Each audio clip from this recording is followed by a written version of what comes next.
Very good morning. You're watching India Market Open, and what a day it's going to be. Buckle up, brace yourself, fasten your seatbelt, whatever you want to do, get your life jacket on, all and the above. Because I think the worst case scenario possible as far as the India-US deal is concerned has played out with a summary post on Truth Social ऐलान करते हुए announcing that 25% tariff on India plus some penalty. I like the word "ऐलान करते हुए" because it's the emperor speaks. Oh, India Russia से oil लेता है, I'll penalize them. Something else. No, I mean just because of the arrogance it comes with, and also with the way it has been done after months and months of negotiation. Yeah. I mean, are there better ways to do something like this? Even if this is your end game, sure. A lot of people believe this may not be the end game because as much as yes, US is the big daddy, India is a substantial consumer market. You don't want to disrupt that too. So let's see how this one shapes up. Something. I don't know how the two of you think about it, but something within me tells me that I mean, this is not the end game. The end game will be different than what is right now. It seems like a gambit. Because he's done it with South Korea, he's done it with Japan. He's done it with copper, guys. Did you see what happened with copper? Yeah. After months and months of saying, oh, there's going to be 50% tariff. That is the only metal excluded. Yeah. Copper futures plunged 22%. Yeah. So, Biggest since 1988. Because they can't afford it. Ultimately, okay, the question that you have to ask is, sure, there are 25% tariffs. But then how much of that is going to be passed on? If you have the ability as a company to price products, then you're going to pass it on. And who's going to bear the cost? It's going to be the American consumer. yeah, but we're thinking about it from our point of view and largely from what FIs are saying. So let's just tell you what's happened. Quick recap and what's been happening so far. So the US President on Truth Social announced a 25% tariff on Indian imports starting August 1st. A penalty has also been imposed for buying Russian oil and military equipment. The quantum of that penalty has not been communicated thus far. Trump has criticized India's high tariff and non-tariff trade barriers, going as far as to describing them as obnoxious. Indian government is unlikely to retaliate is what we are learning, and our sources are telling us. In fact, there's going to be a measured response from our end. Trump has linked some of these tariffs, including India's, to BRICS membership and an anti-US stance. So he's gone all out at this point. It's going to be a big factor to watch out in markets today. This is why you're expecting a gap down. I'm going to pull up the implied before I go through very quickly the global setup as well. 174 points down is what the implied open is showing us right now. Meanwhile, what's happened in US markets? Let me take you through that as well very quickly. It was a mixed day of trade as Fed has left interest rates unchanged. That was widely expected. US futures, though, rose on Microsoft and Meta results. A very good set of numbers from both the tech giants, and a trade deal with South Korea has also helped. In fact, let's pull up the indices very quickly for the US markets. NASDAQ was the only one in the green, but the Dow Jones and the S&P 500 in the red. But if you look at US futures, the picture is quite different. More positivity there. In fact, the NASDAQ got 1.5% up. That's thanks to Meta and Microsoft. Now, bond yields, meanwhile, have risen as the Fed has kept rates unchanged. The 10-year at 4.36%. Here's what the Fed has done. The rates have been kept unchanged between 4.25 to 4.5%, as widely expected. The FOMC voted 9:2 to hold rates. That means there was a dissent from two members. Why is that important? This is the first time since 1993 that two members on the FOMC have actually come out and had a different view. I think that's honestly the biggest headline out of the Fed meet overnight.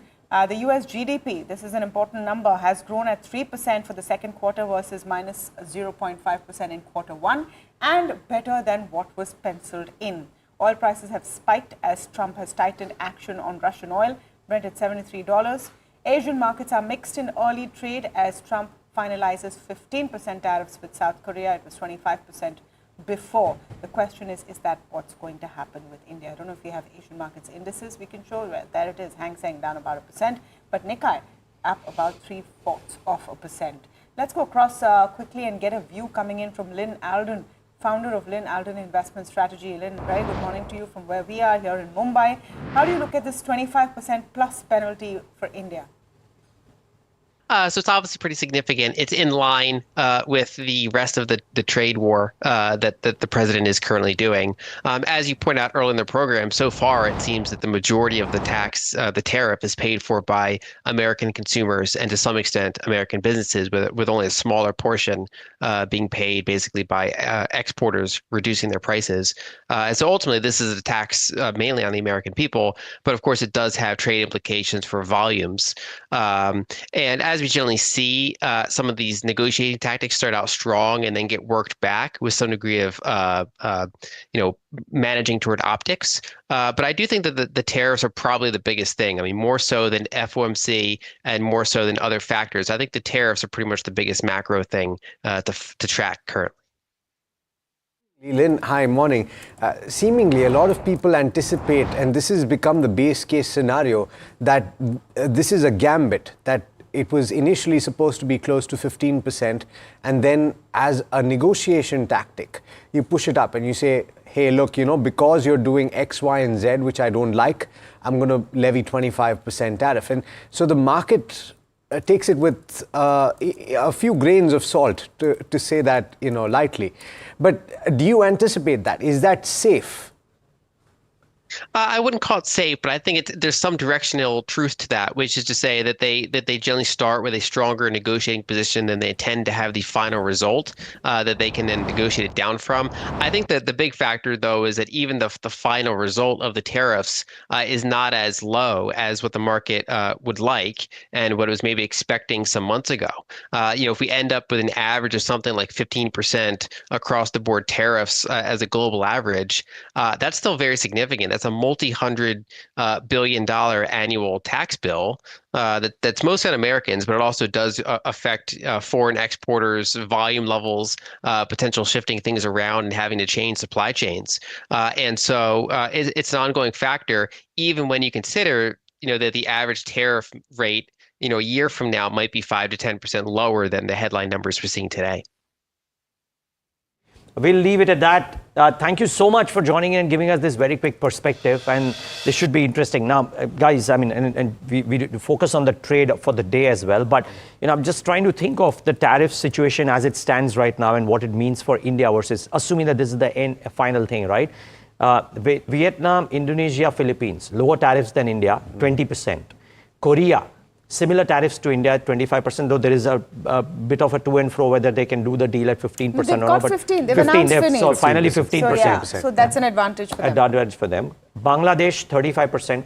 China, still as of now, up in the air. Truce on, but as things stand, stood 55%, right? So therefore, when you look at all the tariffs that are there right now, at 25, India is at the upper end of the curve. But if these things reverse, then we do not know. So those are the mixes that people need to figure out with, and therefore all the sectors, and Somit will come in and talk about what the different hits will be. I'll briefly talk about it, but I think then we nail it down to what specific sectors might suffer from, etc., because some will suffer more than others. As much as what happened in trade yesterday does not matter, let's very quickly talk about what took place, right? Very, very quickly, take you through the flows data, 850 crore rupees of net selling by foreign institutions. I would hazard a guess to say that will continue for a 9th session today. Today, of course, is the monthly expiry as well. Domestic institutions buying to the extent of 1,800 crore rupees or thereabouts. It was a choppy session for the benchmark indices, a sliver of green towards the end. And why was that? It was on account of Larsen & Toubro's tremendous gain. It helped balance Reliance Industry and Tata Motors on the other side. Tata Motors actually might be under pressure today as well. We'll talk about that in just a bit. The mid-cap index keeping pace, gaining about 0.2%. The small-cap index ending largely flat, but with a negative bias. Realty, PSU Banks, Auto underperformed. IT, Defence eked out gains, and defense, by the way, is recovering a bit from the kind of selling that it has witnessed in the recent past. The market breadth was actually evenly split towards the end of the session between advances and declines, and there were, as there has been in the recent past, a few very key movers. Among them, of course, I mentioned Larsen & Toubro. Neeraj? So as you said, Alex, I think in some sense, what happened yesterday might not have too much of relevance. What might happen today could be interesting though, and it's just all just again guesswork, right? But there were a lot of shorts in the system. The expectation was that if there's a trade deal done, will the short squeeze take the markets higher? Now there will be no short squeeze very likely today. So that is one, and shorts very likely will get rolled over into the next series. I don't think the traders have the luxury of waiting till Friday. They'll have to do the action today. So very likely that the shorts will get rolled over into the next series. Somehow I do feel that the markets will close off the lows of the day today. I think quarters will expect that there will be something that will happen between now and Sunday. So let's see whether that were to happen or not. And Tamanna made a very interesting point, right, about FIs continuing. Now, there's some data that our research team has pulled out, which I just want to highlight. I don't know if either of you are highlighting it or not, but let me just take the liberty of doing that. So Nifty is set to record the worst series in July since February, part 1. FIs have sold for 17 out of the 22 trading sessions in July thus far, and which explains why July has been a terrible month from a trade perspective. And for 2025, FIs have been net sellers for 92 days thus far. Imagine in 2024, FIs bought for a total of 93 days. In 2025, thus far, they have sold in 92 days. So that's been the extent of the selling, and a lot of reasons why the trade deal was amiss, and now the new tariffs have come in for India. DXY has now moved up from the 95, 96 levels to 98.5, 99, and we've seen the impact on the rupee. Large equity supply, $40 to $60 billion while demand is slowing. Lack of AI themes, you can give multiple factors, but FIs are not there, and that is in some sense hurting. So the DIs are capping the downsides, but the upsides will come in if FIs were to come back. For now, doesn't seem to be the case. So if FIs were staying away because they weren't sure of a tariff deal, now they're sure that it's not going to be as benign as expected. Remember, whatever happens at the end of the negotiation, one thing is clear. We started off this whole process, say, in April, with the thought that India would be relatively better placed than others because there is, bonhomie between the two leaders, good relations, etc., etc. Clearly, that story is not panned out. So that's one of the top factors actually to watch today. A 25% tariff plus penalties is the worst case scenario playing out for India-US trade outcome. Trump's lowering tariffs on Japan and South Korea after higher rates earlier indicate the announcement on India is in all probability very temporary. But where you land up is something we need to see. Now, as of today, pharma, textiles, and companies dependent on US exports could be under pressure. In fact, we're giving you all of those details on the screen. So, keep a close tab on that. IT may see a rebound as sector is tariff safe, and a depreciating rupee will also help.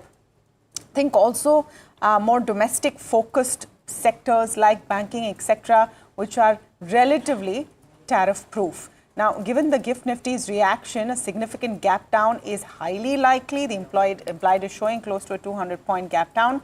The extent of the gap will be crucial, and 194 is what we're seeing right now. The Nifty's ability to defend 24,650 to 24,600 zone is paramount today. If this level breaks decisively, further downside towards 24,440 to 24,000 cannot be ruled out. Key resistance levels 24,950, a major hurdle. Surpassing this could open the doors for higher levels. Now, 31st July, Thursday, that's today, is also the monthly expiry for the Nifty, and the last trading day of the month, which often brings increased volatility. For the Bank Nifty, support at 56,080, resistance at 56,280. And since it is a big day on the derivative side, let me go across to Puneet quickly on what is the setup looking like for monthly expiry. Well, thank you for that. We're definitely going to see some impact today on a bunch of sectors for the Nifty as well as for the Bank Nifty specifically. We could see that with that initial impact, and then if any recovery could be possible in sectors like IT, as you rightly mentioned, that will be something to watch out for. Of course, the implied open is indicating a 200-point downtick. Sectors like pharma as well as textile could be impacted, while auto could see a mixed reaction based on a lot of companies have operational factories in these countries within the USA, the likes of Samvardhana Motherson amongst others. So that will be one of the interesting ones to watch out for. Banks as well as IT, banks have been post the earnings, done decently well in terms of the large cap banks. So it could see some growth on that aspect. That'll be one to watch out for. Of course, the open interest for both these indexes have come down because of the monthly expiry and rollover data has started to come in now. So let's look at that aspect also, foreign investor positions in this particular time frame. Let's go across to the next bit as well. And we can see that in terms of open interest distribution, first we've seen 24,900, 25,000 as well as 25,200 seeing some action. But this is backdated data because post that we've seen the announcement come in on US tariffs. Finally, in terms of stocks as well, let's quickly pull that up. And since we don't have any stocks, I think essentially on the implied open, 190 point downtick is what the Nifty is indicating. Okay. So 190 point downtick is what the Nifty is indicating as well. All right, let me, so many comments coming in, and I just spotted this interesting post from Samir Arora. So let's take that through. He says, thought experiment, India exports to USA are 2% odd of the GDP. If they fall 10%, India loses 0.2%. GDP growth is 6% odd. So to recover 0.2% should take 12 days, can recover it to pre-tariff levels by working on Saturdays and Sundays for 6 weeks. Get on it, boys and girls. Hey, we do that anyway. Maybe everybody else should. No, but the reason I like that thing is because is it such a big deal? Do we as a country the size of India need to sort of, and I know the response will be measured because that's the kind of nation that we are, but to be bullied into things like open up your agricultural sector to GM foods, I don't think it's going to happen. One way or the other. I think Tahir Bacha is joining us in just a minute from now. But before that, let me quickly go through all the stocks to watch that are on our list. I'm starting off with M&M, giving it a thumbs up. Revenue and profits have beaten estimates. It was a miss on EBITDA margins led by some margin impact due to electric vehicles. Loss from investments from subsidiaries at 148 crores versus nil year on year and 718 crores Q on Q. So that's why you've seen that margin miss. SUV volumes were up 22%, leading to revenue market share at 27.3%, up 570 basis points. Tractor volumes up 10% with market share at 45.2%, up 50 basis points. Now, standalone revenue was up 26% to 34,142 crores versus 27,132 crores. EBITDA up 17%. Margins have gone from 15.2 to 14%. But net profit is up 32%.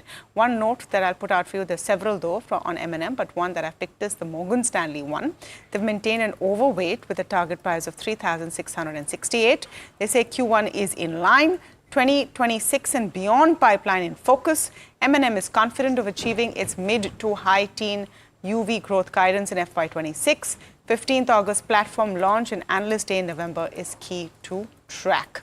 All right, second one is Indigo. Now, this was a rough quarter, so keep that in mind, which is why the thumbs up despite the numbers looking weak on the face of it. So revenue growth was slowest in the last 17 quarters. Fuel cost lowest in last 15 quarters, dropped 22% year on year. Capacity growth guidance lower compared to Q1 implies sequential decline in capacity.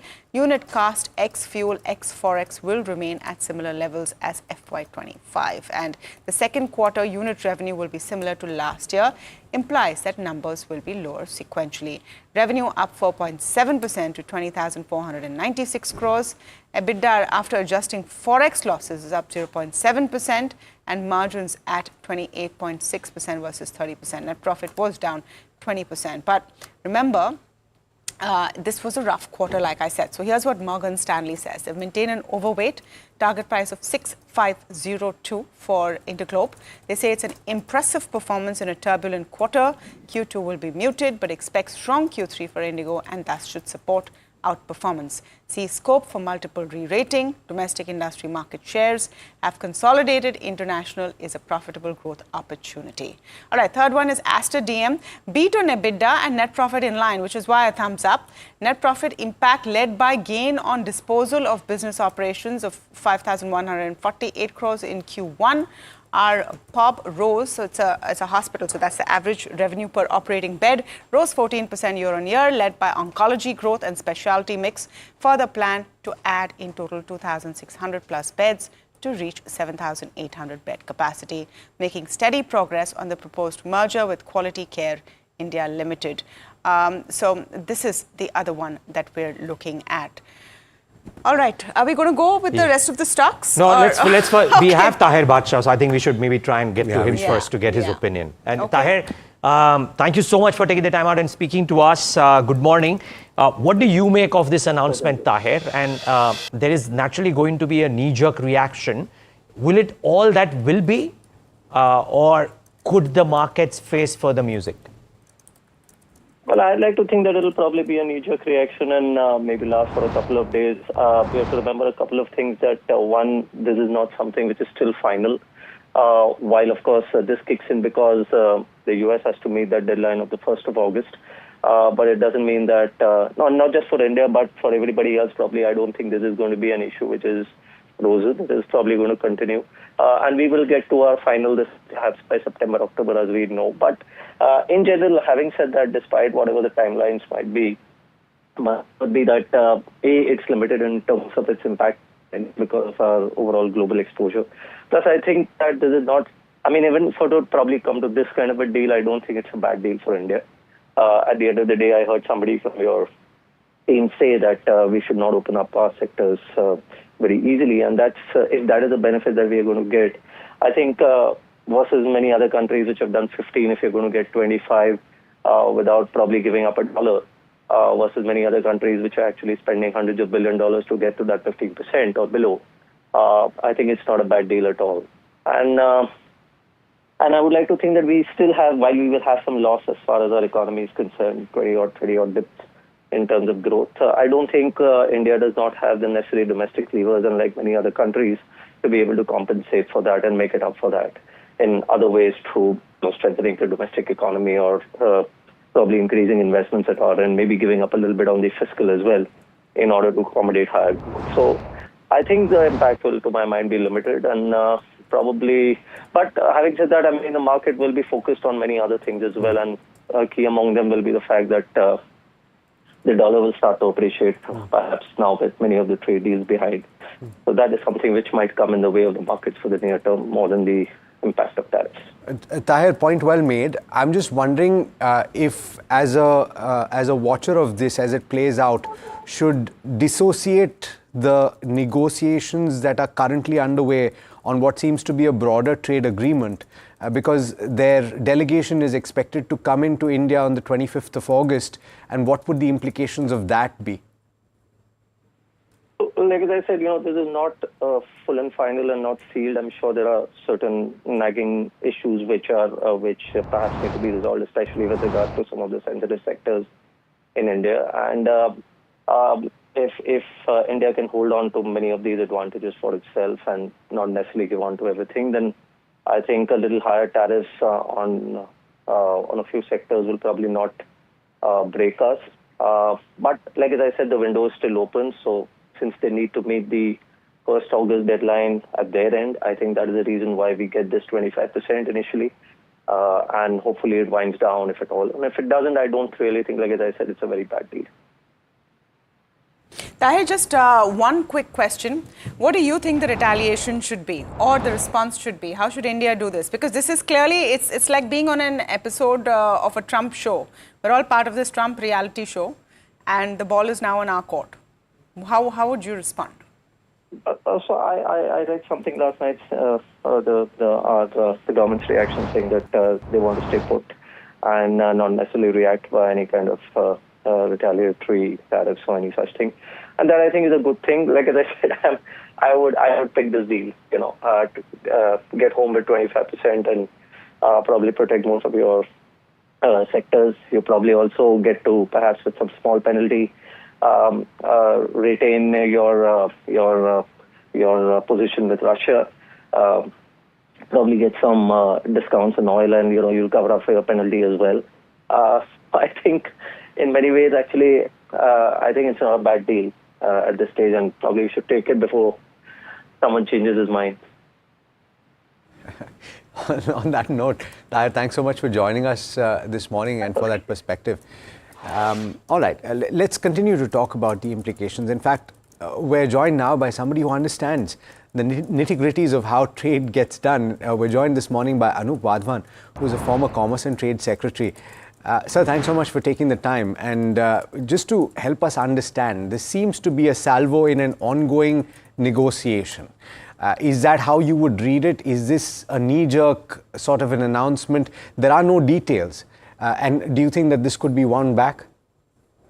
Yeah, it's an unexpected salvo. As you were mentioning, we have an ongoing negotiation. The US negotiators are going to come to India later in August. So it's an unexpected salvo, but not uncharacteristic and not entirely unexpected. And it doesn't seem clear as to how, this announcement will be implemented by 1st August. It requires some, paraphernalia at the border to put all these arrangements in place. And then more importantly, he's not put the sort of penalty amount. He's not announced the exact amount that he intends to implement from 1st August. So it seems a bit unclear. And I believe after he announced this, he's acknowledged there's an ongoing negotiation, although he's also added the BRICS aspect to the sort of charge sheet against India. There again, it's very surprising because his attitude and treatment of China is totally different. China has the Russia issue associated with it. China has the BRICS issue associated with it. So it's very perplexing. And, given our long-standing relationship, given the depth of the India-US relationship, it's across all dimensions, beyond economics, strategic, and there's a diaspora connection, huge Indian diaspora in the US. So it's very surprising, but not uncharacteristic. So I'm partly of the view that we have to watch closely as to what happens on 1st August. I feel there would be a strong chance that this entire announcement gets postponed and the negotiation gets recognized and the negotiation proceeds forward to come to an agreement. So that's how it has happened with so many other countries, including China and, of course, with Japan and EU and Vietnam, he's reached a final sort of settlement. And I think that's the direction we will go in. But if, against all logic, these things happen on 1st August and these duties come into force, then I guess we have to weigh our options. Mr. Wadhwan, since you have the visibility on how crucial is the India-US trade from our perspective, give us a sense of how hard is a 25% hit. Because US is one of our largest trading partners. We are not necessarily a large trading partner for the US. We have a trade surplus with the US. So in real terms, 25%, how bad is it? Because it's unlikely to go back to a 10% from what we're seeing.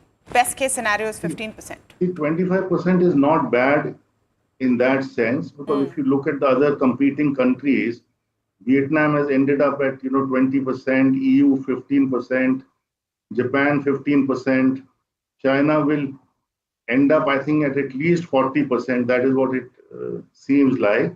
So 25% per se is not bad, although it is unheard of in trade terms to have this kind of a asymmetric situation where you are imposing even EU and Japan 15% duties imposed by the US and 0% duty imposed by the partner country. So these are sort of unheard of, and they're of course WTO non-compatible.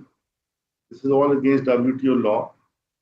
And so to look at the impact that it's likely to have, I don't think it'll have a very major impact. There might be some short-term, as was just mentioned, knee-jerk reaction in the markets. But if you look at an export volume of around $90 billion in a $3 trillion economy roughly, and in a trade volume which is also very large, it is not going to have a major impact.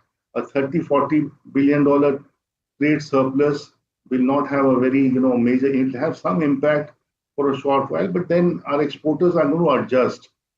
If it remains at 25%, our export volumes to US itself will not be affected too much. And to the extent they're affected, our exporters will find other markets to go to. Right. So I'm not very concerned about the medium to long-term impact of this. Got it. Great.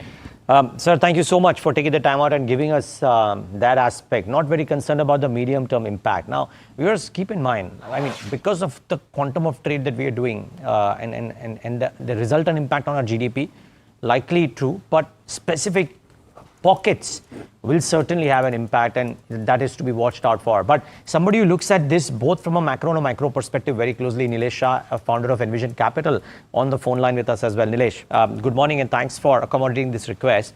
Now, the GIFT Nifty showing a reaction which is less than 1%.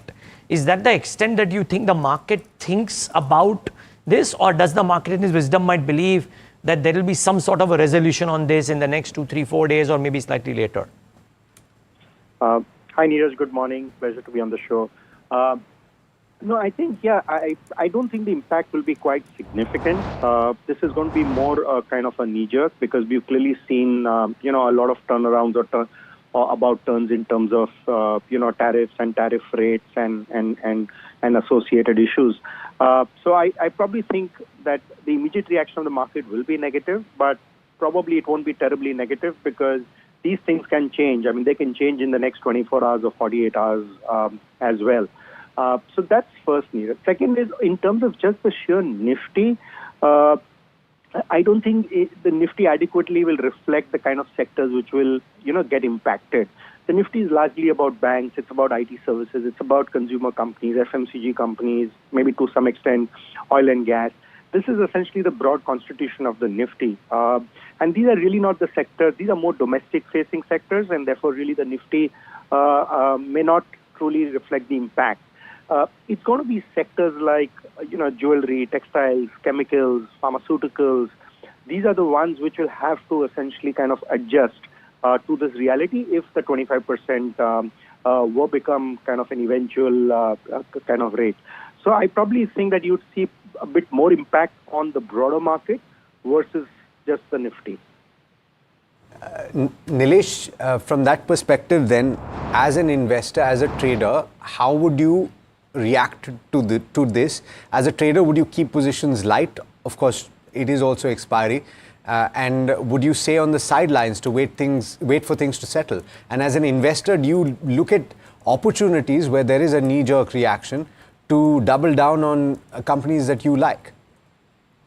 Yeah, the idea would be to double down, undoubtedly, because this is going to be an opportunity, and for several reasons. I think first, of course, you're going to see this, translate into more policy changes, more reforms, making Indian manufacturing more competitive, making our exports more competitive. So you're clearly going to see the government and the policymakers really push the pedal in terms of some really aggressive reforms.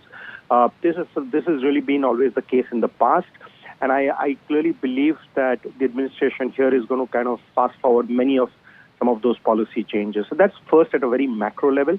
Secondly, I see our exporters now broad-basing their export markets, their destination markets.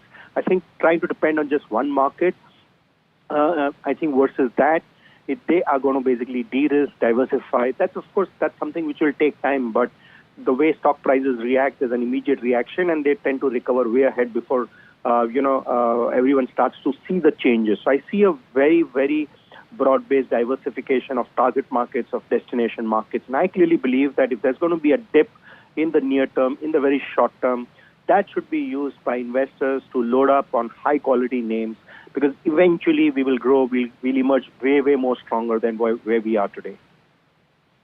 Nilesh, just, wondering today if there is a sentimental gap down, and at moments like this, just now let's pull back a little bit apart from, all the Trump turbulence, etc. Most of Q1 is through. Having said that, do you think that these are opportunities we're entering a buy on dips kind of a phase in the Indian markets right now? Absolutely. I mean, our markets have anyway already consolidated. I think since probably last September, last October, for about 9 months, our markets have indulged in a time-wise consolidation. And so to that extent, I don't see a significantly higher pain from here or a much more deeper correction. It's just that it could probably get prolonged for a few more days or maybe a couple of more weeks. That's the way I see it, and therefore, pretty much on a daily basis, as you see dips, it's time to add to your portfolio. It's time to add to high quality names. Okay. Thank you so much for that, Nilesh Shah there at Envision. And folks, the voices we've heard so far are very tempered and very measured, because after that post on Truth Social, Trump has also come out and spoken in a press conference, and we'll perhaps play that soundbite in a bit from now. Look at what brokerages are also saying in terms of impact, and they don't seem to be that panicked. So yes, you might see a bit of a gap down as the GIFT Nifty is implying, but maybe you might see a recovery also, relatively fairly quickly, notwithstanding your monthly expiry. Now, that's a whole different ballgame. So we are talking to India now. We'll see what happens. We'll know by the end of this week on India tariffs. So that's the interesting piece, right? After the first post of, these days it's not a US government announced measure, it's Truth Social, which announces what's happening. And you could see things change by the end of the week, which is tomorrow. Imagine living in that scenario where you're learning as a reporter what your government is doing. You have to check their social media accounts. Yeah, and the only thing, and we're going to talk about this very quickly. I think Sumit or somebody will come in and talk about this. But the important sectors, I think the point that I think Nilesh made and Tahir made. You look at shrimp, gems and jewelry, chemicals to an extent, but the defined ones, textiles, and lack of clarity on pharma. But I think, as we were talking in the morning, that unless it's clarified, the market probably goes with the assumption that even pharma is there, and therefore the US unbranded generics, the Sun, Lupins, etc. of the world, that's the bucket which I think sees maximum pain this morning on open, even if the Nifty is less than 1%. Should we just quickly play out that soundbite before we get to what brokerages have said? So now, after that Truth Social post, there was a press conference in which Trump was asked specifically, so what is this penalty on India? Here's what he said. They have BRICS, which is basically a group of countries that are anti the United States, and India is a member of that, if you can believe it. It's an attack on the dollar, and we're not going to let anybody attack the dollar. So it's partially BRICS, and it's partially the trade, this trade situation. It's the deficit. We had a tremendous deficit. So, as you know, Prime Minister Modi is a friend of mine, but they don't do very much business in terms of business with us.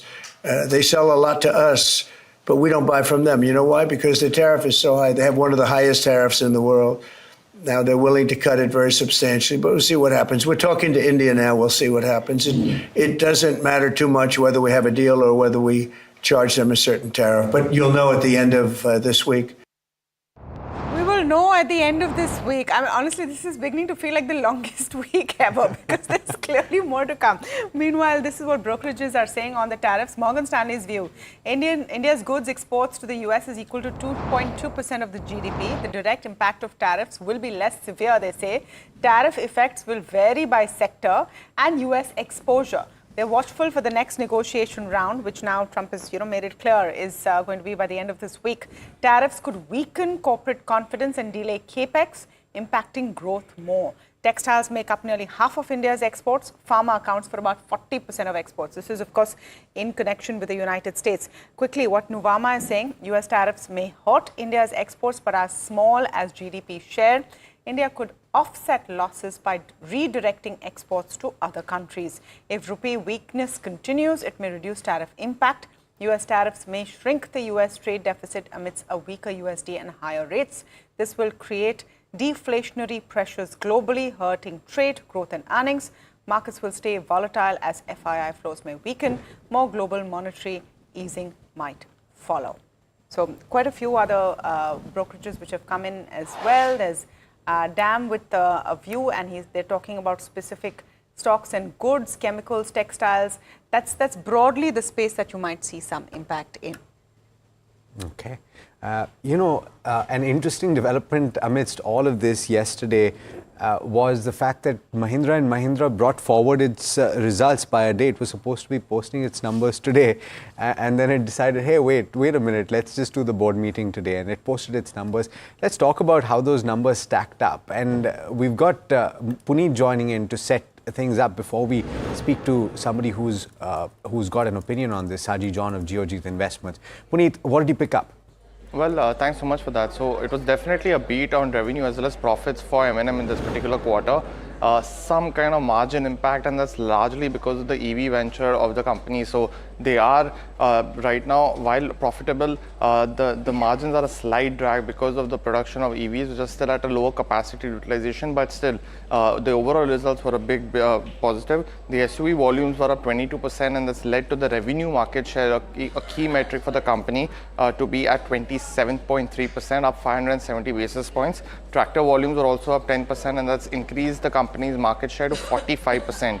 Overall, when you see the standalone performance, the EBIT margins were slightly impacted both on the auto side, on SUV side, as well as on the tractor side, and that's largely because of the EV venture, as I mentioned. Finally, in terms of brokerages, Morgan Stanley has maintained a buy with a target price of 3,668, and they've said that the one of the key metrics for the company going forward and key events will be the launch of the new platform on the 15th of August, as well as Analyst Day followed by that in November, and it could give confidence in Mahindra & Mahindra to sustain that industry performance going forward. And finally, in terms of Nuvama as well, they're expecting a 14% CAGR in terms of the auto revenue over the next 3 years, and they've gone on to say that they are building in almost 50,000 units of EVs to be sold in this year, and almost 1 lakh EVs to be sold next year as well. Okay, Puneet, thanks so much for that. In fact, let's talk about how the numbers stacked up to expectations. We're joined this morning by Saji John, who's a senior research analyst at Geojit Investments. Saji, thanks so much for taking the time, and good morning to you. What did you make of the numbers? Did they stack up, and what stood out? Yeah, good morning, team. Thank you for inviting me for the show. As Puneet has already highlighted most of the things, right? So, and I just go back, what is my expectation with Mahindra? Mahindra continue to be in a robust performance, and they are in the path of gaining market share. But it was for us, compared to our estimates, the PAT and the revenue and the PAT was above estimate. The margin was marginally below our estimates. If I talk about the capacity expansion, like Puneet has already mentioned, that is August 15. We'll be highlighting more on that. Currently, the company is holding around 80% of the utilization, both on the electric vehicle and on the UV side. But overall, what we're seeing is that there are some marginal pressure that we are also facing. We also trying to forecast in our estimates going forward, because the company has highlighted that in the next 2 quarters they will be able to offset. But if the headwinds continue for more than 2 quarters, then it can be a cautious approach. So overall, what we are seeing about the performance, we are pretty impressed by the performance. Yeah, on the near term, we are taking a cautious approach, especially on the margin front. What, according to you, is the rating, though? Would you say that you can go out and buy M&M? What's the rating on M&M, and what's the target that you have on it? Yeah, so we have a buy rating. We are on our last quarter report. We have maintained a buy rating with a target price of 3,300. Upgrading the target, which is also under review, because we think that on overall the sector-wise, we are cautious a little bit. Company has also said that they are actually taking a calibrated move. They are moderating their ambition. So, but on the pipeline, we are seeing a lot of excitement, because especially on the EV side, they have planned to launch 2 EVs, 4 EVs in the next 1 to 2 years, which also the stability in the EV ramp up, especially in the lot of excitement in the market about the EV and the customer experience has been a lot of appreciable. So I think on the EV side and overall the capacity sides, we think that the company will also be going on a calibrated move. Okay, thank you so much, Sajay, for speaking with us. You are going to have Auto in Focus as well with Tata Motors, by the way. That European Union company that they were to acquire, that deal has come through yesterday, and we already saw the stock a little beaten down because of it. But let me give you a quick snapshot of the earnings, because tons of earnings also overnight, and we want to cover as much as we can for you on this very, very packed and busy morning. So M&M, as we spoke about, it's a thumbs up. Revenue and profits have beaten estimates, good set of earnings. Tata Steel as well, numbers have beaten estimates. CAMS, not so much. There's a sharp slowdown in the non-mutual fund business. So you might see some pressure there. Indigo, near term is weak, but management has confidence for growth for H2. They're getting a bit of, you have to see the numbers in context of a very tough quarter with geopolitical tensions and regional tensions as well. Keynes Tech is a thumbs down. Revenue growth misses estimates. Hitachi Energy is a thumbs up. Order inflows are up 365%. Absolutely, and the stock was up 5% yesterday. Jayaprakash Power Ventures is a thumbs down. The revenue and EBITDA as well as the PAT have all seen a degrowth. Indraprastha Gas, a weak quarter for this company, lower margins on account of higher than expected gas costs. Navin Fluorine had a great quarter. In fact, the performance was led by its high performance products. It's a category for them, and both of its segments have seen tremendous growth. ITD Cementation, it's a neutral rating. EBITDA margins are in line with last year. Relaxo Footwears, meanwhile, it's a disappointing quarter for them. Revenue as well as PAT degrowth has been seen. Yep. And of course, watch out for stocks like Sagility, which is of course a thumbs up, or a JB Chemicals, which is where the neutral because of an inline set of numbers, and Aster DM, which is thumbs up because the EBITDA beat and the net profit is in line. But the EBITDA beat effectively means that it is a thumbs up. Similarly, for an ADF Foods, which is a neutral because of muted profit growth, and Iron Exchange, which has got a thumbs down because the revenue growth has slowed down to 2% and margins have declined as well. And then a bunch of others like GMR Power, Thomas Cook and V2 Retail, which vary between a thumbs down to a neutral to a thumbs up because of their numbers. So that's the big earnings scorecard. In fact, speaking of earnings scorecard, can we get in a quick comment in from Parag Thakkar, who is the head of fund manager at Fort Capital, joining in on the show before we get to what the dealing room chat is. And Parag bhai, thanks so much for joining in. We'll talk about the trade detail, etc. and everything, but had to talk about how have you seen the set of numbers that have come overnight, because there have been some disappointments and some thumbs ups, or maybe for the last couple of weeks, but Avenue Supermarts, Interglobe Aviation, a clutch of big names.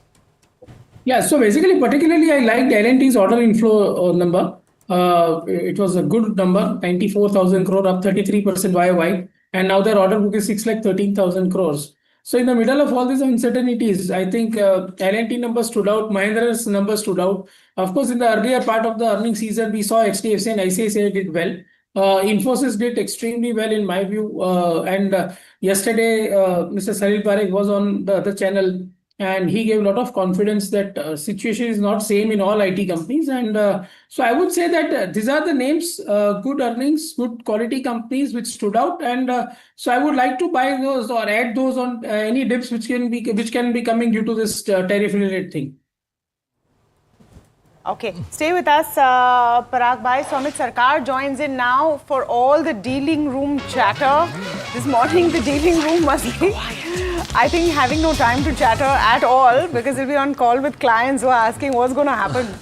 It's clear what's going to happen. The market is going to fall, but then what we need to focus is on what will recover faster after the fall. Yeah, there you said. But yeah, stock-specific action most likely is on Aurobindo Pharma, Sun Pharma and Maruti. Now, dealers indicate that there are buy flows on HNI desk and PMS desk ahead of the Q1 numbers. Obviously, Aurobindo and Sun Pharma will show a downtick in trade because of their exposure to the US market, but these specific trades that dealers are indicating is based on the Q1 numbers. For EU small finance banks, there are buy flows on large HNI desk on anticipation of the bank getting the universal banking license anytime soon. For Prestige, dealers are indicating that there are buy flows at lower levels in anticipation of some positive announcement that is expected to come in. For UPL and Patanjali, dealers indicate sell flows at higher levels seen on institutional desk for both these counters. And for RBL Bank, the stock has been gaining again, largely on the back of the buzz that there could be a fundraise announcement anytime soon in RBL Bank, and hence the stock was also up 2.5% in trade yesterday. Also, Geofinance is something that we highlighted on July 29th, that there would be a fund infusion that will come in from the promoter's side. And yesterday, the company has announced that the promoter will look to infuse close to 15,825 crore rupees by subscribing to warrants, and their shareholding will increase in the company to around 54.2% from current shareholding of around 47.1%. Got it. All right. So a host of khabar that has been confirmed. Thanks so much, Somit, for that. Shrikant Chauhan joining us this morning as well, Executive Vice President and Head Equity Research at Kotak Securities. Shrikant, thanks so much as always for taking the time. A tough morning because it is monthly expiry as well as the kind of salvo that has been fired from overseas in the form of that trade tariffs. So we're expecting there to be a gap down. The question is, how low will you go this expiry day? So what is your setup on the benchmark and on the Bank Nifty? Good morning, Alex. Good morning, everyone. As far as Nifty is concerned, it has immediate support at 24,600, which the market has made a low on Tuesday. But while looking at the entire overall structure of the market of last, let's say, 2 months, then 24,500 acted as major support for the market. And in the worst case scenario, we are expecting market to find support somewhere close to 24,500 sort of levels. But in case today, market manages to sustain above the levels of 24,600, despite this news flow, then we can expect a good recovery in the market. There is good amount of short selling positions from FIIs on the day of, I'm going to say, monthly expiry from BSE. That day, we saw good amount of short covering. So today also, in case market manages to sustain this particular monthly lowest level of 24,600, then in that case, we can expect a recovery. But otherwise, I am of the view that the market is going to spend time between 24,900 and 24,600 sort of levels.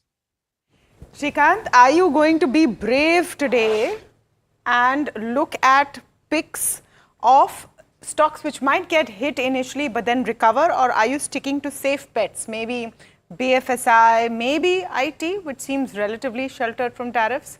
What are you picking?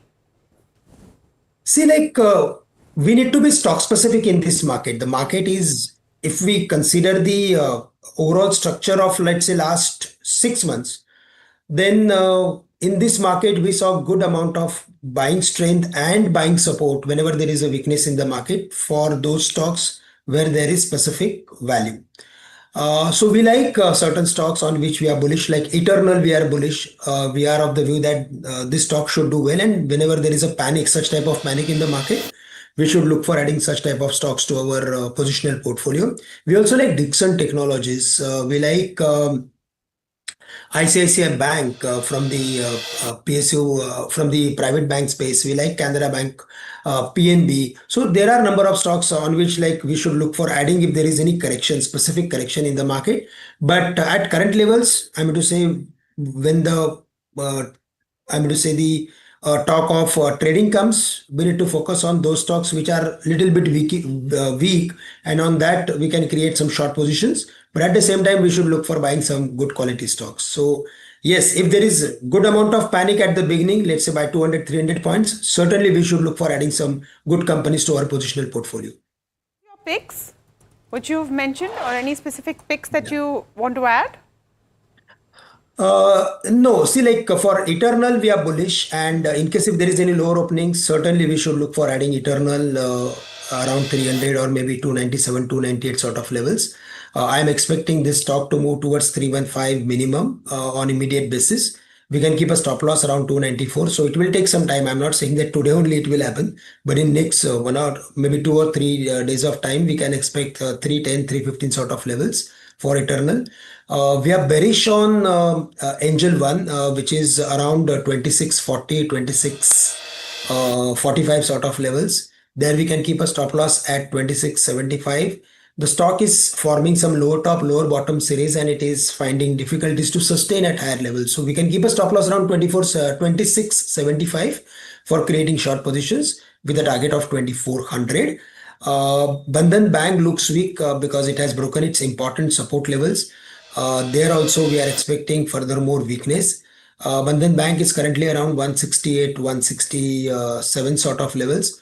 And in case if there is any further more weakness, then the stock can come back to the levels of 150. We can keep a stop loss close to 172 for the same.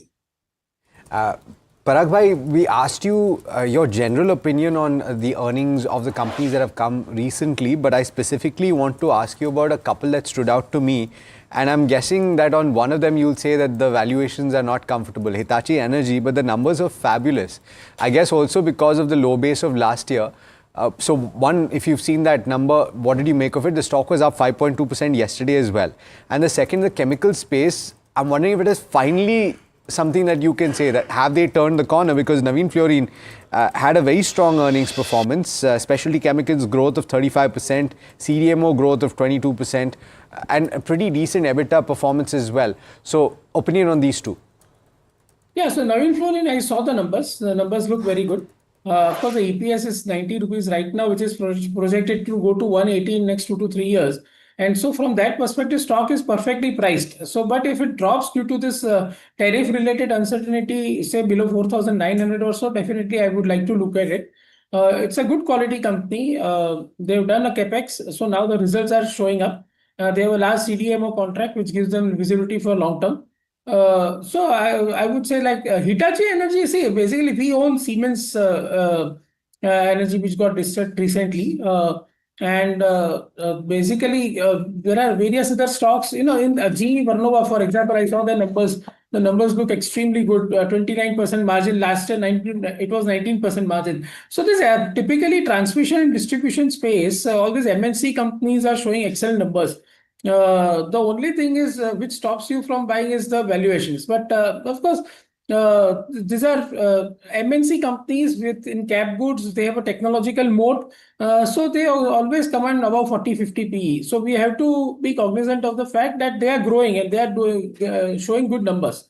So definitely, I would also like to buy some of these names. We have already bought one or two, but let's see. But the valuations are not exactly compelling, I would say, frankly. Parag bhai, we spoke last evening when the first tariff announcement came, and after that you've had a press conference and Trump has maybe watered it down. Then he's made some inane comment about drilling for oil in Pakistan and exporting that to India. So no one knows what's really happening. In terms of markets, we're seeing maybe a 200-point gap down. Is this a buying opportunity in your view, or you'd stay on the sidelines for at least a bit? No, so basically, see, as we all know, it is all unpredictable, right? Any day, anything can happen.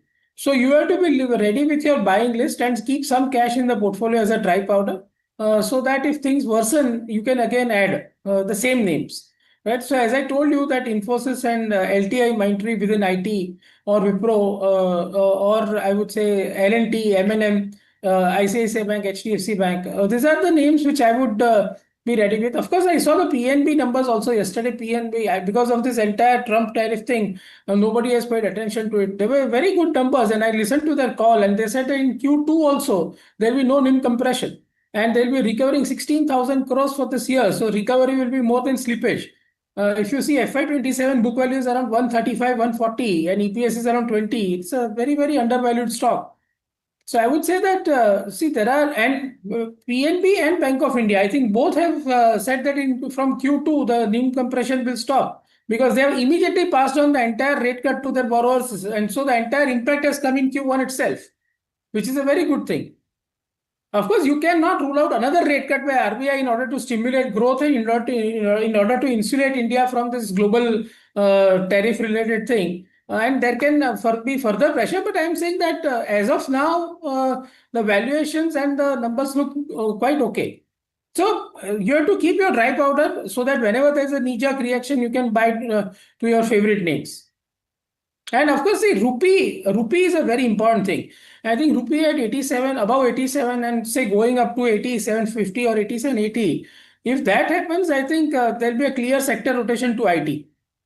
So sector rotation to IT, something that Parag Thakkar said yesterday as well. We've talked about it this morning. Watch out for that. Meanwhile, the implied open nose diving further, 211 points down. Now, what is going to be the exact impact? We don't want to speak in broad terms. We want to bring you specific information. So, Amit Sarkar joining us for more on that. Sectoral, stock impact, what are the places where there's most vulnerability, Sumit?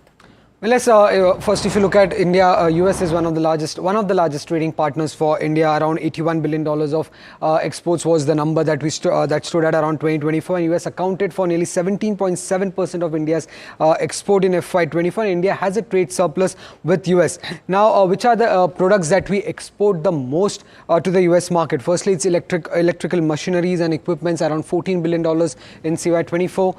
And apart from that, it's pharma products. The Welspun Living number is not right, but it's pharma products, and it's around 12.5, precious metals around 11.6, nuclear reactors 6.8, and organic chemicals around 3.5 billion US dollars. And if you look at the sector-wise impact, auto and auto ancillaries could stand to impact the most. Sona BLW has a revenue exposure of nearly 40%, RK Forgings 27%, Bharat Forge and Tata Motors around 23 to 25%, Samvardhana Motherson 18%, Balkrishna again 18%, Sansera, Apollo Tyres around 3 to 9 odd %. So these companies have an exposure, direct exposure to the US market. However, the direct impact on these companies would be difficult to predict at this point of time, given the fact that they also have plants in other regions. So they could mitigate the impact of this 25% tariff that has come in. But the other sector that gets impacted the most is pharma. Now, there is still no clarity whether pharma will have a 25% tariff or not, because there's an ongoing investigation as well.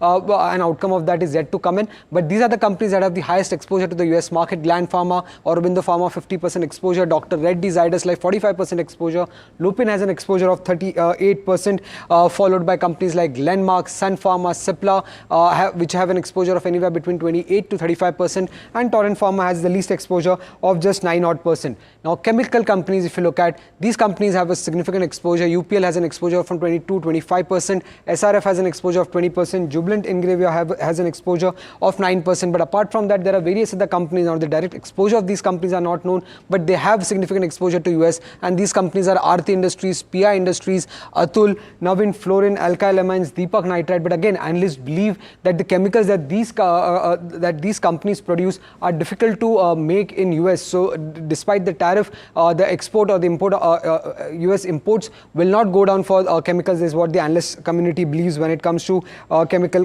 names. Apart from that, sectors like textile, now that sector is expected to impact the most, given the fact that US accounts for nearly 28% of India's textile exports, and the other countries, other emerging market countries, have a few of them have seen a lower tariff. So these companies could get impacted the most, and the names here are Trident 38% exposure to the US market, Welspun Living has an exposure of 63%, and KPR Mills has an exposure of 19%, Alok Industries with an exposure of 45%, Himmat Singhai has an exposure of 83%, and Arvind has an exposure of 37% of the total revenues that come in from the US market. Now, a small sector which also has an exposure is the shrimp or the seafood sector. Now, the Avanti Feeds has an exposure of 14%, Apex Frozen Food has the highest exposure to the US market of 63%, followed by Waterbase, around 40 odd % of exposure to the US market. Now, if you look at the consumer companies, largely most of them are insulated, but few of them have an exposure to the US market. LT Foods has an exposure of 39%, KRBL 10%, Tata Consumer Products around 12% of exposure to the market.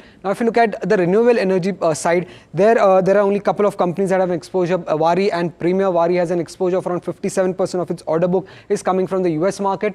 Premier Energy's exposure currently is just 1%, but they had plans to set up a plant in US, so that could get impacted because exactly here, as it mentions, their US expansion plan is underway, so that could get impacted for Premier Energies. Now, when it comes to oil and gas, now there is no direct exposure, but given the fact that Trump has also made comment on India importing crude from Russia, so that could have an impact on Reliance Industries and the oil marketing companies like IOCL, BPCL and HPCL, because nearly 35 to 40% of these companies' crude requirement are sourced from Russia. And from Russia, we usually get a discount of around $3 per barrel. And if they need to shift their source of crude, then obviously this discount will go away. And this $3 per barrel impact could have a direct impact on the marketing margins and the refining margins. Now, analysts expect that for Reliance Industries, the EBITDA impact will be around 3 odd %. And for the oil marketing companies, the impact could be as high as 10% currently. Now, there are few sectors which are actually not exposed to the US market. In fact, they are insulated. To list them, firstly, it's IT services. Now, they can have an indirect impact if there's an INR depreciation, but direct impact, there won't be any much of an impact for the IT companies. For FMCG, most of them do not have any exposure to the US market. Telecom companies have zero exposure to the US market. Real estate, again, zero exposure to the US market. Banks, insurance, power, steel. Steel companies, there are tariffs, but then none of the steel companies in India export any products to the US market. So again, zero exposure. And capital goods like L&T also have no exposure to the US market. So these companies largely stand to not see any negative impact coming in from these tariffs that have been imposed by US. Got it, Somit, and very comprehensive list. Everything that you need to know as the first rates start ticking on your screen. And it's a negative start. It's a gap down as we had anticipated, 200 plus points lower for the benchmark Nifty 50. And Reliance Industries taking it on the chin. At least the early rates suggest that. We will be talking about the rupee as well. We'll be speaking to Jayesh Mehta of DSP just after a very quick break. So do stay tuned.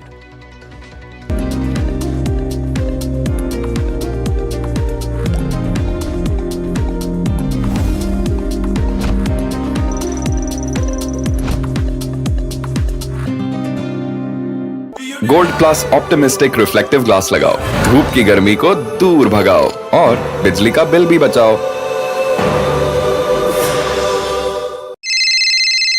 Hello बोलिए madam, डब्बा trading कब से चल रहा है पता है madam आपको? हम और आप तो जन्म भी नहीं हुआ था हमारा।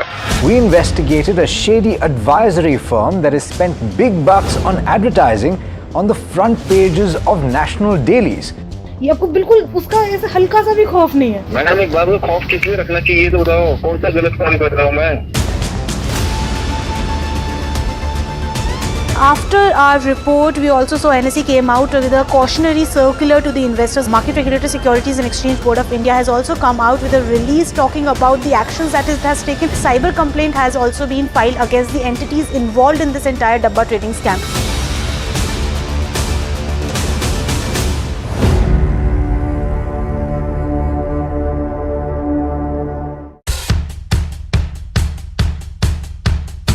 The markets move fast. And so should your portfolio.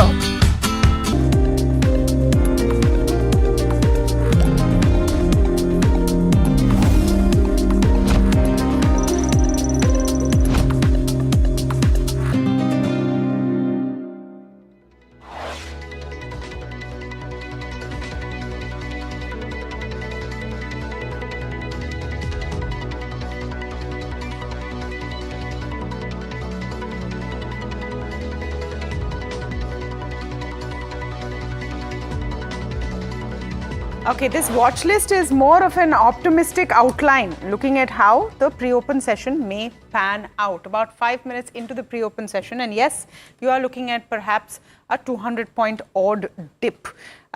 Your pain points are going to continue through the day, through the morning, at least through the first half, but the big story is going to be the rupee, which has opened at a 5-month low. I'm going across to Vishwanath Nair to talk a bit about it. Yes, Vishy? Right, so the rupees come on about 26, 28 basis or paisa lower on open. This is the lowest that the rupee has opened since February 10th, at about 87.70 odd. That's where it's trading at this point in time. This was widely expected, of course, that there would be a sharp downward movement in the rupee. This is because of the outcome of the trade deal that is happening at this point in time. Of course, Donald Trump last night coming in and saying a 25% tariff will be applied to India, and on top of that, some penalties because of the deals that India has with Russia on energy as well as military equipment. Traders were jittery already yesterday. We saw a very wide movement, about 25 to 30 paisa on the rupee. Yesterday's trade, this was also because of the uncertainty that persists as far as the rupee is concerned. The day before, there were already comments that a 20 to 25% sort of a tariff would be implemented on India. Clearly, their worst fears have come true now, and you're seeing that impact on the rupee. Quick word from Jayesh Mehta, Vice Chairman and CEO, DSP Finance. Do you expect this to continue, Jayesh? Of course, a positive for exporters and some mitigating factor as this all clears out. But what do you see directionally as far as the rupee is concerned? I think technically, yes, we haven't seen that much of all the way the impact should be, so which is good. But I think market is also kind of looking at like, there could be some, softness coming in, which is what has happened at most of the places. So that's the reason we didn't really see touching the, lower point of 88 plus kind of a number, right? So naturally, 1 or 2 days market will look at it. There is also a fear that at 88, RBI will also come out strongly to sell. But again, if this is going to last for a longer period of time, then we will see a new low. Otherwise, yeah, this is more or less kind of settled. People are expecting, like, the things could change, which is what has happened with most of the country. You start with higher tariff and all that, and when you finally sit down on the table, it comes down lower. But that's the hope trade, I would say, rather than anything else. And at the same time, we have continuous selling from FPI if you really look at last 1 month, right? So that's also not helping the rupee to a greater extent. And if this US things last for long, I'm not sure at what level will RBI will kind of intervene very heavily. So I think they will also intervene, but very, very softly, just to provide some liquidity. Beyond that, I don't really, look at them to intervene big time. So therefore, then if you mentioned the hope trade, right? If there is no resolution to that effect in the next, whatever, 48 hours, which is by the time the currency market stopped trading on Friday, do you reckon that we could see substantially lower levels, or the extent or the bulk of the damage is done already? No, we can see further lowering from here, because positioning wise also people have been short dollar rupee. Then we don't know. People will kind of start guessing it. People will take the reverse position. People start guessing it whether central bank will really intervene or not, right? So from that perspective, we may see another 50, 70 paisa kind of move happening if this continues for a longer period. Jayesh, we'll leave it at that. Thank you so much for coming in and giving us this very quick perspective. Very important to have you today. So thank you for your time. As the pre-open rates have settled, we are likely to start off about 1% lower. So slightly worse off than what the implied open may have indicated about an hour ago. So bear that in mind. But keep an eye out for the ones with the, perceived highest exposure, right? So Welspun is starting off about 6% lower. You have KPR Mills and some of those other textile companies starting off lower. Vari is about 3% lower. Zentech, by the way, for completely different reasons, continues to grind lower.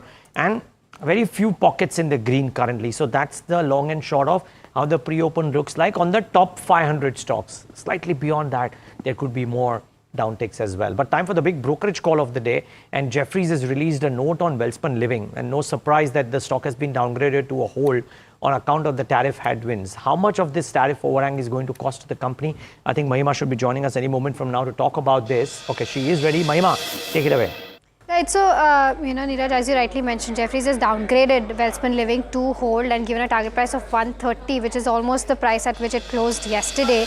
They're saying that tariff headwinds will persist longer than what was expected. Q1 earnings also suggest weakening of overall consumer demand in the US, plus demand scenario could worsen because of this higher tariff. Indian players would likely have limited advantage relative to China and potentially be at a disadvantage to players like Pakistan, is what the note is saying. Plus, Welspun has a very high exposure when it comes to the US exports. It's almost 65% of the total revenue. So, the major impact will be on this textile company. Tariff rate would also create significant headwinds, both in terms of volumes as well as margins, because of demand going down, and plus they might have to absorb the overall tariff cost. Management shared muted near-term outlook on demand, with pressures likely to continue in the near term. They've already told that in their yesterday's con call. And Jefferies has cut the EPS target for FY26 by around 15%. So that's a big EPS cut as tariff headwinds extend longer than earlier anticipated. So this is the overall view of what Jefferies has over Welspun Living and why they've downgraded the counter. Okay, so Welspun in pain as expected. Shrikant, on some of these, are you seeing recovery trade or a contra trade possible? And LT Foods as well, I would add to a Welspun, a KPR Mills, a Vaibhav Global, a Vari Energies. Would you look at any of these right now, or this is a clear, let's stay away till things clear? No, I think it is better to stay away from taking any specific position in these stocks which are likely affected. And it is better to focus on those companies which are really doing well in their overall business, and they can do well in the and they are like more specific to domestic story. So I think it is better to stay away from taking right now any contra position in these stocks. Change when the markets open in 3 minutes time, but it looks like it's going to be a poor breadth. There's just one Nifty 50 stock that is in the green post the pre-open session, and that is Mahindra and Mahindra. The rest of the stocks are in the red, and you have only 9 out of 500 stocks of the Nifty 500 that are trading in the green. Among them, GVTND is looking like it's got a strong start. HEG posts its numbers. Again, a positive start. You have Sagility that is up about 1.4%, but not really too much else. Zentech, another 5% down today, and no buyers in the stock, only sellers. LT Foods also losing about 3.8%. Initial rates, of course, this could settle, but it looks like it's going to be a tough situation. Parag bhai, we've spoken about the fact that this could be a little bit of a short-term negative. Are you spotting any moves today, something like a Welspun Living, something like an LT Foods, that you would venture into because there's a dip that could settle later? No, as I said, as we discussed, Navin Fluorine is something which has also high export, or Atul Limited, for example. Now this kind of companies can be looked at on if they decline more than 2-3% or 4%, because some of these chemicals which they make are not possible to be made in India, made in US, as Puneet was also saying, or some refrigerant gases, for example, SRF. Navin Fluorine, all those companies make. These are not possible to be made in US. So I would say that if this company decline too much, then there's an opportunity, including Atul. But there are some companies which are seriously, for example, this textile company which you said, the numbers also were not that great, and so and this pain will continue. So even for some of the auto component companies which are competing with the companies where some of those competitors have a plant in US. So they'll definitely become uncompetitive if this 25% duty plus penalty, whatever, stays. But I am hoping, or this is my hope, that is a pressure tactic, which I told yesterday evening also. And they want to stop. They want to actually pressurize Russia to come on the table and stop doing Ukraine war. And and plus Trump has also said that within a week we'll come to know, and we are still negotiating with India. So I would say that some of these outcomes which we are discussing right now will change. Parag bhai, sorry, I'll have to intervene here because the markets are about to start, but I get your point. I take on board your point. Let's see when the change happens. But thank you so much for joining in today. Shrikant, stay on. We'll be just taking a quick opening thought from you. But the market's starting off on expected lines, about 180, 190 points lower. Banks, relatively domestic, right? So therefore, not too much of a direct impact. But I wonder if IT is seeing some bit of pressure today. Yet again, actually, it's pretty okay. Maybe the impact is at the broader end of the spectrum, mid caps and small caps very quickly. 1% lower for the mid cap index, small cap index, which is a peppering of these names. Yes, under more pressure. Let's get the heat map up on the screen. You'll probably not see too much on the Nifty. But yes, what you're seeing on the Nifty is that one lone star, which is also just about 0.5% higher. Otherwise, it's a tick of red across. Tata Motors, for acquisition reasons, down. Reliance, because of the tariff reasons, down. Then there is a Titan, Eicher, Reddy's, etc. No big bang dip or hit on pharma. That's the other interesting observation, that the top loser is down 2%, not because of tariff reasons, and only one pharma stock in the top 10 losers. Well, that tells you a story about how the market is likely taking it. We're off the low straight away as well, but early days. Let's wait and watch how this counts. Tepid start. Yeah, Shrikant's technical pick there on the top with Eternal. Because I suppose the thinking is no matter what happens, people are still going to order their food and order their groceries online. That domestic move doesn't end. Think domestic right now. Mid-cap 150, 1.5%. This is going to be painful. We'll get the market breadth up in a bit when we can and we have enough data. The small cap 250 also 1.5%. Let's pull up the sectoral heat map. This is going to be a sector-specific hit. Two things are happening here. No one believes that Trump is going to finally settle at 25%. He himself says negotiations are still on. The second thing is that the impact on India and GDP relatively in larger terms is not frankly that much. So let's not panic about it. Oil and gas is down for entirely different reasons. I mean, crude has dipped again another $2 or so overnight because of these Russia sanctions and the threat there. So which is why you're seeing that play out. Nifty consumer durable also down. I mean, everything is in the red right now. It's only relatively who's less hit. FMCG stocks would be in that category. Remember, HUL will also report today. So watch out for that. Nifty Finance Bank. So all of your domestic focused sectors are doing relatively okay. And here, underline the word relatively is what I'm talking about. Let's pull up the advanced decline ratio. Yes, the breadth will be quite negative starting off, and you can expect that. One stock in the 30 stock Sensex is in the green, 3 in the Nifty, and overall on the NSE, of course, you're seeing a very, very skewed kind of advanced decline ratio. Let's take a look at stock-specific action, and I'm going to start with results because at the end of the day, that's what matters once this tariff dust settles. Mahindra & Mahindra is the first stock that I want to talk about. Despite good results, 1.5% down, and this could be some of the tariff flow going through. Interglobe was on our list. We told you they did well in a turbulent quarter, and in that context were good. So is Aster DM. So you're not seeing too much of a hit on some of these counters. Sagility, again, a decent set of numbers. CAMS, not quite so. CAMS was definitely painful. Sagility, 4.5% up. I mean, they deserve a different set of applause. Be 4.5% up on a day like this. CAMS has seen non-mutual fund revenues dip a fair bit, so that's also 4.5% down. Tariff impact, let's pull up some of the textile stocks. Vardhaman, Welspun, KPR Mills among them, LT Foods, because of high exports to the US, basmati rice largely, all of them down in the red. Welspun, worst hit because of that Jeffries note as well. It was our big brokerage call this morning if you tuned in. KPR Mills, Wari Energies, Gland Pharma, some of these with exposure to the US, seeing pain coming in. Wari Energy is about 4.5% down right now. So you're going to see these all through, and I think picking the stocks that could recover the fastest or that are relatively tariff immune would be key today. Yeah, you said it. And speaking of recoveries, Naveen Fluorine, we spoke about this. It could potentially have an impact on account of tariffs, but the numbers were particularly good. And so therefore, from the low point that it saw in the pre-open session, it was down about 3% at the start. It has recovered quite dramatically. It's currently trading up over 1% or so. But I do want to ask about HEG, which is up about 6%, reacting to numbers. Shrikant Chauhan, any trade here? This is a stock, of course, that has very seasonal performances on the earnings front, and it sees spurts of performance on the stock front as well. Is there a trade here?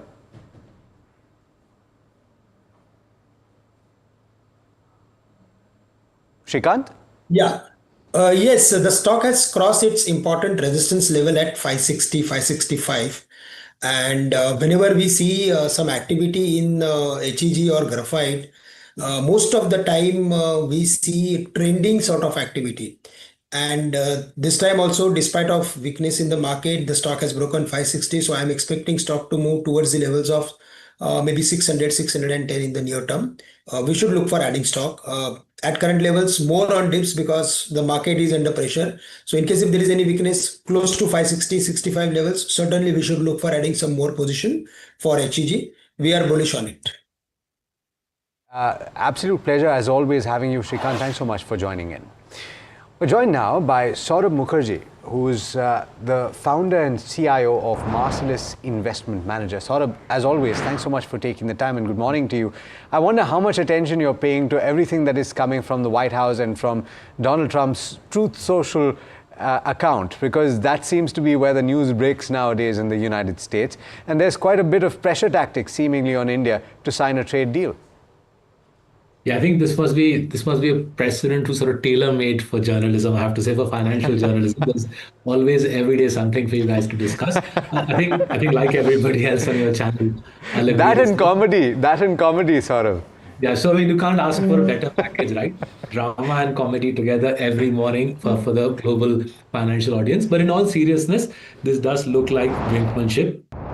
What struck me was The fact that it's come less than 24 hours before the deadline, so it's very interesting that he made this announcement 24 hours before his own self-imposed 31st July deadline. And that's what I think makes it so clear that this is a pressure tactic. My reckoning is in the next couple of months, India and America will crack a deal. We will end up, I strongly suspect India will end up with tariffs better than the 25% angle. I think Parag Bhai mentioned the Russia angle, and it's pretty clear that Trump is using this as a way to browbeat India into reducing its purchase of Russian oil. I'm not so sure that will succeed. I think India quite rightly buys Russian oil because it's cheaper than the stuff available from elsewhere in the world. So it's not something we'll do a lot of trading around. If some of the companies that we like, for example, Divi's Lab has been a big holding for many years. If that comes off dramatically, we'll buy some more of it. But I don't see anybody in the right mind deciding to sell high quality names like Divi's Lab on the back of this. In any case, I think IT, pharma, electronics, I think will be exempt. Even if this 25% tariff were to go through, it's high chances that the three big Indian exports to America, pharma, electronics, and IT will be completely exempt from this. So you're largely focusing on small pockets of pain such as textiles and auto. And whilst we have some exposure there, for example, we are shareholders in Sona Comstar. Again, if Sona Comstar comes off dramatically on the back of an announcement like today, we'll think of buying. So it's not a sell trigger for us by any stretch of the imagination. It's par for the course. We've all got accustomed to this. In fact, our global compounder strategy actively looks to buy on the back of the American president's tariff threats. We bought heavily through April when Liberation Day was announced. American stocks came off. We bought American stocks heavily through April and are sitting pretty on those gains through May, June, July. So Trump always chickens out as a well-established trade in America. I suspect will soon become a well-established trade in India. Saurabh, hi, good morning. Yes, this is a lot of, I would say, fun in heavily quoted terms for financial journalists because Trump is keeping us on our toes. What's on this buy list? What's on this tariff hit buy list? Would any of them, for example, textile companies make it to that list? Would it be pharma companies? What do you think is the right way to make the most of what could end up being a taco trade? So look, I think it is very clear that America needs India on two fronts, right? America needs India to reduce its dependence on China for electronics, Apple being the star play there. And America needs India to reduce its dependence on China for active pharmaceutical ingredients. Remember, China still supplies 70-80% of America's API. India supplies the remaining 20-30%.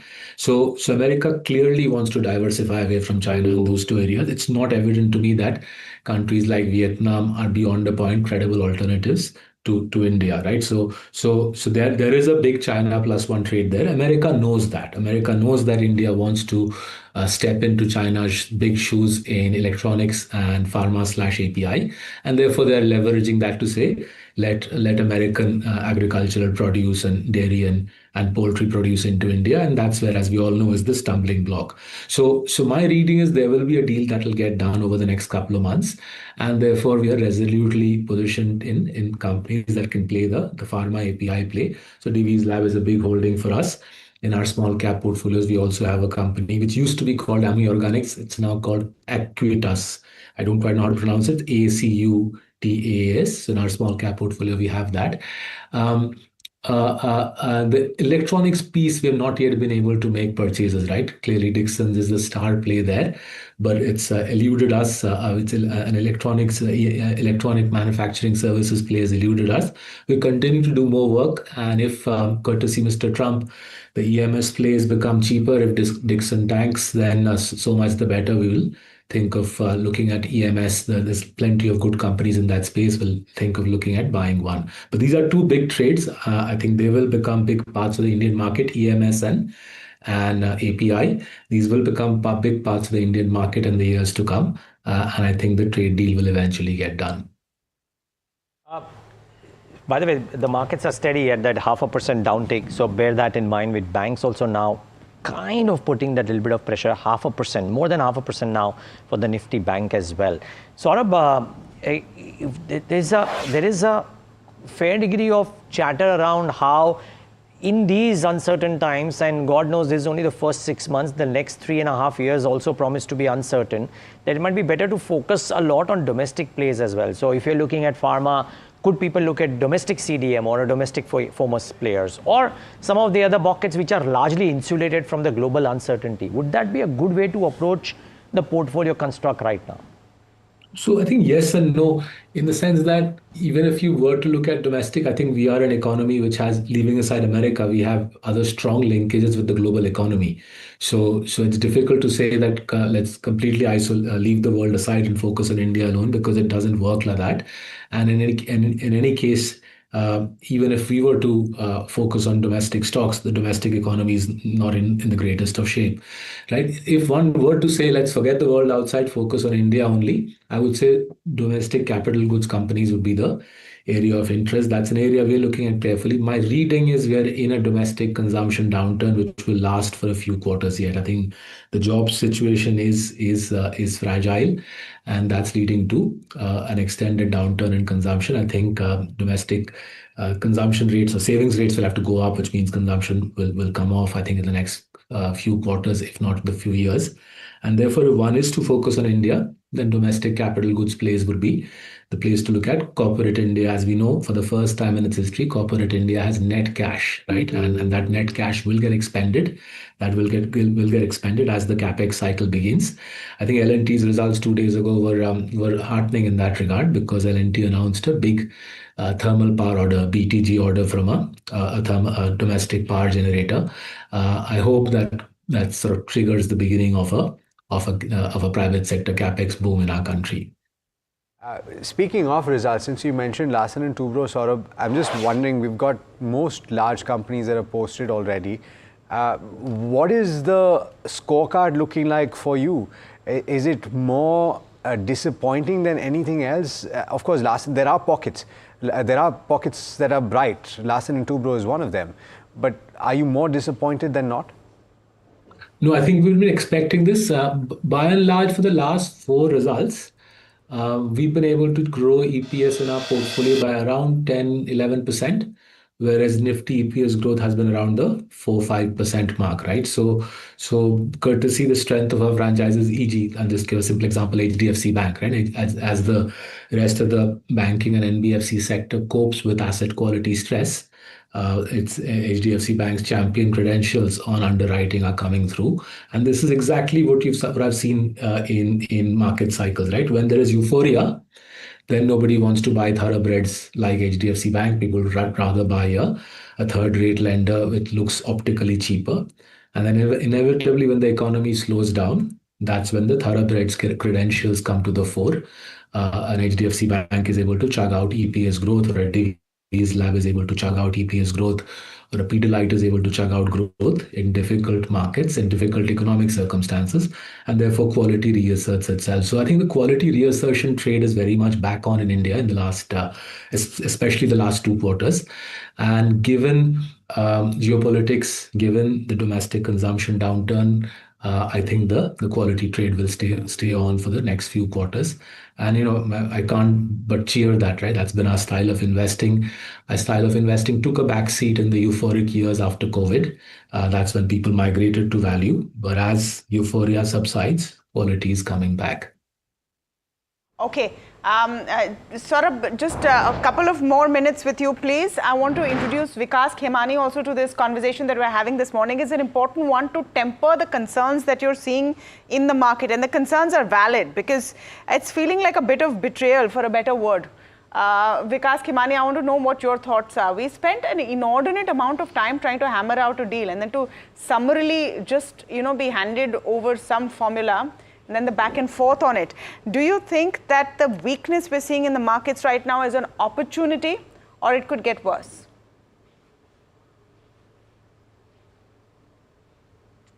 Vikas, the question's for you, if you can hear me. Yes, I lost the last part of the question. I don't know if you can my question that. is, do you think that the weakness we're seeing in the markets right now is an opportunity, or things could get worse? So I think, first of all, see, whenever these kind of negotiations happen in such 2 large economies, these kind of things are bound to expect. Let's not forget our UK negotiation lasted more than a year and a half. right? And of course, if you have to give away a lot of things, access to the Indian markets easily, I think those negotiations can be done very easily. So I think fact is that our government has done a great job in terms of protecting the interest of a lot of other segments. You can't kind of just agree to certain things and give away a lot of other segments because there's long-term implications. So I think these kind of tactics are par for course happens in a long negotiation. Long kind of trade agreements. So I'm not structurally negative at all. I mean, this is, in my opinion, first of all, not a permanent outcome.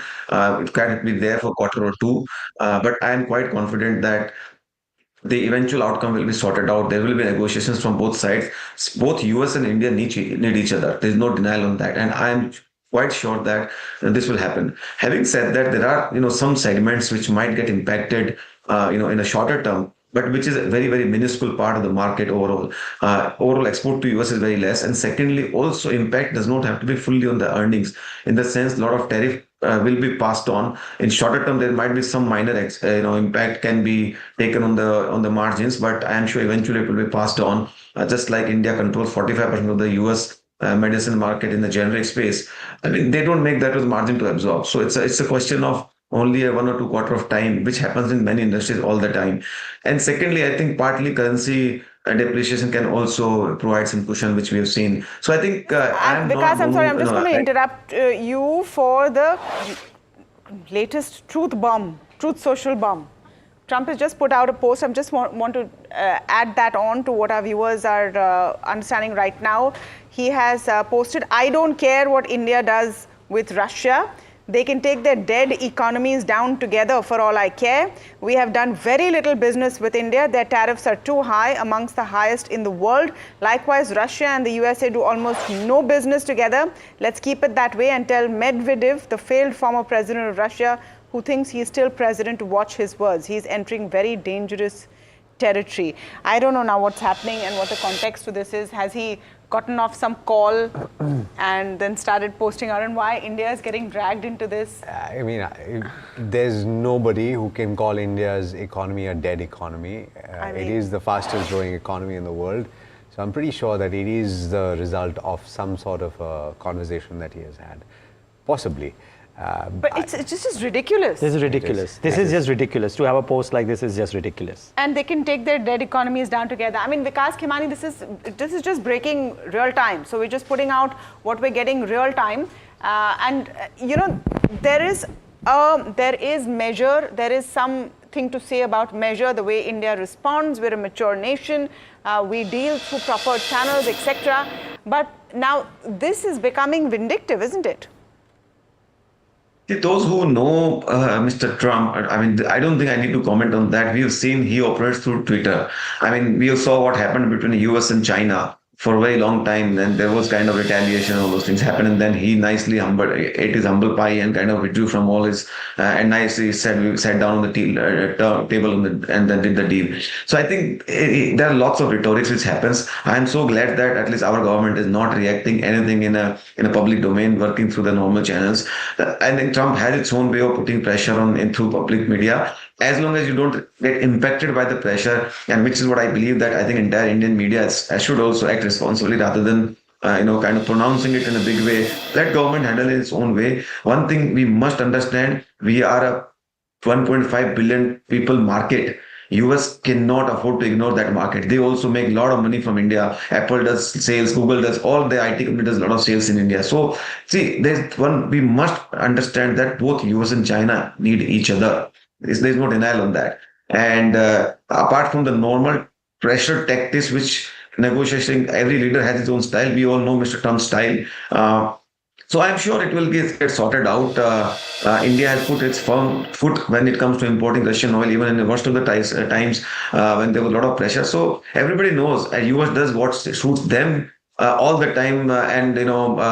So in India, with this kind of size and scale, has its own way to deal in its own way. They don't need to preach anything that whom should we import oil from anywhere. And I'm not getting into the politics side, but that's the stance our government has taken, and I think I respect that. So I think we should not panic. Have faith in our system, and I'm sure in fullness of time we will find answer. No, I think 2 or 3 very key things. That one, a measured approach and through the official channel is really good. The other thing to keep in mind is look at where the action is happening as opposed to just post on Truth Social, right? So I believe what's happened is that the White House officials have said that reciprocal tariffs currently in place have exemptions for goods such as semiconductors, steel and pharma that are or could be subject to Section 232 tariffs. That's part one. And while all of this is happening, there was a Reuters report last night, right, which was speaking about how Google is setting up making a $6 billion investment in the state of Andhra Pradesh for making a data center headquarters of some sort, right? 1 gigawatt data center and a power infrastructure. So look at where the money is coming from. And there will be a case of eating the humble pie, so on and so forth. I think India is actually dignified in trying to respond through the official channel. I kind of completely agree with what Vikas is saying. No, that's fine. India will respond through official channels, but that doesn't mean that you can give a free pass to commentary like this. Yes, certainly. No. And as media, it is also our job to highlight what is happening. Certainly. We can't say that, oh, it's okay, no one cares what he says. He is the President of the United States as of this moment. And his actions do have consequences. You're seeing it on Indian markets maybe relatively less. The fact that he's saying this is a dead economy does show a real inability to understand what's happening, and maybe it's empty words. It's a dislocation from reality, because I very clearly remember a conversation with the three of us, Ben Powell, making a statement, nobody wants to ignore India, and this is the case globally. You're hearing about free trade agreements bilateral agreements being signed by major economies with India, and those that are being negotiated beyond the United States of America. Yeah. And it's very true. You cannot. And Vikas, a statement being made, for example, that apparently Pakistan has reserves of oil, and maybe down the line they will, the US will help Pakistan get those reserves and maybe sell them to India down the line. All of this seems to be scare tactics, pressure tactics, right? Yeah, so we've seen President Trump, since he has come to the presidency, that how volatile person he is, how publicly, I mean, his approach is very, very theatrical and threatening both. So I think there are a lot of times. I mean, he's been, which I've never seen in my knowledge of any president's history, who abuses the Fed governor, who is an independent institution. And we've seen all those things, right? But so hence, I would say that markets have started taking that with a pinch of salt. Like I said, have faith in the collective power of the population of both countries and need of each other of country. I am sure in due course of time, Indian government will do its own work. They will do their own work and figure it out. Can US afford to not import medicines from India? That's a question one has to ask. If there was a time, and if you see 2 years ago, US FDA regulator first time came to India, stayed here for 15 days, met pharma companies. Why did they do that? Because of their regulatory overreach, there was a shortage of medicine in US. No doubt, Vikas, no doubt that they can't do without us. Okay, I have one question for you, but just allow me to break the story. We have an important story, and then I just want a response from you, Vikas Khemani. So give us a couple of minutes. So we're hearing that the Petroleum Ministry is assessing the impact of potential tariff penalties. That's the exclusive we're getting from government sources. Shrimi, in fact, is joining us with all of those details. Yeah, so the Petroleum Ministry, Tamanna, is closely examining the implication of potential tariff penalty as it's await the executive order from US at this point of time. In fact, sources tells us that Indian refiners have already diversified their crude sourcing and bringing in oil from suppliers such as US and Brazil, and in an effort to mitigate any kind of supply disruption. But sources do indicating at this point of time that since if the imports from Russia curtail, then that point India may need to further diversify its crude basket. And in fact, they are also saying that this may create some disruption given the point that currently India imports 35 to 40% from Russia, and that may interrupt the entire and push up the India energy bill. The sources also indicated that currently they are in talks with the refiners. They will be having a meeting with all the Indian refiners at this point of time. The Petroleum Ministry is having a discussion with all stakeholders. But if you see the numbers, Tamanna, we have seen that crude import from Russia has risen 8 to 10% in last few years, particularly after Russia invasion to Ukraine. So, the bill, if you see from 5.6 billion, it raises up to $58 billion, and that is huge. So that's the concern Petroleum Ministry is raising. However, they are studying and waiting for the executive order on that. In fact, if you remember on the tariff penalty, earlier this month, clearly the US President issued a warning saying that secondary tariff of up to 100% could be levied if countries continue to trade with Russia. And, recently it says that the penalty go up to 500% on India and China since they continue to getting energy supplies right now from Russia. So, at this point, right now they're numbers, but the fact is 35 to 40% of India's crude is coming in from Russia for India. And diversification is always there. Shumi, good to see some green on the screen, even if it's from you right now in your frame and not on the markets. So thank you for that. So at least we have some green on the screen there. Shumi Chaudhary there in that Haryali, while as markets are completely red. Vikas Khemani, now this is the tricky bit. The fact is that cheaper crude, relatively cheaper crude, is something that the Indian economy needs. How do you think this moves forward? And would you look at more domestic focused companies while all of this settles in? I think, see, India, if you ask me, is a very far more domestic economy than export-oriented economy. It's very well known. It is a story of infrastructure build-out. It's a story of consumption. It's a story of import substitution and, of course, related export. The export is a very small driver of this at this point in time. And nothing changes at, we are the youngest demographic country, which is kind of not only producing and consuming. So that continues to remain so. And I don't think this event writes off export story. Let's not, because ultimately India has its own core competence in the segment and sectors, and our tariffs are not worse off than China or anybody else, so that we become extra competitive because of this. So there could be 1 or 2 quarters of displacement, tactical adjustments that happens whenever there's a big policy change, and it will be passed on. So regarding your energy question, I think, again, we will have to wait and watch.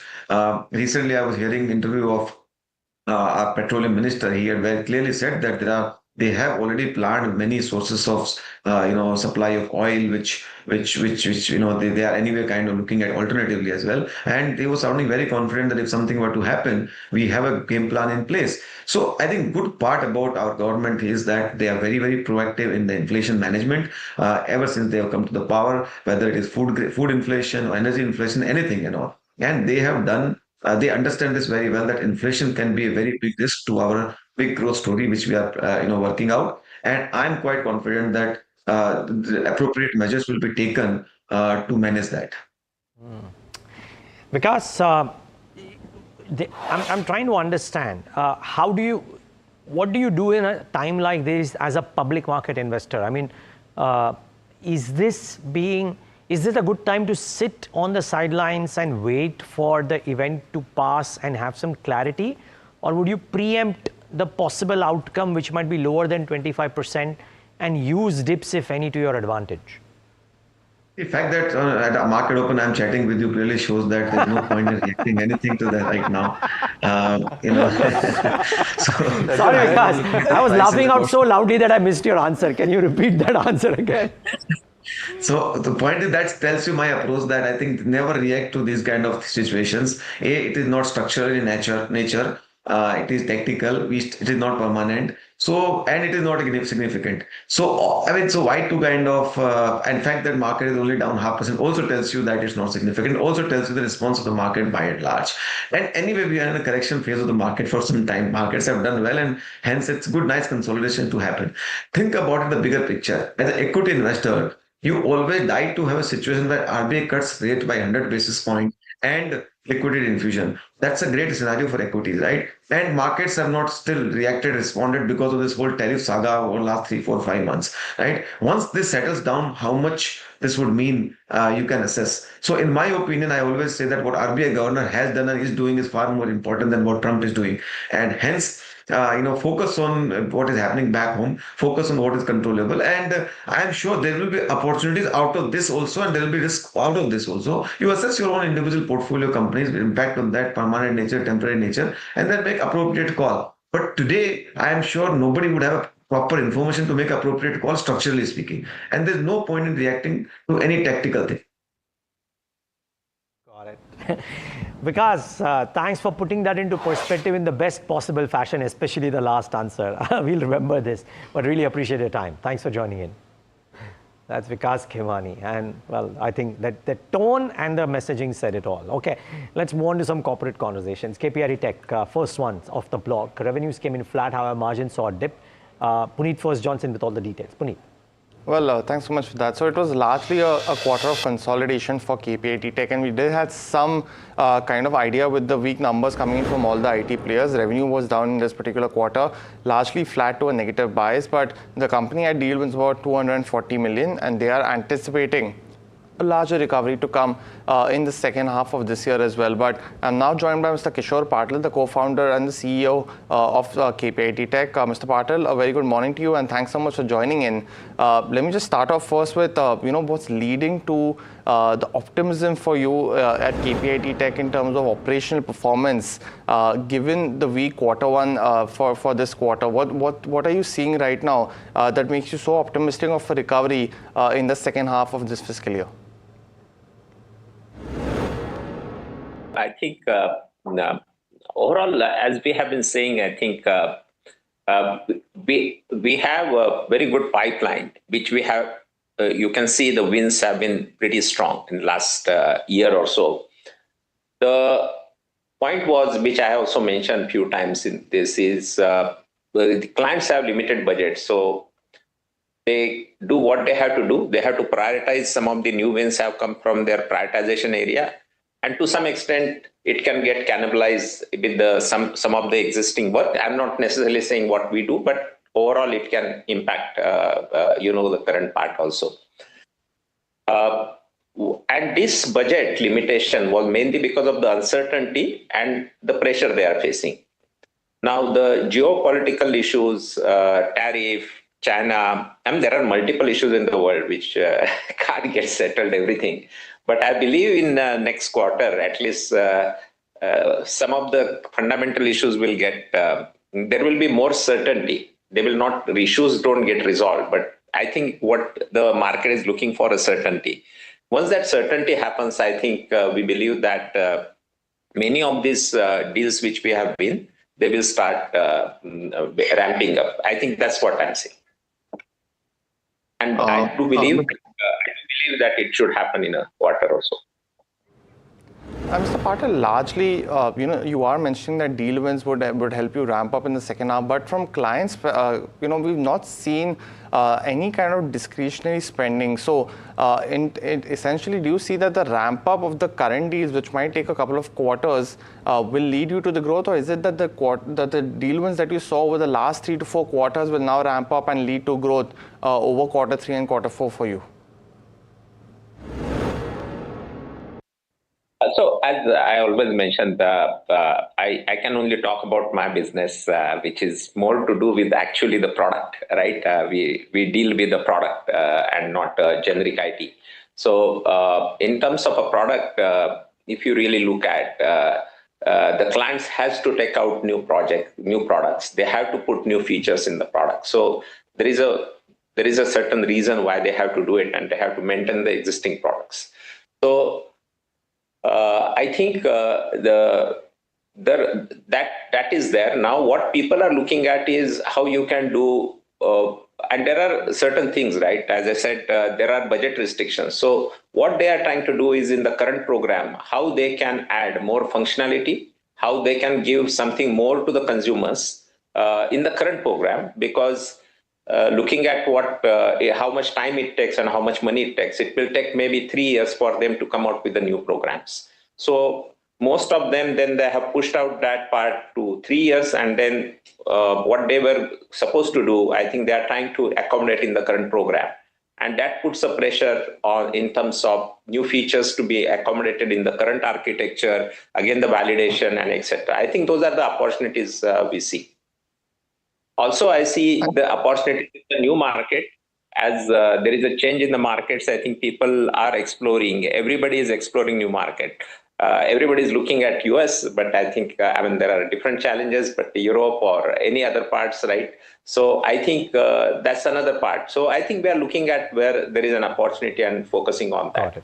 Got it. The other part, as I have mentioned in the earlier, that off-highway and commercial is an area of focus, and we believe that during this year, you will start many of them adopting new technologies. So that is the other part I see as a growth from the US perspective, specifically, while it is across. So there are specific things. And of course, I believe in India story, and there is a lot happening in India.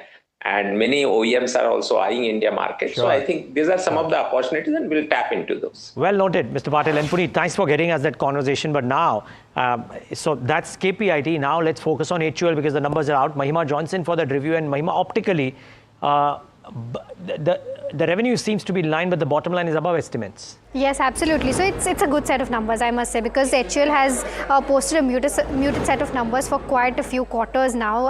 A good 7% growth in profits is certainly positive. Revenue also a good uptick of around 4% odd. Margins were expected to be in that range of 22% odd, and they've come at that 22.3% odd, lower end of the band that HUL has already guided for. EBITDA is also almost in line, slightly below the estimates, but overall in terms of where the YY numbers stand, net profit has seen a good growth of 7.6%. EBITDA has seen a flat growth, a slight growth of around 1.3% odd, and margins, as I mentioned earlier, 22.3%. In terms of segmental revenue, home care, surprisingly this time has seen growth, which was one segment of pain because it has seen a degrowth in the past 3 to 4 odd quarters, saw a growth of around 1.8%. Beauty up 11%. This segment has been doing well for HUL in the past 3 odd quarters now, and that has held momentum this quarter as well. Personal care, again, good growth around 6.4%. Foods, which was a negative growth in the last quarter, has again bounced back in the green territory and up 4.3%.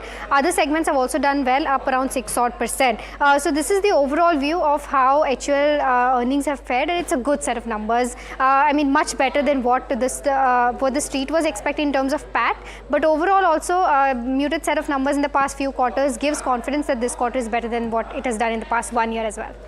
Before we get to the analyst comment from Naveen Kulkarni, just Mahima, if you can break down the categories, the segments, because I think the food business seems to have done better. Yeah, so like I mentioned, food business has seemed to have done better, which is up almost 4.3%, and this was not the case last quarter.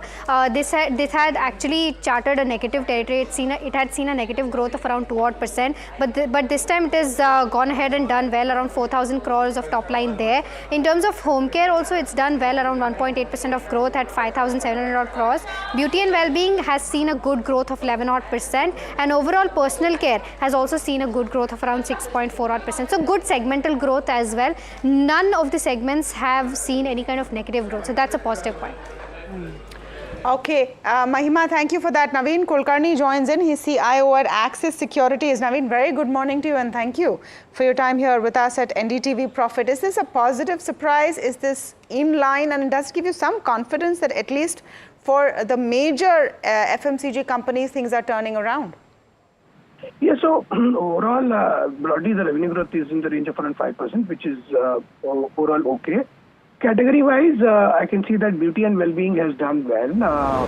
Home care has been, let's say, around 2% growth. Personal care has also been okay. In fact, personal care has been good. Foods business has also done well. Home care has been, I would say, that slightly slower. That's why the overall growth rate looks to be in the range of around 5%. Margins seem to be slightly under pressure because some bit of, I think, gross margin pressure has been there. But overall, I would say that these are decent set of numbers. See some bit of improvement on a sequential basis. Things seem to be slightly picking up better than before. Of course, the pace of pickup is not that great. But overall, I would say that things are improving on a sequential basis is what I can see. some bit of growth is also coming back in categories. What's your call then? If I mean, FMCG has been struggling for a better part of the year, right, Naveen? Do the numbers give you a thought to kind of change the stance if you had a negative stance on HUL or some of the other FMCG names? Sorry? I'm saying, do the results inspire any confidence? Because otherwise FMCG has been, for lack of a better word, pretty insipid. So I would say that these numbers are getting to be little better, but is there anything which says that it has become significantly better, or are we going to see sharp improvement in nominal growth rate? I don't see that as of now happening. It will take some bit of more time. Maybe second half of this year is where post round about Diwali time, and post that we should actually start making better sense of that. But I would say that at least categories seem to be growing. None of the categories are declining. So there is an all-round improvement is what we have started to witness now. How it sustains and how it picks up is going to be an important aspect that we need to check. But there is improvement, and some bit of encouragement or inspiration can be taken from this kind of results. Well, Nestle, ITC, how are they racking up right now? So, of course, HUL compared to Nestle, of course, is cheaper. Nestle results were not that great. ITC is much, much cheaper. It's completely a different category. It's a regulated category. Profitability there is much higher. Maybe volume growth could be better. So, ITC might be a better stock compared to HUL at this point in time. But, of course, we need to see how that pans out over the next 6 months. Okay, ITC, HUL, Nestle seems to be the pecking order. Very short break. Thank you for that, Naveen. We're coming back with a conversation with Anish Shah on the numbers. M&M holding out in a very, very tough day and a turbulent market trade because of stellar numbers. That conversation after the break.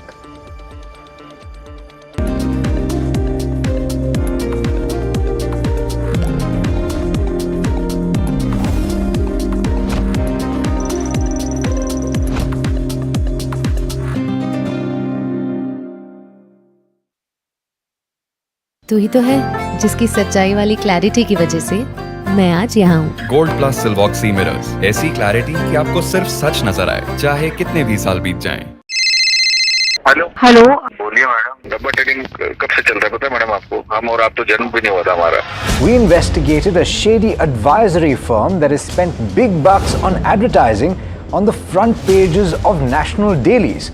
ये आपको बिल्कुल उसका ऐसे हल्का सा भी खौफ नहीं है। मैडम एक बार को खौफ किस लिए रखना चाहिए तो बताओ, कौन सा गलत काम कर रहा हूँ मैं? After our report, we also saw NSE came out with a cautionary circular to the investors. Market Regulator Securities and Exchange Board of India has also come out with a release talking about the actions that it has taken. Cyber complaint has also been filed against the entities involved in this entire dabba trading scam.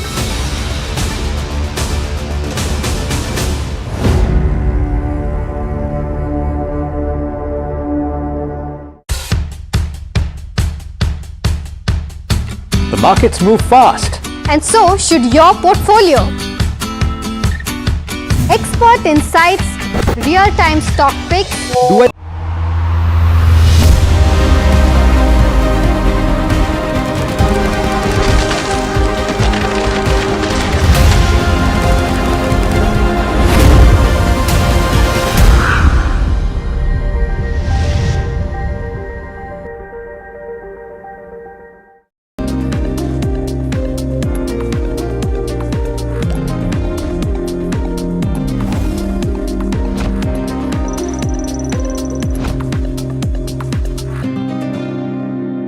Joining us on the show is Dr. Anish Shah, Group CEO and Managing Director at Mahindra Group.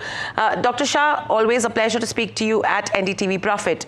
My first question coming to you is, with everything that's happening around, the industry environment is seeming to be muted. Within that, M&M has really delivered well in terms of the first quarter. Outlook is also seeming to be really promising. What is giving you this confidence? Good morning, Hiral. It's a pleasure to be here with you. And I would give a lot of credit to our teams across all our businesses. This has been one quarter where we've had a very strong performance across a large number of businesses, in fact, all of them. And you see that in the results.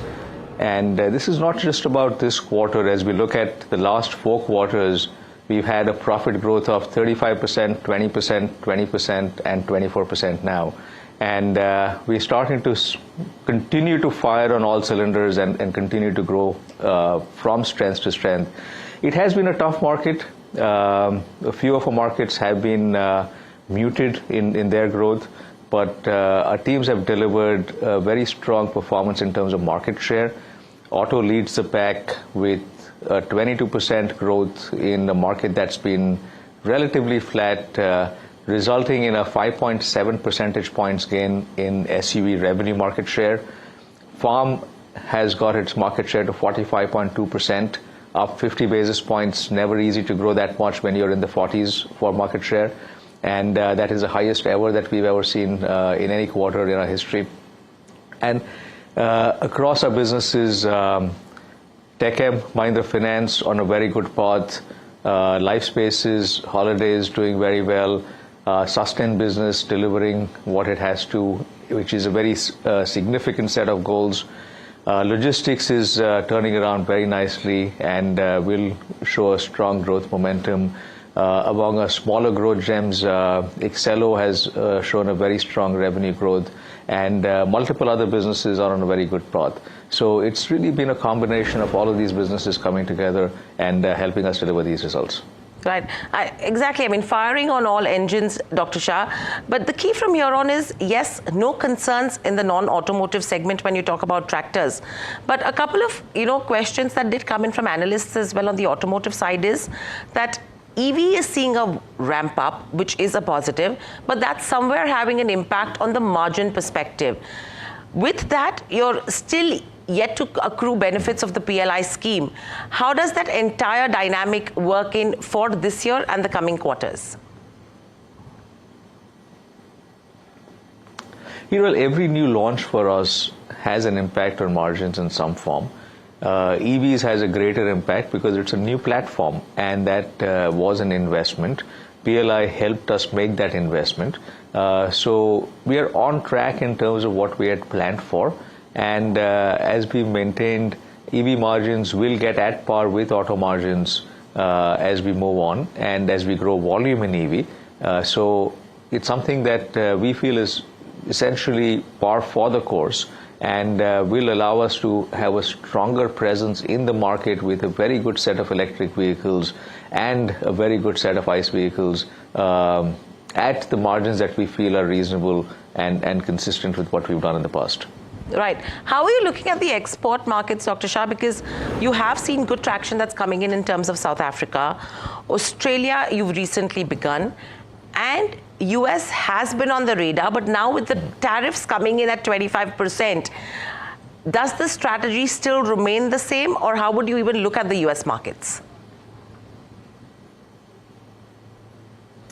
So we've got a very clear strategy for exports, which is consistent with what we've done for all our businesses, which is focus on a few key areas, do that really well, and then think about doing more beyond that.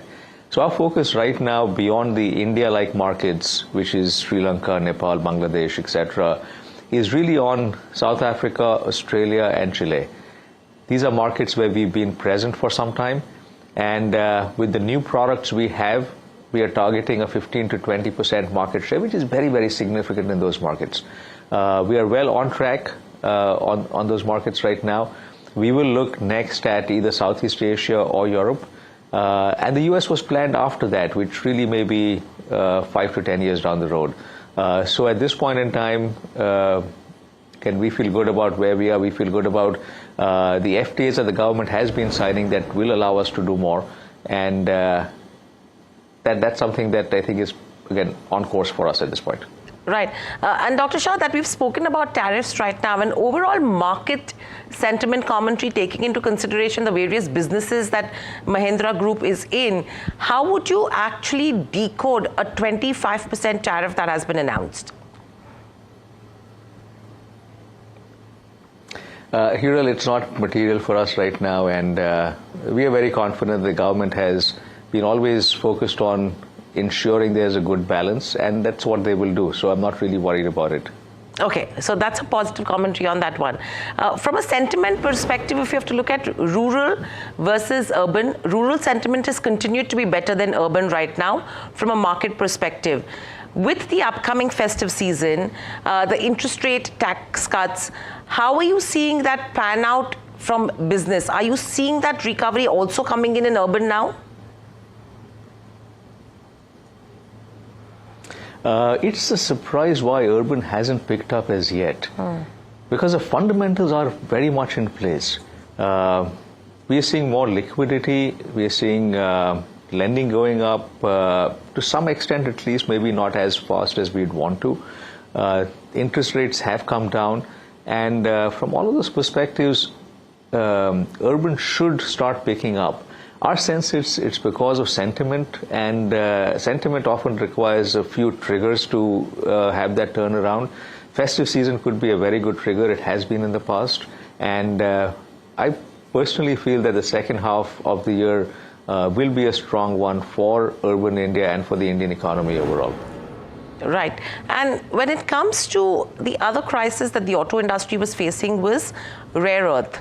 How are you seeing an impact in terms of M&M, or is M&M also looking at substitution measures from here on? And secondly, the rising commodity prices, because that is something that could put pressure, particularly steel and precious metals. So again, that dynamic overall. So Hiral, the silver lining for a crisis is that it makes you stronger. And we learned a lot from the semiconductor crisis. And that has helped us tremendously in rare earths right now, because we've had to find substitutes for various components. And again, our team has done that very well, which has really taken away any concern for us.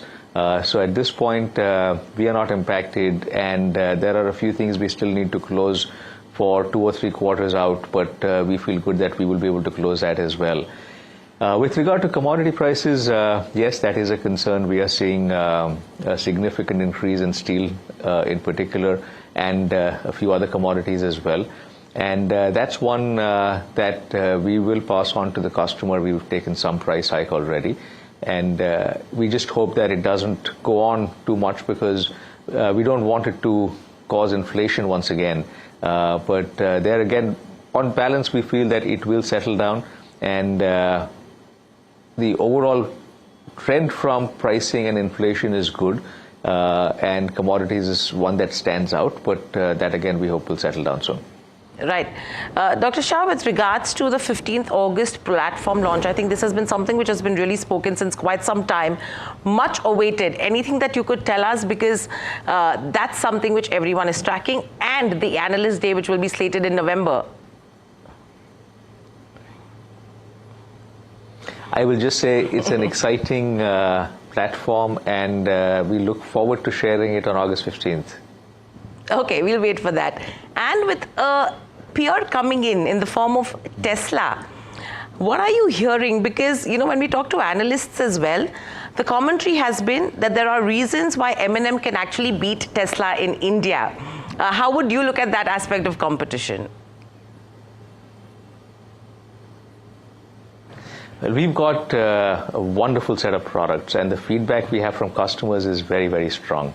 And based on that feedback, what we see of products, the only thing I would tell any customer is, please drive our product and then compare it with anything else you want, and then make a choice. Many have done that, and many have made a choice in favor of Mahindra, but that's the message I would give to all consumers. Right.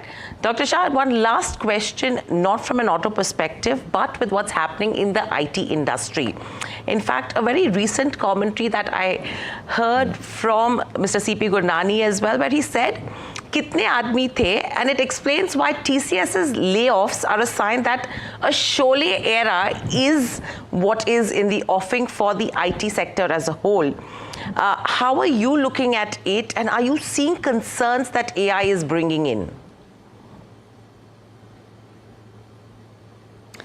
I think, Hiral, the Sholay era was long gone, because the IT industry started with call centers, which is where it was really about headcount.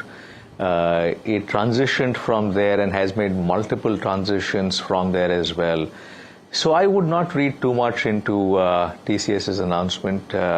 Sometimes that's required from time to time. That is unfortunate, but I would not read too much into it. I think the industry has shown the resilience to continue to transform, to add value in different ways. Technology continues to be a very significant part of our lives overall, both as consumers as well as companies. And therefore, IT services companies are going to play a key role in every step of transformation that we see in technology that will cause them to continue to transform how they provide the services. Okay, but Dr. Shah, just a quick one. Will we see a similar action that could happen at a Mahindra IT firm as well? Because that's the way the trend is panning out across the sector. So are you seeing concerns from that area where you could have to take decisions like that? So we are not seeing concerns at this point in time, and I sincerely hope that we do not have to take any such actions at any point in time in future. We do care for our associates, and at this point, as I said, we don't see any need for that.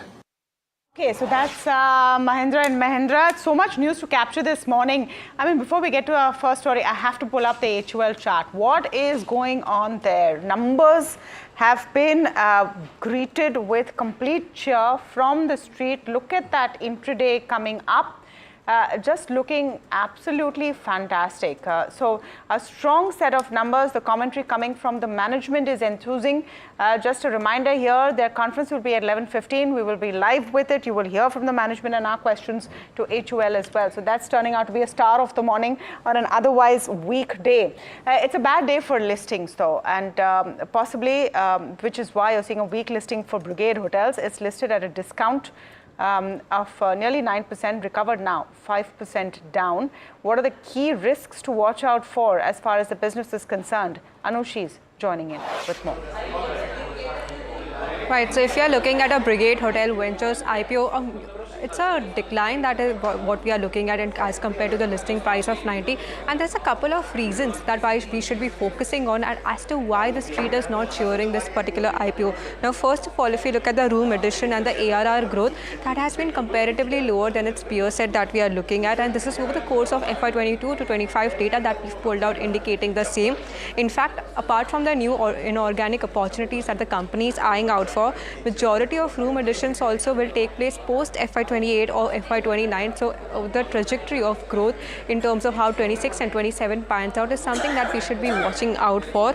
In fact, if you look at the growth also in terms of revenue, they've derived 63% of revenue from just 4 properties situated in Bangalore. So high concentration is what we are looking at as well. In fact, if they terminate any agreements with Accor or Marriott, that stands as a risk point of view as well.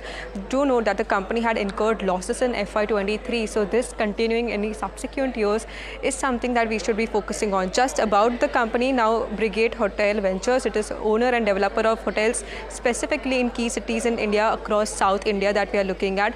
It has a portfolio of 9 operating hotels with about 1,604 keys and intends to develop 5 additional hotels. Most of the hotels are managed by global hospitality chains as Marriott, Accor and Intercontinental. Their objects of this issue pertain to repaying certain borrowings for its subsidiary as well, SRP Prosperity Hotel Ventures, which is currently loss-making as well, and pursuing other inorganic growth opportunities as well. So this is the overall picture that we are building for this IPO. Yep, and certainly sulking today. Anushi, thanks a lot for that. Let's get in Vaibhav Sanghvi, CEO of Ask Hedge, to talk about how is he viewing the scenario currently. Vaibhav, good having you. Thanks for joining in. You've run a long short fund successfully. I believe you probably still have that option. I would love to know, how are you viewing at that opportunity in the Indian markets currently? If you had a chance to be short, would you be majorly short, or would you believe the bulk of the damage in the last 800-900 point correction is behind us?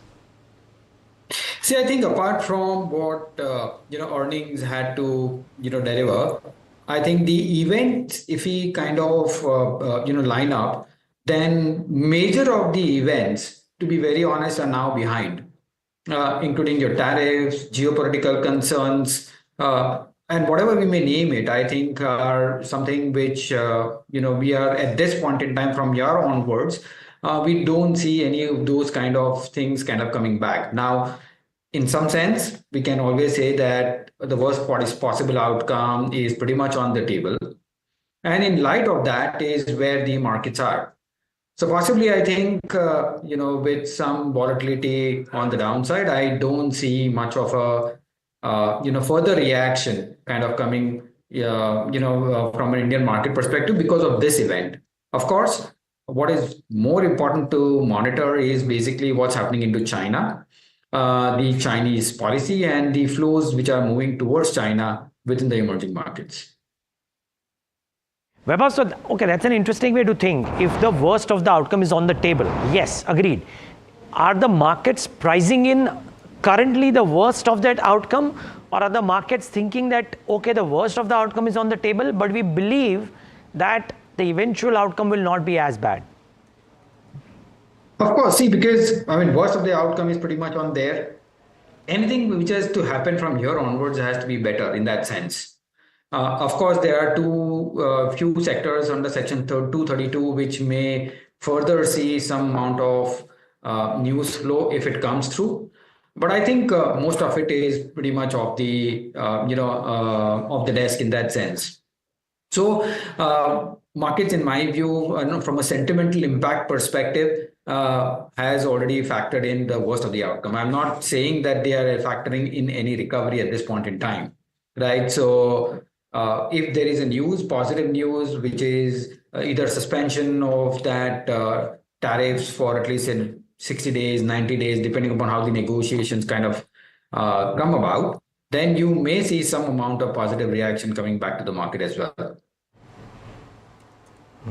Okay. Vaibhav, what have you made of the results thus far? Are there any green shoots? Are there any, or are you also in the camp? We were talking to Gautam Duggad of Motilal yesterday, who said that while their estimates are 12%, all the client meetings that he did, most of them said, "Kerne 5-6% se zyada nahi hoga." Where are you on that argument? See, I think you are absolutely right. The buy side would love to be a little more conservative than the sell side in that sense. But my view is that I think, more importantly, there is diverse, set of earnings in the sense that we have seen some weak earnings coming from, IT pack. There is some amount of weak asset quality concerns coming from few select banks and probably NBFCs. But apart from that, I think the larger private banks have kind of given a pretty good picture. Larger infra companies have been doing pretty good, and consumption has kind of kickstarted the earnings pretty decent, in line with the pre-quarterly updates as well. So my sense is basically from an index per se, if you look at it, IT, we have seen a very huge correction post the kind of numbers. Right. I'm not sure whether we have seen the stabilization as yet, but at some point in time, the free cash flow yield kind of starts to kick in, and probably people will see some amount of valuation which will start getting, cheaper. And as trade deals kind of, get better or get framed up, you will see some amount of discretionary spend coming back to the IT space as well. So that's a fluid sector which we are still neutral on.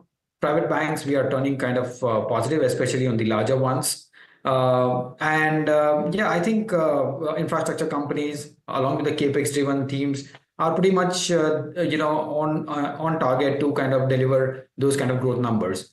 So I would be tilted towards probably double-digit kind of earnings. Of course, just touching about double digits. So I'm a little more positive than the other buy-side street analysts. Vaibhav, and this, of course, has just come in. HUL, fantastic numbers. That's moving quite sharply. Eternal doing relatively well, even on a turbulent day. You think the consumption story and domestic-focused consumption story is the best bet right now, even as what is happening all over the world and with the trade deal still has time to settle in? We have been advocating the whole consumption theme for now a quarter or so. The main reason, of course, is beyond the tariffs and the uncertainty regarding that, is what we are saying is that at this point in time, the central government, the state governments, and the central bank all of them working together to revive the whole consumption piece.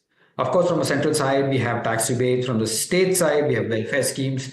And lastly, from the monetary policy perspective, we have decrease in rates, decrease in risk weights on the loans, increase in liquidity on an overall basis. My sense is basically everybody focusing on towards reviving the whole consumption piece.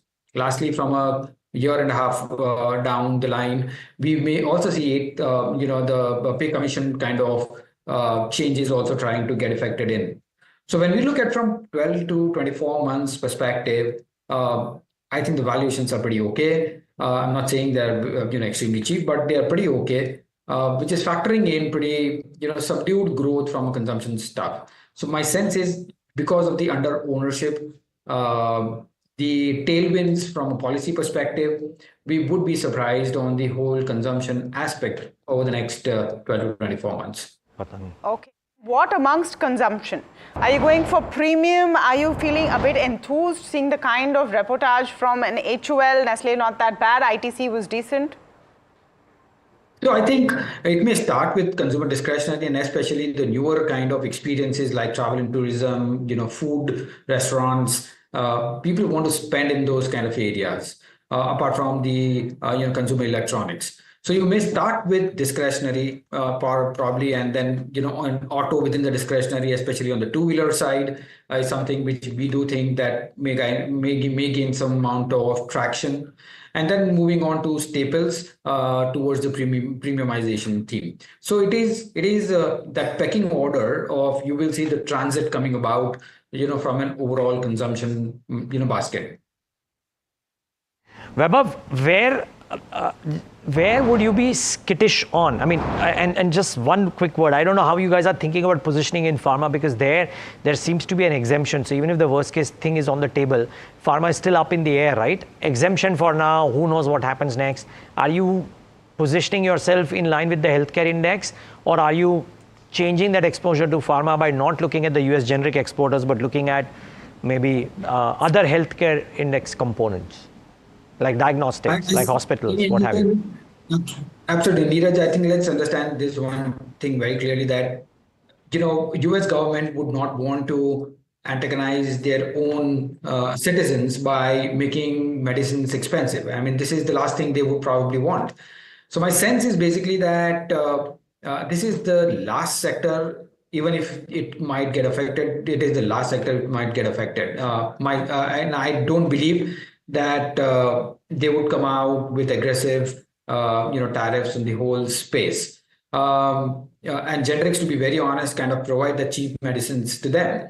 So, in my view, I think this is a sector which may be insulated, as like an IT service sector as well, from the whole tariff piece. In addition to that, my sense is also that looking at the traction from a generic side, looking at the price stability, I think this is a sector, because of the extra pessimism which has had because of Revlimid, we might see some amount of bounce back or bargain buying probably happening here.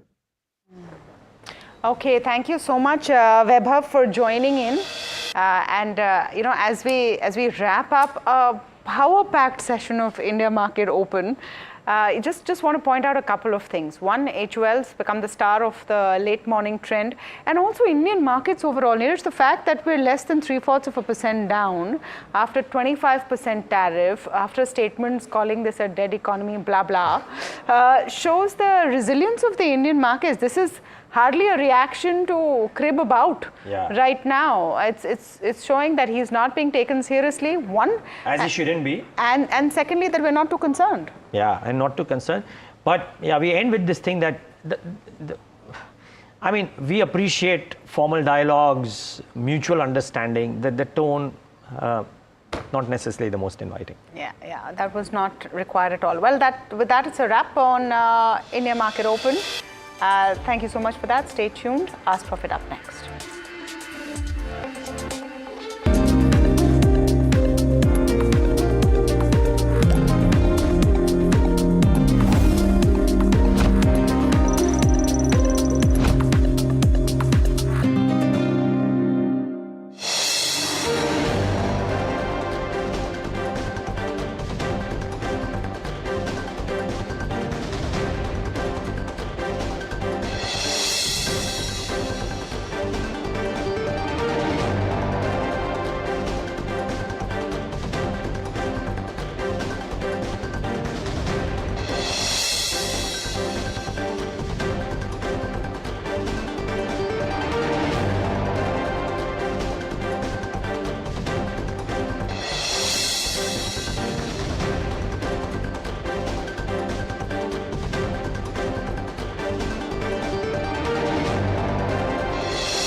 Hello बोलिए madam, डब्बा trading कब से चल रहा है पता है madam आपको? हम और आप तो जन्म भी नहीं हुआ था हमारा.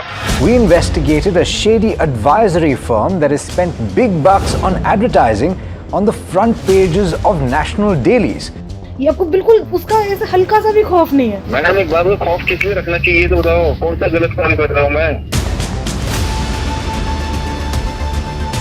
After our report, we also saw NSE came out with a cautionary circular to the investors. Market Regulator Securities and Exchange Board of India has also come out with a release talking about the actions that it has taken. Cyber complaint has also been filed against the entities involved in this entire Dabba trading scam.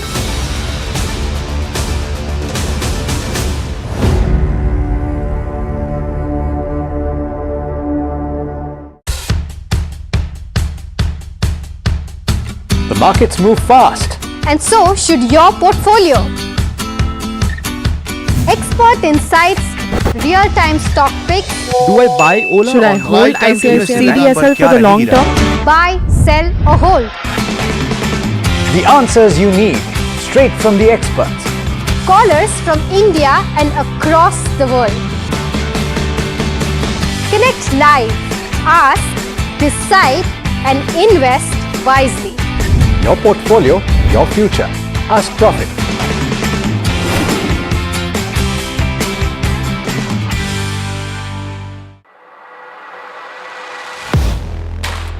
Do you really know the company you invest in? What is the real picture behind presentations and claims? Is the outlook as rosy as the company claims? Know Your Company, powered by NDTV Profit Research, shines a light on the biggest stock market movers.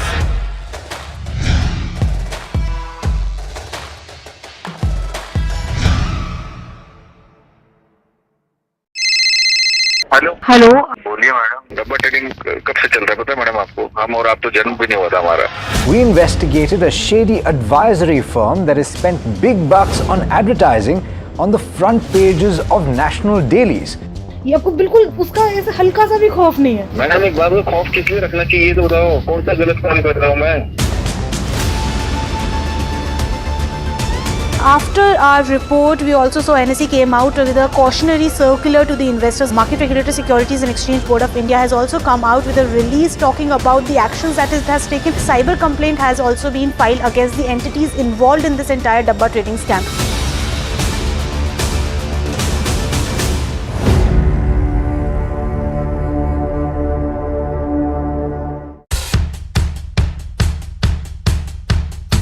The markets move fast. And so should your portfolio.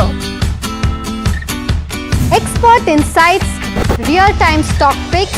Do I buy Ola? Should I hold CDSL for the long term? Buy, sell or hold. The answers you need, straight from the experts. Callers from India and across the world. Connect live, ask, decide and invest wisely. Your portfolio, your future. Ask Profit.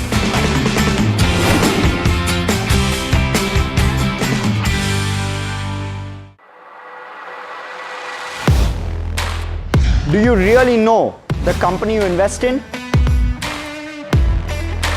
What is the real picture behind presentations and claims?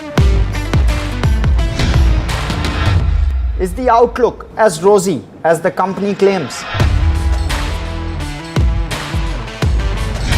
Know Your Company, powered by NDTV Profit Research, shines a light on the biggest stock market movers.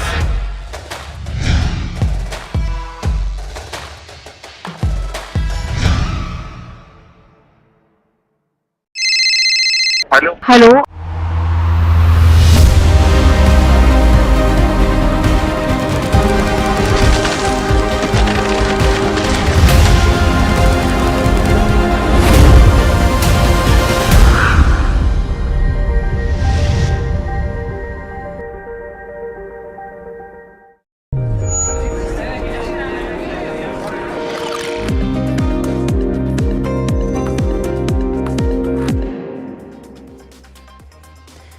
Hi, thanks so much for joining in. You're watching Ask Profit on NDTV Profit, and my name is Alex Matthew. This show gets you answers to all of your stock-related questions, and there are several ways in which you can get in touch with us. Among them, there are two on the screen in front of you. And in fact, you've got the WhatsApp number on the top of the screen and the landline number where you can call us on the bottom of the screen. Now, there's quite a bit that has happened overnight, not least of which is Trump's tariff tantrum. The fact that he's levied a 25% tariff, or at least announced a 25% tariff on India. And there are several statements that he has made in the interim as well. Not too long back, he put a statement out on Truth Social talking about how India and Russia can take their dead economies and, well, effectively get lost. But there's a lot on the earnings front as well that we should be focusing on this morning. And there are a couple of stocks that are in focus, not least of which is HUL. We'll come to that in just a bit. But before we do, let's talk about Sagility. And what a set of numbers this company has posted. You have margins that have been under pressure, but it's a positive guidance. And more than anything else, I think the management commentary is what is being sought very closely. So let's bring you that. We've got Ramesh Gopalan, the Group Chief Executive Officer and Managing Director of the company, as well as Doraiswamy Srinivasan. And they're going to be speaking to Puneet. Puneet, take it away. Let me first start off with, the one key highlight from your results that's very difficult to ignore, and that's the increase in guidance for margins specifically in this particular quarter for FY26. What are you currently seeing on the ground that's leading you to such positive outlook in terms of FY26 at the time where the healthcare-focused industry in the US is seeming to be slightly under pressure? So what's driving this positive momentum? Thanks, Puneet. Yes, we had a very strong set of numbers in Q1. And that's the momentum that's giving us confidence that FY26 will be a good year for us. A couple of things. On the macro, like you said, there's a lot of things happening in the US healthcare. But a lot of them are tailwinds for us as clients come under more cost pressures and margin pressures. They're looking at partners like us to support them in their transformation journeys. And so since we operate in core operations, which is a non-discretionary spend for our clients, it is that area where clients are looking to improve efficiencies and take costs out. And that's where we partner with our clients to help them in their journey. So that's likely to continue, and that's likely to get a lot more impetus with the profitability pressures, and that's why we are confident. Just to follow up, sir, because you mentioned that a lot of cost takeout deals has been happening in this industry, and it's quite similar to the commentary we're getting from other IT players as well, that the transformative deals are currently on hold, seeing a lot of cost takeout deals, but for them, the margins are quite lower in that. How does that compare for you specifically in terms of raising the EBITDA guidance in this year, despite going to a cost takeout deal model, at least for now? Look, our business model, again, going back, we run the core operations for our clients, right? So when clients come to us, they obviously want us to run those operations at a lower cost. And they give us the latitude to transform their operations. So we use technology, we use automation, analytics, AI. We deploy them in the operations that we run for our clients. So unlike an IT services company, which actually does the project, we actually deploy those technologies in the operations work that we do for our clients to help them take out cost. And in the process, the client gains, and we also stand to gain in terms of keeping a bit of those efficiencies for ourselves. And so, we also saw a couple of acquisitions, especially BroadPath in the last year as well. You had mentioned that this could be some kind of margin dilutive, but given this context of increasing the guidance, how does that shape up for this year? That's still true. The EBITDA margins of BroadPath is lower than Sagility margins. And while we are working on synergy benefits, which will improve their EBITDA margins over a period of time, the dilutive nature of the BroadPath business is still true. If you realize our EBITDA numbers last year were even higher, right? So we had already guided to some dilution in the EBITDA margins because of BroadPath acquisition. But the guidance that we gave last time to what we are saying now is the EBITDA margins could be a tad better than what we had guided in the past. And it could be in the range of 120 to 150 basis point as was indicated? Yes, more likely in the 120 basis point range. Yeah. And so in terms of deal wins as well, that's also been again a very strong one in this particular quarter. Is there any kind of differentiation that you're seeing from, because you had 18 deal wins from existing ones, but also 4 new deal wins from new customers. Is the trajectory similar to, as you mentioned, on cost takeouts as well as efficiency in their existing systems for US right now? Yes, a lot of focus is on efficiency and cost takeout. But going back to your question, the 18 deal wins from existing clients, that's been the nature of our business. Most of our growth comes from existing clients. And once we build a relationship with a client, we tend to expand that relationship. And so that's played out well for us in the past, and that continues to play out well. But the specific nature of deals that you're talking about, yes, it's outsourcing by the very nature is for clients to get a lower cost. But in the current scenario, that pressure on further reducing the cost is just amplified. And it's very interesting because while building into your existing clients as well as deepening your experience with them, the new client additions will of course help you in the medium term as well for increasing the aspects. So point well taken. Just one question, and that's been the talk of the town, which has been artificial intelligence, and how is that helping your current business? With your business momentum of reducing cost and as well as improving processes for your clients, has that already been incorporated in your existing deals, or are you being able to charge a slight more premium for the services offered with AI as well as integration of that in your current systems? Yeah, so it's a little counterintuitive, right? So to your first question, the adoption of AI is gradual, right? So I won't say it's been deployed across the board. Like we've highlighted in the earnings call, we have deployed a number of use cases in our existing clients, and we continue to increase that penetration. To your specific question on how this works out, I'll take you back to the cost takeout, right? If I'm doing a certain piece of work for a client at let's say $X, the client wants me to deploy technology and bring down that X to X minus 10% or 20%, right? And so the question is not getting an incremental revenue because of transformation. It's actually reducing the cost of operations for the client. The way that we are able to retain our margins and grow our margins is we can possibly increase more efficiencies than the efficiencies that we give clients through price reductions. And so part of the effort that we get back basis the efficiencies that we generate also helps us retain our margin. So overall, while the revenue might be cannibalized when you do transformation because you're taking cost out, which means your revenue reduces, it could help you stabilize and improve your margins. All right, so that's the management of Sagility talking about the road ahead looking much brighter than anticipated, and so that's reflected in the stock price as well. But let's talk about HUL, arguably the stock of the day this morning in the context of the Indian equity market seeing selling pressure. And this is a measured response, if you can call it anything, this morning to the tariff announcement. But really, HUL up about 3.9%, the top gainer on the Nifty 50, and single-handedly pulling the rest of the consumption pack forward as well.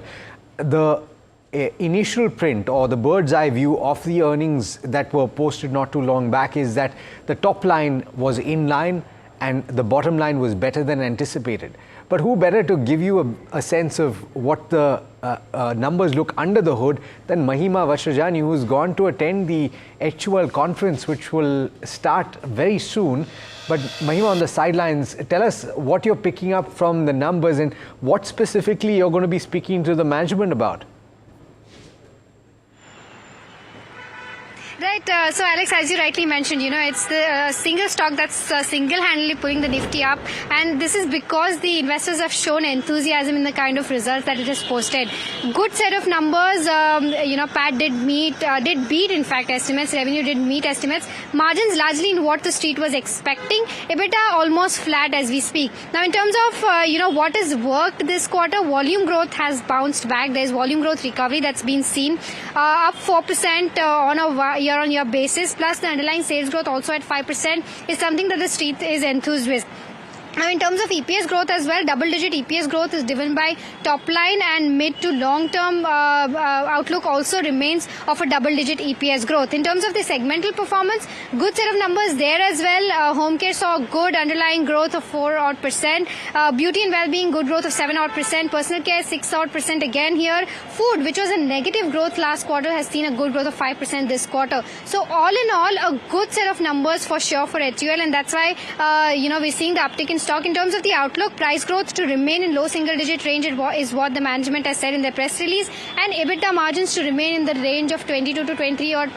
So guidance is largely maintained in terms of where the EBITDA margin stands. Lastly, in terms of update on ice cream demerger, the demerger is set to be completed by Q4 FY26, as in when they get the regulatory approvals is what the timeline suggests right now.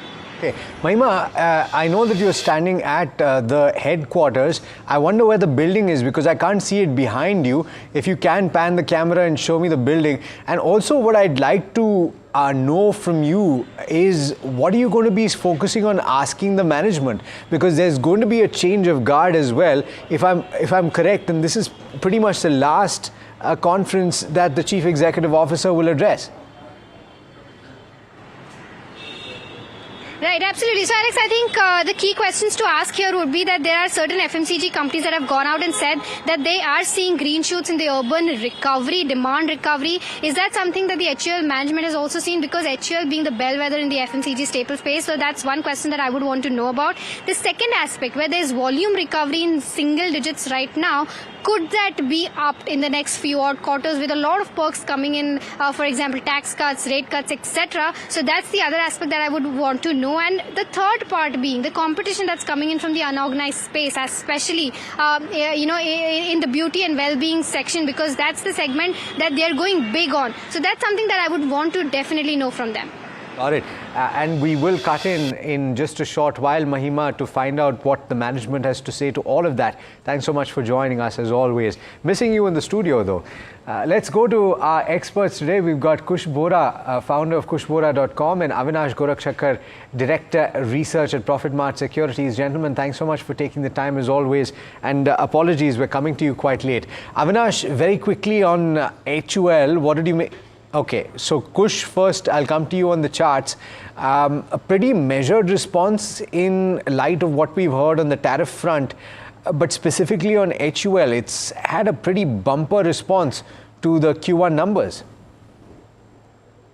Indeed, Alex, but I think now what happens is that, the stock actually now sits at this resistance mark of 25.50.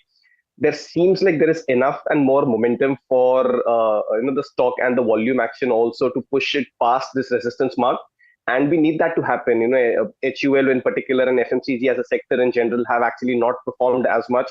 If HUL does make that leap, at least in terms of the price action, then you will see some of the other players like Britannia also participate. So while I'm not gung-ho about the kind of price moves that we are seeing today, because we've seen these rallies fizzle out a couple of times, but it is very interesting, juncture that it is at 25.50. If that is taken out, then yes, this new wave of up move could start in HUL and perhaps in the rest of the FMCG pack as well. Avinash is with us as well. Avinash, very good morning to you. What do you make of the HUL numbers, and would you buy right now? The stock is up 4%. Yeah, good morning, Alex. Sorry for the interruption. There was some internet issue, so my apologies. I think clearly, Alex, numbers have been better than what the street expected. And I think, with a good monsoon, I think hopefully the volume growth would kick in. And I think the markets are now looking at more of domestic themes. After Donald Trump's announcement of the tariffs, I think markets are going to be more, positive and structural on domestic themes. Specifically, if you look at the FMCG market, Hindustan Lever is one of those companies which has got a very large product basket, a very strong geographical reach.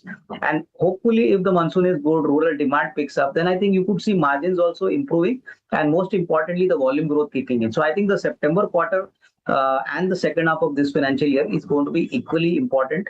And if that sustainability is there in the numbers, then I think you could definitely see a further re-rating for the stock. This is definitely an institutional favorite, but I think if tailwinds indicate, I think the second half should be much better. So I think we continue to be structurally positive here.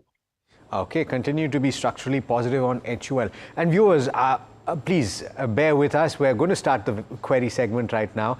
We had breaking news to deal with and a lot has happened this morning. But the first question today is Shailaja from Hyderabad asking about Reliance Power, border levels of 65 rupees. Gentlemen, let's run through some of these questions very quickly to make up some time. Kush, on the charts, is this a good point to buy or would you wait for a dip to add more? She's got 250 shares. Alex, I would wait. We've seen a lot of action around the around the counter for some time now. The dip started some time ago. While this downtick is on fairly low volumes, there hasn't been much to say that a turnaround is imminent. A couple of immediate support levels. The first one is at 50.5, and if that is broken out, then 46. If those are held, then yes, you could see the counter go sideways. But I wouldn't really advise an accumulation or a buy on Reliance Power just yet. Okay, so it's an avoid as things stand right now, but it's a hold, right? More of a hold, Alex, rather than an avoid. I wouldn't put in fresh money, but if you have, you could hold with the levels that I just mentioned. Got it. All right, all right. Dheeraj from Hyderabad is calling us about Macrotech Developers, which is now called Lodha. Dheeraj, very good morning. How can we help you today? Sir, I'm holding 145 shares of Lodha at 1285, sir. Okay.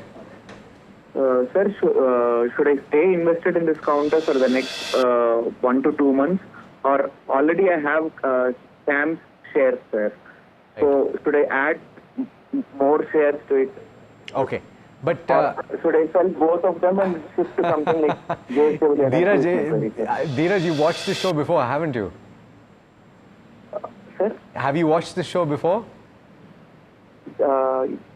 Yes, sir. Yeah, then you know that we're going to take only one of your questions. Lodha is the question that we will take today. Maybe tomorrow we'll take the other one. 1285 is the buy price for Lodha. 1 to 2 months is the time frame. Kush, what's the view on the charts? Real estate has been chop and churn recently. Alex, I would continue to hold Lodha. The reason being that the entire pack has seen a very sharp downtick, and Lodha now where it sits is at oversold territories and close to the 200 DMA support. So a rebound is imminent. While his buy price is 1285, major resistances come in much higher, 1330, 1350 zones. So a rebound itself could take the stock to his buy price and even slightly higher. I would keep a stop loss near the 1170 mark and continue to hold. And a quick word on CAMS, you could continue to hold that as well with a stop loss around the 3580 mark if that's a positional trade. This is cheating, yaar. Kush, this is cheating. I have a rule in place. All right. It said so. Kanti Bhai has got the next question asking about, all short-term views being sought. Sham Metallics is the name of the counter. 1 month views being sought by Kanti Bhai. What's the view on the charts, Kush? Alex, I'm not sure if Kanti Bhai has been listening to us on the morning show, especially on Mondays. The reason being Sham Metallics is actually my weekly pick that I share on Monday morning, the India Market Open show. If you see the moves on this one, they've been very encouraging. It's only down because of the market moves that we've seen. But despite that, if you see the moves that it made yesterday, the recovery and the sharp recovery that it made yesterday, very encouraging. So long story short, continue to hold Sham Metallics. For me, a positional stop on this one is at 920. I'm looking at targets of 1018 and 1069. If you don't have it, you could still go ahead and accumulate Sham Metallics at the current levels. Okay. Tarun has got the next question. He's asking about Ujjivan Small Finance Bank, which he's got 1,000 shares off with more or less 1% profit. So it's very close to the current market price. On the fundamentals, Avinash, would you hold or would you exit at this point? No, I think, Alex, I would prefer to hold because clearly, whatever pain was there in the microfinance segment, I suggest that, if the investor can hold on for the next, say, 6 to 12 months, typically FY26 should be significantly better as compared to FY25. I think maybe post-September, I think you could see a much better traction in terms of the business, in terms of the asset quality, and in terms of the profit traction. So I think we continue to be positive here, but I think keep a time frame of at least 12 to 15 months. Got it. All right. The next question is coming in from Kiran. Kiran is calling us from Hyderabad. Hi, Kiran. Very good morning to you. How can we help you today? Hi, Alex. Good morning, and good morning, Kush and Avinash. I have one question on Timken. Last week, sometime back, I bought 100 shares with the price of 3515. The Kush referred the stock, and it was interesting me. I also gone through the couple of things from this company because I already hold Sona, BW, and also some other automotive stocks. So that's the reason I feel like this is interesting company. But currently, I just want to know like whether I need to hold or I need to add some more shares to my portfolio. And this is a short-term. This question. Sorry to interrupt you. Especially this question to Kush. Got it. I understood. And this is a short-term view that you're seeking for the next month and a half to 2 months? No. I'm a long-term investor. You're a long-term investor. All right. So you're looking at the charts, and at what point is it a good idea to accumulate this stock? All right. I got the question. Kush, you heard it. He heard it first because you mentioned it. I wonder when that was. But he's bought at levels of 3515. What is a good level to accumulate? So first up, thank you to Kiran for pointing this specifically to me. This was on 24th of this month, that I put out a call on Timken. In fact, it's after a while that a call on Timken has been put out. The stock's actually seen a very smart recovery from the lows. I still maintain that the stock is in a mild uptrend. However, the pace of rise has slowed down largely because what the market is doing. So the first point to Kiran is that if you do listen to a call and you execute it, it's a good idea to apply the stop losses as well. But since you're a long-term investor and you want to continue to hold, I would suggest a deepish kind of a positional stop loss for you, which is just under the 200-day moving average for Timken. That comes in at about 32.25. So continue holding on. The recovery is underway. The fall in the stock has also been because of what's happening in the markets and on fairly low volumes. So yes, once these issues die down, the uptrend on Timken could well continue. But nevertheless, keep a stop loss near the 32.25 mark. 32.25 is where you keep your stop loss. Pay very close attention to the stop loss in any trade that you take. All right, the next question that we're taking is also short term. It's a very small company. Kush, it's Indo Farm Equipment. It's trading at 203 rupees. It's 975 crore market capitalization. And the question is coming in from Suresh, who's saying that he's bought at levels of 203, which is pretty much where the stock is currently at. Would you have any advice that you can give him on the chart? So, to be completely honest, I have not very closely tracked this one, and it's listed fairly recently, just at the start of this calendar year, so fairly limited data. So you might have to excuse me on this, Alex. I'm just going to take a chance. Any chance you have a view on this one, Avinash? Yeah, I think it's basically a tractor manufacturing company and a very large kind of track record. So I think the company has now started delivering good numbers. Hopefully, with a good monsoon, tractor market sales are going to definitely grow quite positively. So I would suggest that if the investor who has asked this question has a time frame of at least 6 to 12 months, I think he should stay invested. He should not worry.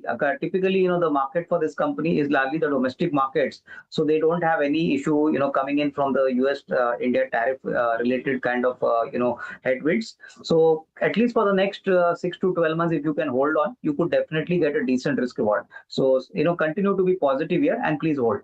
Got it. Hold is a view on Indo Farm. All right, we have to slip into a very quick break. We'll be back on the other side to take more of your questions, so do stay tuned.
That's huge.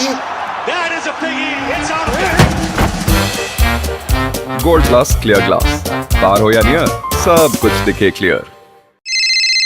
Hello hello बोलिए madam, डब्बा trading कब से चल रहा है पता है madam आपको? हम और आप तो जन्म भी नहीं हुआ था हमारा।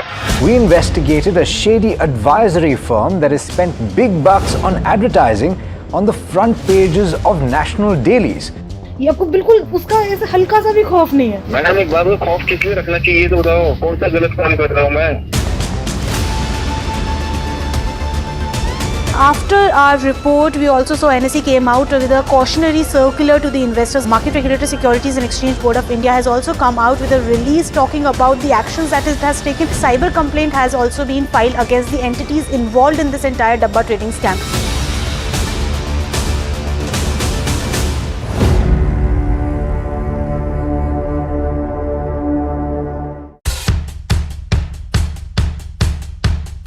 The markets move fast. And so should your portfolio. Expert insights, real-time stock picks. Do I buy Ola? Should I hold CDSL for the long term? Buy, sell or hold. The answers you need, straight from the experts. Callers from India and across the world. Connect live, ask, decide and invest wisely.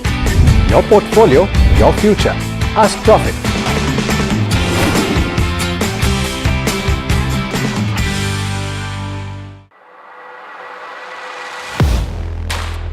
Do you really know the company you invest in? What is the real picture behind presentations and claims? Is the outlook as rosy as the company claims? Know Your Company, powered by NDTV Profit Research, shines a light on the biggest stock market movers.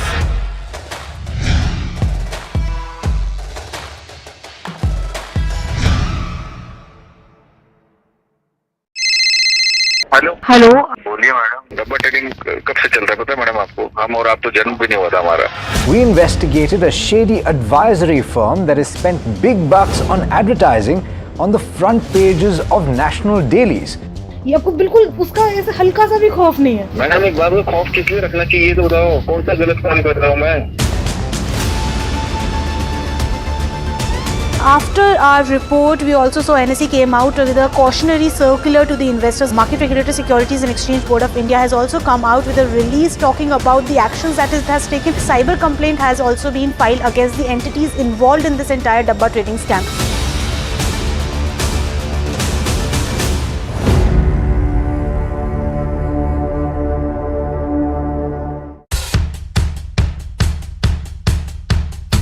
The markets move fast. And so should your portfolio. Expert insights, real-time stock picks. Do I buy Ola? Should I hold CDSL for the long term? Buy, sell or hold. The answers you need, straight from the experts. Callers from India and across the world. Connect live, ask, decide and invest wisely. Your portfolio, your future. Ask Profit.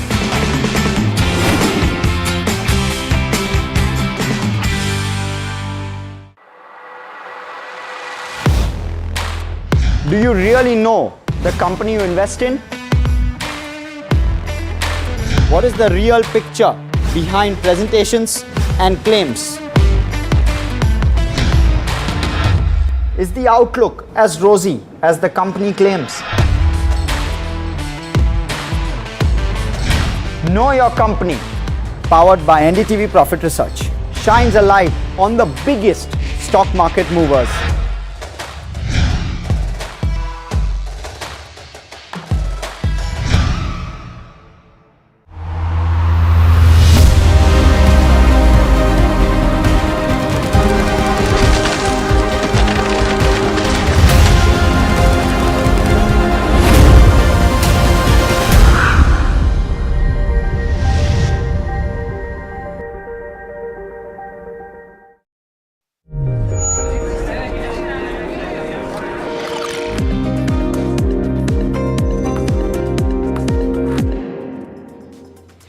Welcome back. You're watching Ask Profit. Let's jump straight back into it. We're taking all of your questions. And by the way, if you're just tuning in, the way to get in touch with us, either the WhatsApp number at the top of the screen or you can call us on the landline number at the bottom.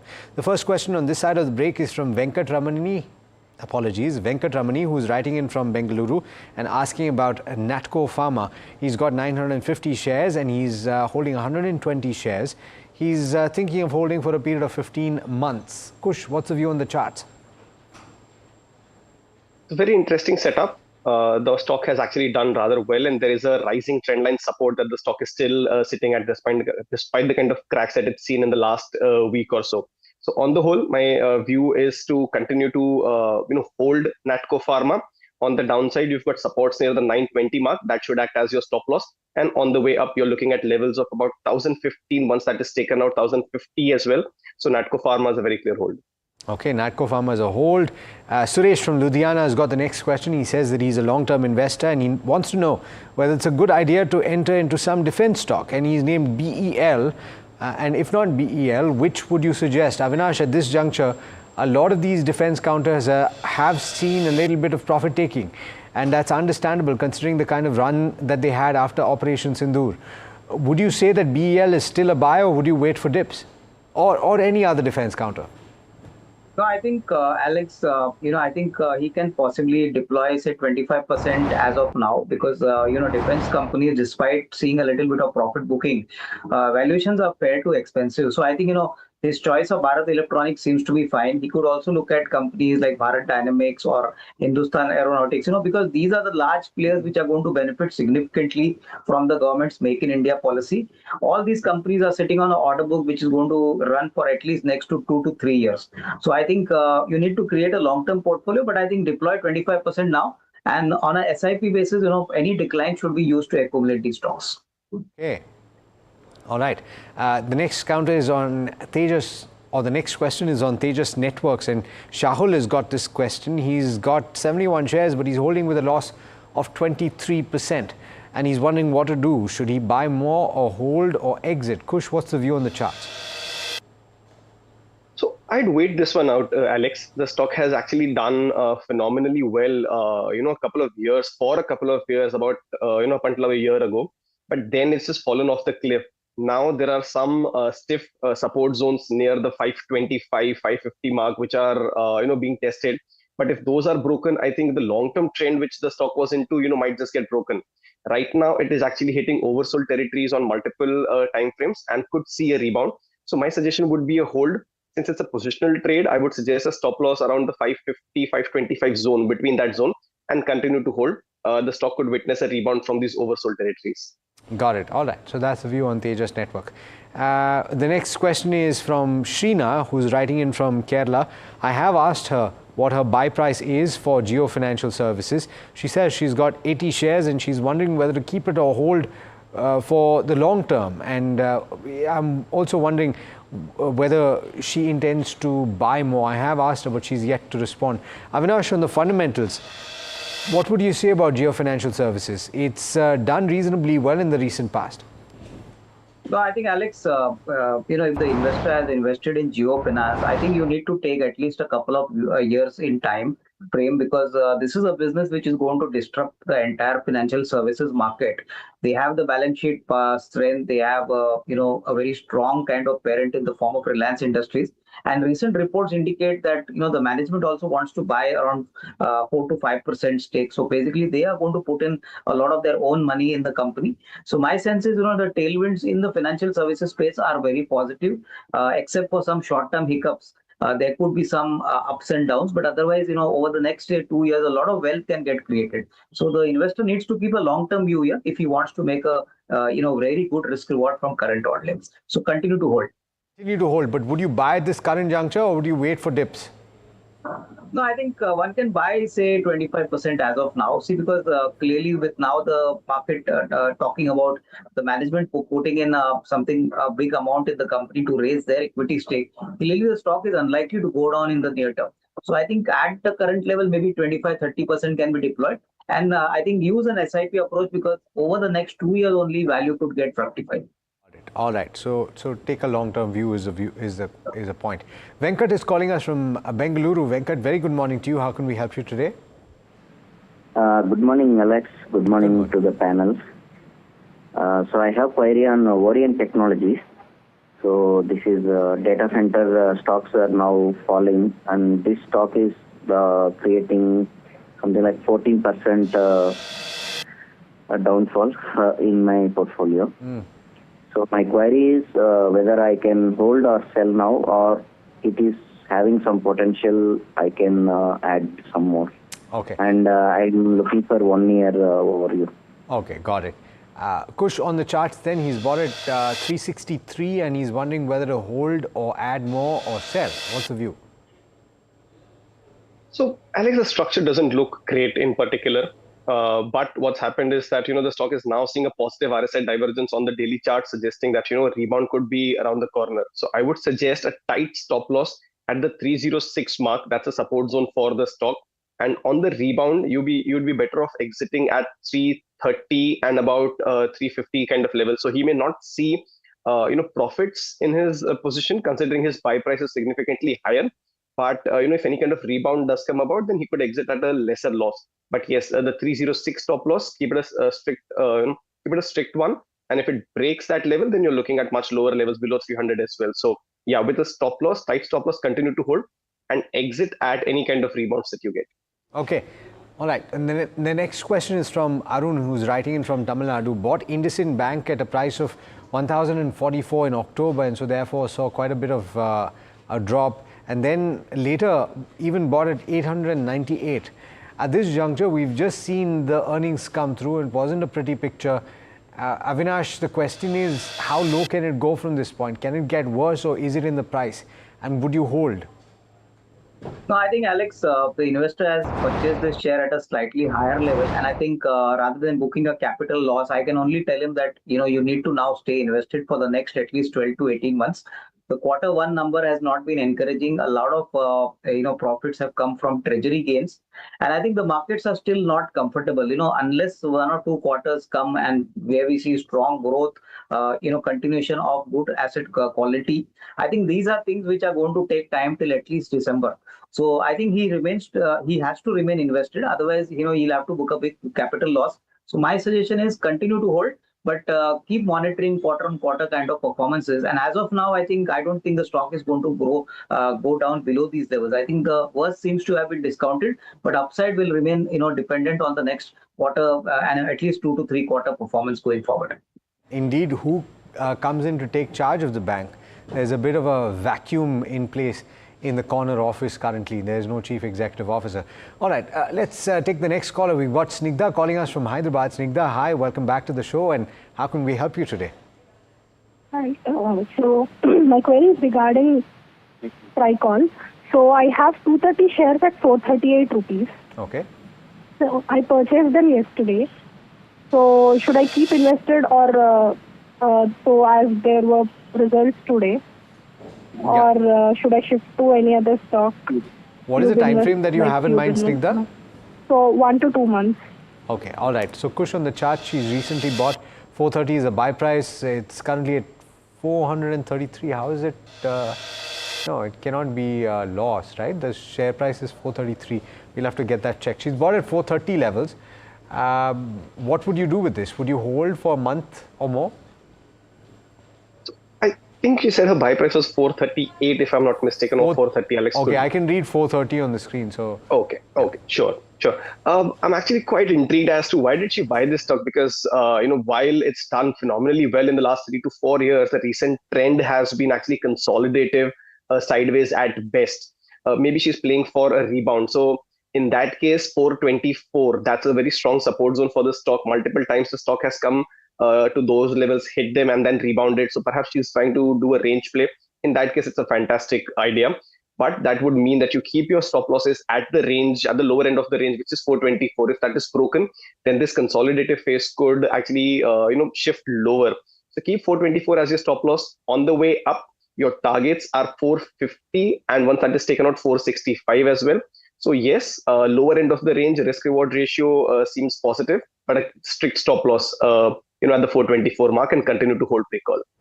Okay, the next question is also coming your way. This is on Kalyan Jewelers, and this is from Dr. Venu Verma from Bhimavaram in Andhra Pradesh. Bought at levels of 60 rupees a share. Would you book profit at this point and exit, or would you hold for a year more? What's your view, Kush? The buy price is 410, right? Correct. No, yeah, okay. Buy price is 60 rupees. Okay, fair enough. No, so that was sorry, no, 410. That's 410. the quantity. Apologies, 410. Yeah, sorry, my bad. I haven't looked at the ticker on the screen. It's obvious that you were looking at the ticker, and so you were wondering what I was saying. Yeah, 410 is the buy price. Absolutely. No, I would continue to hold. First up, let me congratulate him for buying it at 410, because assuming that he's done that in in this calendar year, it will be actually the very low, the very near bottom price that he's bought it at. So phenomenal pick, and kudos for him to holding on to this stock as well for the kind of move that it's seen. In fact, it's popped up on our radars as well. For a fresh buy initiation, we haven't done it so, but the structure seems fairly positive. I think you should still continue to hold Kalyan Jewelers. If you go by the recent highs of 800, I think there is some more recovery underway, and very much likely I would still keep a stop loss near the 555 mark. And with the kind of momentum that the stock has got, I wouldn't be surprised to see it pass 625, 650 zones as well, in the coming couple of months' time. So Kalyan Jewelers, a very clear hold. Keep a stop loss at 555. Yeah, all right. Apologies, I hadn't looked at the price, but we eventually got it right. Hopefully that helps you, Doc. All right, the next question is coming in from Shankar Narayan, who's calling us from Bengaluru. Shankar, very good morning to you. How can we help you today? Very good morning, Mr. Alex. Your evening 4 to 5, never miss that. It's a very beautiful show, especially on TCS retrenchment. You have done an excellent work by that HR also. Thank you so really much. Really appreciate the good work. Thank you, sir. I think you are from Kerala. I am from Kerala, yes. My family is. Yeah, I grew up right here. I'm from Cochin. Oh, very nice to know. How can we help you today, though? Sir, I just wanted to know whether it's the right time to enter the specialty chemicals. Okay. I have two stock suggestions, either Indoamines or Acutas, earlier Ami Organics. Yes. Renamed as Acutas Chemicals. Yes. Whether it's the right time to enter, because one is high PE, other one is low OPM. Okay. Shankar, you'll have to forgive me because we have to cut across. I'm just hearing that we're starting the HUL press conference. If we have time, we'll try and take the question after. If not, we'll take it tomorrow. Let's cut across and find out what Mr. Rohit Java has to say. As expected, consumption demand trends for latest 3 months reflected a sequential improvement. However, at a MAT level, the consumption environment remains stable, with rural demand continuing to grow ahead of urban demand. Commodities continue to display divergent trends year on year. However, on a sequential basis, we are beginning to observe signs of softening across key materials. Over the past few years, we have accelerated our portfolio transformation journey by making sharper, more strategic portfolio choices. In light of this, we believe it is both timely and relevant to present our progress from a consolidated results perspective.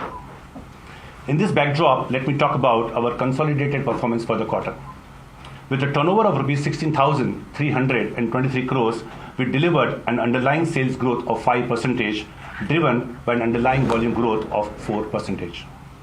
We stepped up investments across different lines of P&L, resulting in an EBITDA margin of 22.8%. While this is a 130 BPS year-on-year decline, it remains in line with our guidance.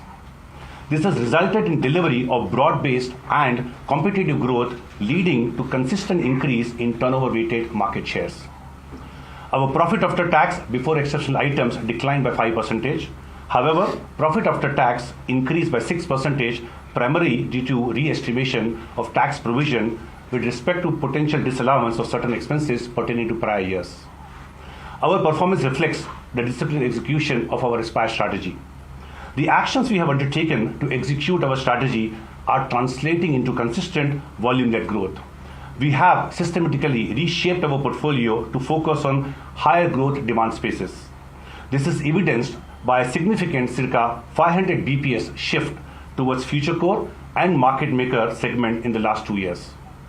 As a result, our growth trajectory has steadily improved. In a moderating consumption atmosphere, we have delivered mid-single digit absolute volume growth in last 5 quarters. Over the last few quarters, we have strengthened our market shares driven by sharp focus on channels of the future and acceleration in performance of our large categories such as laundry, skin cleansing, and hair. Since 2021, we have gained circa 250 BPS of turnover-weighted market shares, reinforcing our leadership and emerging stronger from the inflation and deflation cycles.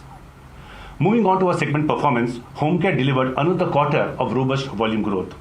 High single-digit UVG translated to 4% USG as we continue to pass on the benefits of lower commodity prices to consumers and ensured competitive pricing.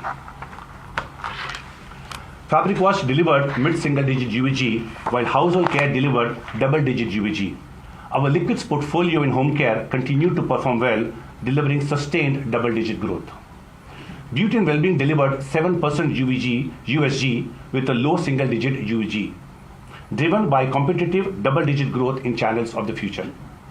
Hair care grew in mid-single-digit on a strong base, while skin care and color cosmetics grew in low single-digit. With the completion of Minimalist acquisition and acceleration of performance of Oziva, we have now further added an annualized 1,000 crore portfolio in high-growth demand spaces. Personal care grew 6% driven by pricing. Skin cleansing delivered mid-single-digit growth. Non-hygiene segment continued to accelerate its performance, growing in double-digit. Oral care grew in mid-single-digit, led by Close-Up. Foods USG was 5%, driven by mid-single-digit UVG. Our beverage portfolio, consisting of tea and coffee, delivered double-digit growth. Within that, tea grew in high single-digit with positive UVG. Coffee continued to deliver double-digit growth, driven by pricing. We continue to strengthen our market leadership in lifestyle nutrition and have seen a sequential improvement in performance in the quarter. Packaged foods delivered mid-single-digit volume-led growth, while ice cream business saw a volume-led high single-digit growth for the quarter. Next, let me share an update on ice cream demerger and acquisition of Minimalist. We will convene a meeting of HUL shareholder to consider and approve the ice cream demerger scheme on 12th of August 2025, basis direction from the Honorable National Company Law Tribunal. To recap, a mirror demerger is being proposed here. That is, for every one share held in HUL, shareholders will receive one share in Quality Walls India Limited. This will unlock value for all the shareholders of HUL and give them the flexibility to stay invested in the growth journey of ice cream business. Moving on to Minimalist, we successfully concluded the acquisition of 90.5% stake with a total payout of 2,706 crores. HUL, along with the founders, are now working closely to chart the future course of growth for this brand and the business. Moving to our near-term outlook, our growth guidance remains unchanged. We expect first half of this financial year to be better than second half of last financial year. If commodity prices stay within the current range, we anticipate low single-digit price growth. We are committed to invest across P&L, driven by sequential improvement in gross margin. Consequently, we expect EBITDA to be in the range of 22 to 23%. Looking ahead, we remain firmly committed to driving competitive volume-led growth while creating long-term value for our shareholders. With this, we complete our prepared remarks. We'll take questions. Good afternoon, gentlemen. I just wanted to, numbers have been in line with expectations. Can you quickly run us through, are we seeing a gradual recovery in urban consumption? Also, if you could give us an update on that, and the rural momentum, also what that's been like. And the second question, I wanted to sort of understand, recent announcements. What has caused the change in leadership now? Has this sort of been a sudden decision, or has it been a gradual one? If you could just quickly update on us on that. And also, Mr. Tiwari, does this mean that you are also going to be leaving soon? Yeah. So let me pick up the urban, rural, and consumption atmosphere, then get. And I'll take the other two questions. Yeah. So overall, we had mentioned that the macro atmosphere for consumption is looking more positive. The amount of liquidity increased in the country, number one. The lower inflation, which has been really hurting for the last few years, that is now much better, including food inflation. We have seen positive news in terms of taxation relief in the country. And if I add all those things put together and then take the factor of monsoon, which has been pretty good last year, and also encouraging monsoon in the current year, if I add all those factors put together, overall macro atmosphere looks encouraging. Equally, as I mentioned, internally in the company, we have strengthened our core portfolio and further improved our future core market maker. So overall consumption climate, the sequential improvement that we have seen, we expect it to be sustained, the gradual recovery that we've seen. And even for our business, very similar conversation. The growth has been for FMCG industry led by rural, where rural growth has been ahead of urban. Again, the same conversation, when inflation reduces and agriculture comes better, it helps a large portion of the rural income. So FMCG growth overall, hence I mentioned in summary, has improved sequentially, and we expect this sequential improvement to be sustained. And for leadership changes? Look, let's first address the question on my movement. I've spent 37 years with Unilever, a large part of that with HUL and also with Unilever. So personally, I've come to a stage in my career, and you would agree that 37 years is a long time, that I want to now do something else in the second stage of my career and life, different from what I've done the last 37 years. So it's been on my mind for some time. And we came to a decision collectively with the company that this would be about the right time. Why? Because while the last 2 years have been pretty tough from a macro and a consumption context, I feel quite fulfilled and validated that we have grown in these last 2 years competitively, despite the consumption strains. We have grown it by volume. Not just that, we've also shifted the portfolio. We made the right changes on our portfolio, made it more future fit. And importantly, I'm very happy that we've set this SPIRE strategy, which is really simple but quite valid for us, which is just about moving our portfolio to faster growth spaces and channels. And the strategy has been socialized, it's delivering. In fact, in this quarter results, it's in exactly the same shape as we would have expected it. And we are very committed as a company to continuously stay on that path of investing for the future, and because we know that it's generating results. So I feel it's about the right time. We have a very good, ready successor. Priya is another homegrown talent like me. She has spent more than a quarter century in the company. She's been on the management committee for 7 years, on the Unilever executive for 4 years. She's headed big global businesses, B&W, or Beauty and Wellbeing. You know that 2 years ago I split the division and made B&W a specific division because that's really a driver of value growth. So she's also therefore absolutely well casted to drive that forward. And our talent bench is seamless, whether it be a functions or in the general management. We always are grooming people, and she was ready and I was ready, and therefore we've taken the decision. So it's a well-considered, deliberated, thoughtful decision.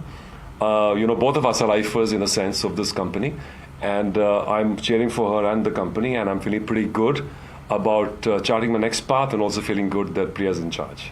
Right. And Mr. Tiwari, we've also heard that you're probably also going to be moving on to a global role going forward also. If you could tell us, is that happening? What is the plan there? Yeah, as you see, I continue to be CFO of Hindustan Unilever, and even when there's any announcement to be done, we will inform. For now, I'm very clearly focused on my key priorities. And number one is to drive the growth of the business and to support Priya as she lands in the business as a new CEO. Ritesh and Rohit, both of you, congratulations. I think, we were discussing earlier also that HUL is the only counter that's keeping the Nifty in check today, and that's reflected in the results as well. Just want to get a sense on the volume growth, because this quarter there's been volume recovery and it's a good quarter per se. You're saying that, the price growth going forward is going to be in, that single digits. So do you think that volume growth from now will be better than what you've done this quarter, because there are clear signs of rural picking up? There are FMCG companies that have gone ahead and said that there are urban green shoots that also are being seen. So volume growth, can we expect that to be in high single digits going forward? See, overall, as I mentioned, that over last almost 12 months' time, it's a stable atmosphere where we've seen improvement over the last few years, and especially last 12 months' time, and that consumption climates remain stable. We are seeing some uptick in last 3 months' time. More, of course, we have to understand that. Rural continues to be encouraging. So all the economical factors which are supporting growth are present. We expect the improvement to be sustained. And overall, if I talk about the growth of Hindustan Unilever, since the outlook for pricing is low single digit, commodities are range bound, so the growth will be volume led. And we are always very clear that when we drive growth, growth has to be competitive, which means growth ahead of the market. We spoke in the current results that the growth has been competitive. We gained turnover basis market share, not only in last 12 months time, but also in last 5 years time. and that's a pretty strong performance, and that remains the focus for us. So expect sustained gradual recovery, and we have to ensure that as HUL we keep growing ahead of the market and keep gaining share. Just so what Pritesh spoke about is the macro, right? And we said that last time also, that we expected macro, all the actions taken by the government, and with inflation being so at 2% levels, we are investing for that macro, right? And we were investing ahead of the curve. There are also strongly internal factors. We are driving the growth by allocating resources to our future core and market makers portfolio, and to future growth channels. So we see us doing quite well in those spaces. So, and that's a large part of our business now. And increasingly every quarter, as that proportion gets bigger, the growth of our total average growth will start to become even more, I would say, easier, because we'll be in the faster growth spaces. So it's not a one quarter thing. So we're very happy with this quarter results, right? But there'll be good quarters, bad quarters, average quarters. We will stay on this path. And it's the strategic consistency, the long-term nature of this game you should expect from HUL, because we are fighting for the big future where every category that we operate in is a low per capitas. All categories are premiumizing. People are improving their quality of life. So we are betting on a prosperous, developed India, not just only for short term. So I'm just appealing all of you to sort of look at the long-term opportunity in this market that remains extremely exciting. Probably the only market of this scale in the world that will continue to be of this attraction for many, many years going forwards. Just follow up on the leadership change that you were talking about. You've known Priya for quite a while now. Just want to get a sense that is there going to be some change in terms of how strategy will be adopted by her? Because, leadership could be different for different people. Any kind of color there, if there are early signs of picking up there? So I think, let me just take that question. So look, the strategy is about moving our business to faster growth spaces and faster growth channels, benefits, brands, segments, channels. So, I mean, it's very obvious, fact that you should basically go where growth is. So I don't think that's going to change. The color and shape of the specific nuances, they have to be in line with the changing conditions. So we should never call strategy as it's not a fixed thing. It's evolutionary. But the broad direction of competitive volume-led growth is what we're going for. As you said, price growth will be lower than, say, in the past. We're going for growing in the faster growth channels and benefit segments. We are about increasing the premiumization of our portfolio. That is continuously increasing. In fact, the last 2 years that I've been in this role itself, we've moved our portfolio by almost 5% more towards future core and market makers. And that just shows you the direction of travel. And I'm quite certain that's going to remain Priya's focus. Specifics of all of this will have to be customized to the conditions she will find herself in the quarters and the years to come. Rohit sir, मेरा सवाल आपसे है. 37 year आपने HUL को दिया. All right, there you go. Rohit Jawa and the management of HUL speaking to NDTV Profit at the conference, and the stock reacting up about 3.4%. Incidentally, that was probably Rohit Jawa's last press conference as the Chief Executive Officer of HUL, and he was speaking about the times to come and who's going to take charge, what the strategy is going to be. Stay tuned for a lot of analysis on HUL and everything else, but up next is Know Your Company, and we're talking about JBM Auto. This is NDTV Profit.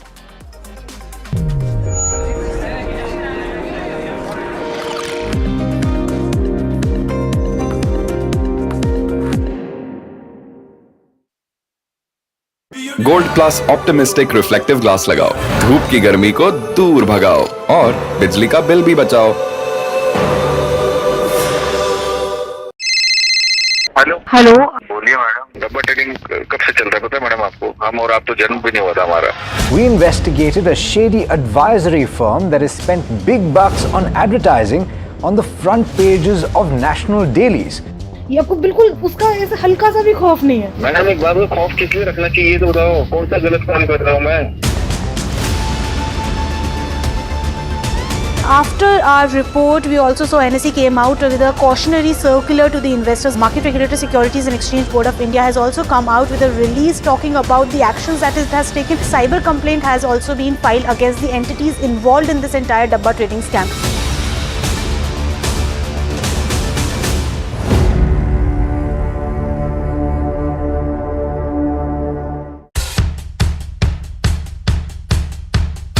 The markets move fast. And so should your portfolio.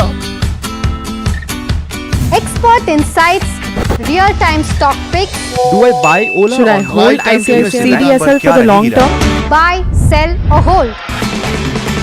The answers you need, straight from the experts. Callers from India and across the world. Connect live, ask, decide and invest wisely. Your portfolio, your future. Ask Profit.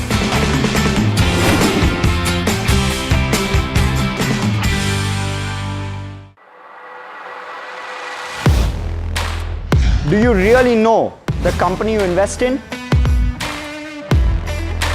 What is the real picture behind presentations and claims? Is the outlook as rosy as the company claims? Know Your Company, powered by NDTV Profit Research, shines a light on the biggest stock market movers.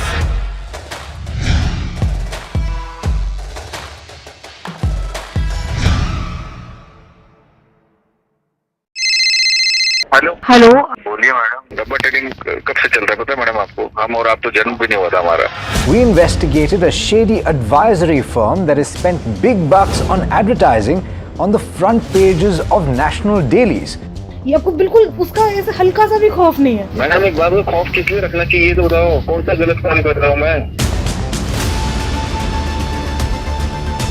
After our report, we also saw NSE came out with a cautionary circular to the investors. Market Regulator Securities and Exchange Board of India has also come out with a release talking about the actions that it has taken. Cyber complaint has also been filed against the entities involved in this entire Dabba trading scam.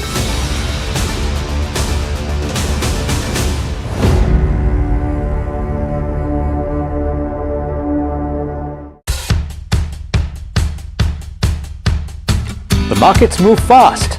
And so should your portfolio. Expert insights, real-time stock picks.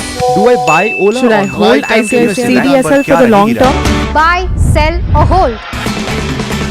The answers you need, straight from the experts. Callers from India and across the world. Connect live, ask, decide and invest wisely. Your portfolio, your future. Ask Profit.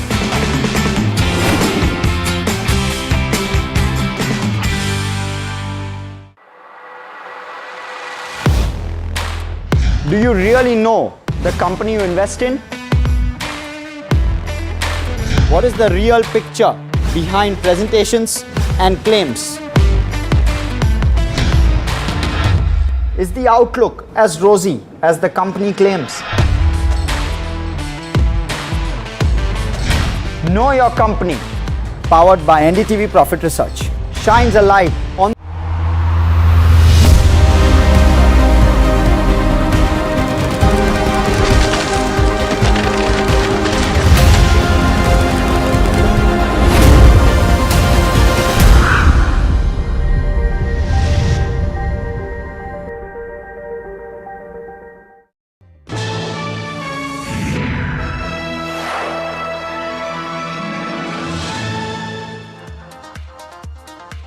Hello and welcome to NDTV Profit. You're watching Know Your Company, that's KYC. Today on our radar is a JBM Auto.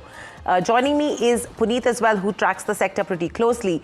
But let's first understand, Puneet, in terms of why a JBM Auto and what are the key questions we want answers to from the management. On number one, how this pure play EV bus maker is actually navigating demand in this scenario where competition is really high. On number two, the company is a pure beneficiary of government schemes like PM E-Bus Seva. So how are they even looking at servicing the private sector space from here on? Because concentration with the government is really high, and the competition which is increasing with legacy players now scaling up. How are they looking at navigating that aspect of maintaining their current market share, which is in that range of around 30 to 35%? And very lastly, what is the strategy going to be of the management to go ahead and reduce costs by insourcing components amongst others? Because right now, the major reliance is in terms of semiconductors as well as batteries, where there could be a concern. So these are the key questions that we want answers to from the management. But let's quickly understand what the company does. When you talk about JBM Auto, it's part of the JBM Group, a global conglomerate from India, operating into auto components and the equipment space. They offer EV charging infrastructure, e-mobility and battery, and they're committed to become net zero by 2040. Well, the other one is aspects of JBM Auto is about the 3 key segments for the company, right? So let's put that across as well for this. Specifically, we have seen components division being one of the new ones, which is to watch out for in terms of margins as well. The other one is tool room division. Now this includes the component side of the bit, and majority of the revenue for JBM Auto now comes from the OEM division. So that's about tool room. You have tools, dies, as well as molds for auto as well as non-auto sectors. Let's quickly look at the third key segment, which is the OEM division for the company. This is the main one because it designs, manufactures, supports buses, including the maintenance of the operations, which is something that the company has been doing as well. Let me quickly go across to the product line as well, which involves the EV business of the company. They have 9 platforms currently, which has 16 different variants of buses. This include luxury coaches, intercity buses, as well as tarmac buses, which are used at the airports for that use. We also have some staff and city school buses, and this is a segment that has started to grow now over the last 12 to 18 months because of the first time the demand coming back for schools as well. But Hiral, what about the EV aggregates part of the business? In terms of EV aggregates, what they're doing is they're looking at advanced Li-ion batteries for EVs as well as the ESS and solar space. Secondly, what the features included are fast charging, long life, as well as waterproofing. So that's the major features that they're looking at when you talk about EV aggregation from here on. What's interesting is the product line, Puneet, right? Yep, it includes, of course, the other auto components, and since it is an EV bus manufacturer, all these, including chassis, suspension, and safety system, is what the company is manufacturing currently. They also do some other part of the tooling operation, as well as connected solutions, as well as the charging infra, which is, of course, the 1000 DC chargers which they are currently giving, and these are all connected solutions which lead to the actual sales as well. But talk to us about the business model as well. An interesting business model because you're considering 4 aspects. One is the integrated e-mobility aspect, which actually focuses on components, EVs, batteries, charging, as well as the services that they provide. On number 2, you're talking about EMAS, which is a subscription-based mobility feature which they give. Secondly, they are looking at fleet management as well and digital fleet integration. Thirdly, when you talk about JBM Everse, this is mainly dealing into EVs, batteries, charging, and the digital fleet integration that we spoke about. And lastly, it's digitization in terms of their business model, where they are looking at AI, Industry 4.0, smart factories, and telematics. So that's in terms of the business model. But again, what's important is to look at how the revenue split works, Puneet. Well, definitely. And this is specifically for Q4. And in Q4, we do see a lot of sales of components, specifically for businesses that are built in. So we have seen components become the roughly 50% of the company's revenue. But the OEM division has been driving the growth momentum for the company. And that essentially is the main division for the company, which of course sells the whole bus together. The other two, like tool room, is a very small part, but the components business is driven by the sales of the OEMs. And hence these two are some of the key ones to watch out for. Yeah, and from a geographical perspective, domestic is majority 95%, 5% is exports. It's going to be interesting how they're able to meet the demand on the export markets as well from here on, and whether they're able to grow that share from export perspective, because your OEMs in India are now expanding from an export perspective. So that's going to be a key area to watch out for. But let's look at the big picture, Puneet. Well, capital-intensive business to say the least, Hiral, and they have been expanding capacity in this particular time frame. And although they have significant market share in the e-bus segment, we are now seeing competition come up, and we'll just talk about that in a little bit from the likes of Ashok Leyland, amongst others.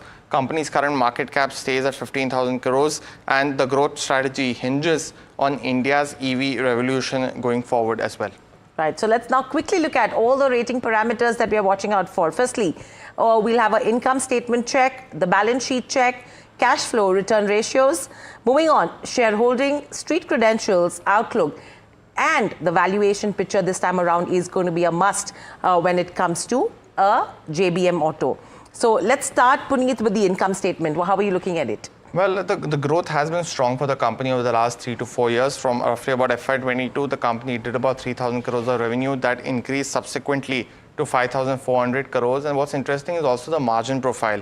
From roughly 10%, the company has navigated and gone up to 12% now in FY25, while profits as well have been growing at a slower pace compared to revenue. Revenue has grown at 20% CAGR, while profits have grown at 11%. But given the company's capital intensive nature, to say the least, we've given this a thumbs up currently, and that's largely because of the company's profile of growing the business steadily over the last 3 to 4 years. And we can see that in the company's quarterly performance as well, because when you see over the last 3 to 4 quarters, the margin trajectory as mentioned.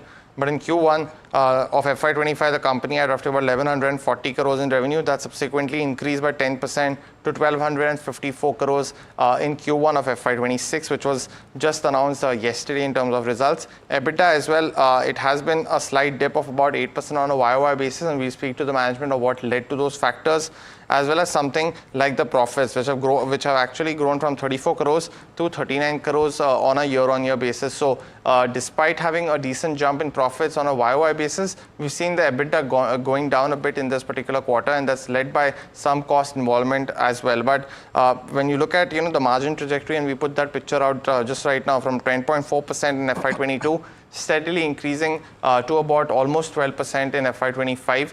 This is just for the first quarter, and we'll see that in margin just be onwards and upwards from the 9.6% as well. But the balance sheet strength is the other one to talk about. So yes, there is some bit of strength in terms of the balance sheet, and hence we are still giving it a neutral, because the concern is the sharp increase that we've seen in the debt to equity. That's the concerning area. If you talk about their equity base, that's remained absolutely stable over the last 3 years at around 24 odd crores. If you talk about their borrowings, they have been increasing. If you see from a 1,676 odd crores, it's gone up. So it's gone up as well to almost 2,600 odd crores. So there is a rise in the debt to equity, which is sharp. If you talk about the debt to EBITDA, that's almost around 3.9 times for a JBM Auto. So the question is about whether the company will be able to service its debt. And the debt turnover ratio is lower, which is indicating that the collection efficiencies is something which is not great. And that is what is impacting the cash flows as well. And you talk about the debtor days, that has also increased sharply. So the high debt from a fast EV or an OEM scale-up is something which you should be looking at, which is a risk. And the working capital and cash flow strain on the e-bus orders is what you should be looking at. Well, the other one's, cash flow aspect. And here as well, similar to balance sheet, we've given this neutral rating largely because of the slow progress on that aspect. Now, cash flow from operations were roughly about 484 crores in FY23. That subsequently fell in FY24, and while there has been some recovery, it's still away from those levels. So that will be one key metric to watch out for. Cash flow from EBITDA, operational EBITDA as well, the CFO to EBITDA metric as we call it, that as well has come down below the 100%, and it's almost down 50% from the FY23 levels. So that could be one of the key concerns, because cash flow from operations to EBITDA, if that's above 100%, that's a key metric we look at.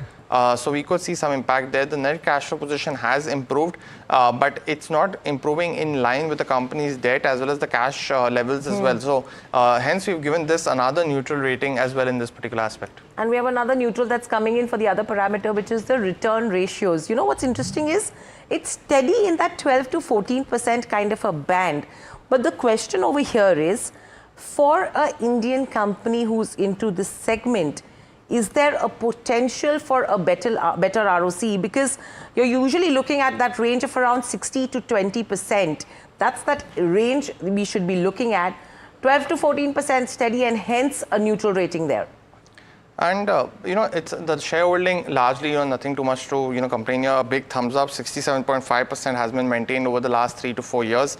We've seen the public ownership increase and being maintained at 30% in this particular time frame. So, giving this a straight thumbs up of maintaining that positive momentum and confidence by the promoters in the business. Right. In terms of the street credentials also, I mean, it's a neutral rating that we're looking at. Reason being is, there is degrowth on a YTD basis. The stock has underperformed around 15 to 17%. But if you have to look at the last 5 years, 17 times is the kind of returns investors have made as well. So long term, a good return. Short term seems to see pain. Just finally, very quickly on outlook and valuations. Outlook, largely management has highlighted the battery manufacturing plant to help the insourcing.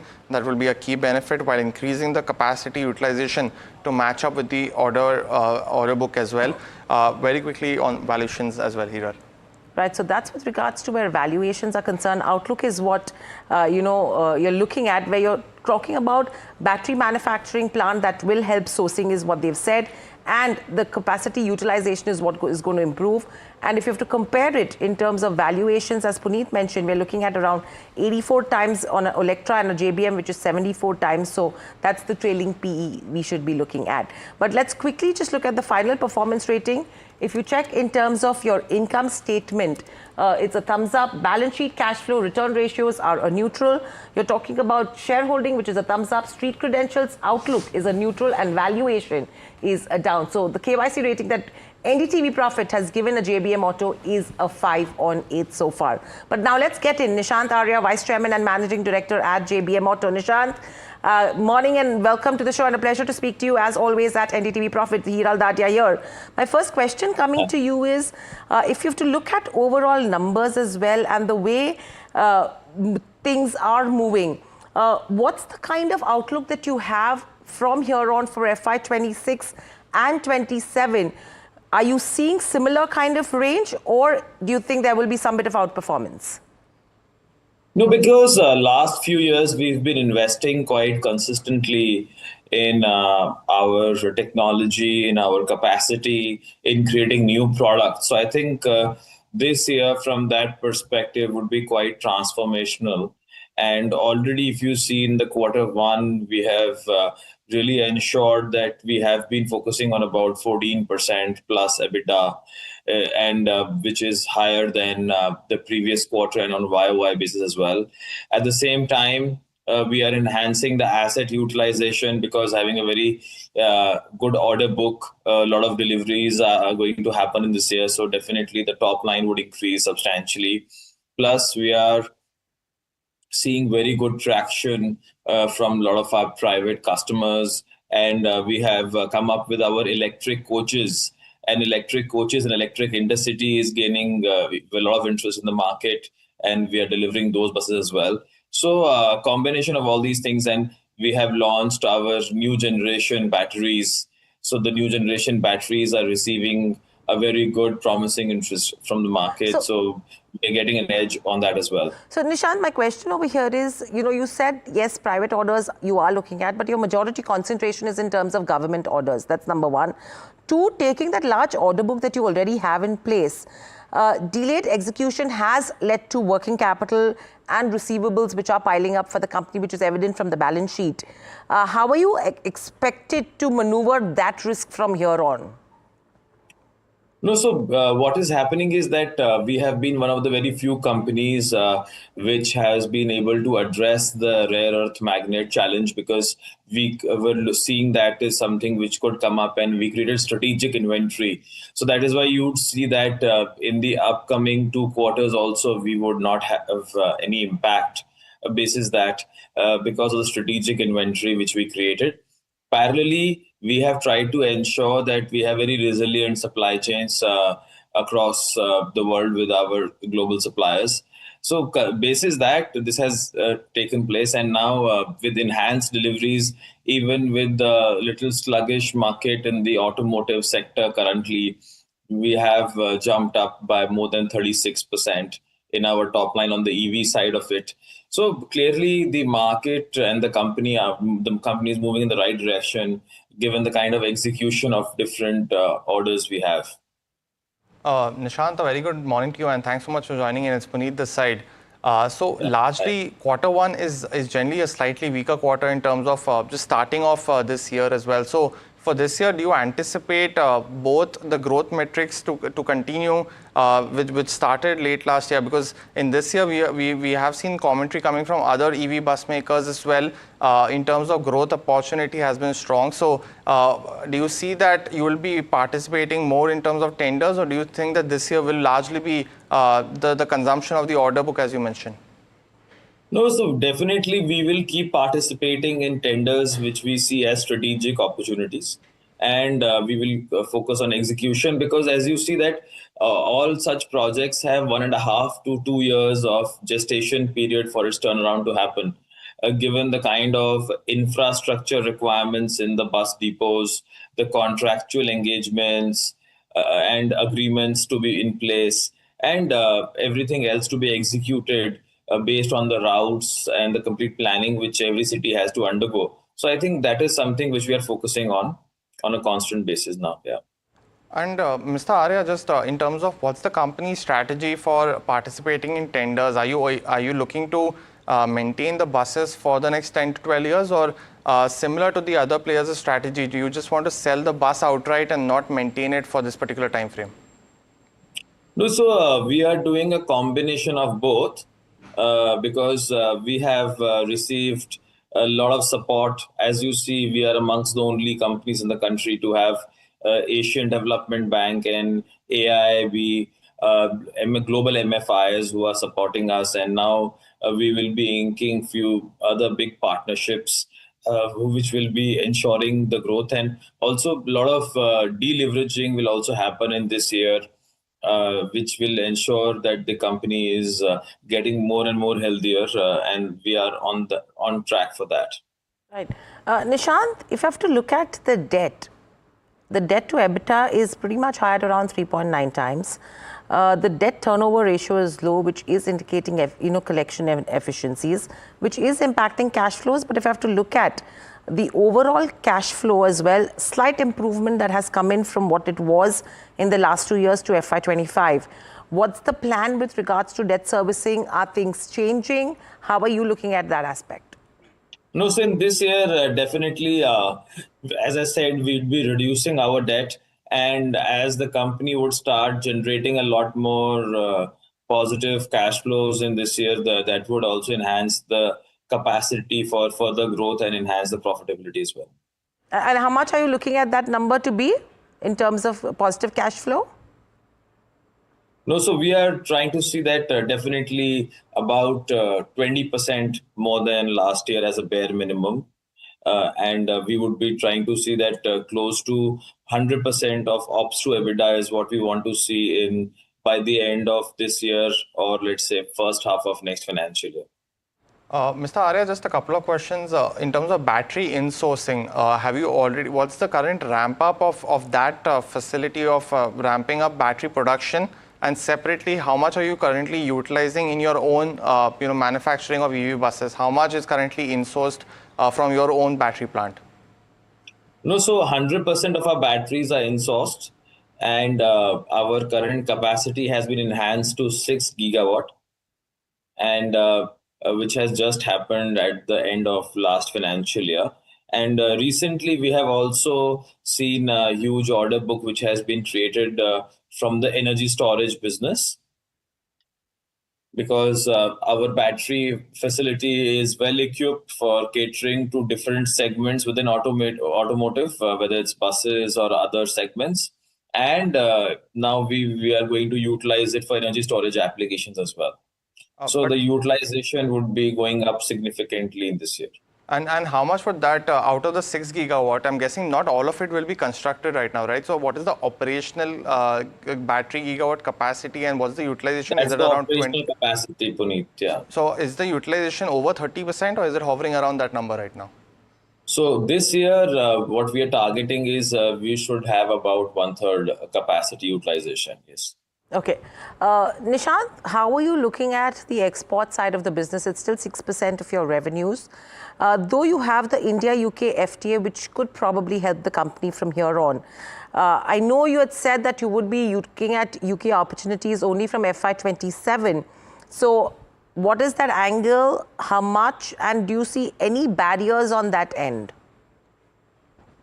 I think since the FTA has just been inked in the last couple of months and further details have just been rolled out, we would be looking forward to understand more in detail and then really make a plan. And that's the reason I had mentioned that things will fructify and actions would start rolling in from the next financial year.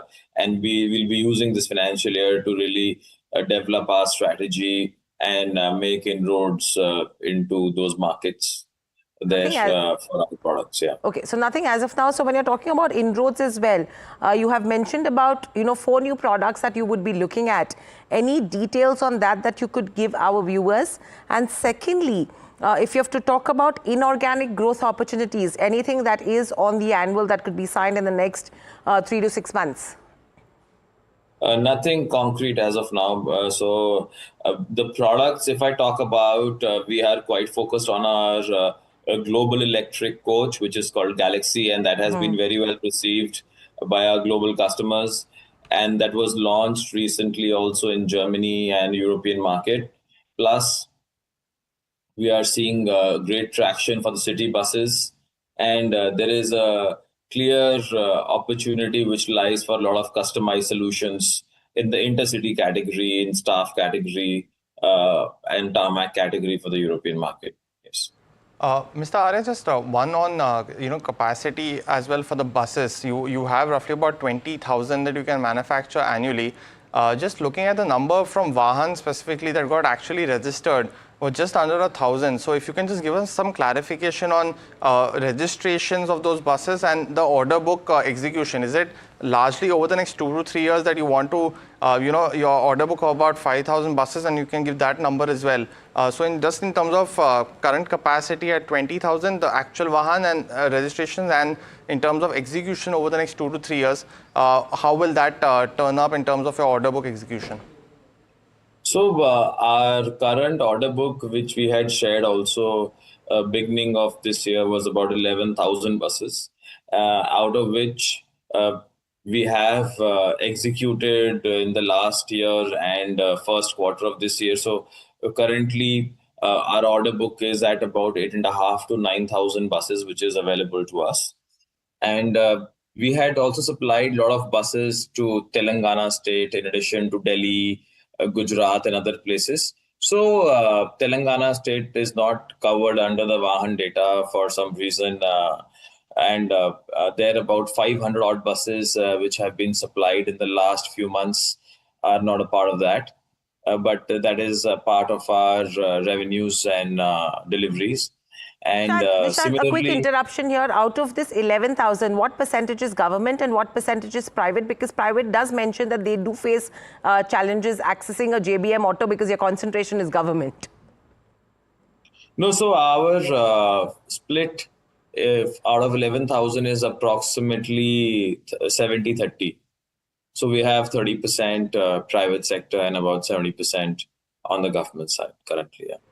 Got it. I think lots that we need to watch out for. 11,000 order book split between government and private in that 70 to 30 range as well. But thank you, Nishant, so much for joining us on the show on Know Your Company at NDTV Profit. Thank you from Puneet, the team that put the show together, and myself. In fact, lots more lined up on the other side. Please stay tuned to NDTV Profit.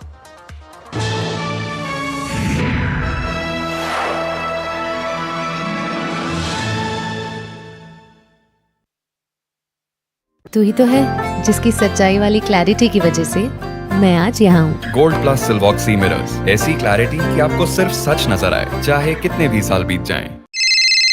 Hello hello, बोलिए madam. डब्बा trading कब से चल रहा है पता है madam आपको? हम और आप तो जन्म भी नहीं हुआ था हमारा। We investigated a shady advisory firm that has spent big bucks on advertising on the front pages of national dailies. ये आपको बिल्कुल उसका ऐसे हल्का सा भी खौफ नहीं है। मैडम एक बार खौफ किस लिए रखना चाहिए तो बताओ, कौन सा गलत काम कर रहा हूँ मैं? After our report, we also saw NSE came out with a cautionary circular to the investors. Market Regulator Securities and Exchange Board of India has also come out with a release talking about the actions that it has taken. Cyber complaint has also been filed against the entities involved in this entire Dabba trading scam.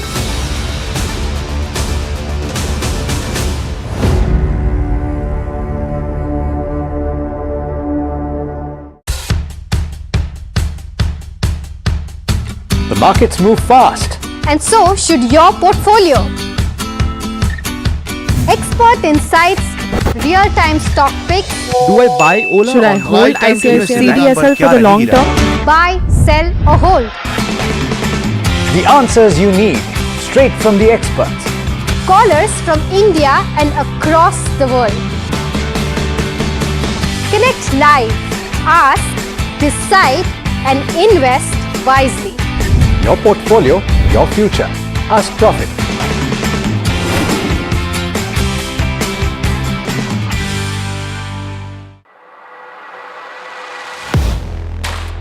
Do you really know the company you invest in? What is the real picture behind presentations and claims?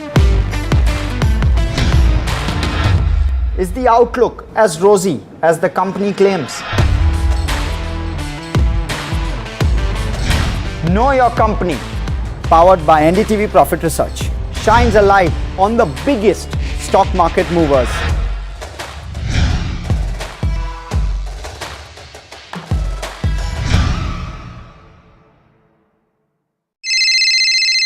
Hello बोलिए madam, डब्बा trading कब से चल रहा है पता है madam आपको? हम और आप तो जन्म भी नहीं हुआ था हमारा। We investigated a shady advisory firm that has spent big bucks on advertising on the front pages of national dailies. ये आपको बिल्कुल उसका ऐसे हल्का सा भी खौफ नहीं है। मैडम एक बार खौफ किस लिए रखना चाहिए तो बताओ, कौन सा गलत काम कर रहा हूँ मैं? After our report, we also saw NSE came out with a cautionary circular to the investors. Market Regulator Securities and Exchange Board of India has also come out with a release talking about the actions that it has taken. Cyber complaint has also been filed against the entities involved in this entire Dabba trading scam.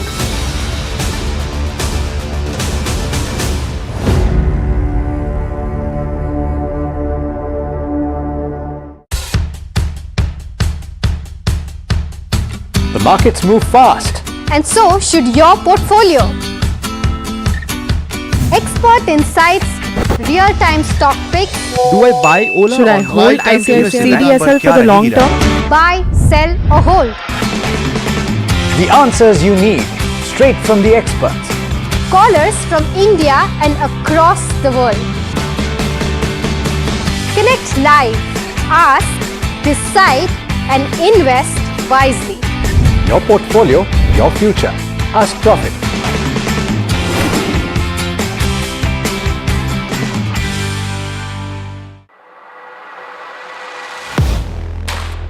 Do you really know the company you invest in? What is the real picture behind presentations and claims? Is the outlook as rosy as the company claims?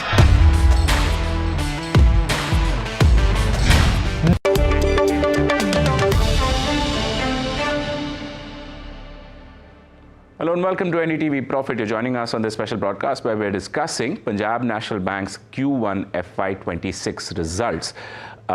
Of course, the bank has reported a dip in its net profit, but this is largely because of a deferred tax liability which got added to the first quarter. But other than that, the operational numbers are actually looking quite strong as far as Punjab National Bank is concerned. A net interest income growth of about 36%. If you were to look at where the operating profit is, that is up about 8%. The provisions are down 50%. Gross NPA ratio as well, down 17 basis points on a quarter-on-quarter basis. While net NPA ratio is holding strong at 0.38%. I have with me Mr. Ashok Chandra, the MD and CEO of Punjab National Bank. Mr. Chandra, welcome to this conversation. I want to I want to start the entire thing with the profit and the deferred tax liability. Now, when I looked at the notes to accounts, it said that you've opted for a lower tax regime, and because of which there's a deferred tax liability which is getting added to the profit before tax, and that is why the profit after tax has dipped. Can you tell us a little bit about the thought process behind going for this lower tax regime? See, we were having the old tax regime up to 31/3/25, and whatever the MAT benefit was available, we have consumed everything. And since there was no benefit going to be there from the old tax regime and paying the higher tax, so we thought that this is the right time to move from the old tax to new tax regime to save at least around 10% the tax outgo. And when we decided that we are going to move it in this particular financial year, so we thought let us do it in the first quarter itself, because anyway this amount was to be said. So I think that is the one decision the entire top management has taken, and board approved that. Based on that, we have gone for the old tax to new tax regime, and thereby I think on the going forward, every quarter, if we take that minimum 7,000 crore of operating profit will be there in the system, I think 700 crore net profit will jump just because of a movement from the old tax to new tax regime. So that was the one right move bank has taken. And if you see the number, despite the movement from the old tax to new tax and having 5,000 crore plus the tax liability, still we have posted a decent net profit of 1,675 crore. Understood, sir. Just coming to the net interest income portion of your P&L, 36% increase. I'm just trying to understand how you're able to do that, because most other banks are reporting much lower growth, or in fact, some of them have actually reported a degrowth because there was the RBI rate cut that came in. Cumulatively about 75 basis points have already gone down. So I'm just trying to understand how you're able to grow that. In fact, that impact has come on our book also. And basically, if you see the actual number, NII has grown by 1% YOY. Because that impact was going to come, because 100 basis point cut is there on our all the repo linked the book size now. So in fact, in our bank also, the net interest income, if you see, the financial year 26, it was 10,578 crore. And there is a dip over Q4, the marginal dip is there. So that impact is there on our book also. But since we have said our some high cost deposit in the first quarter of this financial year, and we have also said a sizable number of the low yielding advances. So this is one strategy bank has started from Q4 of 24-25, and 25-26 also we have continued that. And that is the reason, despite there is a 100 basis point cut in our repo linked rates, I think we are still holding to our NII, which we were there in the last few quarters. Understood. But on the net interest margin side, there's been a reduction. So that is largely attributed to the rate cut, I'm assuming. Yes. Yeah.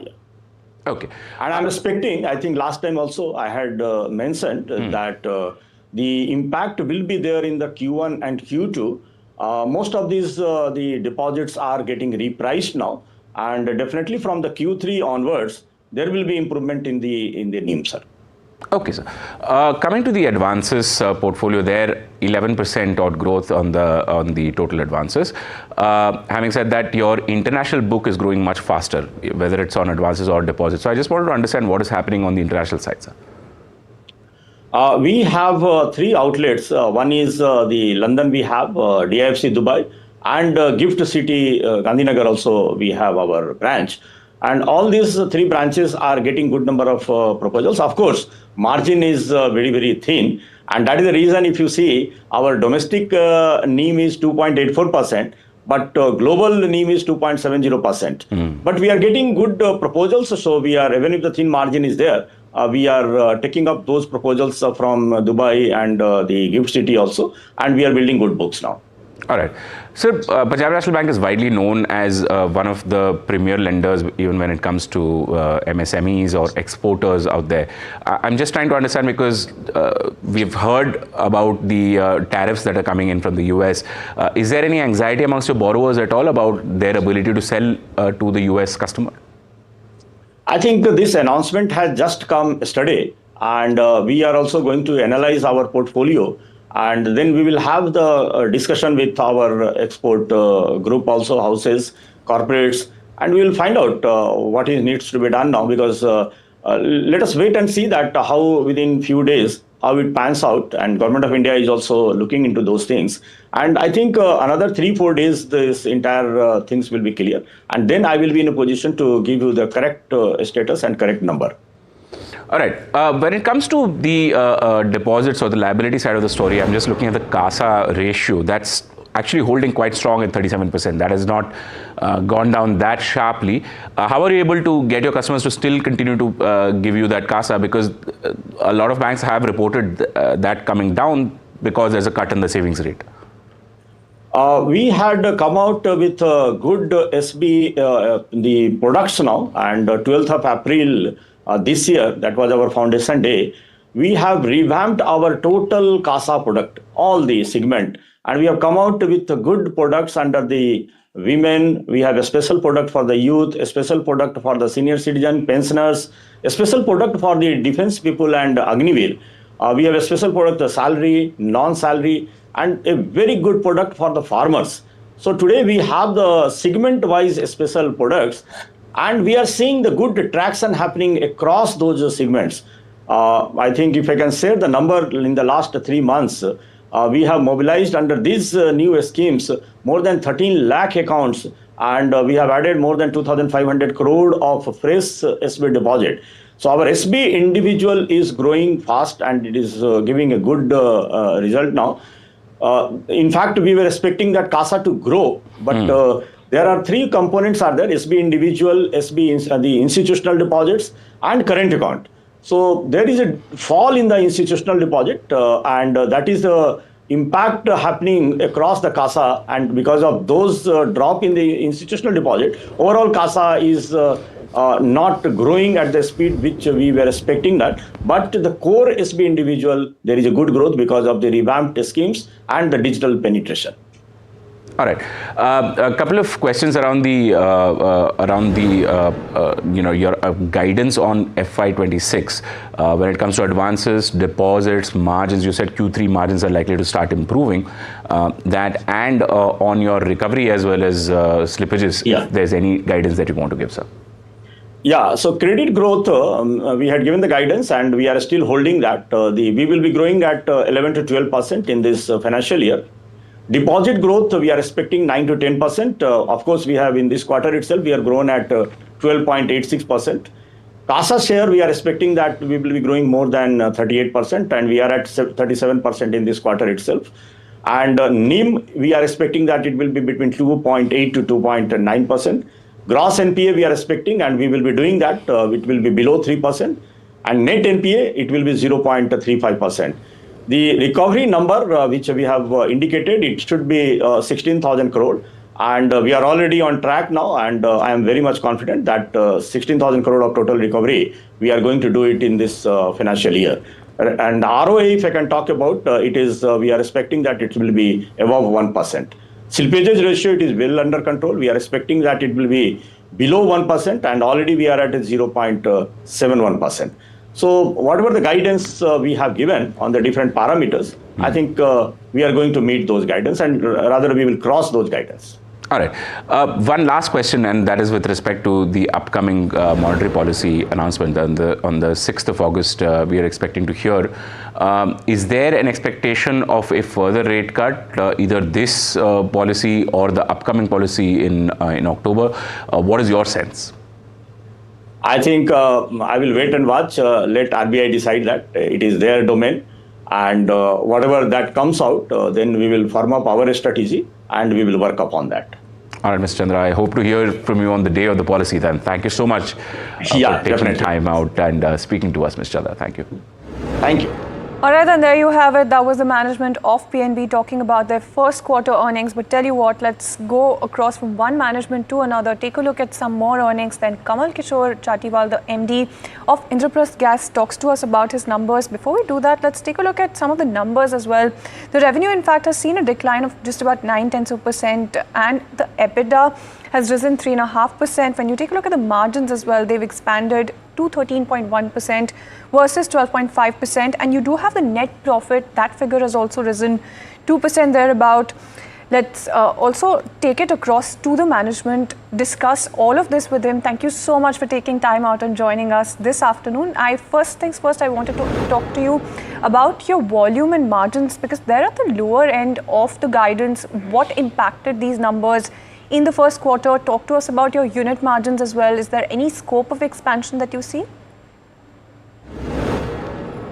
Yeah, a very good afternoon to the viewers of NDTV Profit. Now, the results, if you analyze deeply as compared to the last quarter on quarter, if you see, the volumes are flat. But as you know, the CGD sector, the first quarter is the weakest. So that would be better that if you compare last year Q1.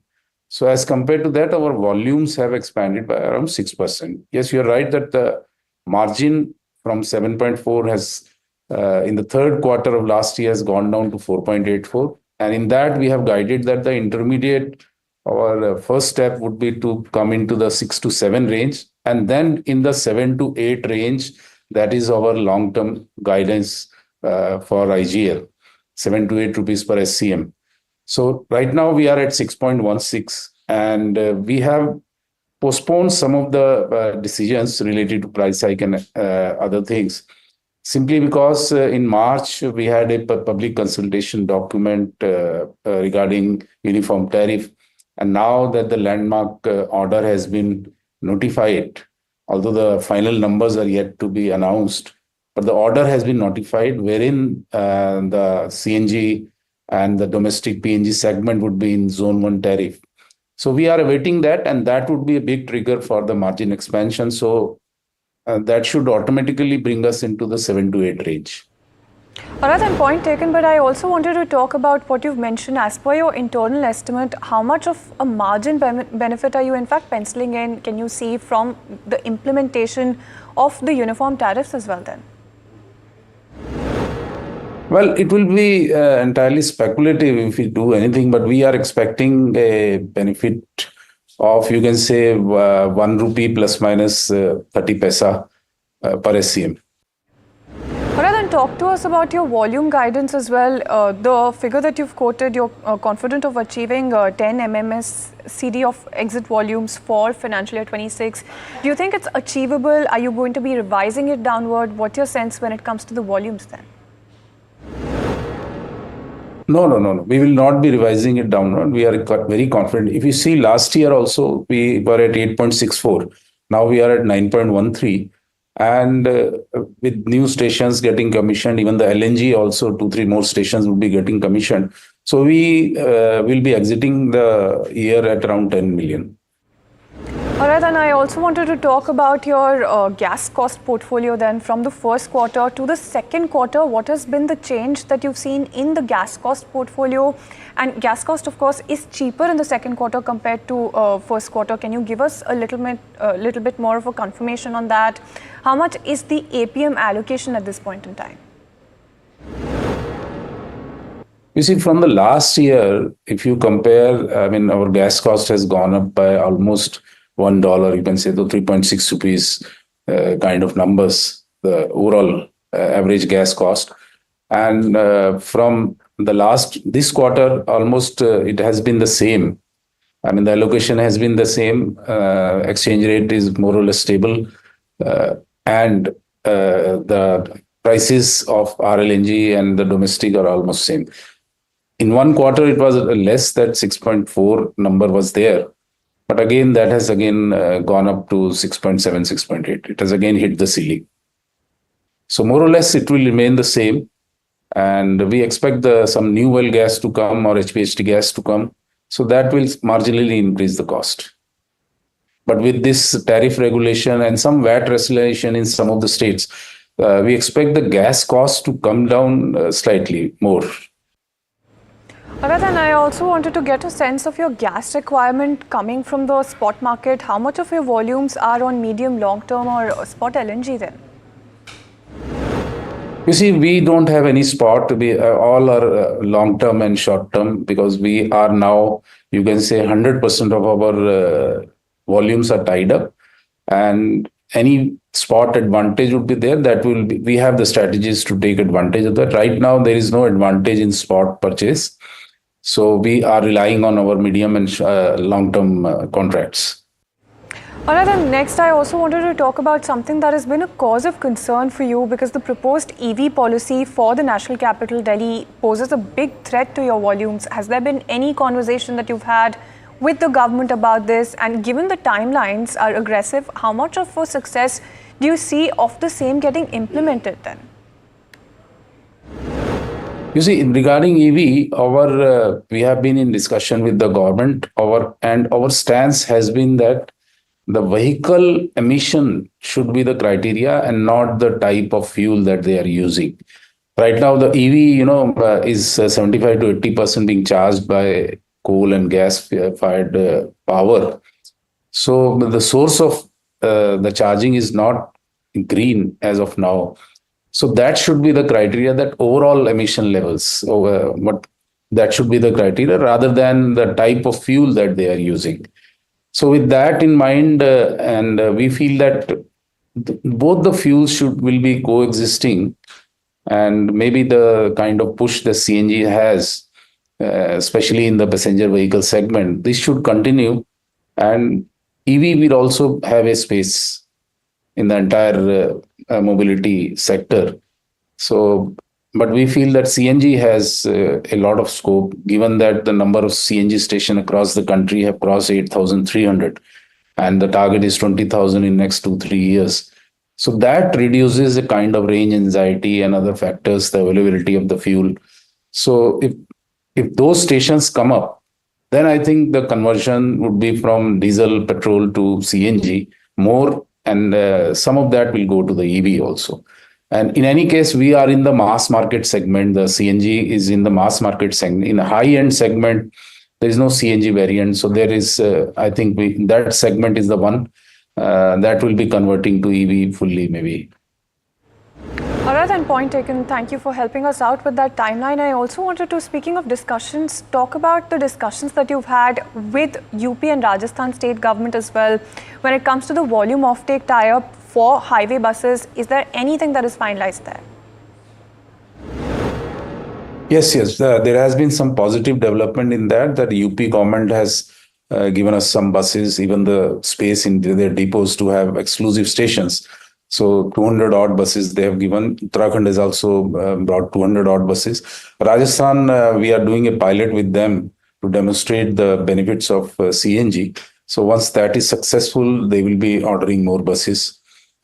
So these 3 states we have been discussing with that, and Haryana also we are following up on the same lines of UP and Uttarakhand. So we are in discussion with them that some of the state governments are coming out with these policies, and they can simply copy that and get the benefit. And also the fact that Delhi now that only Euro 6 would be allowed, so some of their buses can get converted to CNG to be allowed to enter the Delhi. Well, yes, absolutely, and that is a development that we'll watch out for, right? But the next thing that I wanted to talk to you about, in fact, the last thing that I wanted to talk to you about before we let you go is about the new geographical areas. Can you tell us a little more about these geographical areas? Are they profitable at this point in time also? Yes. Right now, all our geographical areas are EBITDA positive, except for Banda, which has just started and a very low volumes are there. And we are just laying the network there. Except for Banda, all our GAs are EBITDA positive. Because in some of the GAs, we have taken some price hike, and some of the state governments have also helped by reducing VAT. So combined effect of both is that the GAs have become positive. Alright, then thank you so much for taking time out and joining us this afternoon and giving us a sense when it comes to your earnings fine print as well as the road ahead. But tell you what, let's move on then. Let's take a look at Keynes Tech, because that is one counter that is buzzing away. Of course, you've seen recovery come in as far as the Nifty is also concerned, has recovered from day's low, and at this point in time, there are about 5 sectors that are holding on to a tinge of green as we speak. Keynes Tech is one counter that is buzzing away in trade at this point in time. On the back of this con call commentary that we've in fact received, maintains FY26 guidance as well of to the tune of about 45 billion rupees. They've also gone ahead and indicated higher margins for financial 26. So that's also something that they've talked about. Some strong commentary coming in as far as their margins are also concerned. Other than that, they also expect to see similar margin levels as the first quarter. That's also something that they've talked about.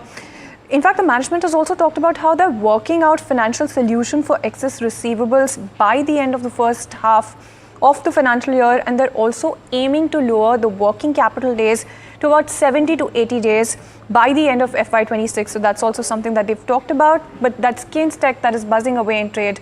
But tell you what, with that, we're completely out of time on this edition of this show. Thank you so much for tuning in.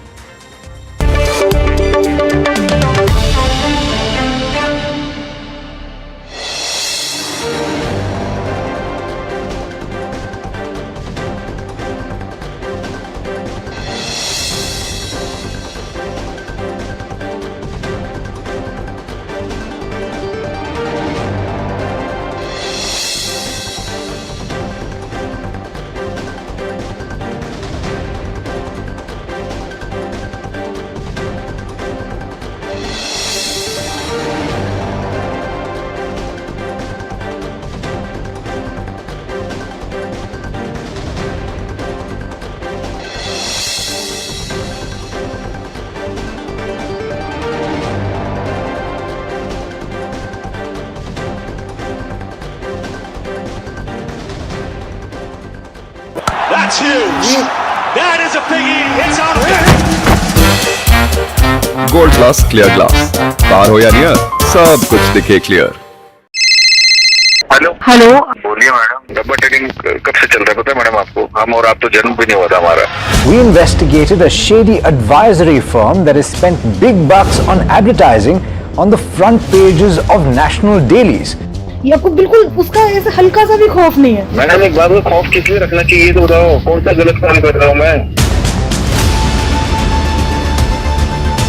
After our report, we also saw NSE came out with a cautionary circular to the investors. Market Regulator Securities and Exchange Board of India has also come out with a release talking about the actions that it has taken. Cyber complaint has also been filed against the entities involved in this entire Dabba trading scam.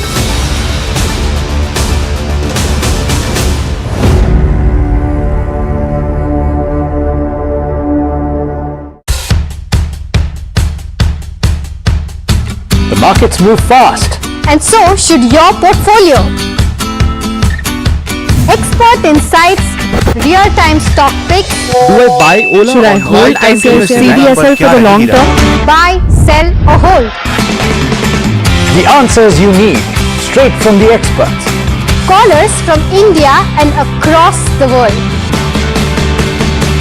Connect live, ask, decide and invest wisely. Your portfolio, your future. Ask Profit.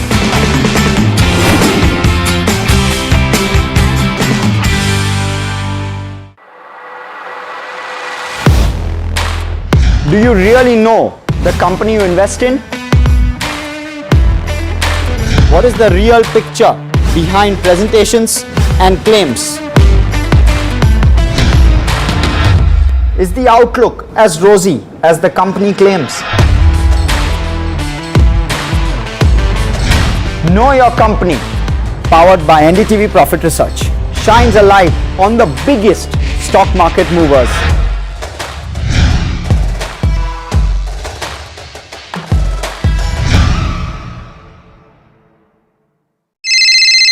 Hello hello, बोलिए madam, डब्बा trading कब से चल रहा है पता है madam आपको? हम और आप तो जन्म भी नहीं हुआ था हमारा। We investigated a shady advisory firm that has spent big bucks on advertising on the front pages of national dailies. ये आपको बिल्कुल उसका ऐसे हल्का सा भी खौफ नहीं है। मैडम एक बात को खौफ किस लिए रखना चाहिए तो बताओ, कौन सा गलत काम कर रहा हूँ मैं? After our report, we also saw NSE came out with a cautionary circular to the investors. Market Regulator Securities and Exchange Board of India has also come out with a release talking about the actions that it has taken. Cyber complaint has also been filed against the entities involved in this entire Dabba trading scam.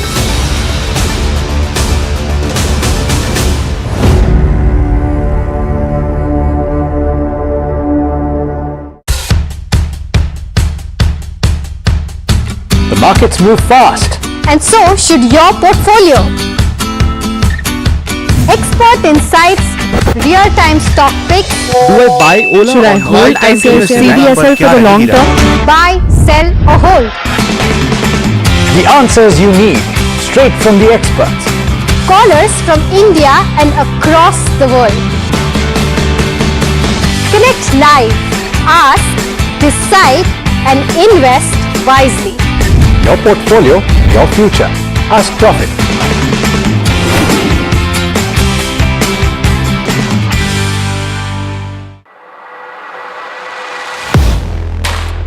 Do you really know the company you invest in? What is the real picture behind presentations and claims? Is the outlook as rosy as the company claims? Know Your Company, powered by NDTV Profit Research, shines a light on the biggest stock market movers.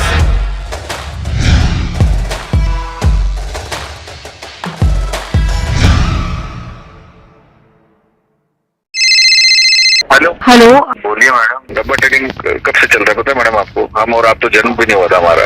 We investigated a shady advisory firm that has spent big bucks on advertising on the front pages of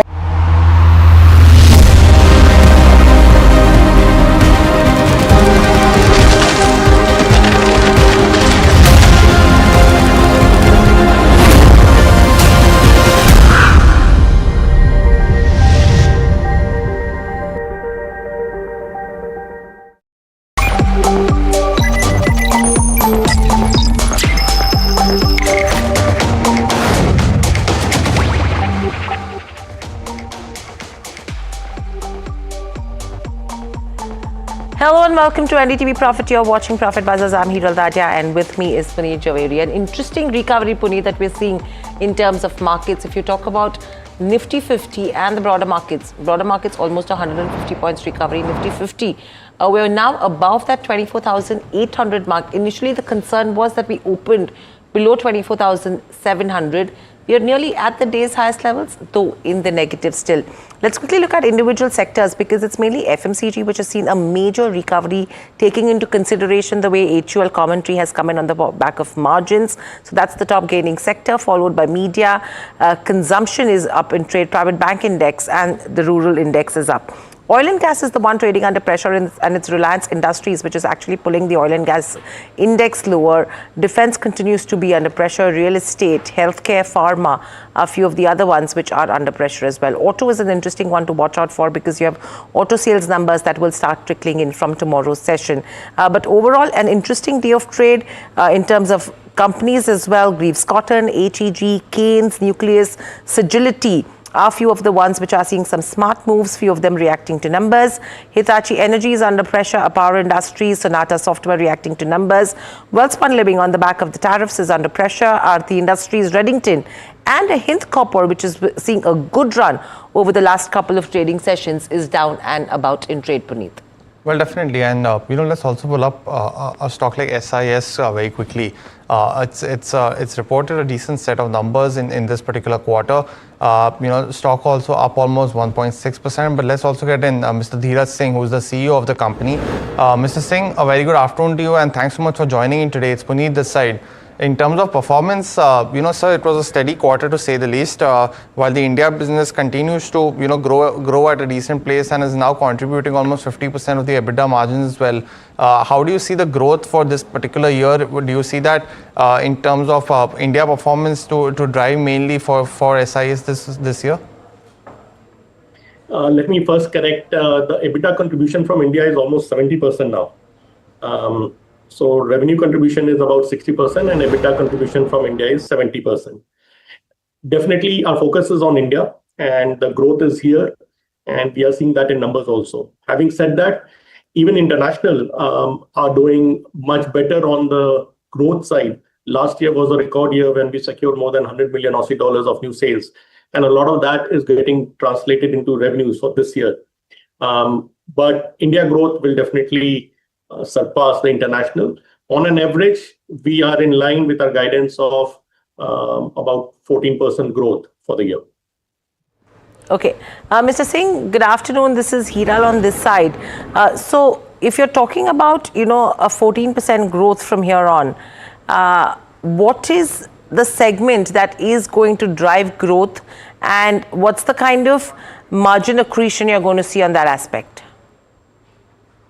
So on the growth, all three segments, the international security, India security, and facility management will continue to be strong. On the margin side, facility management is seeing the biggest uptick. It has grown on a year basis from 4.2 to 4.8% margin now.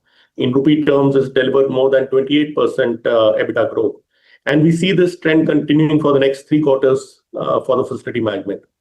Security business in India had consolidated last year at about 5.4%. We are holding there. And towards the 3rd or 4th quarter, there will be further improvements on the India security. On the international margin side, this quarter has been under pressure for 2-3 reasons. One is we are starting a lot of the defense contracts, which have a lot of initial setup costs. Also, the last quarter, there were government grants in Singapore, which didn't come in this quarter. So because of these reasons, the margin was depressed in the Q1, but we are working actively on the international margin to get it back towards the 4%. So the margin percentage will continue to see some uptick from here, and the revenue growth remains strong. Mr. Singh, in terms of international, and just a follow-up question, you mentioned that there are some startup costs initially for that segment, and because of the defense contract, as you said, don't you see that as the growth happens, you'll have new orders, and that startup cost can happen again once you receive those new orders in the second half? So could you just give some quantification on that as well? You're right. There are two differences. One is last year was an exemplary year, which is good, because we won more than $100 million. And so that has a slightly more skewed impact in terms of the new raisings. Also, some of the contracts like defense sector, which were a large part of a contract, they require more investment upfront. So while you're correct that every new contract will have some setup costs, but this was a more exceptional quarter. Mr. Singh, if you have to look at compounded growth in terms of your revenue and EBITDA, are you expecting to continue in that 13 to 15% kind of range, or with all the positives that we are talking about right now, it could outpace that kind of a number? So at this in June run rate basis, we are all-time high for India security, more than 500 crores per month. We are more than 500 for international business, also security. We are more than 200 crores all-time high for facility management. So all three segments are firing at an all-time high right now. On a run rate basis, we are more than 14,500 crore as of now. With some inorganic that we hope M&A to happen within the second half of this year, we expect to be in the range of 15% or even higher. All right. Thank you, Mr. Singh, so much for speaking to us at NDTV Profit. So that's the management of SIS. Let's quickly pull up the stock and see what the counter is doing in trade as we speak. Gains of 1.7%. It has cooled off from the day's highest levels as we speak. But moving on, HUL, that's the stock of the day as well, because the kind of gains that are coming in, some cooling off, but 3.5% up move, and this is on the back of the positive commentary that we've heard on the margins. The revenues have been in line. The profit has beat street estimates as well. Overall, if you talk about the volume recovery, that is going to be the key factor to watch out for. They've said that they will focus on volume growth going forward from here on, and the gross margins are expected to expand. If you talk about the demand, that has been also seeing a pickup on a sequential basis. In terms of the press conference, what they've said is that they're seeing an encouraging macro environment and the demand trends are also improving. Raw material prices have softened, and that is what will aid margins going ahead. And they've strengthened market share via modern trade channels. If you talk about the overall volume growth as well on a consolidated basis, underlying volume growth of around 4%, sales growth of around 5%, and double-digit EPS growth. That is what has driven by top line, and in the mid to long term, that is what will drive your EPS growth. And they've said that the demerger in terms of the ice cream business will be completed by the fourth quarter of FY26, and the EBITDA will remain in that 22 to 23% range. The price growth is expected to remain in low single digits. In fact, let's quickly hear in what the management had to say at the presser as well. Just to follow up on the leadership change that you were talking about, you've known Priya for quite a while now. Just want to get a sense that is there going to be some change in terms of how strategy will be adopted by her? Because, you know, leadership could be different for different people. Any kind of color there, you know, if there are early signs of picking up there? So I think, let me just take that question. So look, the strategy is about moving our business to faster growth spaces and faster growth channels, benefits, brands, segments, channels. So, I mean, it's very obvious, fact that you should basically go where growth is. So I don't think that's going to change. The color and shape of the specific nuances, they have to be in line with the changing conditions. So we should never call strategy as it's not a fixed thing. It's evolutionary. But the broad direction of competitive volume-led growth is what we're going for. As you said, price growth will be lower than, say, in the past. We're going for growing in the faster growth channels and benefit segments. We are about increasing the premiumization of our portfolio. That is continuously increasing. In fact, the last 2 years that I've been in this role itself, we have moved our portfolio by almost 5% more towards future core and market makers, and that just shows you the direction of travel, and I'm quite certain that's going to remain Priya's focus.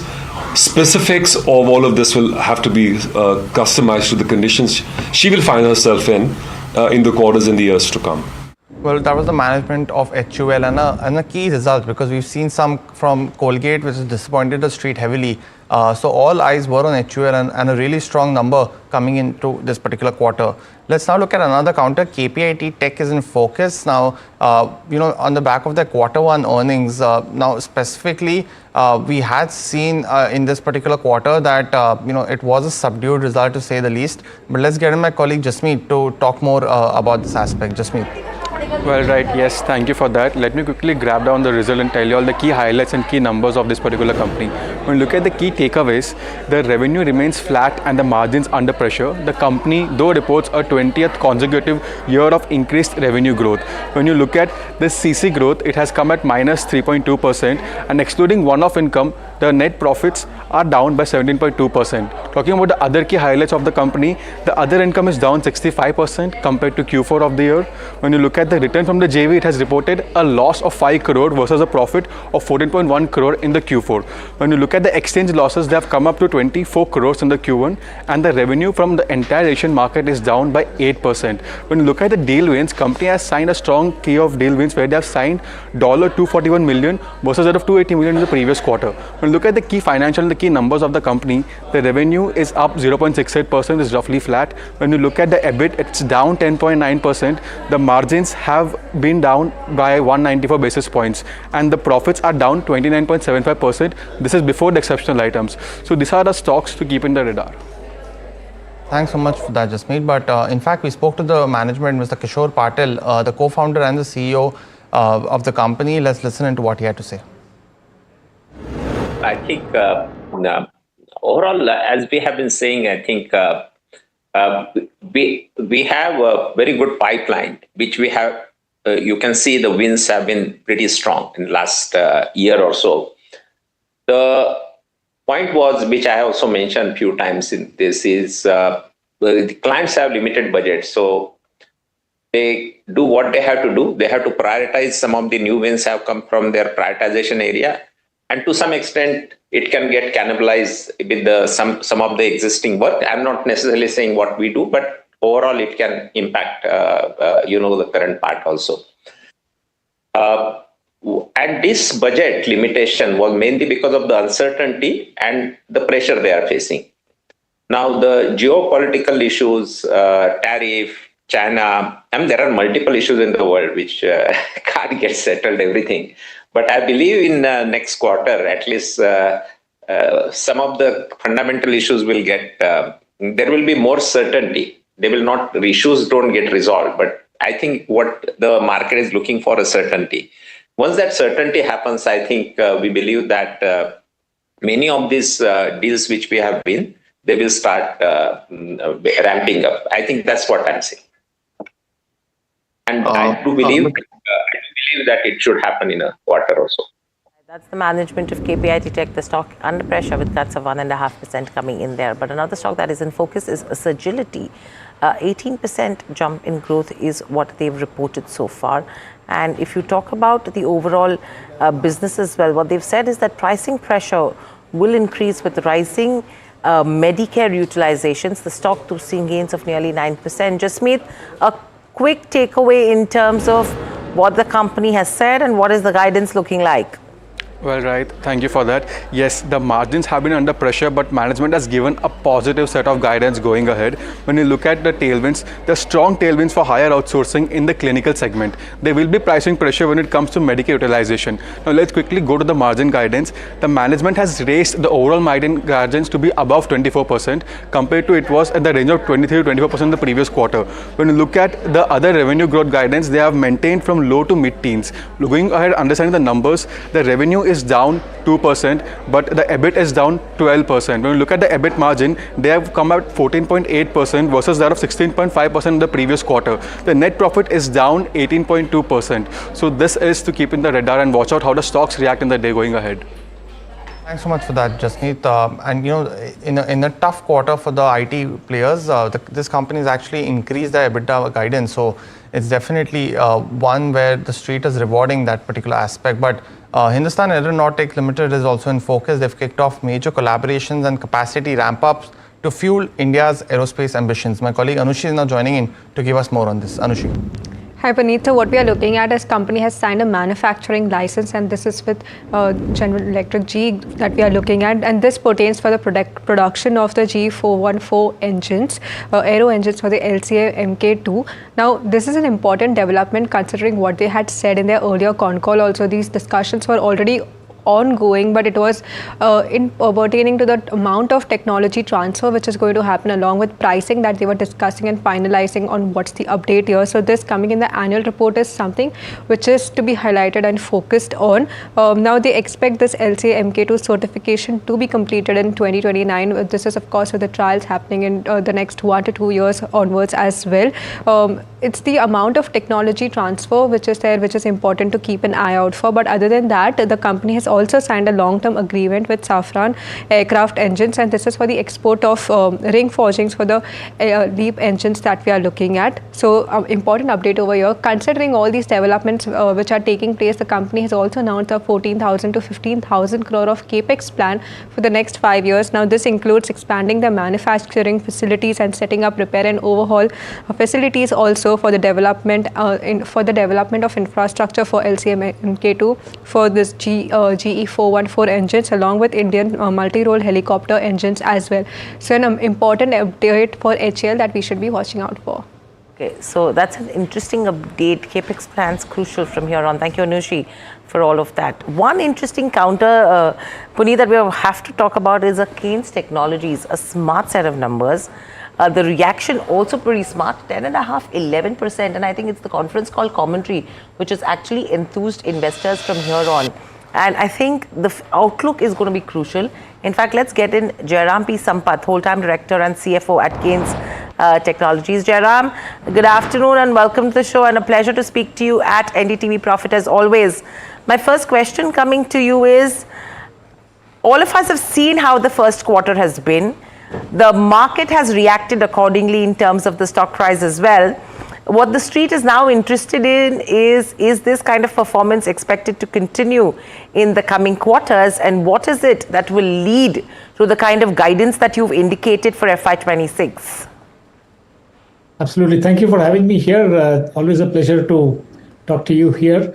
So basically, there are two parts to this guidance. One is the revenue, the other is the profitability improvement.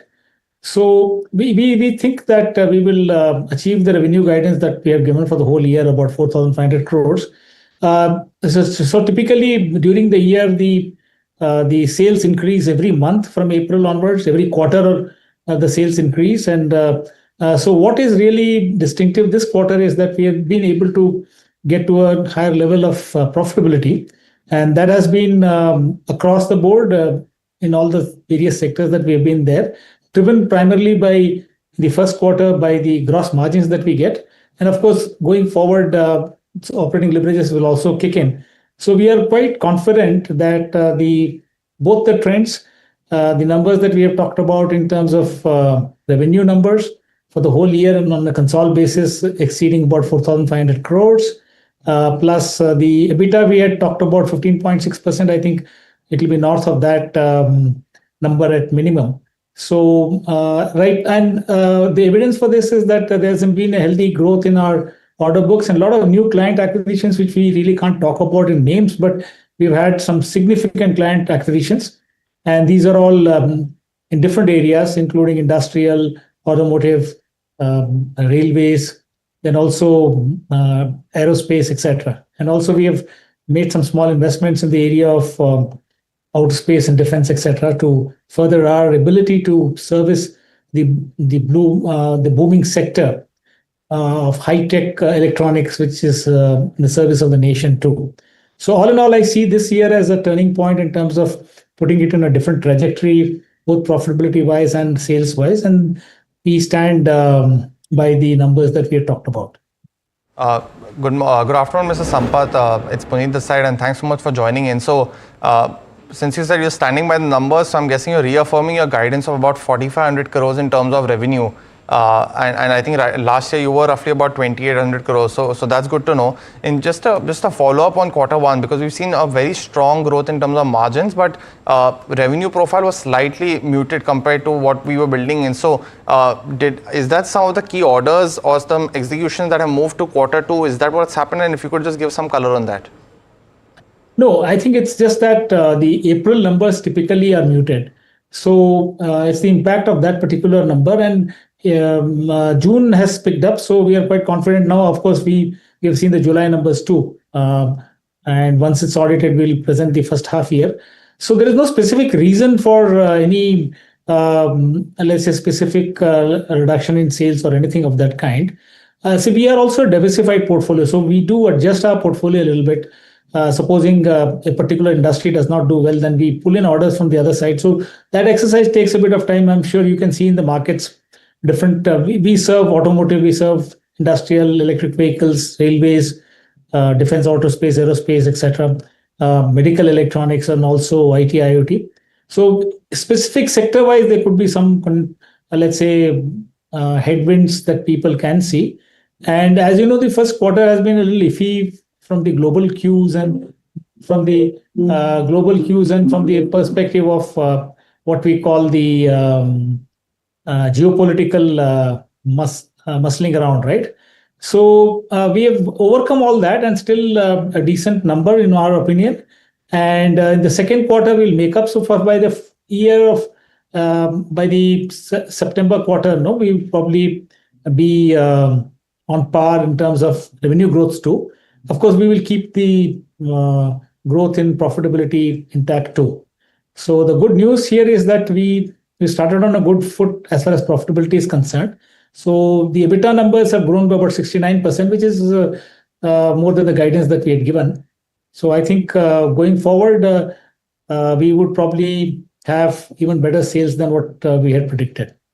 So, Mr. Sampath, because we've seen in the last year as well, you needed about 900 to 1,000 crores of revenue in quarter four to meet the last year's guidance, and you did that.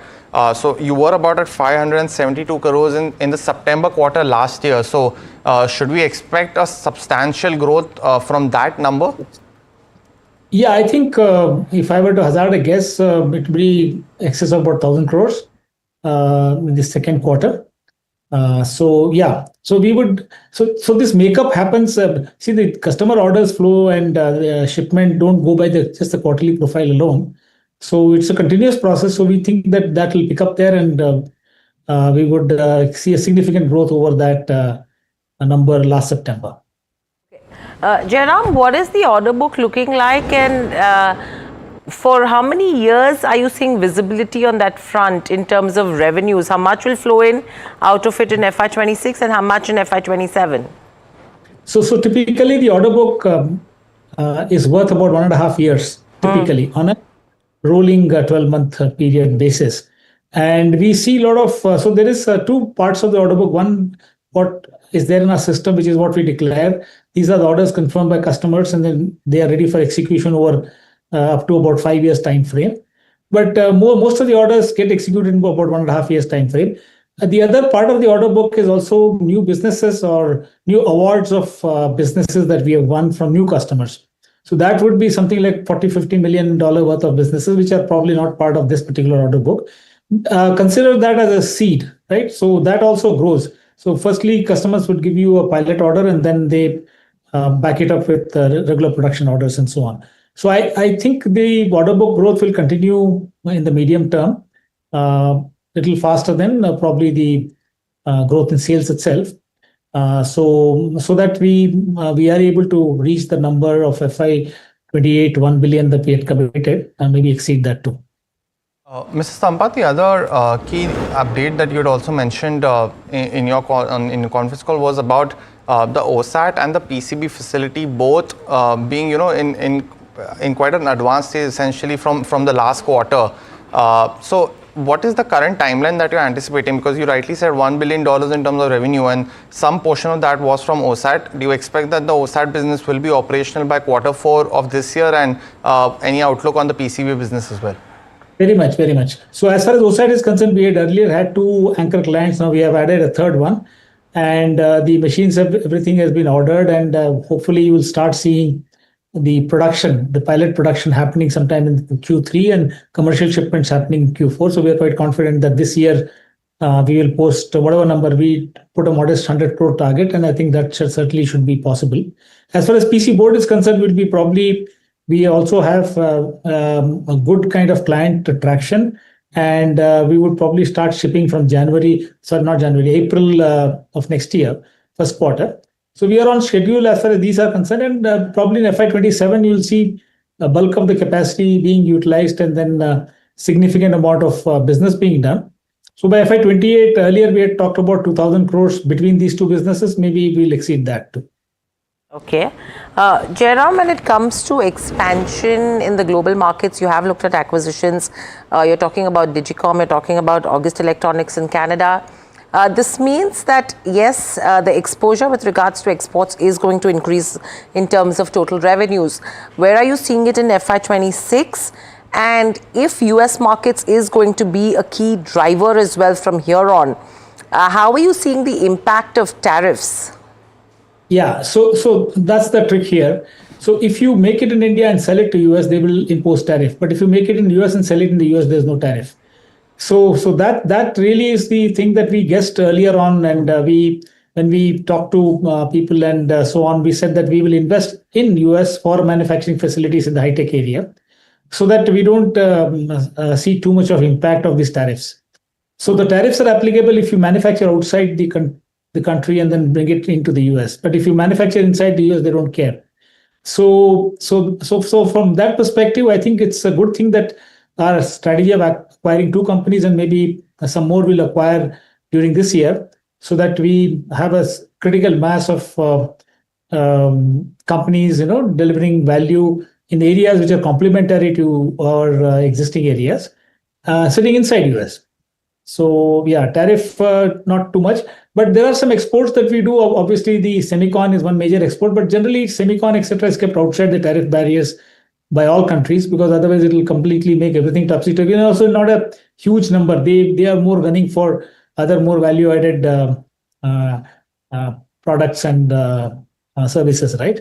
So as far as semicon exports are concerned, we don't see any problem. The third aspect that we must see in exports is that what is the other choice that global OEMs have? If supposing they put equal tariff on India and Malaysia, for instance, or India and Thailand, for instance, or India and any other country for that matter, who are also sources for these people.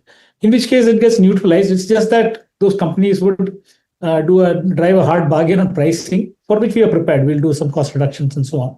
So yeah, so that's the reality bite on the tariff business. I don't think it will significantly impact. If at all anything, it will hasten our ability to do things in the US. We will probably acquire more companies there and then increase the business. So distinguishing between export and geography business, we would rather do factory business inside. We set a factory in the US and then do businesses there. There are many such good opportunities available. And of course, semicon and PC board exports will continue. And then there are some other exports that happen, critical exports, which are by the nature of, let's say, consumption domestically, but just goes outside and comes back. So they are neutralized, right? Right. So if there are reciprocal tariffs, so we don't see in actual end-to-end calculation. I don't think that's a driving factor to the business. Right. Mr. Sampath, just the last couple of questions. You've seen a very strong EBITDA margin in this particular quarter, and you expect that to sustain. But largely your new ventures like OSAT and PCB will come in Q4 and then subsequently in FY27. So what's actually led the margin to grow in this particular quarter, and is that largely because of the industrial segment? And just one more on ROCE and ROE. How do you see that trajectory with the current investments? Will the new ventures also have a subsequent positive impact on these two numbers? Yeah. So as far as the EBITDA number is concerned, obviously it's driven by, there are different blends that drive it. The first blend is whether different companies that we work with, India geography, let's say North America geography, etc. The second blend is how much of automotive, how much of EV, how much of industrial. So obviously, you rightly pointed out, industrial has been a tad higher than usual. So we do have good products there and fairly good EBITDA. The numbers are being shown there. And we think that will continue. Just to tell you honestly, every sector we have had improvement in gross margins. This is on the back of cost reduction efforts that we have undertaken over the last 2 years. So that is also driving. So the EBITDA is driven by blend, then EBITDA is driven by improvement in gross margins, and the third EBITDA third portion of improvement is coming because of operating leverage as you sell more and more in each quarter. So the denominator becomes smaller, and so the numerator increases, profits increase, and then you turn out better EBITDA. So you will have EBITDA due to gross margins, due to blend of different products, and also due to improvement in operating leverage. That's interesting. For the next 2-3 years, you will see an upward movement. Yeah. Absolutely. And valuations, Jairam, are very expensive. So I think investors are now watching out as to when Keynes will get to that 25-30% ROE bracket as well. And that's what the street is watching out for from here on. But thank you so much. FY26, FY27, yes. Thank you so much. Thank you for joining in. But we'll quickly slip into a short break. Lots more lined up on the other side. Please stay tuned to NDTV Profit.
Gold plus optimistic reflective glass लगाओ, धूप की गर्मी को दूर भगाओ और बिजली का बिल भी बचाओ।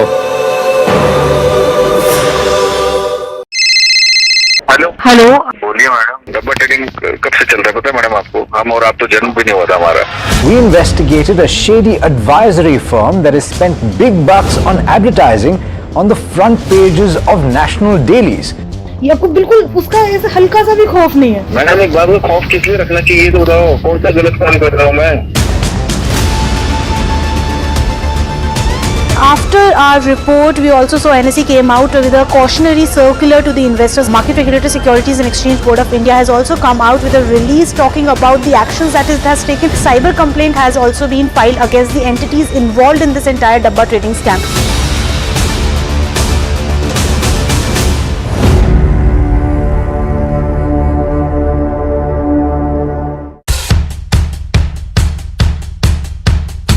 The markets move fast.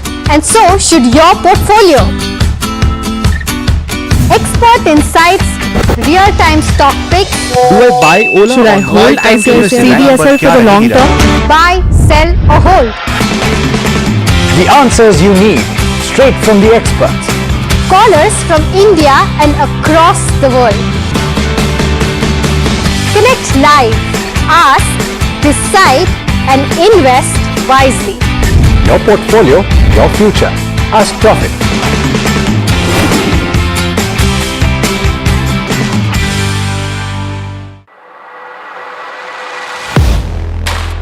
Do you really know the company you invest in?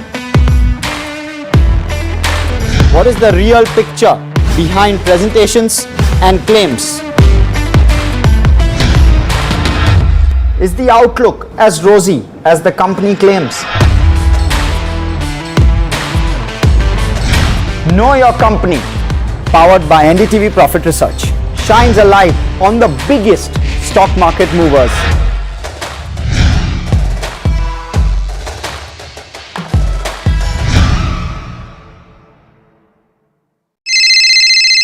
Hello बोलिए मैडम, डब्बा ट्रेडिंग कब से चल रहा है पता है मैडम आपको? हम और आप तो जन्म भी नहीं हुआ था हमारा। We investigated a shady advisory firm that has spent big bucks on advertising on the front pages of national dailies. ये आपको बिल्कुल उसका ऐसे हल्का सा भी खौफ नहीं है। मैडम एक बात को खौफ किस लिए रखना चाहिए तो बताओ, कौन सा गलत काम कर रहा हूँ मैं? After our report, we also saw NSE came out with a cautionary circular to the investors. Market Regulator Securities and Exchange Board of India has also come out with a release talking about the actions that it has taken. Cyber complaint has also been filed against the entities involved in this entire Dabba trading scam.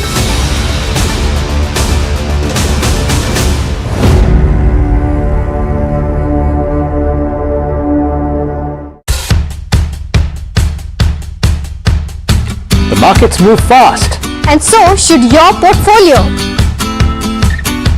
Expert insights, real-time stock picks. Do I buy Ola? Should I or hold buy time to invest in CDSL for the long term? Buy, sell or hold. The answers you need, straight from the experts. Callers from India and across the world.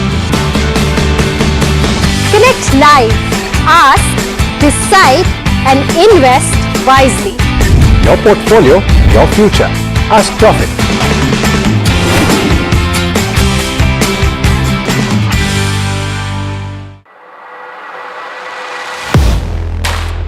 Do you really know the company you invest in?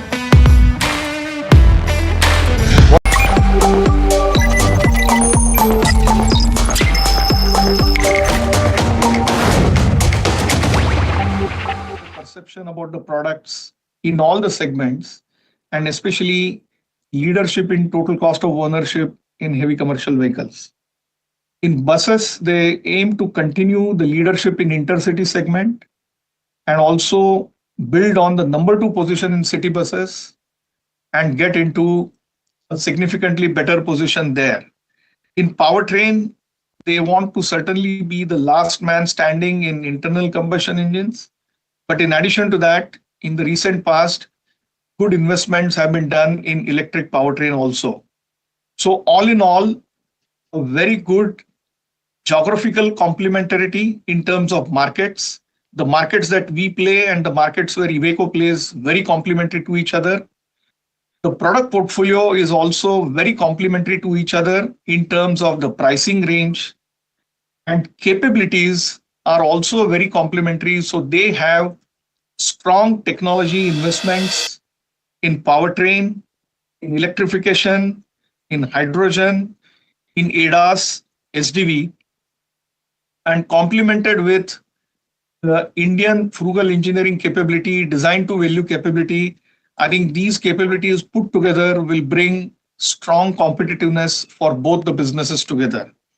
So this in brief is the strategic rationale, and we've already identified significant set of synergies which can deliver improvement in top line. So there are some revenue synergies wherein we can launch Iveco products in India or the markets where Tata Motors is strong.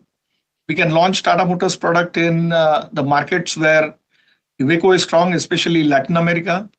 We've also identified optimization on capital expenditure by combining some of the R&D projects. And finally, by using design to value capabilities, reducing complexity, we can also get out operational expenditure out of the two companies to therefore deliver on a conservative basis around 0.5% of FCF on FY28 combined revenue. So that's the strategic rationale for this acquisition move. Now we open the forum for questions from you. Maybe just one to set the context for the Q&A. I think we've been engaging with the analysts. There's a lot of questions that we've been receiving. I think the crux of the question is why this transaction, why now, and what happens from here. These are broadly the three buckets from which these questions fall. Let me take that right away so that we can optimize the timing. I think firstly, commercial vehicle business, we should understand it is very different from the passenger vehicle business. It's a very steady business. Disruption levels are slow and gradual and not highly intense. It's a business where it takes a lot of time to build because you need to have a portfolio, you need to have the customers, you need to have the service network and the residual values that need to be established over long periods of time. You need a strong financing arm. So it is a very gradual, it's almost like a game of chess. You need to ensure area by area, you strengthen yourself and move forward. And therefore, the only way for you to grow substantially is to also ensure that inorganic becomes an important part of the milestone, number one. Yeah, so that's the management of Tata Motors giving details in terms of the acquisition that they have made as well, which is Iveco. And clearly, they have 75% revenues from EU, 12% from South Africa, and they're looking at some 5% CAGR growth to come in. That the stock has now turned slightly positive, pretty much dilly-dally. But let's also get an Osho Krishnan to talk to us about individual stocks. Osho, before we talk about markets, a quick view in terms of Tata Motors, because the kind of correction that it saw in yesterday's session, there is some bit of stability in today's day of trade. Would you say you could see further strength from here on? What are charts indicating?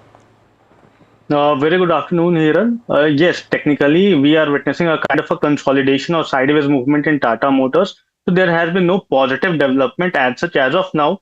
So I'm expecting that the counter can see some kind of further stagnation towards the zone of 650 followed by 700. So this is the broader range for the counter. 650 is expected to act as a very strong support, while 700 has seen a kind of a resistance for the counter. So I expect that once this range is broken out, then only we can see some kind of positive momentum or negative continuation in the near term. But overall, the view is sideways to negative until we see a decisive breakthrough above the zone of 700. Okay, so that's with regards to Tata Motors. How are you looking at overall markets, Osho, right now? Because we did see some bit of weakness on the back of trade tariffs in the morning, but the kind of recovery that has come in is really smart. Little over 900 points in terms of the Sensex. If you see in terms of Nifty 50 as well, if you just pull up that chart and you have Bank Nifty, which is now seeing gains of 164 points, Nifty 50 at the day's highest levels, hit that 24,900 mark. What should the trade in the second half of the trading session look like, and what should that strategy be now?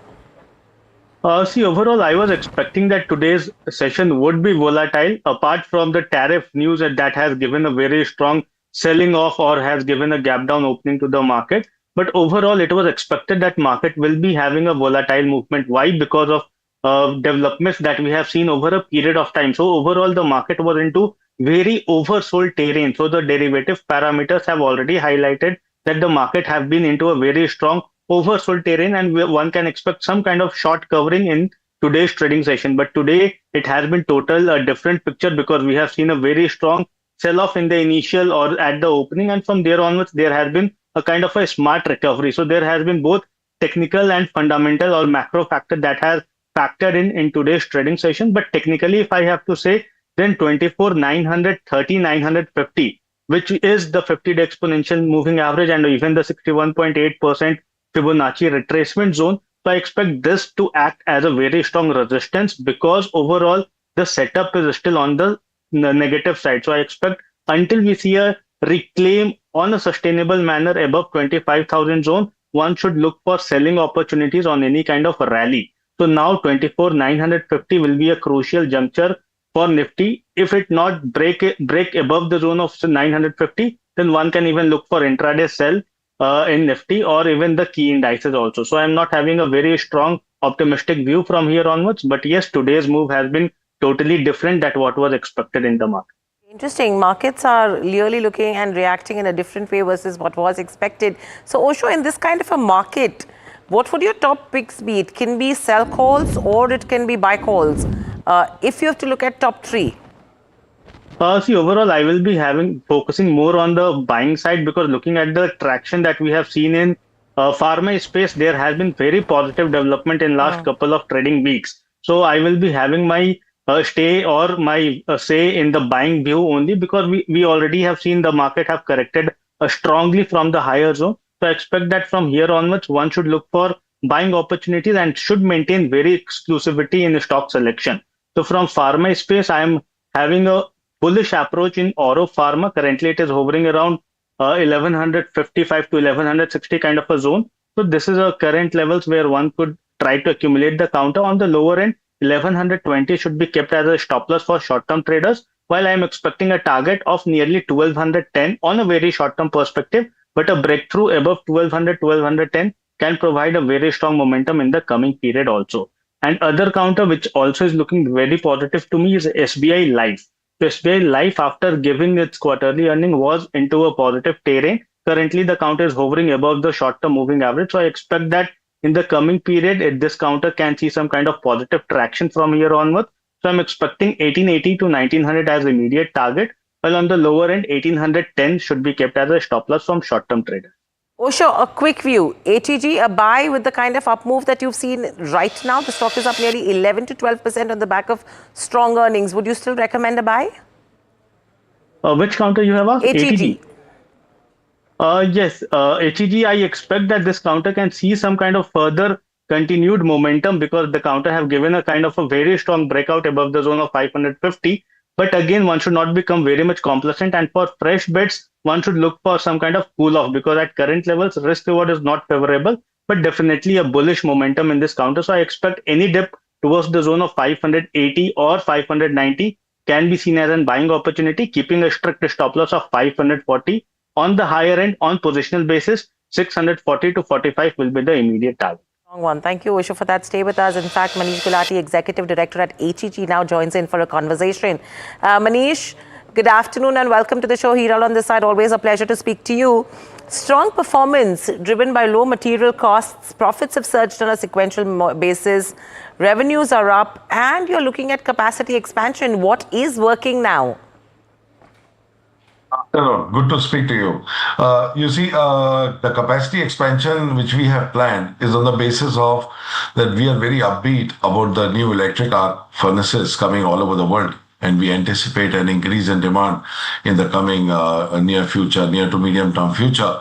So we feel that it is about time that we take this plunge and expand further from 100,000 to 115,000.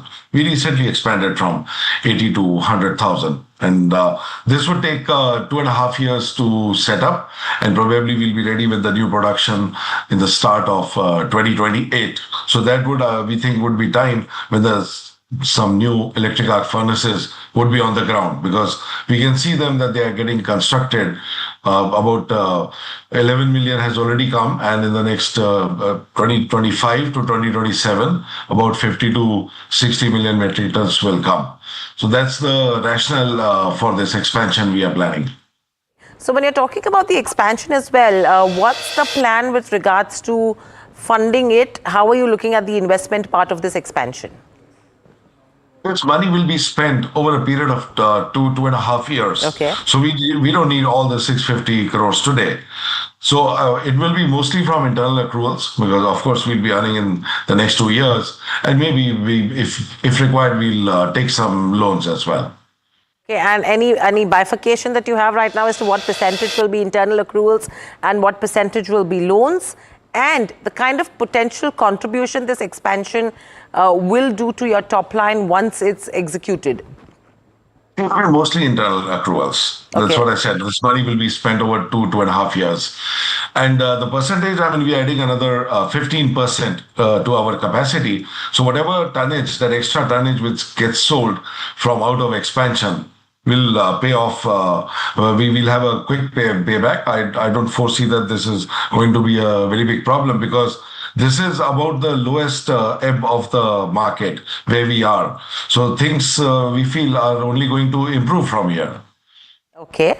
How are you seeing the impact of Resonec, which is a leading graphite electrode producer who's going to exit China and Malaysia, who exited, in fact, in May 2025? Any rub-off effect that we are seeing? The supply is from the supply side correction is helpful, and it would help when the demand grows. But whatever our understanding is that they were not running well anyway, so their management might have decided to close them. But in coming years, when the demand comes up, then these plants won't be there. And overall, if you have to look at revenue and margin guidance for FY 26, 27 and 28, I want to look at 3 years because when it comes to a company like HEG and especially a Graphite India as well, we've always seen a good cycle that comes in once it starts. So what is that outlook looking like going ahead? And what are the export opportunities also that you're seeing? 25, 26, at least for the first half, the margins are going to be what you saw for the first quarter. But 26, 27, 27, 28, we certainly expect that the margins will be better on the back of improved pricing. You have seen that these kind of prices are not viable to anybody in the industry. So that's the reason of these closures and this and that. So we think that those 2 years should be good. So strong moves that could be expected. Thank you, Manish, so much for joining us on the show and sharing the views. So that's the management of HEG. And with the HEG, you're seeing a rub-off effect on a Graphite India as well. That stock also seeing some good gains in trade today. Osho, one quick question that I want to take with you is in terms of, few of the small cap names that are buzzing in trade as well. IGI, Schneider, Phase and Green Panel. Anything that looks interesting from these names which you could recommend? Osho, you're on mute. Oh, I'm really sorry. Schneider is into the radar because this counter have seen a very strong breakthrough, and in the last couple of trading sessions, we have seen a very strong movement from the zone of 940. So I expect the momentum to continue in this counter because this has been backed by very strong or decent volumes and has been definitely positive developments on the technical front. So I expect that the momentum can continue on the higher end. The target that one can expect from short to medium term perspective is nearly 1060 to 1075. That will be the first target that one can expect in this counter. Okay, so that's with regards to Schneider. Thank you, Osho, so much for joining us on the show and sharing the views. In fact, moving on, with growing concerns over tariff penalties and unstable Russian crude flows, India's petroleum ministry is reassessing sourcing strategies. Diversification efforts, including imports from the US and Brazil, signal a shift in energy diplomacy as the nation braces for a potential spike in costs and global price volatility. Shrimi joins us with the details. Shrimi, over to you. Well, Petroleum Ministry is clearly closely examining the implication of this tariff penalty, and in fact they are awaiting the final executive order to understand the implication. Meanwhile, they are saying that they have diversified crude portfolio, and if need be, if the supply being cut from Russia, they are going to further diversify its crude basket. But at the same time, they are raising concern that if the tariff-led impact continues continues to be there, it could disrupt the entire global supply, and that is something India is watching out at this point of time. And if you remember the tariff penalty earlier this month, warning came from US of imposing secondary tariff up to 100% on countries who are trading with Russia. And in fact, latest they said that tariff could go up to 500%, especially on India and China, as they continue to get supplies from Russia as far as energy and military supplies are concerned. So they are watching this move, and this is important also as we import 35 to 40% crude from Russia, and in past few years it has risen to 8 to 10%, from $5.6 billion to $56 billion is what the latest number. So that is clearly concerning, but at the same time Indian authorities are going to have more alternative sources if they are if there is any kind of supply cut from the Russia, is what ministry indicating at this point. Yes, so direction is what the ministry is awaiting, and the government seems to be on wait and watch mode. Thank you, Shrimi, for getting us all the details, but completely out of time. With that, it's a wrap on this edition of Profit Buzzers. In fact, lots more lined up on the other side.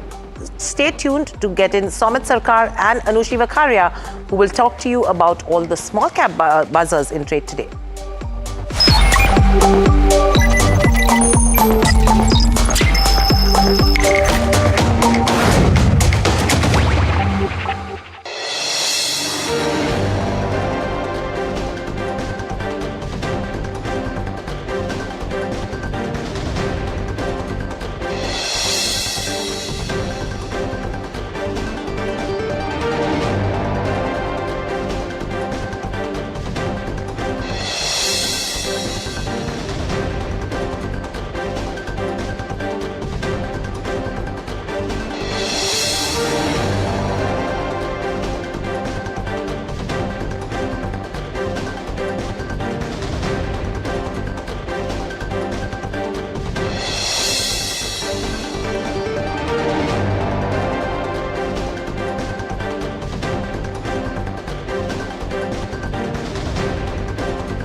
Hello, बोलिए madam. डब्बा trading कब से चल रहा है पता है madam आपको? हम और आप तो जन्म भी नहीं हुआ था हमारा।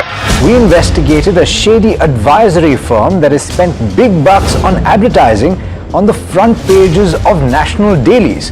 ये आपको बिल्कुल उसका ऐसे हल्का सा भी खौफ नहीं है। मैडम एक बात को खौफ किस लिए रखना चाहिए तो बताओ, कौन सा गलत काम कर रहा हूँ मैं? After our report, we also saw NSE came out with a cautionary circular to the investors. Market Regulator Securities and Exchange Board of India has also come out with a release talking about the actions that it has taken. Cyber complaint has also been filed against the entities involved in this entire Dabba trading scam.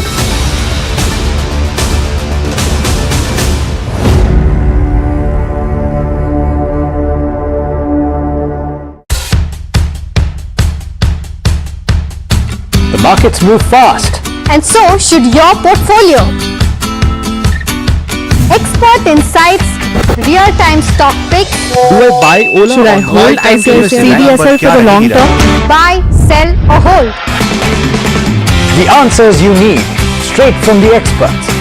Callers from India and across the world.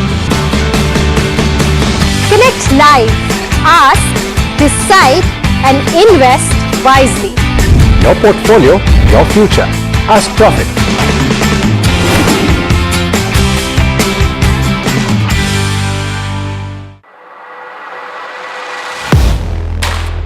Do you really know the company you invest in? What is the real picture behind presentations and claims? Is the outlook as rosy as the company claims? Know Your Company, powered by NDTV Profit Research, shines a light on the biggest stock market movers.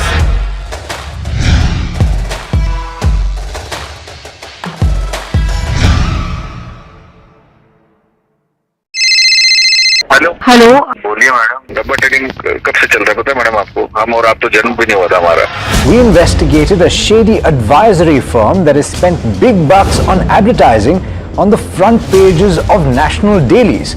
ये आपको बिल्कुल उसका ऐसे हल्का सा भी खौफ नहीं है। मैडम एक बात को खौफ किस लिए रखना चाहिए तो बताओ, कौन सा गलत काम कर रहा हूँ मैं?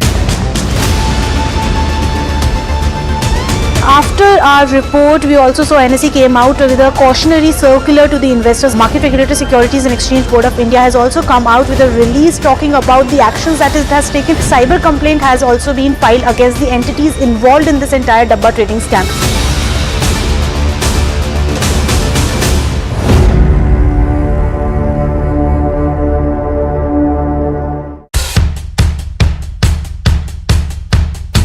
The markets move fast. And so should your portfolio. Expert insights, real-time stock picks. Do I buy Ola? Should I hold CDSL for the long term? Buy, sell or hold. The answers you need, straight from the experts. Callers from India and across the world. Connect live, ask, decide and invest wisely. Your portfolio, your future. Ask Profit.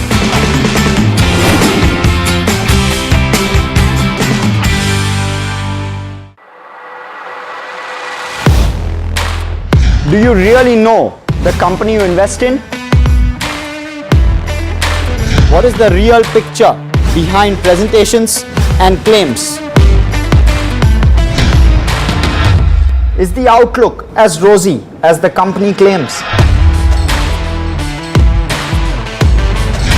Know Your Company, powered by NDTV Profit Research, shines a light on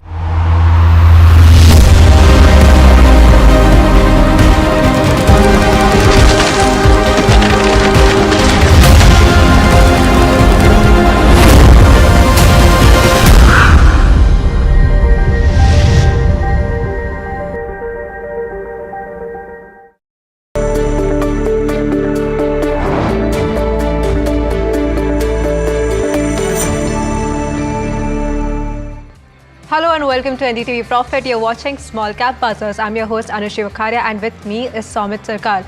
Now the important highlight of the day is of course the markets. Now if you look at the benchmark indices, Nifty 50 in the green is what we are seeing. The day started off on a volatile note in the red after the kind of global cues that we had in picture. But of course focus remains on the mid cap and the small cap indices, and as usual we have Hiral standing by to break that down for us. Thank you, Anushi, for that. The kind of recovery that we are seeing in terms of the benchmarks, you have that recovery that's coming in terms of broader markets as well. But the small cap index continues to trade under pressure with cuts of 0.2%. That's the BSE small cap. Let's quickly look at the NSE small cap 250 as well. Even that has seen a recovery from the day's lowest levels. If we can have the NSE small cap 250 chart, because that will tell you where that index is there. There you go, at the day's highs, but with cuts of around 0.1% coming in there. Let's quickly look at individual stocks now on the back of an earnings impact. HEG, Graphite India and Keynes. Graphite is moving on the back of HEG numbers. Keynes also a strong commentary that's coming in terms of guidance. You have Sagility, Navin Fluorine and Greaves Cotton. All of these companies also reacting to numbers. In fact, Navin Fluorine has cooled off, but Sagility and Greaves Cotton up in that range of almost 10%. And you have a Sonata Software and Nucleus Software that has reported numbers. Nucleus 13% up move, Sonata Software under pressure with cuts of around 5.5% coming in there. Two companies that are buzzing in the terms of tariff impact on the down trick. Welspun Living and Gokuldas Exports down in that range of almost 5 to 6% in trade. IGI is an interesting one. After a strong move in terms of yesterday's session, the street is seeing profit booking there, 4.5% on IGI. Schneider continues the upward trajectory for a second consecutive day, 5% up move today. FaZe and Green Panel are two other names which are seeing some strong moves. 8 to 10, 11% is the kind of cuts that we're seeing on both these counters as well. So again, a lot of individual stock-specific action is what you're seeing in the broader markets. You have the small cap indices which have recovered, but they continue to trade in the red. So that, Hiral, in fact, let me pull out the sectoral indices as well, since we're talking about what's happening with the market. So in in case of all the sectors that we are seeing currently in focus, now we have the Nifty FMCG right at the top, seeing gains of over 1.9%. We are also seeing Nifty Media in traction, about 0.9% of an uptick over there. However, on the losing side, Nifty Oil and Gas and Nifty Pharma in pressure, seeing cuts of around 0.8%. But Stomit, the important story in picture is Tata Steel, right? Yes, Tata Steel did report their Q1 numbers. The results were a beat compared to what the street was expecting. The net profits surged nearly 57% on a Q-on-Q basis. The company also invested close to 3,800 crore rupees in capital expenditure and acquired Nilchal Ispat Nigam. We are joined by the TV Narendra, the CEO and MD of Tata Steel. Let's listen into what he has to say. We summarize the quarter, of course, for us, but is it possible to kind of predict what could happen in the quarters ahead on the back of what's happened in quarter one, simply because the world is in such a state of flux? Yeah. Thanks, Neeraj, for having me on the show. Yes, we are an industry which is always impacted by geopolitical events, so we are never short of excitement, so to speak. So, as far as the trade actions are concerned, we are more impacted by what Trump does with Europe and with the UK, because that's where we sell most of our steel into the US from. We don't sell any steel from India to the US. So we are not impacted directly by the actions that President Trump has announced yesterday. Of course, indirectly, we may get impacted because some of our customers may be exporting their products to the US. But I think it's still a bit early to comment, because obviously, the trade discussions are going on, and we'll wait to see what the conclusion is. But yes, we are always planning to maximize sales in the domestic markets, in the geographies that we are in, so that we are less impacted by what happens across the world. Okay, since we've invoked that, can I just first squeeze in a question on this and then move on to what for Tata Steel specifically, because of the results and then the fundamental outlook. Sure. But a broad opinion is that the worst is on the table, which is 25%, and the eventual negotiations will lead to a number which is better. Assuming that is the hypothesis and the outcome per se, is it, from a business perspective, is it acceptable having a 15% or maybe between a 15 and a 20% tariff rate eventually? I think that is the new reality we have to live with. I think EU is already realizing that. They had pretty much zero import duty kind of access into the US. That world is behind us, at least as far as the US is concerned. I think increasingly across the world, arising out of this, as well as the geopolitical risks of having a lot of material moving across borders, we are seeing geographies trying to build self-sufficiency, or what we call Atmanirbharta in India, whether it's Europe, whether what's happening in the US just now, what's happening in China. So there's no reason why India should not continue in this direction as we're doing today. So we need to protect ourselves first. Yes, international markets are there to help us scale up. But everyone is taking care of their interests, so we have to take care of ours as well. So I think this is a new reality we have to deal with and find a way around it. Now, how do you sum up your quarter, sir? I mean, largely in line. I mean, most of the takes that I've gotten say that it's in line to a healthy beat. One of the brokerages also mentioned that. And with the presumption that that's how it's turned out.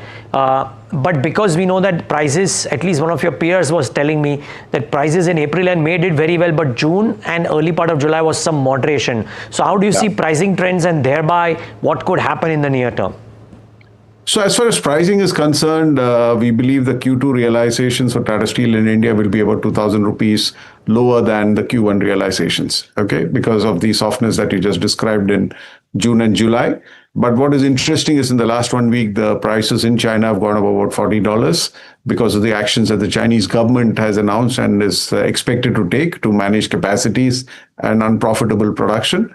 So that is what's happening in India. This is typically a lean quarter because of the monsoons and a dip in the construction activity. But the next quarter is expected to be strong. It's a festival quarter. Monsoons will be over, and it looks like it's a good monsoon. So we will see the continued pickup in the rural markets. So we are quite bullish about the rest of the year. As far as Europe is concerned, the prices will be more flat, will not be showing any drop during this quarter, maybe a slight increase. So going back to the guidance, prices lower in India, flat in Europe, or slightly on the higher side in Europe. Volumes will be much better in Q2 and Q3 and Q4 compared to Q1. So volumes will be on a positive. And most importantly, the cost takeout plans that we had announced are on track. We had said that 11,500 crores of cost takeouts across the geographies. So we are on track for that. The Q1 plan has been pretty much met, and we expect to meet the Q2, Q3, and Q4 plans.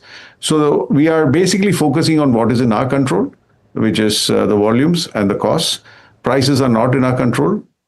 We will be there to respond to what happens in the market. Got it. Yeah, in fact, so it's an interesting point that you mentioned, Mr. Narendran, because for most analysts as well who track your business, right, the cost transformation program, the US-EU trade deal, and China steel spreads, which people believe are improving. I would love your thoughts there. But those are the three key catalysts going ahead, aside of all the other factors that you spoke. Now, what weightage do you reckon from a businessman perspective, which of these three or a combination of a couple of them hold the biggest bang for the buck from a business perspective? I think the biggest impact is, of course, what happens in China. Because, the cost takeout is finite, right? You can take out 11,500 crores, you can take out some more, but it's not infinite. Whereas if you look at steel prices and if you look at the long-term average, the long-term average of steel prices is around $600. We've not seen $600 for a long time, right? So that's largely because China is exporting 100 million tons a year. And so today, I'm talking of international prices. International prices of steel are in the $500, $520 range, right? So there is a lot of potential upside there if China brings more discipline into its production, stops exporting at prices at which they lose money, and distort trade flows. So I think if some actions are taken there, certainly you will see a movement of steel prices towards long-term averages, which will have the most impact amongst the three that you said. The trade actions, I believe, will settle. People will learn to live with it. Some of these impacts are going to be passed on to the customers in the US, because from Europe, they buy steels from us which are not made in the US. So if there is an import duty, they either end up bearing that import duty or at least sharing part of that import duty with us. So that to me is less of an issue. And of course, cost is a very important thing from our point of view, because like I said, that's something we control, we can take action on. So we'll continue to focus on that, but the opportunity there is finite. Okay. And since, China spreads important, China demand situation important, a lot of people attaching a lot of weight, considering the recent uptick in performance on the European side of your business, to what your commentary is like for Q2 and H2 on the European side of the business. Maybe you spoke about it very briefly. Could you elaborate a bit on that? How do you see that picture for the next 9 months? So, we had a tough year in Netherlands about 2 years back. And since then, we've been on a recovery mode. Netherlands, if you look at it, has traditionally been a EBITDA positive, cash positive business, right? And it will continue to be that way. So this year, Q1 is positive, cash positive, EBITDA positive. Q2, Q3, and Q4 will also continue in that line. So we are less concerned about Netherlands from a profitability point of view. There are issues there we are dealing with, and there are these cost takeout actions we will do. UK has traditionally been the problem child for us. A lot of effort has been put in over the last decade or so, but I think we are coming closer and closer to an era where the UK can take care of itself. It can be EBITDA and cash positive. We are not yet there. As you can see, the EBITDA, negative EBITDA, which used to be in the range of maybe 300 to 500 million pounds negative EBITDA per year. Last quarter was 40, the quarter before, or rather this quarter was, Q1 was 40, Q4 was 80 million negative EBITDA. So we're seeing that we are moving in the right direction, and we certainly expect to be EBITDA positive by the end of the year in the UK. So once we do that, then the European business is pretty much taking care of itself. And that's a direction we are moving towards, despite very difficult market conditions. So these are not good times by any stretch of imagination as far as markets are concerned. And if we are able to be EBITDA positive in these difficult times, that augurs well for us for the future. I can imagine. My final question, Mr. Narendran, and amidst such volatility, because if US suddenly, after making the market ready for whatever they had spoken about copper for all this while, suddenly excludes copper from that list and the prices plunge, then how difficult must it be to run the metals business is anybody's guess, really. But thankfully, I'm not in your shoes. But just one question on the input costs as well, Mr. Narendran. How do you see those shaping up? Is it possible to kind of take a 6-month, 9-month view there, or are you playing it by the day, if you will? So if you look at coking coal, which is for us the most important input both in Europe and in India, we expect this quarter consumption to be about $10 lower than Q1.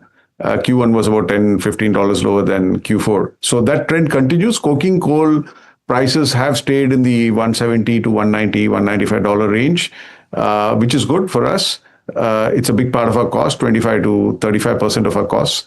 That market is not very liquid, but China, who's a big consumer of coking coal, is diversified beyond Australia, who's a major supplier for us in India. And hence the coking coal prices have stayed where they are. So we are expecting it to be in that range, maybe touching 200 at some point in time, but not shooting up to the $250, $300 that we've seen in the past. As far as iron ore is concerned, there's more liquidity in the market. Doesn't impact us directly in India. Has an impact on our costs, particularly in Netherlands. In UK, we've stopped the blast furnaces, so we don't depend on iron ore prices. Iron ore prices are more range bound in the $85 to $100, $105 range because there's a lot of new supply coming in Western Africa. The Simandou mine is expected to produce about 100 million tons over the next few years.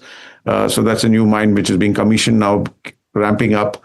So iron ore will be range bound in the $80 to $105 range, and we expect it to stay that way.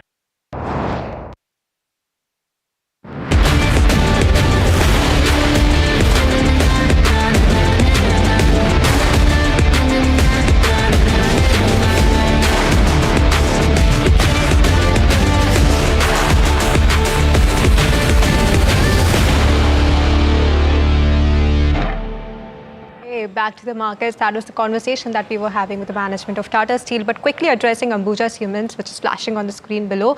Now, if you look at the revenue, that's about a 22% of an uptick in the first quarter. This is on a YOY basis that we are looking this comparison at. EBITDA about 39% of an increase. Margins stood at 15.9% as compared to 13.9%. So a healthy growth that we are looking at over here as well. While net profit saw about a 51% of an increase. So that's the picture that we are seeing for Ambuja Cements, currently up over 0.45% in trade.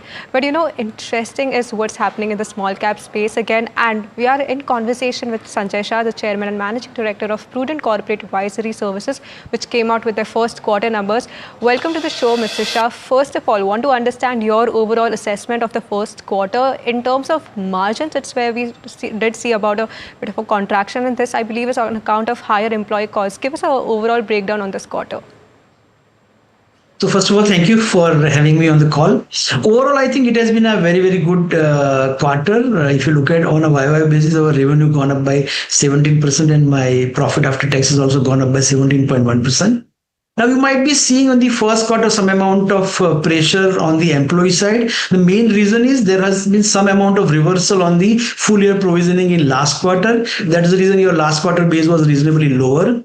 However, if I tell you that our fixed cost in the current year, when we did the review of our salary for entire employee base, it has gone up by 15-16%. And keeping in mind the other variable component, we are pretty comfortable that full year increase in the employee cost would be in the range, our guided range of about 20%. So I think in the full year, you'll see that the pressure would not be that significantly larger.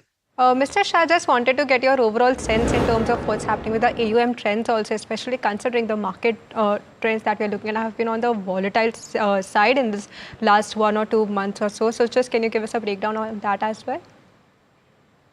So frankly, from an AUM point of view, always look for two things because my AUM is comprised of mark-to-market gain and the net sales. If you look at last 12 months, our AUM has gone up by 20,000 crore from 90,000 crore to 117,000 crore.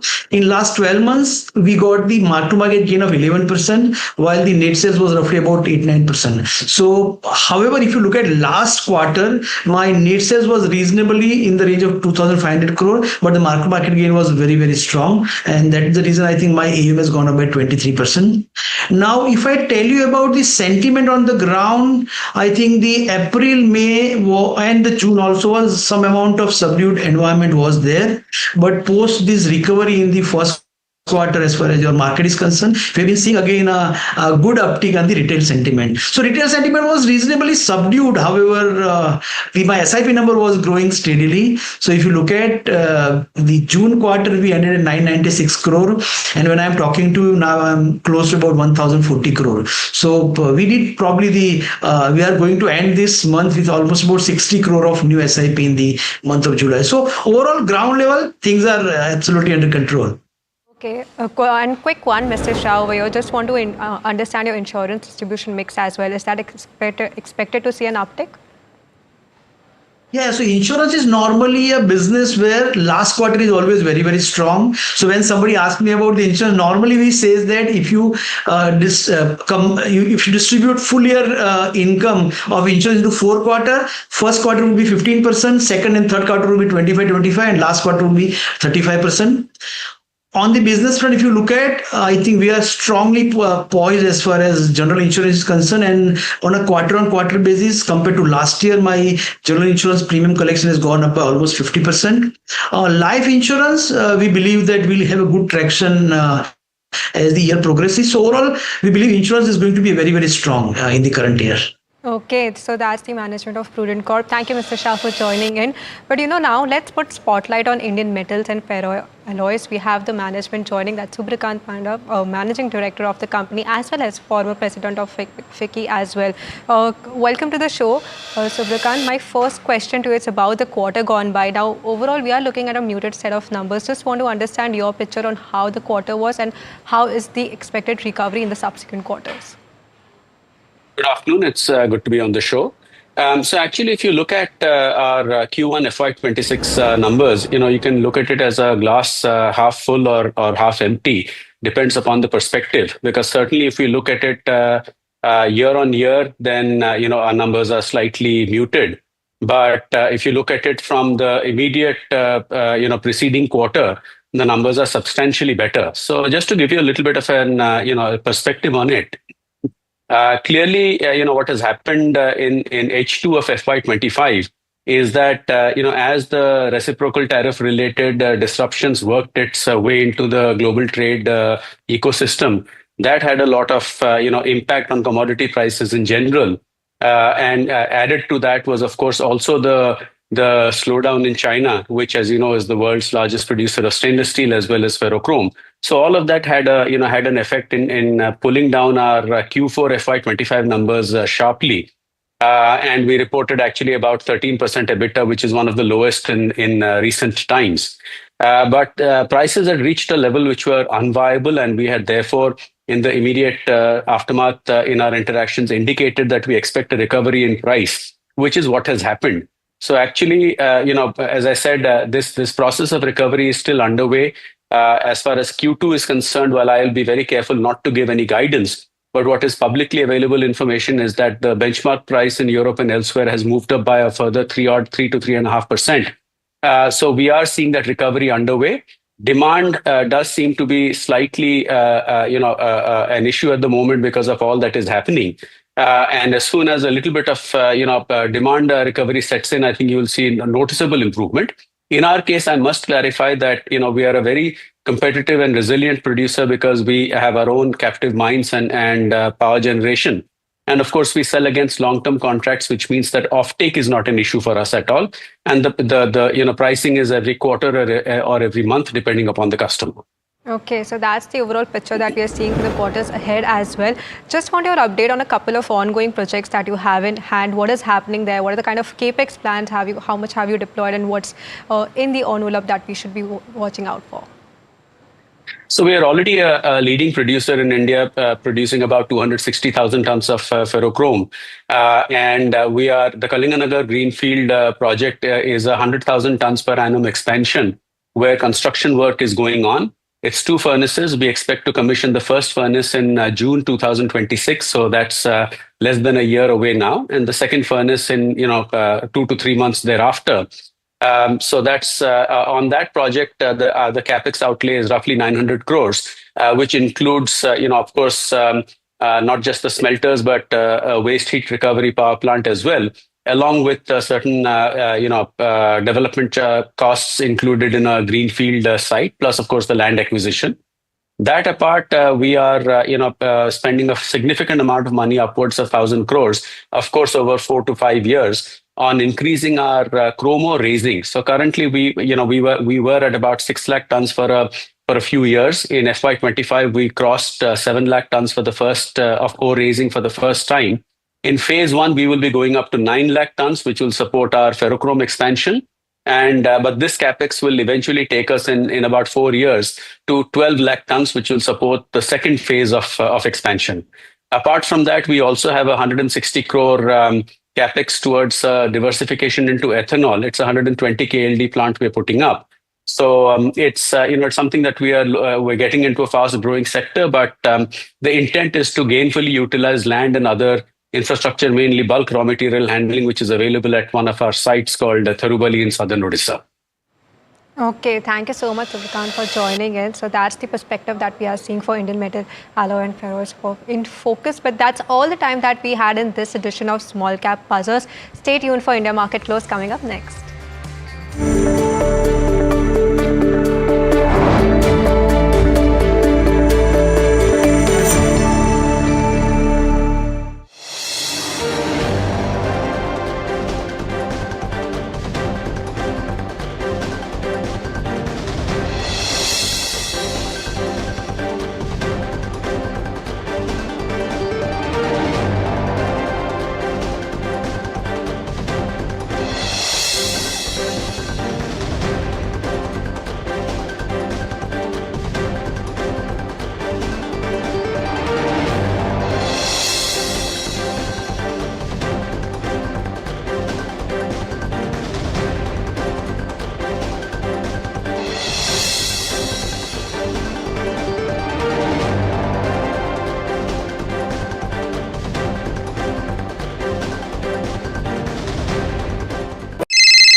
Hello, बोलिए madam. डब्बा trading कब से चल रहा है पता है madam आपको? हम और आप तो जन्म भी नहीं हुआ था हमारा। We investigated a shady advisory firm that has spent big bucks on advertising on the front pages of national dailies. ये आपको बिल्कुल उसका ऐसे हल्का सा भी खौफ नहीं है। मैडम एक बात, खौफ किस लिए रखना चाहिए तो बताओ, कौन सा गलत काम कर रहा हूँ मैं? After our report, we also saw NSE came out with a cautionary circular to the investors. Market Regulator Securities and Exchange Board of India has also come out with a release talking about the actions that it has taken. Cyber complaint has also been filed against the entities involved in this entire Dabba trading scam.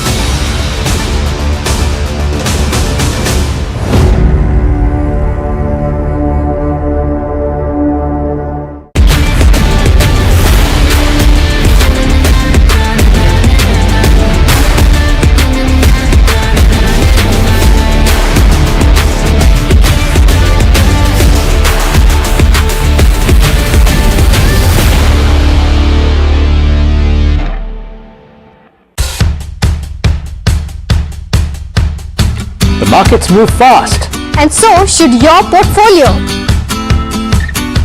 Expert insights, real-time stock picks. Do I buy Ola? Should I hold CDSL for the long term? Buy, sell or hold. The answers you need, straight from the experts. Callers from India and across the world. Connect live, ask, decide and invest wisely. Your portfolio, your future. Ask Profit.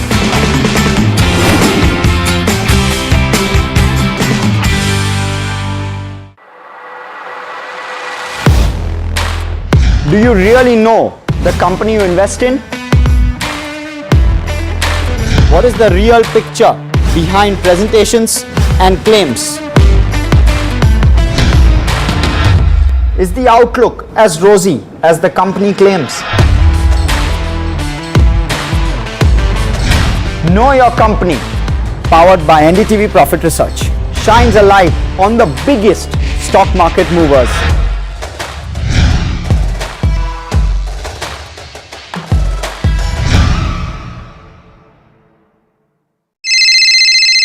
Hello, बोलिए madam. डब्बा trading कब से चल रहा है पता है madam आपको? हम और आप तो जन्म भी नहीं हुआ था हमारा। We investigated a shady advisory firm that has spent big bucks on advertising on the front pages of national dailies. ये आपको बिल्कुल उसका ऐसे हल्का सा भी खौफ नहीं है। मैडम एक बात, खौफ किस लिए रखना चाहिए तो बताओ, कौन सा गलत काम कर रहा हूँ मैं? After our report, we also saw NSE came out with a cautionary circular to the investors. Market Regulator Securities and Exchange Board of India has also come out with a release talking about the actions that it has taken. Cyber complaint has also been filed against the entities involved in this entire Dabba trading scam.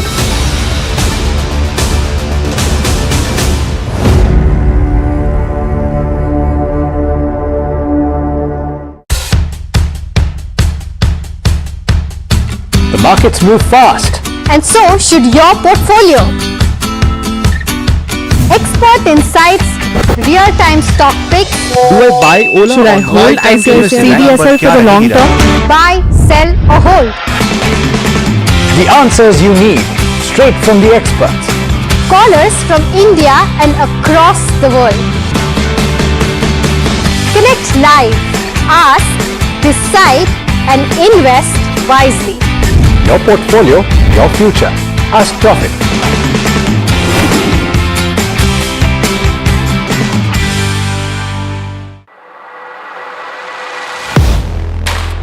Do you really know the company you invest in? What is the real picture behind presentations and claims? Is the outlook as rosy as the company claims? Know Your Company, powered by NDTV Profit Research, shines a light on the biggest stock market movers.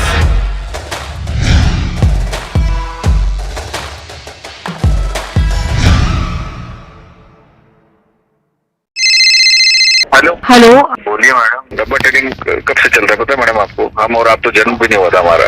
We investigated a shady advisory firm that has spent big bucks on advertising on the front pages of national dailies. ये आपको बिल्कुल उसका ऐसे हल्का सा भी खौफ नहीं है। मैडम एक बात, खौफ किस लिए रखना चाहिए तो बताओ, कौन सा गलत काम कर रहा हूँ मैं?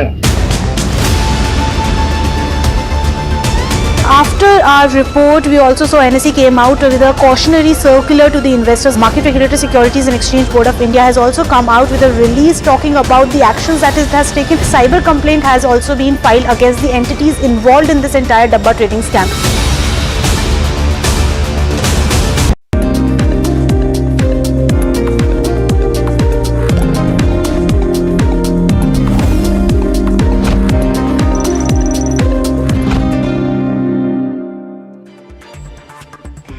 Welcome. You're watching India Market Close at NDTV Profit. I'm Mahima Vachrajani and with me is Neeraj Shah. Well, clearly markets have shrugged off the tariff wars and that is reflected in the way Nifty has bounced back up 24.24% as we speak, and significant amount of bounce back from the start of trade. If you can try to pull up the line chart, there you go. We're off from the day's highest a tad bit, but trading quite high in the trade, and the bounce back is significant, almost over the 300 odd points in the Nifty 50. The Nifty Bank also, let's try to pull that up and see where it's hovering at, and also then pull up the Nifty 50 heat map. There you go, the Nifty Bank up 0.3% as well. Let's pull up the Nifty 50 heat map. I think it's HUL that's stealing the show today for sure, up 4% on the back of its earnings. I think it's volume growth that's worked for this counter. Jio Financial doing well in trade today, up 3%. Eternal seeing gains of what to what percent after 3 or 4 days of muted growth. Kotak Mahindra Bank also doing well in trade today. JSW Steel, ITC, Nestle, a lot of consumption names doing well on the back of the commentary that HUL management has given. There is Dr. Reddy's, which is down around 1%. Reliance down 0.8 odd percent. Maruti ahead of its earnings, down about 0.7 odd percent. Tata Steel on the back of earnings 0.6% down. Titan seeing some amount of pressure there as well. Let's also try to pull up the advanced decline ratio and see how that has moved, because that's going to be an interesting thing to watch out for. There you go. The kind of chart that you're seeing is narrowing by the hour, but overall, if we see, there are around 1,000 odd advances, we can say, to around 1,200 odd declines or 1,300 odd declines. So moreover, it's slightly more than that 1:1 odd ratio. So that's with regards to where advanced decline ratio stands. Let's also quickly pull up the sectoral heat map before I go on to Neeraj for the broader markets. And Nifty FMCG clearly stealing the show today, up 1.8%. Consumption doing well. Nifty Media up 0.5%. Private banks have bounced back, up 0.5%. But oil and gas remains under pressure on the back of tariff. Pharma under pressure as well, and overall Nifty Realty continues to be under pressure 2 days straight in a row after seeing a good gain on Monday. But the broader market still a tad bit under pressure. Yeah, but off the lows of the day, which is actually yeah. a really good sign, right? So mid caps 0.5%, small caps, they were down 1.4% on open, just about 0.29%. Quite stunning, really, what's happening at the broader end of the spectrum as well. So the key takeaway is markets have recouped days losses, look like ending positively, which is actually a very good sign. I must say, Mahima, we should take credit for it because we spoke about it on open. A very strong reaction to decent results and commentary seen today, and we'll talk about that. I mean, HUL is a classic example, but even broader down, I think, Sagility, Keynes, etc. We'll talk about that. And lastly, we're seeing the tariff-impacted stocks stay under pressure. Very likely that until clarity emerges, you would probably, people would not want to flock to those. So that's the key point. Now, earnings impact being seen on Keynes Tech as well as Sagility, both of them. And we spoke to both the managements, by the way. You'll hear some sound bites from both today on the show. The cycle seems to be turning for these guys. So HEG results were solid. But I think both HEG and Graphite India and even in the US, Graphtech have actually done really well. So is the cycle turning is the key question. Again, something that we'll highlight on the show. Vansh will come and talk about it. NBFCs are trading higher, which is actually a positive sign as well. So these are a few and far spaces in between, Mahima, which seem to be doing well for themselves. Right, absolutely. And, to take this conversation ahead and as to see how markets are doing, we're joined by Mr. Mueller. And we'll take his view as to how, he's seeing the entire, tariff thing being played out. Actually, more important than that, Mahima, I would love to know from Christian as what's his worldview currently, considering that we are past 6 months and another 6 months to go. Christian, great having you. Thanks for taking the time out and being with us. How do you see the investing landscape from your lens right now, considering that there is, for lack of a better word, a fair degree of uncertainty still there, even if you account that the tariff issue is now well and truly known? Yeah, thanks for having me and good afternoon. I think you're absolutely right. It's quite unusual if you consider that we're still having so much uncertainty on tariffs, still bad headlines, but markets are shrugging this off. And I think it comes down a lot to, we've been calling it the Goldilocks scenario that investors have shifted towards. And there's really like three drivers. The first one is that at the Liberation Day, the trade policy uncertainty was so high and the concerns were so high. And since then, the momentum on trade policy uncertainty has actually been down. So things have gotten less bad. You've had a deal in Europe, you've had a deal in China, you've had generally like occasional escalations, but eventually there was always a deal. So the market has moved on a bit from trading the uncertainty around trade policy and possibly focusing more on the impacts. A bit what you said earlier, they look at specific winners and losers, but not necessarily the impacts on a market level. And the other two things that have gotten us to the Goldilocks regime is the fact that the data, like the hard data, like labor markets, earnings, all of those things have been reasonably good, especially in the US. So unemployment rates are low, profits are good. The earnings season in the second quarter has been good, obviously led by tech. So that has actually made the market relax on equities. And the last thing, which is really important, that has gotten us to this friendly backdrop, at least globally, is the fact that inflation and inflation expectations and monetary policy expectations have shifted more dovish at the same time. So putting all of that together, I think, you are in a reasonably friendly Goldilocks backdrop. The key fear we have is that in the second half, that will be challenged. Christian, if one considers the earnings and the commentary that have come in from the tech biggies, and overnight, I think we've heard from two of the largest companies, including Meta, right, that their spending power on AI seems to be on. And does that mean that for the longest time, as people have been saying that let's look at the market beyond the top 7 tech companies, but that may not be the case because almost every quarter they come out, or every half year they come out with an earnings report as well as commentary, which makes people or investors believe that there is still more upside to earnings and thereby to asset prices. Yeah, I think now they're leading. there's a very narrow, concentrated market rally, which actually has been fundamentally kind of supported. So you're absolutely right. Meta and Microsoft, they had good earnings. In general, these tech companies, they're spending, they're doing well on their top line. So they're protecting margins. Their profitability as of now looks fine. In the medium term, we all have to ask questions. If you invest so much, can you maintain your profitability? Can you maintain your return on equity? But for now, they're fine. And the hope is, of course, that as these kind of parts of the market are leading the equity market higher, there's going to be some spillovers because you're easing financial conditions. The S&P 500, if it goes up, is good for the US economy. It's good for the rest of the index. So the hope now is, of course, with this kind of rally in equities, are you getting a bit of spillover to small and mid caps, spillover to other parts of the economy that can kind of be pulled along? And that remains to be seen. We're not that optimistic. And I think one thing that worries us a bit is that a lot of the rally we've seen in equities has been driven by valuations. If you look at earnings revisions, they have been globally and also in the US generally been down into the second quarter. So you've essentially beaten expectations that have come down before. So I think the healthiest equity rally is usually when you have earnings revisions being positive at the same time. Kristen, how are you viewing the Asian markets per se, and what's your stance with regards to where Indian markets stand?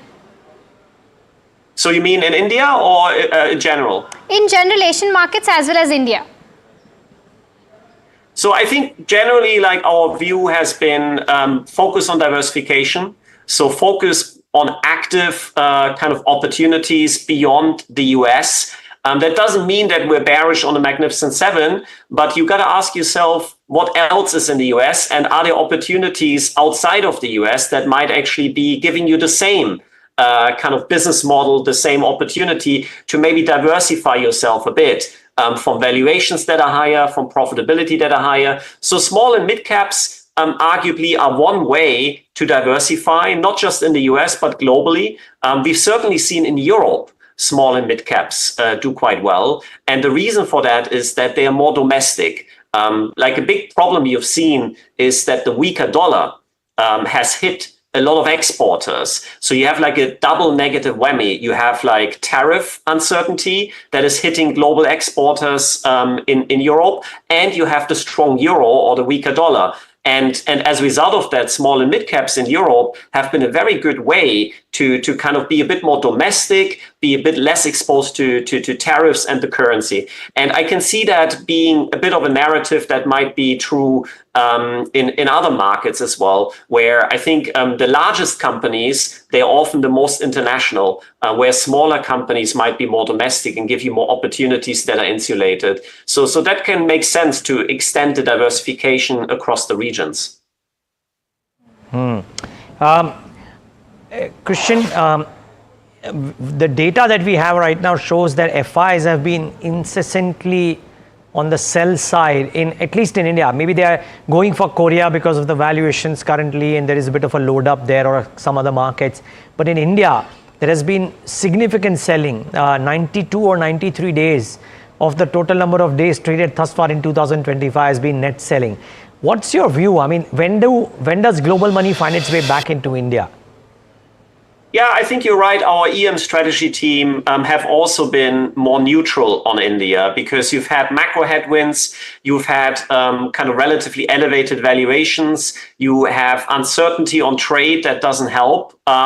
And I think the way to get international investors to come back to India, in my view, is to refocus on the longer-term structural economic fundamentals, which I think are still very favorable, both in the EM context, but also in the global kind of equity market complex. You still have a lot of economic growth potential.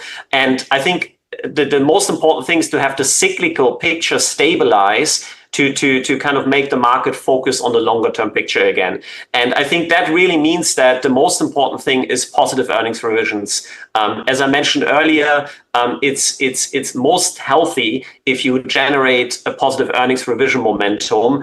Our team have been saying that this is something to be expected next year in India. So it could take a bit of time to get international investors to come back to India if it takes that long. But I would certainly argue that the longer-term economic story of India, with a lot of the asset allocation in clients that we speak to, is well understood and generally subscribed to. But the shorter-term cyclical picture is something they're not comfortable with.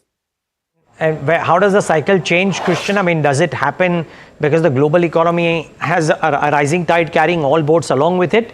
Or does India do something? Because we've seen the Reserve Bank of India come out and really loosen the rates, right, per se. And the government has been kind of putting its head behind trying to do private capex as well as tax cuts leading to consumption.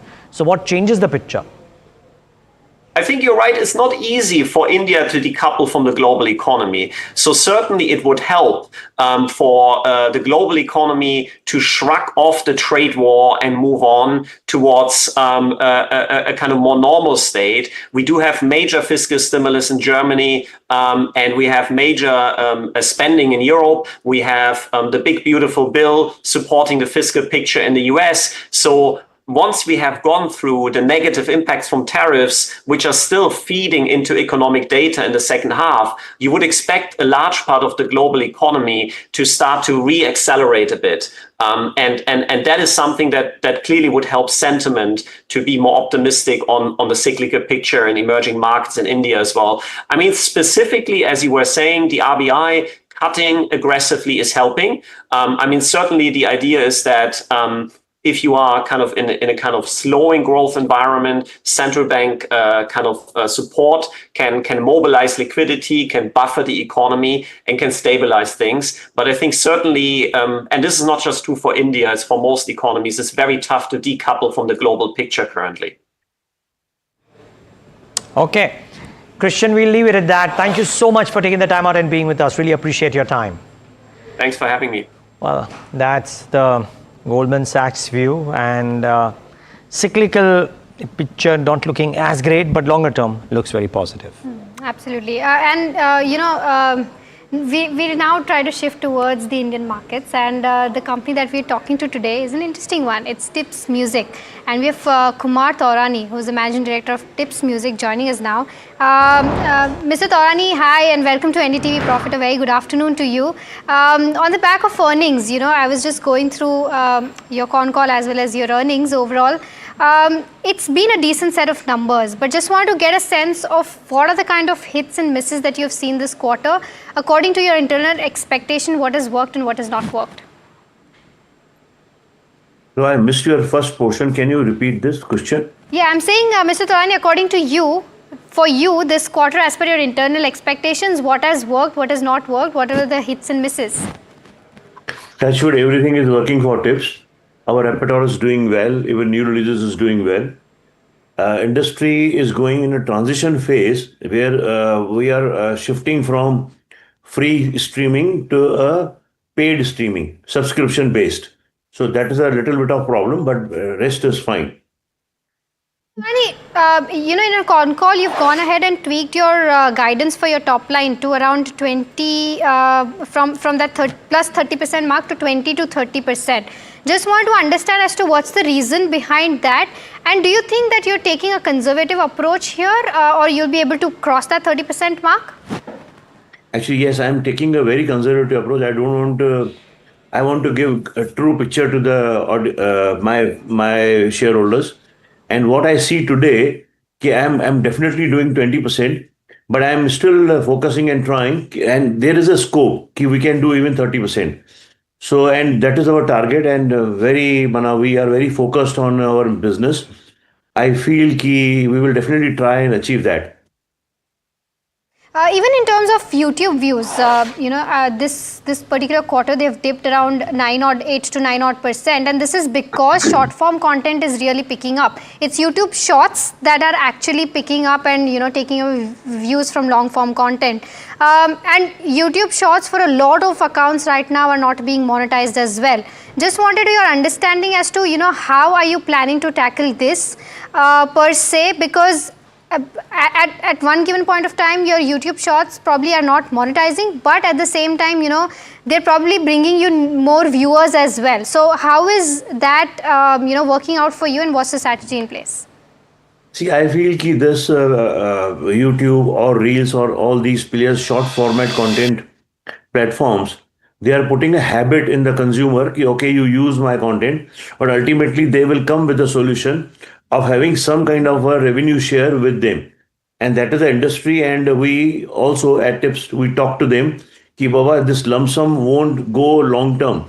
You have to come up with a model where we can make more money, and it has to be advertising driven or subscription driven, or maybe you have a blue tick or that kind of a tick and you get money from Instagram. Or I don't feel ki any droppage will be there. Entire community of on these platforms will join in and pay money.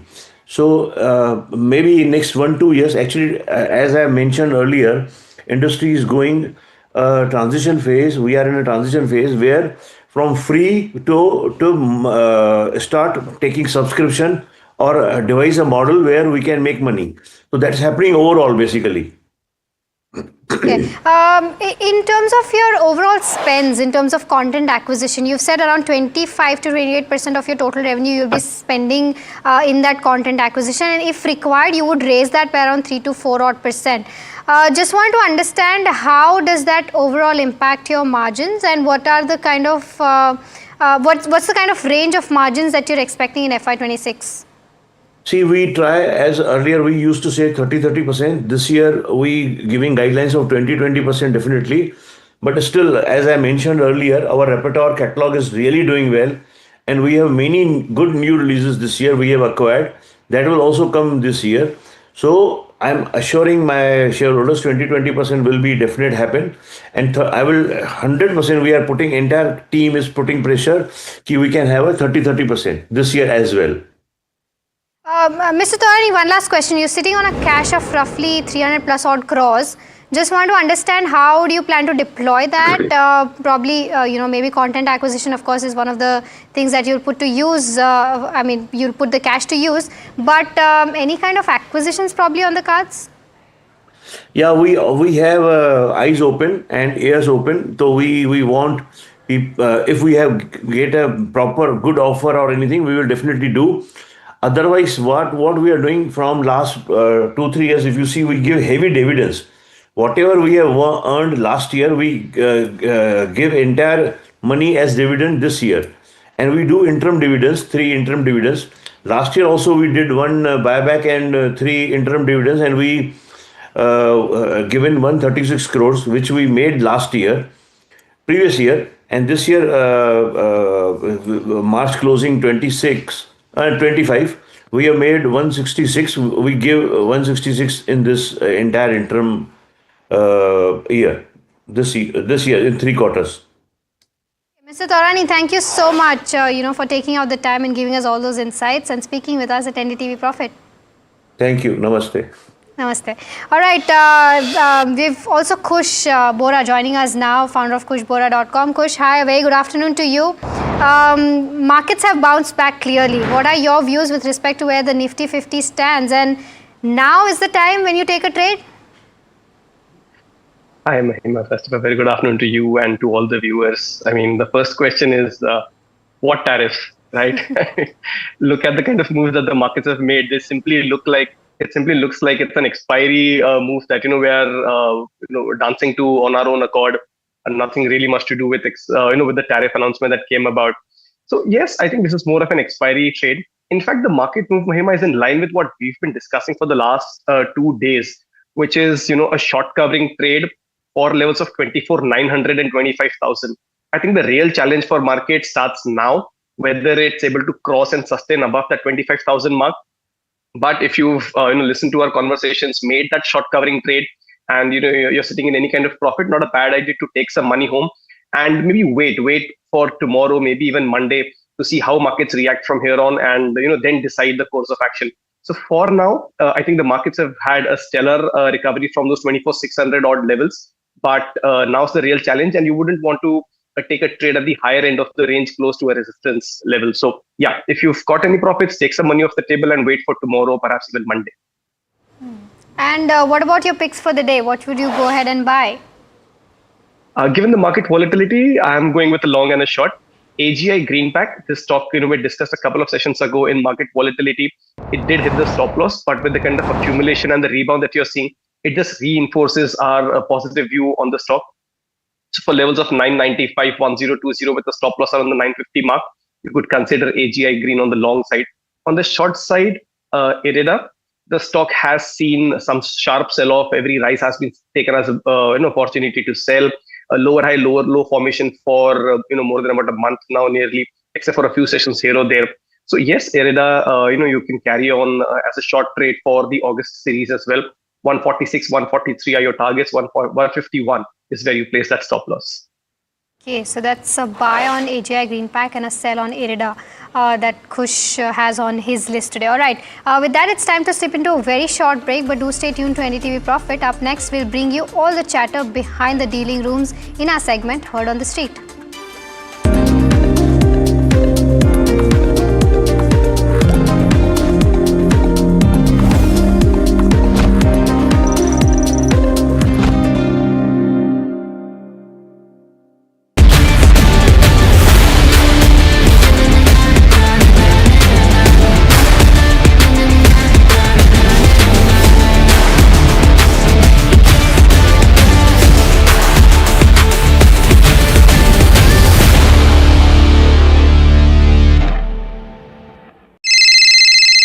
Hello, बोलिए madam, डब्बा trading कब से चल रहा है पता है madam आपको? हम और आप तो जन्म भी नहीं हुआ था हमारा।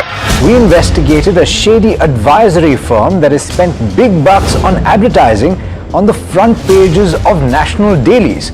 ये आपको बिल्कुल उसका ऐसे हल्का सा भी खौफ नहीं है। मैडम एक बात को खौफ किस लिए रखना चाहिए तो बताओ, कौन सा गलत काम कर रहा हूँ मैं?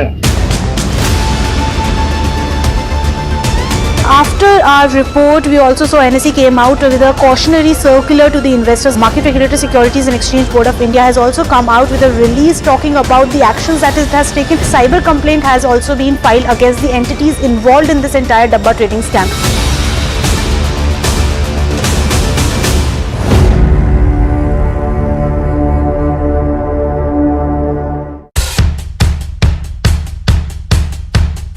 The markets move fast. And so should your portfolio. Expert insights, real-time stock picks. Do I buy Ola? Should I hold CDSL for the long term? Buy, sell or hold. The answers you need, straight from the experts. Callers from India and across the world. Connect live, ask, decide and invest wisely. Your portfolio, your future. Ask Profit.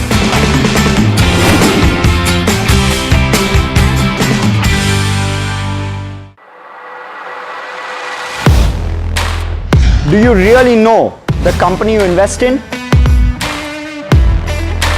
What is the real picture behind presentations and claims?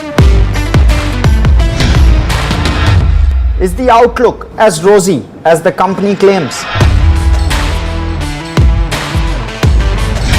Know Your Company, powered by NDTV Profit Research, shines a light on the biggest stock market movers.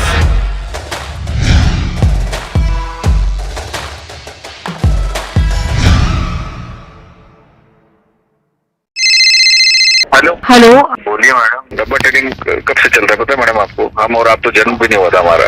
We investigated a shady advisory firm that has spent big bucks on advertising on the front pages of national dailies.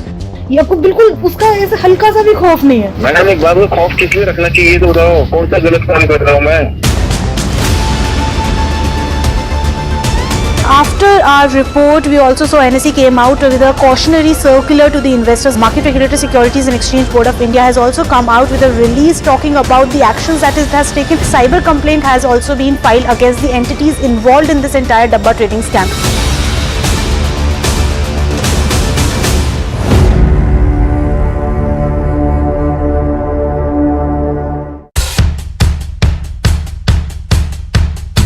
The markets move fast.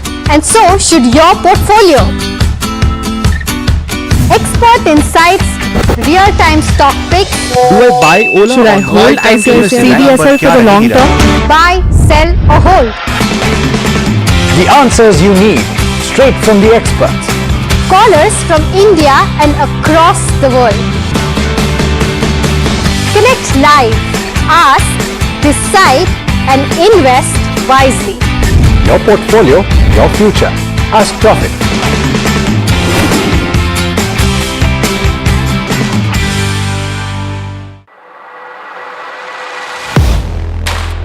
Do you really know the company you invest in?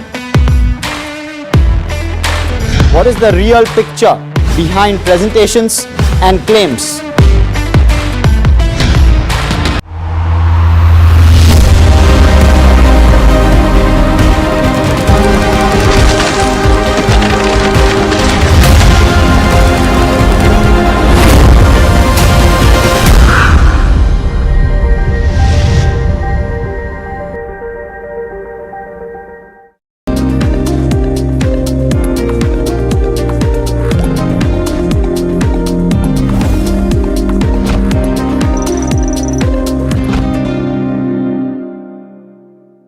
Back with India Market Close right here on NDTV Profit.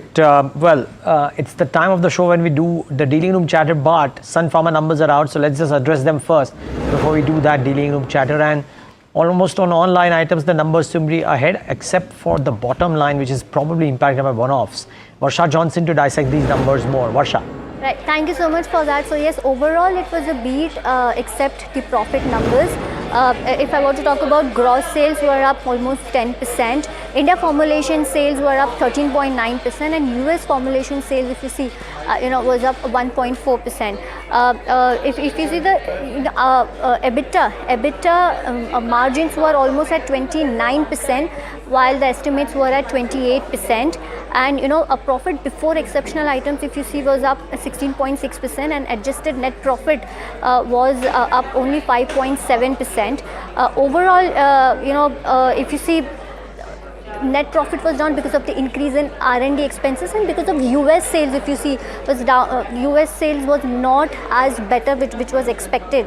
So the other thing is emerging markets formulation. If you see, the sales were up 5.1%, and rest of world formulation sales were up 15.5%, and R&D investments stood at almost 6.5% of sales. So overall, yes, beat on operational front, but net profit is a mess. Okay, Varsha, thanks for that. Thanks for getting us that update. Sun Pharma lying flat in trade. But what is being heard on the street? I think that's the key question. And it's that time, literally that time of the show, a minute more than usual. But Samit Johnson with all the chatter from the dealing room. Samit, what have you found out today? Incidentally, you spoke about Sun yesterday. Well, yes, Sun Pharma, yeah, the numbers are pretty much good with what the street was estimating, at least on the operational front, is what we are getting from Varsha. Well, stocks that are in focus today, firstly, it's Delivery and Thermax. Dealers are indicating that there are buy flows on institutional desk in trade today, and this is on anticipation of strong Q1 numbers, and specifically for Delivery, dealers are indicating that the margins are expected to be on the stronger side. For GE Power India, there are buy flows on large HNI desk. Now, Q1 numbers are expected to be a turnaround quarter for the company. In fact, the company could report an EBITDA positive is what dealers are indicating. For ITC, dealers are indicating there are buy flows on DI desk. ITC, relatively, if you see, it's a pure play domestic focused company, and is domestic focused company, and hence there is buying strength that we are seeing when it comes to ITC. And lastly, when it comes to all cargo logistics, there's a buzz of some positive corporate development that could be announced soon from the company's side, and hence we have seen this perk up in trade for all cargo. It was down around 1%. Currently, it's up 1.2% in trade. Somit, thank you so much for giving us all those cover and whatever you're hearing on the street. As always, we are also joined by Aditya Shah on this side of the show. Aditya, hi, a very good afternoon to you. I'll take your quick take on Sun Pharma first. If you've had the chance to look at the numbers, what's your first reading like? Okay, you should get down the numbers first. But I'm not too positive on generic side of the business. I see the tariffs coming, although the tariffs have exempted the pharma company, but with the tariff coming in, this will be more to go down in the United States. And in the competition there in the generic space, I don't think I want to get the generic space. I will more at the CDMO space. CDMO for many companies is looking exceptionally well. That is a space that I will watch out for, not the generics. Okay.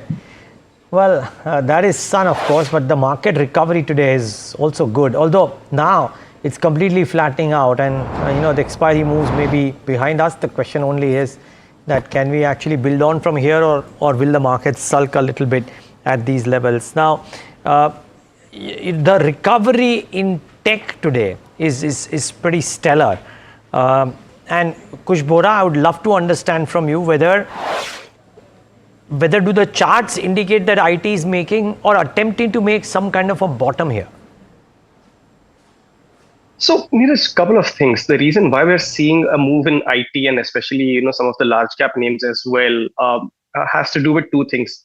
One, this is the expiry day today, and we have seen funny things happen on expiry. What do I mean by that?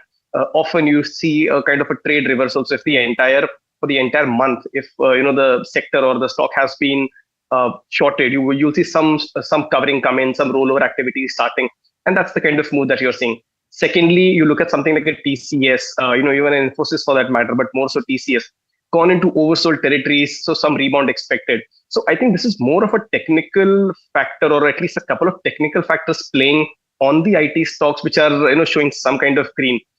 Despite that, you see some of these big names haven't been able to take out any near-term highs that they made in the last 2 or 3 sessions. So I wouldn't read too much into it. I would certainly need more data and much stronger price action to say that any kind of bottom is in place or bottoming out trade can be considered in IT. So no, I'd still consider with that. I'll still continue with that. Wait on the sidelines, perhaps even short on rise kind of a move on IT. Okay. Kush, any view on Zuari Agro? Second day of stellar gains, up 16%, and it's gaining by the time. Look at the chart. It's a very interesting chart there as well. The spike during the day has been quite significant and trading almost 6% higher at its day's almost high point. More steam left there? Oh yeah, ye wala trade ho gaya. This is done and dusted. It's gone deep into overheated territories. The only consolation factor for anyone who's holding this, and I would say if you're holding, continue to hold with a trailing stop loss at 320. And the only reason I say that is because the volumes on all 3 sessions when the stock has moved higher, including today, have been rising. So which means there is still some interest. So it's only for someone who has an existing position in it, keep a trailing stop loss at 320. But this trade is done and dusted for anyone who looks at a fresh buy. Don't look for a fresh buy. Hold with a trailing stop loss of 320. That's all I can say. That's the view with regards to where Zuari Agro stands. Now, on to NDTV Profits exclusive. Sources suggest that Income Tax Department searches Nuvama Wealth's premises. Agni joins us now from the premise itself to give us some details. Right, so we are standing here outside the Nuvama office in Mumbai's BKC. Sources tell us that income tax officials are going through search operations within the offices behind us. 12 to 15 personnel have been here for over half an hour, and we don't know what the details of the searches are, but people are being asked to go home, as you can see behind me, or maybe not, but people are being leaving windows. So this is a developing story. Do stay tuned for more. Okay, this is a developing story, and we'll bring you the details as and when they unwrap. But Aditya, Imami is one of the counters that's seeing stellar gains on the back of its earnings, up 7%. And FMCG companies, Nifty FMCG, in fact, is the star of the show today. I just want to get a sense, because it's not just the numbers, it's also the commentary that's coming in from the management that's bringing enthusiasm in the investors. What's your view with regards to where Imami stands? I don't track Imami per se, so they're not able to counter. But from my perspective, the FMCG, all the FMCG counters are very defensive counters. Whenever there's something wrong in the market, or with respect to the tariffs, fund managers tend to pay very defensive and move towards domestic facing consumer stocks. So from my perspective, all of these stocks are really very expensive, and investors need to be really very careful when they invest in any of these companies. Okay, so that's with regards to where Imami stands. But the other stock that is in focus, and arguably the stock of the day today, is Kaynes Technology. The share is up more than 9% right now in trade, and Puneet joins us with all the details as to what's worked for the counter. Puneet, what are you picking up? Well, thanks so much for that. So some key comments made in the conference call today morning has been driving the stock today. Let's first quickly look at the numbers. 673 crores of revenue is what the company reported, with EBITDA margins at 16.8% in this particular quarter. That was a very strong number compared to roughly the 13 to 14% range that they generally operate in. Let's quickly look at the net profit as well. It was up 46% in this particular time frame, and that was led by the EBITDA margin profile of the company. Now, I want to just talk about the 6 key takeaways from the conference call, which is likely driving the stock today. The first one is that it's maintaining its revenue guidance of 4,500 crores for this year. Now, they've done roughly about 673 crores in terms of revenue. So, over the next 3 quarters, they will have to record 3,900 crores of revenue, and the management seems very, very confident of achieving that number. The second one is of indicating of higher margins for this particular time frame. They've indicated that the 16.8% is sustainable in each of the next 3 quarters, which will indicate almost an 80% jump in EBITDA if they're able to do that for FY26. The third key highlight is the OSAT facility. Now, this is a semiconductor aspect which was expected to come on stream somewhere around FY27. The management has said that the construction has been going on ahead of schedule and is now expected to be completed by December of 2025 itself. So, the revenue trajectory could start by Q4 and an eventual ramp up in FY27. The fourth key highlight is the PCB plant, another completion expected in January 2026 itself. And this will probably have a positive impact on the company's revenue targets of about 8,000 odd crores in FY28. Could see some material upside in FY27 itself. And finally, the last couple of ones is on management's guidance to lowering the working capital days to 70 to 80 days. That has been one of the key pain points as well. Now, finally, in terms of guidance, and I just want to highlight that very quickly, 4,500 crores they've already done. 673 crores in Q1 has been achieved. So they will have to, expecting the management, we spoke to them today, and what they are expecting is that they'll record 1,000 crores of revenues in Q2 of FY26, which is a jump of almost 45% from the same time last year. So it seems to be that Q4 in this year will see a high growth, but on the way to achieve this stupendous guidance. And if it's anywhere close to 4,000 crores as well, the market is going to take that because it's really strong growth that the company has reported over the last 6 quarters, and that trajectory seems to be onwards and upwards from here. Puneet, what was the most standout comment from the management? Because you would have quizzed on the con call, you would have quizzed on a lot of things. What was the standout key takeaway which helps a minority investor? I think it's the EBITDA margin, Neeraj, because we talk about Dixon, we talk about Amber, they all operate in the 4 to 6% margin range. Here's Kaynes Technology at 16.8% and saying that it is sustainable over the next 3 quarters as well. So it's not a quarterly phenomena. And I think that is why the stock is now more and more expensive in terms of valuations than even Dixon Tech itself. And hence, that was one of the key standouts. It's a huge jump in a very short period of time. And with OSAT and semiconductors and PCB coming in, this margin could be added on with revenue growth and make a killer combination, to say the least. Okay. Puneet, thanks a lot for giving us those details. And that's Kaynes Tech, arguably the stock of the day. By the way, some numbers on your screen. There was Vedanta earlier, now there is Adani Enterprises.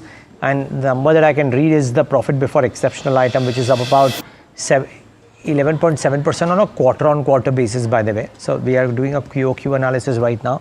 The net and the other numbers will come up on your screen. Revenues, QOQ down about 18% at 21961 versus 26966. And profit before exceptional items up about 11%, like I said. The stock, though, down about 2.7%, in fact 2.8% currently. So keep an eye out for Adani Enterprises, 2461 currently the price. Okay, we're waiting for some of the other flashes to come in, but keep this in mind. Remember, one is, of course, the trade businesses that on-go, but also the Navi Mumbai airport opening up could be the next big trigger that this one would be watching out for. Standard disclosure, this is owned by Adani Group, and Adani Group owns NDTV, and you're watching NDTV Profit currently. The other set of numbers, of course, were Vedanta, which also the stock kind of lukewarm after the numbers as they've come out. So keep both of those at the back of your mind. But I wanted to focus on Kaynes Tech, and Aditya Shah, the commentary that came in from Keynes Tech, that despite the, how do I say, not up to the mark Q1, they maintain the guidance for the year. They talk about improving the debtor situation and operating cash flow as well over the period, and which is what the street seems to have rewarded them for. Do you track the EMS space and Keynes in particular? So Keynes does have a bright future if they're able to execute. The growth potential over the period of next 5-7 years is really very good for Keynes. I'm not too much enthused by the Q1 result. In fact, in my opinion, Q1 results are really very disappointing. The company is guiding for a bright future. But from my perspective, I will not tend to buy a stock, even if it is in the EMS space, at a valuation of 60, 70, 80, 100 times multiple. If growth continues to slow down, you will find that the stock will take a beating. A lot of it is happening in the defense space and in the IT space also. If you look at Zentek or growth slowdown, it may be intermediate slowdown, but that slowdown is relevant, and the stock is now not stopping going down. Similar thing happened to E2E technologies and E2E networks as well, where a lot of hype around AI was there, and when the growth slowed down, the stock is corrected by around 50% this. So from my perspective, the outlook really looks good, but valuation is a piece of puzzle that is way out of anybody's understanding per se, and therefore I will not tend to invest in this stock. If somebody is invested in the company, they can continue to remain invested in the company, but no new fresh investments in any of these EMS players, because a lot of hype is being built up, and growth slowdown will mean that the valuation will down. Aditya, another counter, that's buzzing on the back of a positive commentary is Sagility India. The margin guidance has been up to around that 24% plus mark by the management, and that is something that the street is viewing positively right now. The stock is almost 10% up as we speak. What's your view with regards to where the numbers stand for Sagility India? I don't track the stock, so we're not able to comment on. Okay, Kush, then your quick view on the counter, because 10% of gains today, do you think that if a person wants to go ahead and take a trade here, is it possible? Positional standpoint, about 1 to 3 months, yes, you could still consider. The reason being that, not just today, if I look at it from the end of May, kind of a setup from that time frame, the stocks had actually had very interesting days of very high volumes, followed by lull in volumes and a slight consolidation in price. Because of market moves, I think that consolidation phase got extended or dragged a bit more. But I think this breakout was imminent, has come about, and I think the stock could well move to 49. And if that is taken out, you're looking at a 52 kind of a move as well. Momentum just started, and as I said, it looks like there has been a fair degree of accumulation going on in this stock for the last 2.5 months. So yes, you could still look at it for a target of 52. Keep a stop loss near the 43.5 mark. Okay. Aditya, at the start of the show, Neeraj sir was talking about the fact that people will right now try to stay away from counters that are still, that still have an overhang of the tariff uncertainty, and textiles is one of those space. And all of these counters that are textile exporters from India continue to be under pressure, though markets have recovered. Overall markets have seen recovery. Your sense on if one wants to go ahead and explore the textile space right now, should a person do that or stay away from the textile space? From my perspective, this is the right time to invest in a textile company or in an IT company or in an auto company which has exposed to the US. I think this is a negotiating tactic, and come October, November, December, there will be a deal in place. The government wants to trade with the US. US wants to trade with India, and President Trump, being a businessman, is trying to rattle our prime minister. But I think there will be a deal in place. So in all of these sectors, something like a KPR Mills or an Ambika Cotton really looks very interesting at this stage within the textile space. Within the IT space, I will now start to look at the large cap IT within NCL Tech or for that matter TCS as well, and then take it on from there. But it will be a slow and long grind. It will take about 1 or 2 years before you get any meaningful returns from these counters. But longer term perspective, all of these sectors now are starting to look really good. I wonder if the same holds true for some of the solar companies. In fact, speaking of solar, Servotech Renewable Power Systems, which manufactures EV chargers, solar products, and power and backup products, came out with its numbers. Very quick conversation with the management. Revenues grew 22%, EBITDA was up 26%, and margins expanded from 7.5 to 8%. Mr. Raman Bhatia, founder and MD of Servotech Renewable Power Systems, joins us right now on the show. Good having you, Mr. Bhatia. Thanks for joining in. How would you sum up the quarter? I mean, a 22% revenue growth seems good. Were there one-offs that impacted the bottom line number? There's a major, we have increased our expenses in last quarter to increase our revenue and our bandwidth. So that expenses set off against the revenue in this quarter.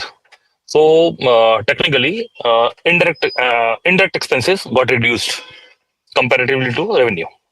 I'm trying to understand, Mr. Bhatia, I'm trying to understand EBITDA margins also at about 8% versus 7.5%, yet your net profit grew about 1.36% only. So were there some interest costs or depreciation or anything like that, or a higher tax outgo which hit the bottom? Obviously, we have already in expansion mode. So our assets has been increased in this quarter also and last quarter also. So the depreciation got increased. In if you compare with the last year quarter one, that time our depreciation was just 95 lakh rupees, and in this quarter it is around 225 lakh rupees. So which is approximately 2.5 times. Okay. And what's the guidance that you're giving for the rest of the year, FY26? We are on the track, but unfortunately or fortunately, there is a few pressures are there. That is, one DCR component is mandatory now for our solar panels. So it has impacted supply. That's why we are not able to do dispatches as per the orders. So deliveries are impacting badly. So it can create some pressure on the revenue or on the profit also. I think we will try to cop all things. Okay. I think we seem to have lost Mr. Bhatia, but thank you so much, Mr. Bhatia, for taking out the time and speaking with us at NDTV Profit. Kush, your quick view on Green Panel. The stock is tanking in trade today, down by about 7%. Any view there? So there is this recovery underway, or was at least up until today's session. Now the stock is approaching yesterday's low, or in fact even perhaps reaching the low that it made. In fact, a couple of sessions ago. So I would wait out. Anyway, the 200-day moving average was a resistance, was taken out for a couple of sessions, but hasn't been able to take out today on the way up. So I will wait out on Green Panel. If I had a position, I would keep a trailing stop loss near the 280 mark. Okay, Kush, we will leave it at that. Thanks much for taking the time out and being with us today and giving us your thoughts. Really appreciate your time. And, the market's too quiet, nothing dramatic happening, but select pockets are still doing well. We'll talk about all of that with Aditya. In fact, Aditya, before we take that break, can I ask you one more set of names which have done well today? And again, on the back of numbers, and we spoke to the management, that stock too is doing really well for itself, and that is Sagility. Did you get a chance to look at those numbers? I don't track the counter. You don't track the counter. Okay, fair call. There is some conversation around what is happening within NBFCs, because today, as a bucket, a lot of mid-size NBFCs, Aditya, are doing very well. Aditya Birla Capital is higher, Poonawalla is higher, Samman Capital is higher. We saw some fairly decent numbers from Piramal Enterprises yesterday. Any thoughts around whether you would buy into an NBFC at the current juncture or no? And if so, where? So we are on an interest rate cut cycle, and when an interest rate cut cycle happens, the biggest beneficiaries of those are the NBFCs. So from my perspective, I'm not even surprised that most of these NBFC stocks will continue to do well. My focus continues to remain within the microfinance space, something like an Arman Financial or something like a Credit Access Grameen. That also came out with some good set of numbers. Then on the large cap side of it, Bajaj Finance obviously continues to do exceptionally well. That is something on my radar. So these are all 4 or 5 NBFCs, or a Sriram Transport is something that you can look at. These are 4-5 NBFCs that will continue to do well. As a space, NBFC space will continue to do well as the interest rate cut cycle goes on. I think there is one more rate cut left. These companies should do exceptionally. Aditya, stay on. Much more to talk about. We take a quick break. On the other side of the break, top buy today, sell tomorrow ideas. Talk about one trending sector, which is the graphite electrodes. And of course, the bull versus bear argument on the top gainer on the indices today. Stay tuned.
Hello, बोलिए madam. डब्बा trading कब से चल रहा है पता है madam आपको? हम और आप तो जन्म भी नहीं हुआ था हमारा।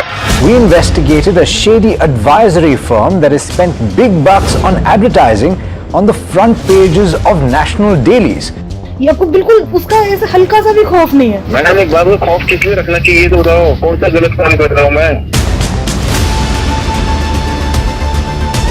After our report, we also saw NSE came out with a cautionary circular to the investors. Market Regulator Securities and Exchange Board of India has also come out with a release talking about the actions that it has taken. Cyber complaint has also been filed against the entities involved in this entire Dabba trading scam.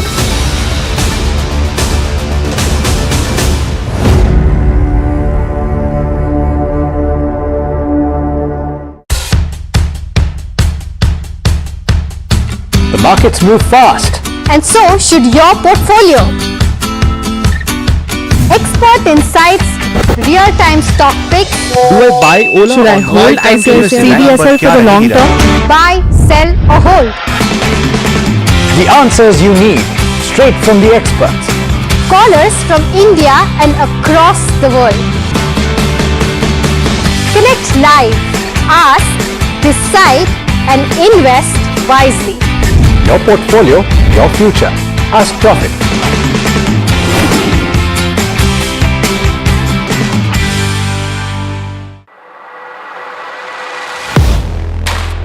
Do you really know the company you invest in? What is the real picture behind presentations and claims? Is the outlook as rosy as the company claims? Know Your Company, powered by NDTV Profit Research, shines a light on the biggest stock market movers.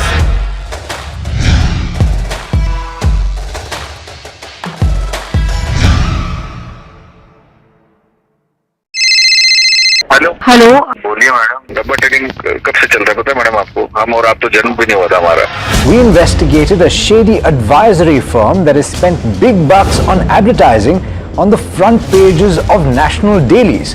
ये आपको बिल्कुल उसका ऐसे हल्का सा भी खौफ नहीं है। मैडम एक बात को खौफ किस लिए रखना चाहिए तो बताओ, कौन सा गलत काम कर रहा हूँ मैं?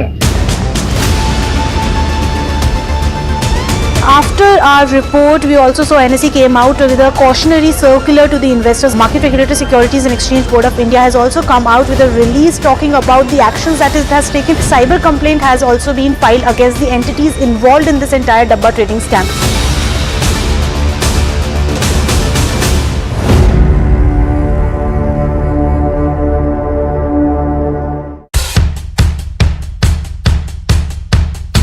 The markets move fast. and so should your portfolio.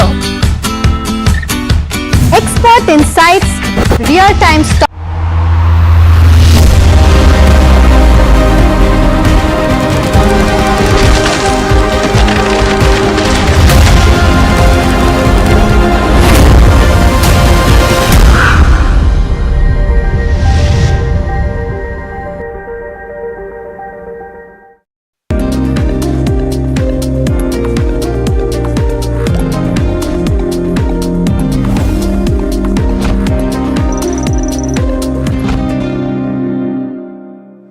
Welcome back. You're watching India Market Close here at NDTV Profit. Now, one stock that is keeping the Nifty in check is HUL, and this is on the back of its earnings. It's the revenue and EBITDA, which were in line with what the street was expecting, but volume recovery is something that the street has actually liked, and the commentary also is positive from the management. But it's the right time to take a look at what's working and what's not working for the HUL. So we bring to you the bull versus bear case here.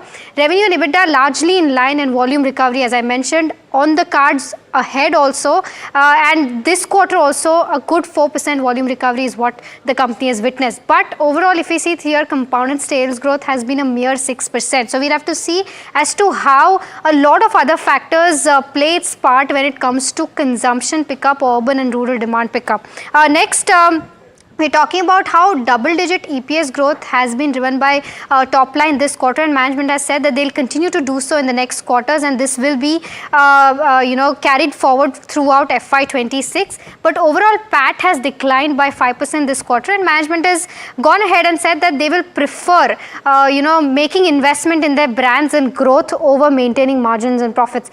In terms of margins also, as I mentioned, margins, they've said that they will prefer growth over margins. So their range of guided margins remains at that 22 to 23 odd %, and that's the lower end of band where the margins have come at this quarter as well, and that's a similar story that happened last quarter as well.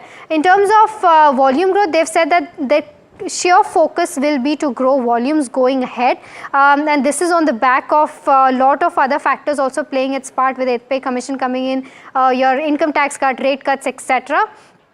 So that's the overall bull case. And in terms of where the street coverage stands, the analyst recommendation as per Bloomberg, there are still 28 buy calls, 12 hold calls and 4 sell calls when it comes to HUL. The stock clearly the top gainer on the Nifty today. I also talked to Rohit Java and Ritesh Tiwari about how volume growth is something that they're seeing throughout FY26, and how the leadership change will bring about a strategy change in HUL. Listen into a slice of that.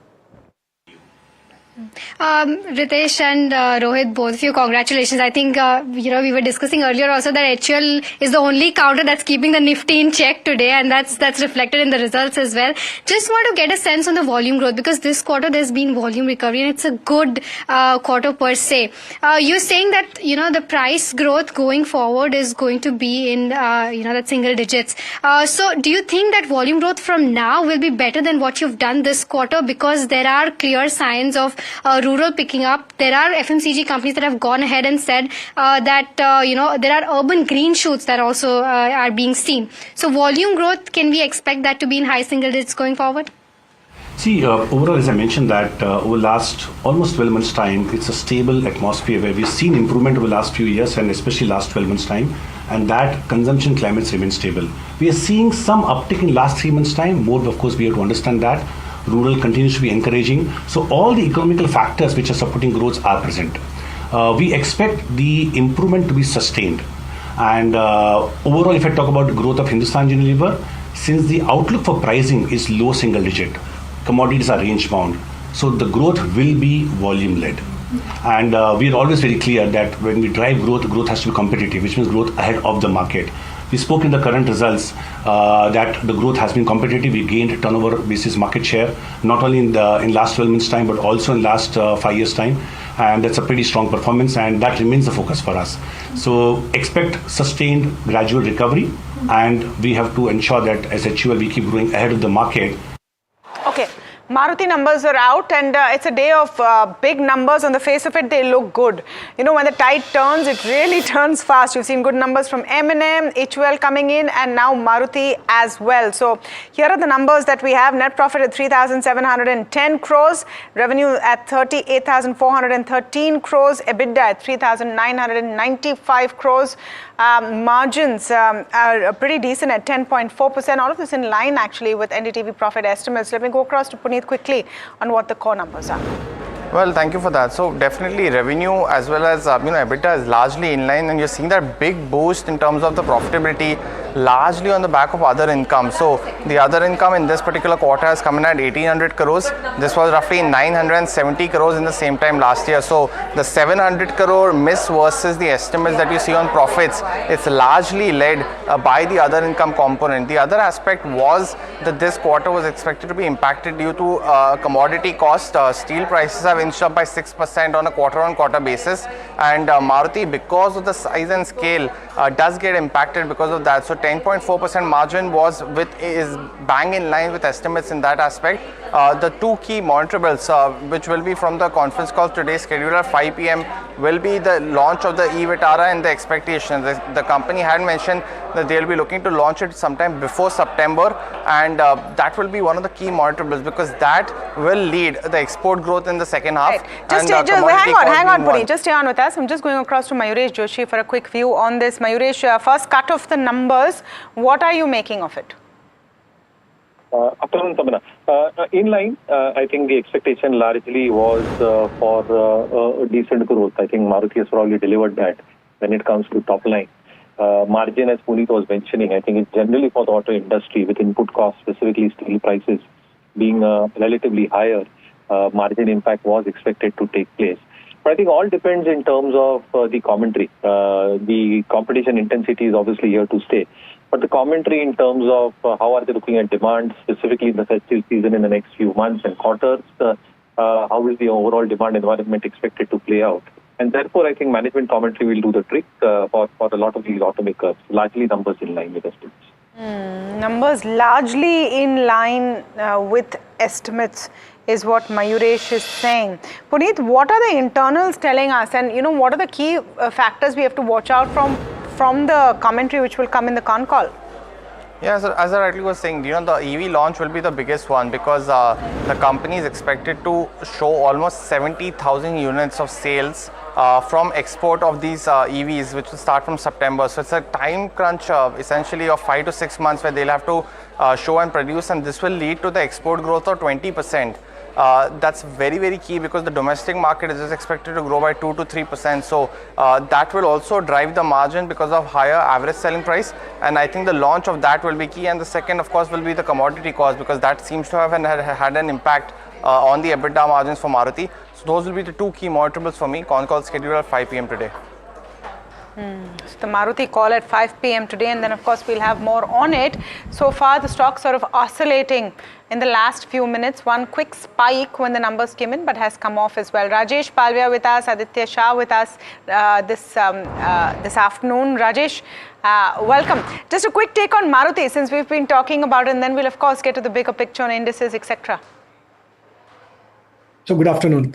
Looking at the near-term, short-term structure, stock is now negotiating with its falling trend line on the weekly chart. Stock is forming a contracting triangle formation on the weekly chart. So I think any breakout about 12,750 can take this stock further higher. So 12,750 is the breakout level for this formation. I think looking at the near-term structure, there is a possibility that stock may attempt to give breakout above that 12,750 zone, and if it happens, so I think rally can extend towards 13,000 level also on the short-term perspective. On the downside, the critical and important support area for this pattern is placed at around 12,350. So I think one needs to keep 12,350 as a stop loss if you are already in the trade of on the long side for Maruti. Okay, that's the story with Maruti. What about the indices? What a smart recovery. Rajesh, showing some real strength going in there. More to come?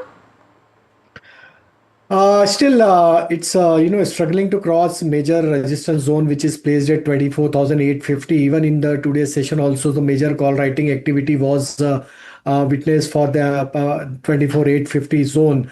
So I think that level is needs to cross on a closing basis. If we able to cross 24,850, yes, there is a high possibility of further more recovery towards 25,000 level also. But yes, looking at the this announcement of tariff, I think maybe we could see some volatility in next one or two trading session more. On the downside, 24,600 is the key support area as we are on the expiry day for this July series. So I think around 24,750 plus minus 25 point would be the expiry range for the session. So I think we may close around 24,750 plus minus 25 point. But yes, if we continues to hold about 24,700 in the coming days, so I think some recovery may takes place.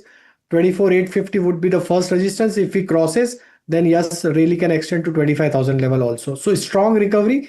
This is the positive development from the lower level for intraday perspective as well as for near-term trend perspective. Okay. Okay.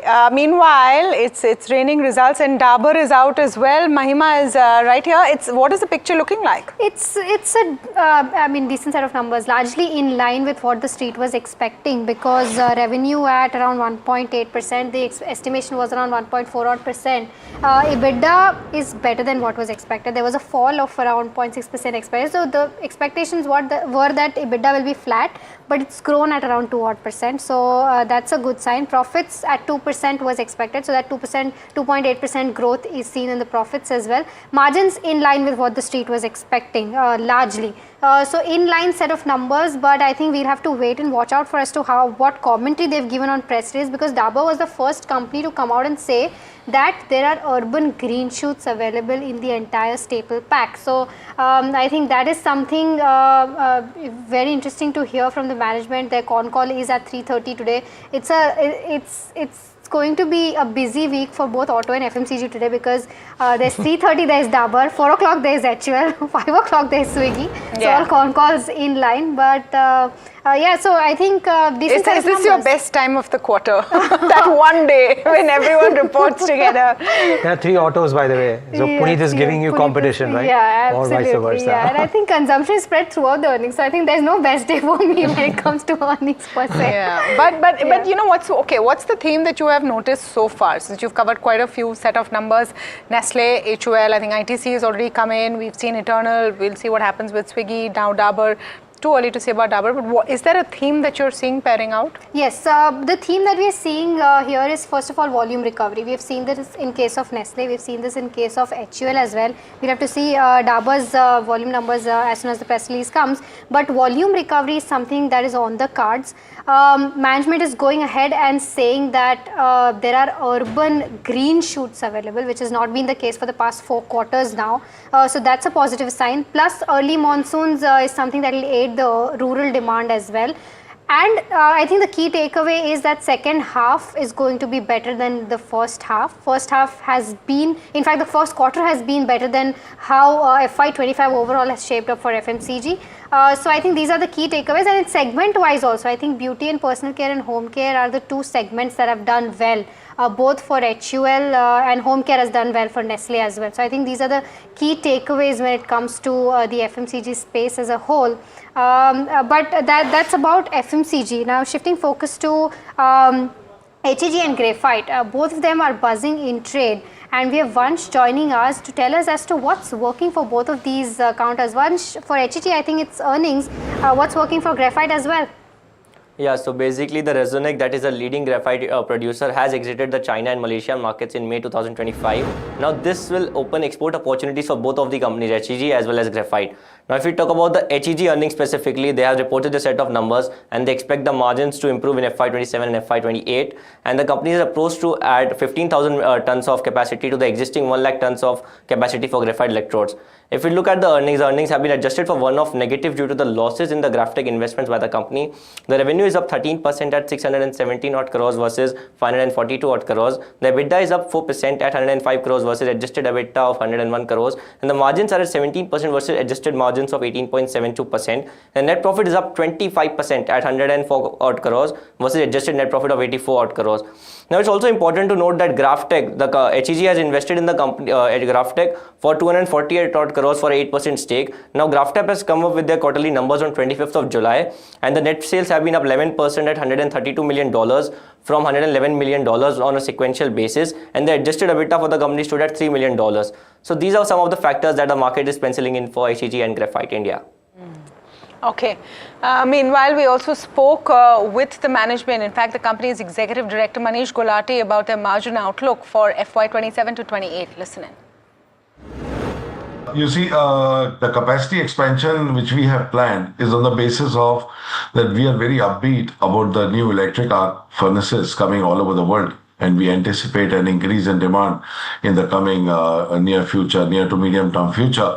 So we feel that it is about time that we take this plunge and expand further from 100,000 to 115,000. We recently expanded from 80 to 100,000. And this would take 2.5 years to set up, and probably we'll be ready with the new production in the start of 2028. So that would, we think, would be time when some new electric arc furnaces would be on the ground, because we can see them that they are getting constructed. About 11 million has already come, and in the next 2025 to 2027, about 50 to 60 million metric tons will come. So that's the rationale for this expansion we are planning. That's HEG and Graphite. Aditya, any thoughts here? HEG, Graphite India? I mean, could you consider investing here? Very cyclical. Unfortunately, I don't track these counters as well, so no. Fair call. Rajesh, on the charts, HEG or Graphite, do they have any strength enough to trade them from a positional perspective? So Graphite is looking, the kind of recovery which we have seen in the last couple of weeks. Now stock is consolidating. It's negotiating with its multiple supply zone, which is placed at around 590 zone. If at all stock manages to give breakout over 590, there could be a high possibility of another leg of rally towards 640, 650 kind of zone also. So I think one should hold the position with stop loss of 555. Again, if we analyze the HEG, again, similar kind of structure. Stock is almost trading near to its previous swing high resistance area, which is placed at around 585 zone. So any breakout above 585 can take this stock also higher to 630, 640 zone. Here also we'll suggest to buy as well as hold the position with stop loss of 555. I think both stocks are trading at the same prices. I think HEG, Graphite, both can be hold at the current level. Okay. What about your picks this afternoon, Rajesh? So Fortis Healthcare is looking promising. Stock is continuously making series of higher top, higher bottom formation, and stock is almost trading near to its all-time high trajectory. We believe that Fortis can extend its gain, possible upside towards 870 to 875. We may see in the near-term perspective. So one can buy and accumulate with stop loss of 838.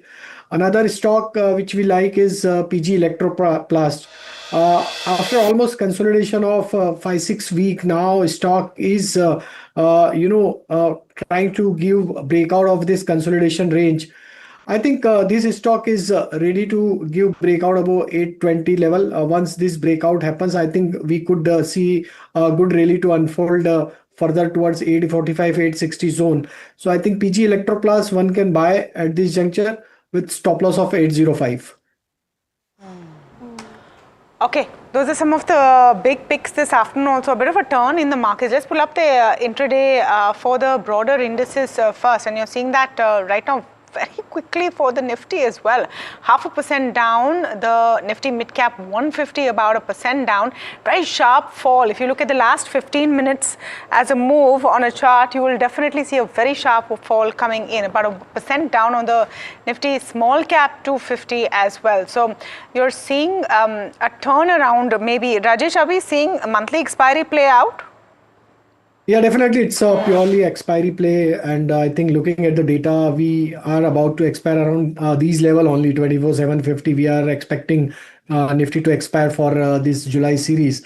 But yes, the kind of recovery which we have witnessed from 24,600, that's the major and critical support area. So I think that level needs to protect by market in next couple of days. And if we able to defend this level, recovery could continue further. Though there could be some volatility in the near-term perspective, 84,850 is the key hurdle. For Bank Nifty, again, 56,200 is the challenging level, and Bank Nifty not able to take out those level. So I think 56,200 is also important level on the higher side for Bank Nifty. So 24,850 and 56,200, these two levels are very important to take out if market needs to cover further from the here onward. Okay, Aditya, how are you seeing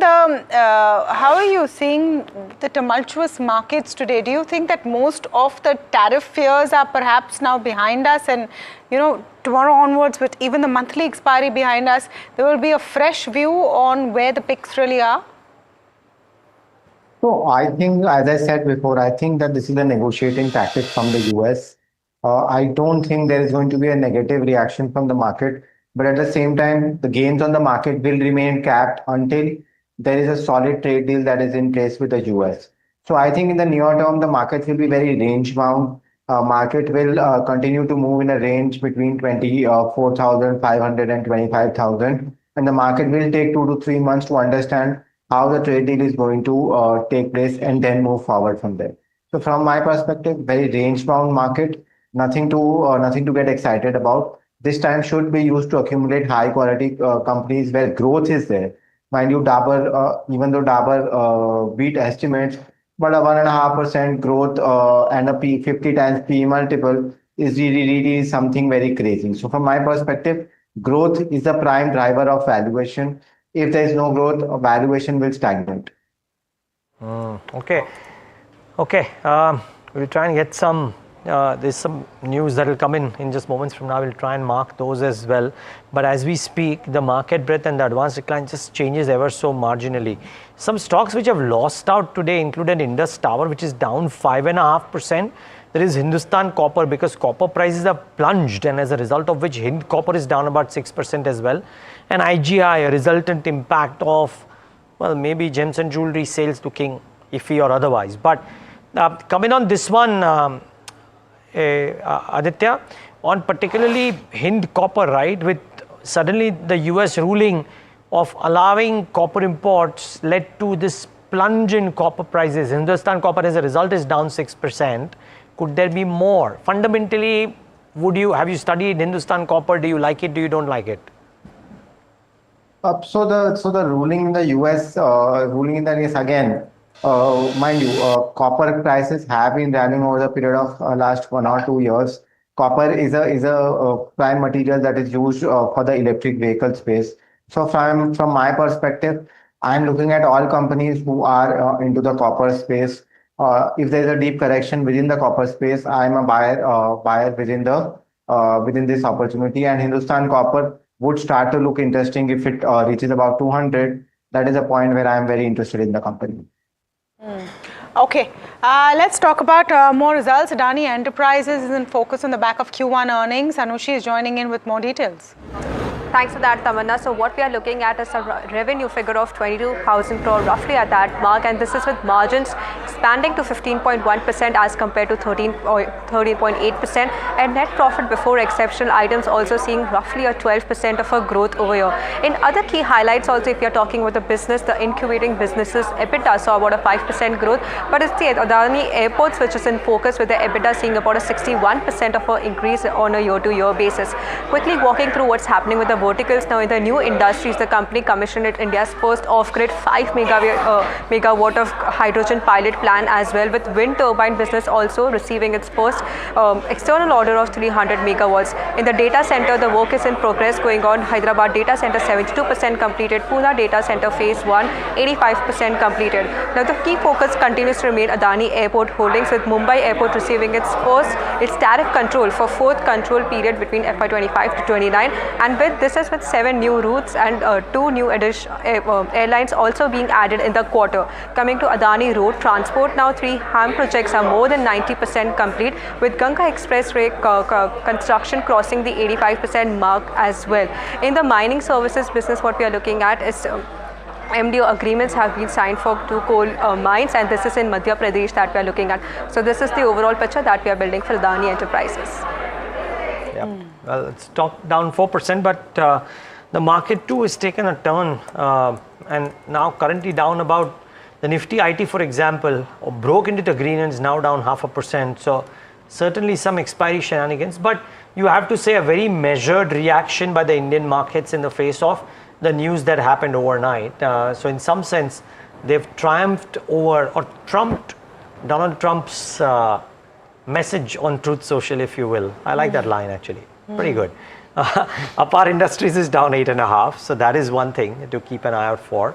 And from among stocks which are doing well, Aditya, for all the conversations around how expensive valuations might be, GE Vernova T&D continues to rise and shine.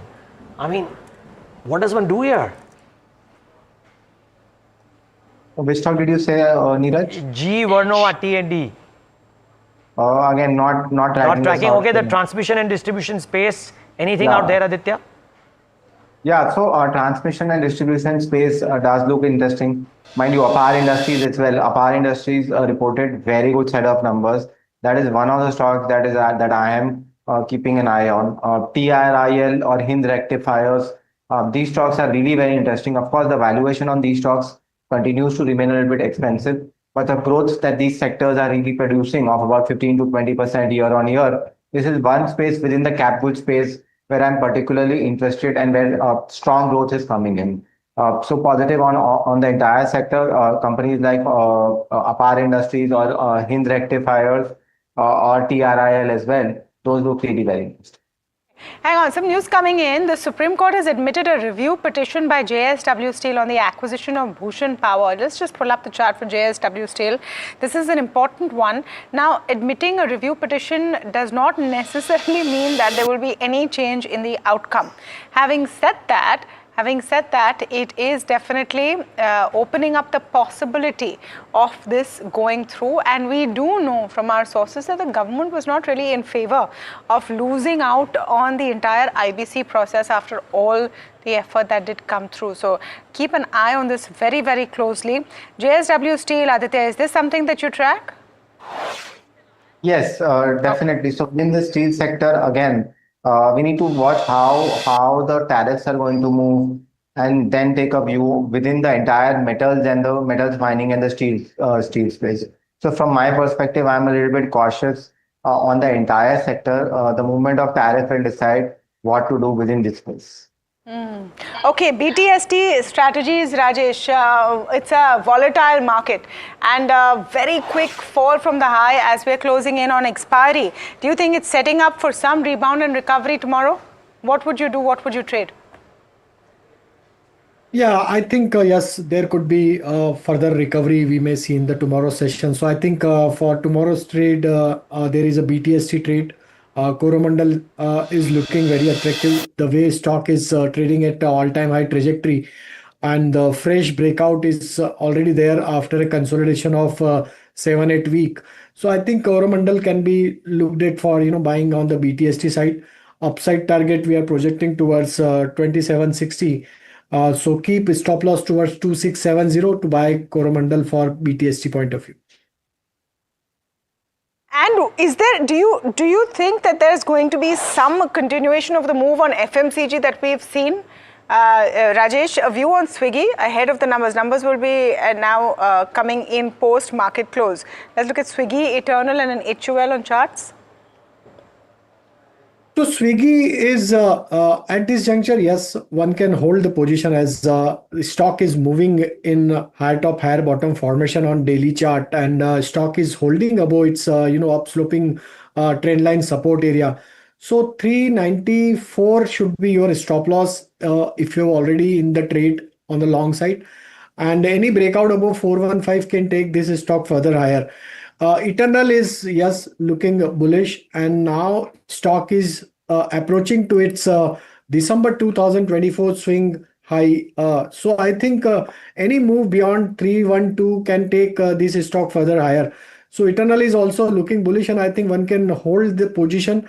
The way stock is holding the strength in this kind of volatile market, there is a high possibility that we may see further higher level towards 335, 340 kind of level also. Even from the FMCG pick, some of the stocks like HUL you already discussed is showing strength. Britannia is also shown some buying interest in the today's session also, and I think here also we could see further round of buying action as the stock is now trading almost above 20-day moving average. So I think some strength is coming back in FMCG stocks. So Britannia is also looking attractive with stop loss of 4740. 5740, and on the higher side 5850 could be the next target. Okay, we're nearing the market close. Rajesh, Aditya, thank you so much for taking out the time and taking us throughout the show. Let's try to pull up where Nifty 50 is, and as we've addressed earlier as well, expiry is playing its part, and the Nifty has come back to the red territory. It's down by about 0.4% as we speak, and the Nifty Bank too down by about 0.4%. Let's try to pull up the Nifty 50 chart, intraday chart, because that's going to be an interesting one to watch out for. There you go. There was a point of time when it gained almost 300 points from its low point, but it's come back and nearing its day's low point and down by about 0.4% as we speak. So let's try to pull up the Nifty heat map and see what counters have done well today and what counters are under pressure. There's HUL still leading the pack, up 3.6%. PET some gains, but still up 3.6%. Geo Financial Eternal seeing gains of about 1.7%. Kotak Mahindra, ITC, Power Grid, Apollo Hospitals, JSWC, some counters in the green. A lot of consumption names in the green, in fact. Some counters not doing well. Tata Steel down 2.7%, Sun Pharma down 2%. Dr. Reddy's, Rani Ports down 1.5%. Reliance has come back to that red territory, down by about 1.4% there. Coal India ahead of earnings, down by about 1.1% as well. Asian Paints in the red too. Let's try to pull up the advanced decline ratio. Now that chart will also be interesting because since we've moved to the red and we did move to the green, come back to the red, the advanced decline ratio right now looks like this. You're around 700 odd advances versus that of 1500 odd decline. So now the market is skewed more towards the sellers, of course, but that's the chart that's going wider in some sense overall. Let's try to pull up the sectoral heat map and see how sectors have fared throughout the day. It's Nifty Oil and Gas under pressure on the back of crude oil prices. Nifty Pharma down 1.5%. Nifty Metal under pressure, down by about 1.2%. Nifty Energy also seeing pressure. Nifty Defense continues to see profit booking. The only counter in the green is your consumption, 1.4% up by for Nifty FMCG. Nifty Media seeing some gains of about 1.17%, but private banks largely flat. Nifty Bank down by about 0.4%. Nifty Auto also not doing very well in trade today. Those numbers were not that bad when it comes to Maruti Suzuki. But Nifty IT, which did charter in the green territory, has come back to the red territory and down by about 0.5%. Let's quickly try to pull up the BSE 500 and then go to what factors to watch out for. There you go. There's HEG leading the pack, followed by Nesco, Imami on the back of earnings. Delivery, as Somit did mention in his heard on the street part, that margins will recover is something that he's hearing on the street. HLE Glascoat up 4%, Alkyl Amines as well as Mahindra Life. HUL amongst the top gainers in the BSE 500, though being a Nifty 50 company. Apar Industries facing pressure, followed by Aarti Industries. Relax on the back of earnings. Birla Soft, Hindustan Copper as well as Reddington all down by about 5 to 6%. Now factors to watch out for tomorrow, and this is going to be an interesting one because US initial jobless claim data will come out. Japan unemployment rate will come out. China manufacturing PMI data will also be out. So these three factors when it comes to the global side of things. Corporate actions, ex-dividend companies, Endurance Tech, United Spirits, Samara Raja as well as RK Developers. A few other names when it comes to corporate actions, ex-dividend, there's Galaxy Surfactants, Gandhar Oil, Balaji Amines, etc. And also counters like Asham Motors, Marico, as well as Data Pattern and City Union Bank.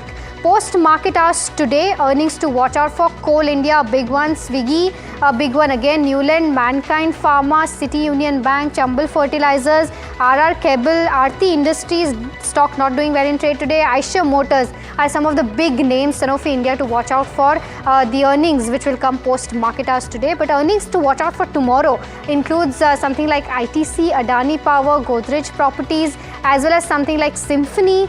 There's also PC Jewelers, Darryl, Delivery, as well as Graphite India, which has seen good gains on the back of HEG earnings as well today. So these are some of the earnings to keep your eye out on for tomorrow as well. But with that, we're completely out of time on this edition of India Market Close. From myself and everyone who puts the show together, thank you so much for watching, and do stay tuned to NDTV Profit.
Hello, बोलिए madam. डब्बा trading कब से चल रहा है पता है madam आपको? हम और आप तो जन्म भी नहीं हुआ था हमारा। We investigated a shady advisory firm that has spent big bucks on advertising on the front pages of national dailies. ये आपको बिल्कुल उसका ऐसे हल्का सा भी खौफ नहीं है। मैडम एक बात को खौफ किस लिए रखना चाहिए तो बताओ, कौन सा गलत काम कर रहा हूँ मैं? After our report, we also saw NSE came out with a cautionary circular to the investors. Market Regulator Securities and Exchange Board of India has also come out with a release talking about the actions that it has taken. Cyber complaint has also been filed against the entities involved in this entire Dabba trading scam.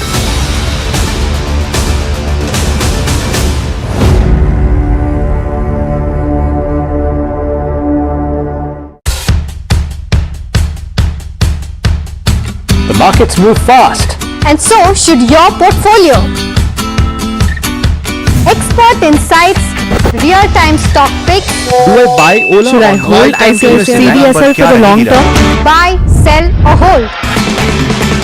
The answers you need, straight from the experts. Callers from India and across the world.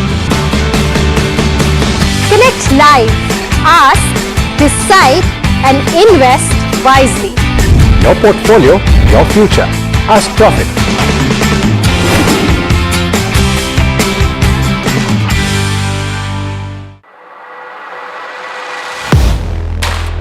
Do you really know the company you invest in? What is the real picture behind presentations?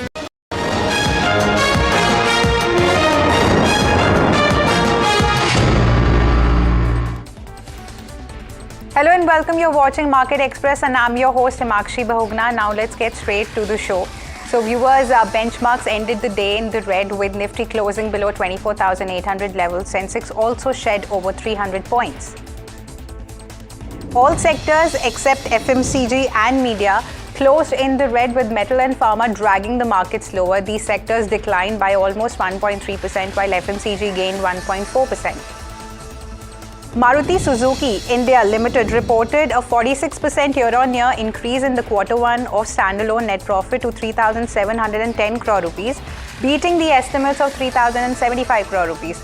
Revenue rose 10.7% to 38,413 crore rupees, surpassing the 36,371 crore forecast, driven by a 4.7% domestic sales volume growth to 4,58,630 units and strong exports at 74,062 units.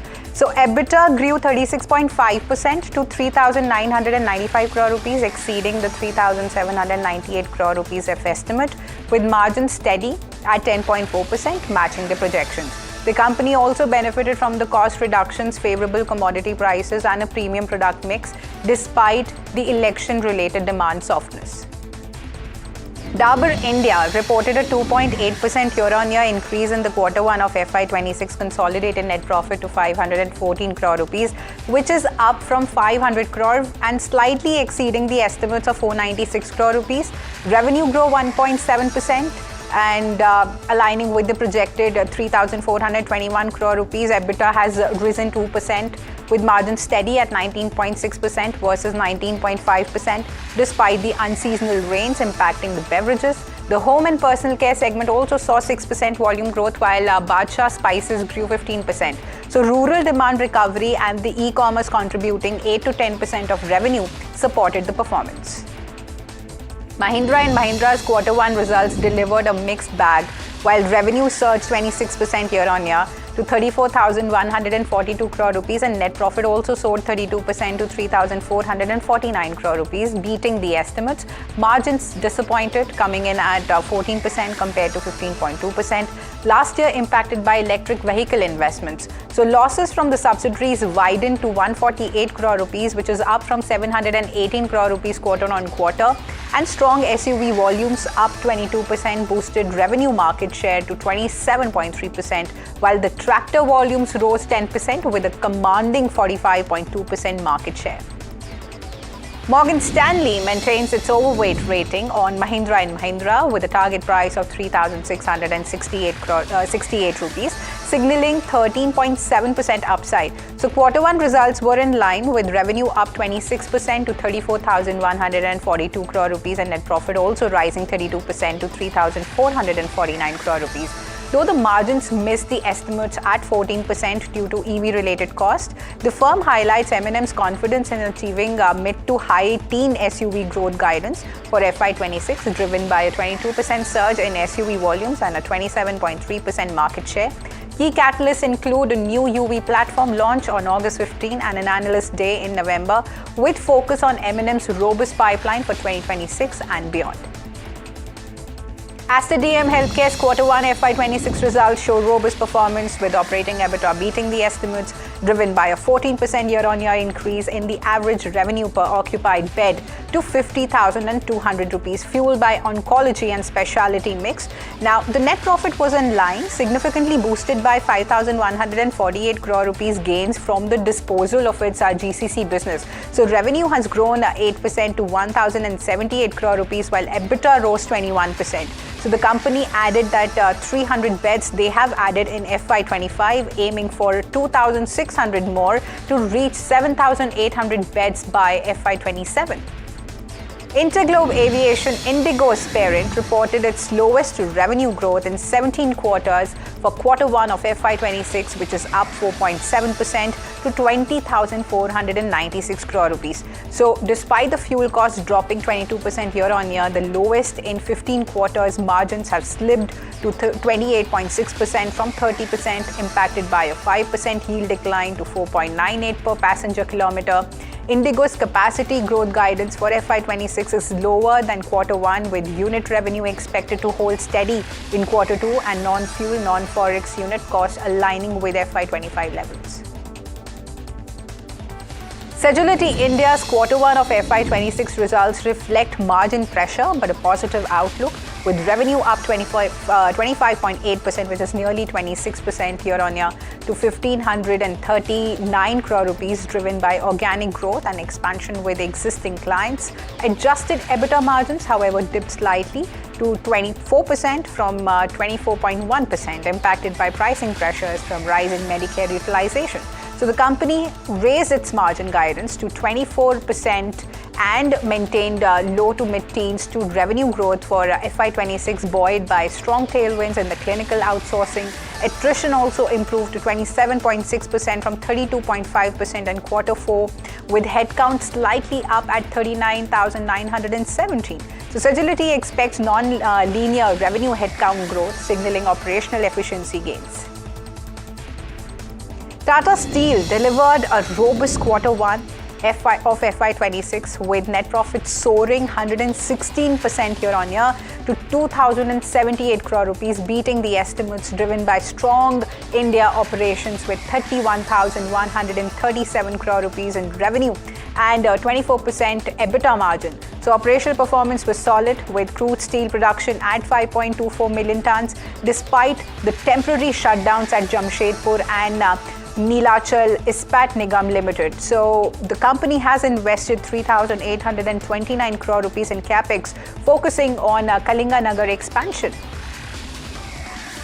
Jio Financial Services Board has greenlit a 15,825 crore fundraise through the issuance of 50 crore convertible warrants priced at 316.5 each via a preferential issue to promoter group entities. Now, this move will increase the promoter stake led by the Ambani family from 47.12% to 54.19%, consolidating their control. The warrants issued to Sikka Ports and Terminals and Jamnagar Utilities are convertible into equity shares within 18 months, strengthening Jio Financial's balance sheet for expansion in lending, insurance and digital payments.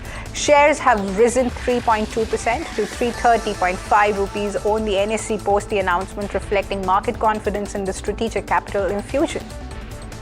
Aurobindo Pharma's US subsidiary has acquired 100% membership interest in the Lanet Company LLC for 2,185 crore rupees from Lanet Seller Holdco, aligning with its strategy to expand in US manufacturing capabilities. So Lanet, a Pennsylvania-based generics manufacturer founded in 1942, reported FY24 revenue of 2,500 crore rupees. So the acquisition enhances Aurobindo's portfolio with complex generics, including ADHD treatments, and adds a 425,000 square feet CGMP compliant facility with 3.6 billion tablet capacity. So the deal, valued at 0.81 times of sales, is set to close by mid-2026. HEG, India's leading graphite electrode manufacturer, has approved a 650 crore rupees expansion plan to increase its graphite electrode capacity by 15,000 tons per annum, taking the total from 1 lakh TPA to 1,15,000 TPA. So the project to be funded through internal accruals and debt is also expected to be completed within 30 months. This move actually capitalizes on the global demand revival driven by supply constraints and the shift to electric arc furnaces. So HEG's Q1 of FY26 net profit has surged 356% to 105 crore rupees, with revenue up 8% to 617 crore rupees, reinforcing its strong market position and the growth outlook. HUL posts modest top-line growth, with revenue up 5%, margins dipped slightly as EBITDA and profit trends diverge. Beauty and well-being lead the segment growth, home care steady, ice cream business demerger to conclude by Q4 of FY26. Kaynes Tech India's Q1 of FY26 net profit has risen 46% year-on-year to 74.6 crore rupees, despite a revenue of 673 crore rupees, missing the 759 crore of estimate, which is up 33% year-on-year. So EBITDA has soared 134% to 191 crore rupees, with margins expanding to 28.3%. The industrial segment, 59% of the revenue, drove growth, boosting the order book 47% to 7,401 crore rupees. Management has reaffirmed that 4,500 crore rupees of FY26 revenue guidance and targeting 70 to 80 working capital days and strong cash flow. So progress on OSAT and PCB facilities plus margin optimism sent shares to record high, gaining 11%. Hindustan Aeronautics Limited has signed a manufacturing license agreement with GE Aerospace to produce GF41 for INS6 engines for the LCA Mk2 in India, with 80% technology transfer, a significant boost for self-reliance valued at nearly $1 billion for 99 engines. The deal aims for completion by March 2026, with production starting April 2028. So HAL has also inked contract with Safran for LEAP engine ring forgings with 14,000 to 15,000 crore of capex plan. HAL is also expanding manufacturing and repair facilities for LCA Mk2 and IMRH engines. Indraprasth Gas Limited's Q1 of FY26 standalone net profit rose 2% quarter-on-quarter to 356 crore rupees from 349 crore rupees, despite a 0.9% of revenue dip to 3,914 crore rupees. So EBITDA grew 3.6%, with margins expanding to 13% from 12.5%, driven by a unit EBITDA increase to 6.16 rupees per SCM from 6.02 rupees per SCM. So total gas sales volume rose 6% year-on-year to 831 million SCM, with CNG up 5% and domestic PNG up 11%. However, margins have fallen short of the 6 to 7 rupee per SCM guidance due to higher than expected gas cost. Punjab National Bank's Q1 of FY26 net profit has slumped 48% year-on-year to 1,675 crore rupees, dragged by a 5,083 crore tax expense due to a shift to the new 24.9% tax regime. So net interest income rose 36%, but margins have shrank to 2.7%. And operating profit grew 8%, supported by strong loan growth of 11%. And the provisions have fallen 50% to 396 crore rupees, and asset quality improved with the gross NPA at 3.78%, which is nearly 3.8%. Adjusted PAT surged 54% to 4,999 crore rupees. Investec maintains a cautious stance on Tata Motors' $4.5 billion acquisition, which is nearly 33,360 crore of acquisition of Iveco's non-defense business, so calling it margin dilutive and less promising than Tata India's operations. So the deal, involving a 27.1% stake from Exor and a tender offer for remaining shares, could nearly triple Tata's commercial vehicle revenue to 2 lakh crore rupees, but risk profitability with Iveco's 5.6% EBIT margin versus Tata's 9.1%.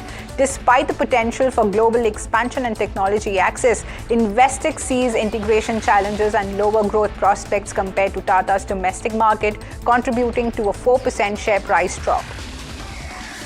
Prudent Corporate Advisory Services reported a 3.8% quarter-on-quarter revenue rise to 293.7 crore rupees, which is nearly 294 crore rupees in Q1 of FY26. This is driven by a 13.9% quarter-on-quarter AUM increase to 1.17 lakh crore rupees. Systematic investment plans, that is the SIPs, contributed over 51% to the gross equity inflows, with monthly SIP flows up 47% year-on-year. And however, EBITDA has fallen 2.2%, with margins contracting to 22.89%, which is nearly 23% due to higher commission payouts. Net profit edged up 0.1% to 51.7 crore rupees. The company's focus on digital platforms and non-mutual fund growth support its robust outlook. India's Petroleum Ministry is reviewing potential tariff penalties on crude imports, awaiting an executive order for clarity.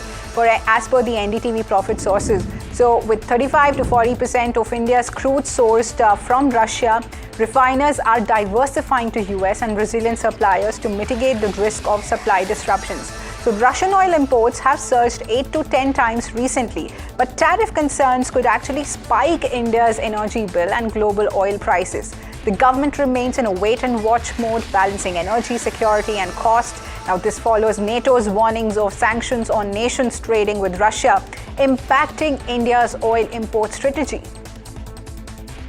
Tata Motors will acquire Italy-based truck maker Iveco in an all-cash deal which is valued at approximately 33,400 crore rupees. The deal will be done through a Singapore-based subsidiary and depends on the sale or separation of Iveco's defense business, which is not a part of the acquisition. So Tata Motors will buy all 27.2 crore shares of Iveco via a public tender and aims to remove Iveco from the Euronext Milan exchange. Now, completion is targeted for the first half of 2026, and the company plans to expand in commercial vehicles across India and Europe. Gujarat Gas Company has reduced industrial gas prices in the Morbi region by 3.25 to 3.5 rupees per standard cubic meter. So the company stated that the price cut aims to keep piped natural gas competitive against the alternative fuels. Morbi is also known for its ceramic industry. So the company previously increased industrial gas prices for Morbi in December.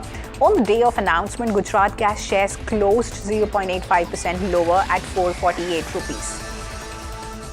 Delivery platform Zepto has reported a turnover of 11,000 crore rupees in FY25. Now, this represents a 150% increase from FY24. The company clarified that the growth is driven by expansion across geographies and operational efficiency. The company is also preparing for a funding round to raise $500 million at a valuation near $7 billion. The company clarified that it aims to reach EBITDA break-even within the next 12 to 15 months. Adani Realty has been recognized as the most valuable unlisted real estate company in India on the 2025 Hurun India Real Estate 150 list with a valuation of 52,400 crore rupees. The company remains focused on large-scale urban projects and redevelopment across Indian cities. Overall, India's real estate sector reached a combined value of 16 lakh crore rupees, showing 14% growth in FY25. An income tax survey is underway at the Nuvama office in Mumbai. The survey is focused on examining the company's books of account. There is no mention of Jane Street in its survey order. Nuvama is expected to issue an official statement on the matter shortly. Sources close to the situation have confirmed these developments. ICICI Bank will start charging fees on UPI transactions through payment aggregators from August 1. Aggregators maintaining an escrow account with ICICI Bank will be charged 2 basis points per transaction, capped at 6 rupees. For aggregators without an ICICI Bank escrow account, the fee will be higher at 4 basis points, capped at around 10 rupees per transaction. Now, this move comes as ICICI Bank absorbs the cost payable to the National Payments Corporation of India for routing a UPI transaction. Shashi Tharoor has described the US decision to impose a 25% tariff plus additional penalties on Indian exports as completely unreasonable.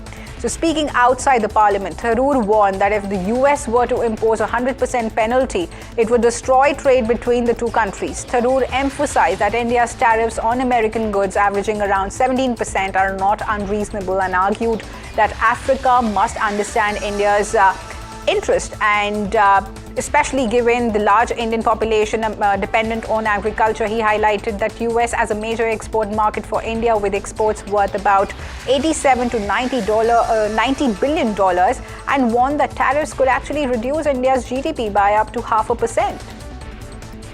The Enforcement Directorate, the ED, has carried out its first ever search operation in the Andaman and Nicobar Islands. The operation is linked to an alleged 200 crore loan fraud involving the Andaman and Nicobar State Cooperative Bank. According to the ED, simultaneous raids were conducted at 9 locations in and around Port Blair and 2 premises in Kolkata. A special NIA court in Mumbai acquitted all 7 accused, including former BJP MP Pragya Singh Thakur and Lieutenant Colonel Prasad Shrikant Purohit in the 2008 Malegaon blast case, citing insufficient evidence. The September 29, 2008 explosion near Bhikkhu Chowk killed 6 and injured over 100. Now, the court has ruled the prosecution failed to prove the bomb was linked to a motorcycle allegedly owned by Thakur or that Purohit supplied RDX. All accused charged under UAPA and IPC were granted the benefit of doubt. Victim families plan to appeal the verdict.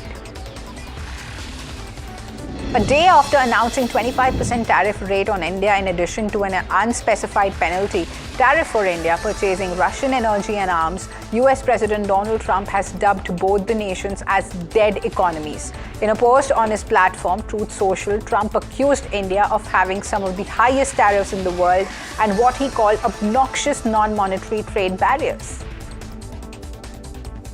Well, with that, viewers, it's a wrap on this edition of Market Express, but please don't go anywhere as there's more action lined up ahead.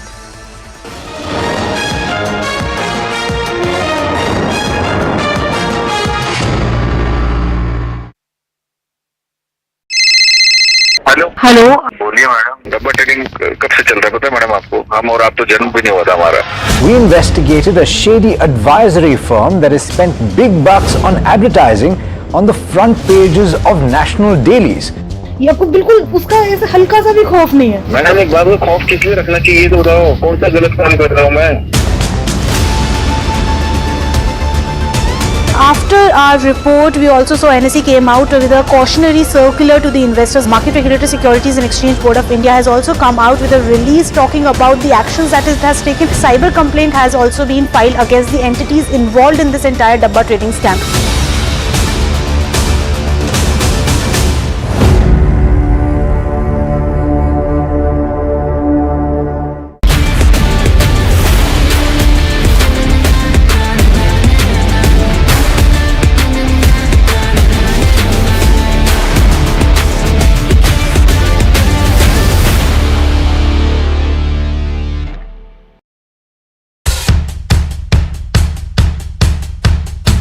Markets move fast. And so should your portfolio. Expert insights, real-time stock picks. Do I buy Ola? Should I or hold buy time to invest in CDSL Nike? for the long term? Buy, sell or hold. The answers you need, straight from the experts. Callers from India and across the world. Connect live, ask, decide and invest wisely. Your portfolio, your future. Ask Profit.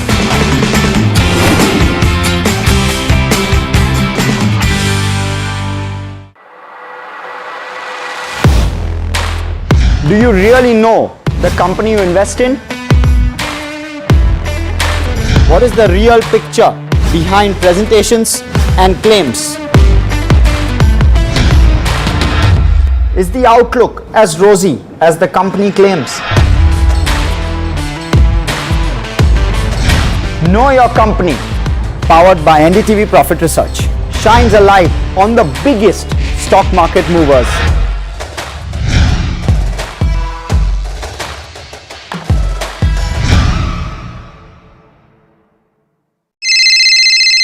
Hello बोलिए madam, डब्बा trading कब से चल रहा है पता है madam आपको? हम और आप तो जन्म भी नहीं हुआ था हमारा. We investigated a shady advisory firm that has spent big bucks on advertising on the front pages of national dailies. ये आपको बिल्कुल उसका ऐसे हल्का सा भी खौफ नहीं है. मैडम एक बात को खौफ किस लिए रखना चाहिए तो बताओ, कौन सा गलत काम कर रहा हूँ मैं? After our report, we also saw NSE came out with a cautionary circular to the investors. Market Regulator Securities and Exchange Board of India has also come out with a release talking about the actions that it has taken. Cyber complaint has also been filed against the entities involved in this entire. Market ends lower on monthly expiry even after reversing the day's losses. Broader indices underperform as they end 1% lower. Most sectoral indices close lower. Sources in the government say that India will continue to negotiate a trade deal with the US and is unlikely to retaliate against the tariffs. Interest of farmers and MSMEs will be protected. The Income Tax Department searches Nuvama Wealth Management's premises in Mumbai. Sources: the searches are in connection to Nuvama being Jane Street's on-ground trading partner in India, but sources within the company deny this information. Adani Enterprises reports a 734 crore rupee in Q1 profit, while the total income came in at over 22,400 crore rupees. Margin expands to 15.1% from 13.8%. Adani Airports EBITDA increased by 61% YOY to 1,094 crore rupees. HUL gains over 3% after its first quarter profit beats estimates despite margin pressure and muted EBITDA performance. Temporary mismatch between pricing and input costs led to margin contraction by 132 points. Tata Motors acquires Iveco Group's truck business with for 3.8 billion euros in all-cash deal. Tata Motors will need to raise funds via equity or debt to fund the acquisition. Acquisition is only for the non-defense business. A special NIA court acquits all 7 accused in the 2008 Malegaon blast case, including former BJP MP Pragya Thakur, says the prosecution failed to prove the allegations against the accused.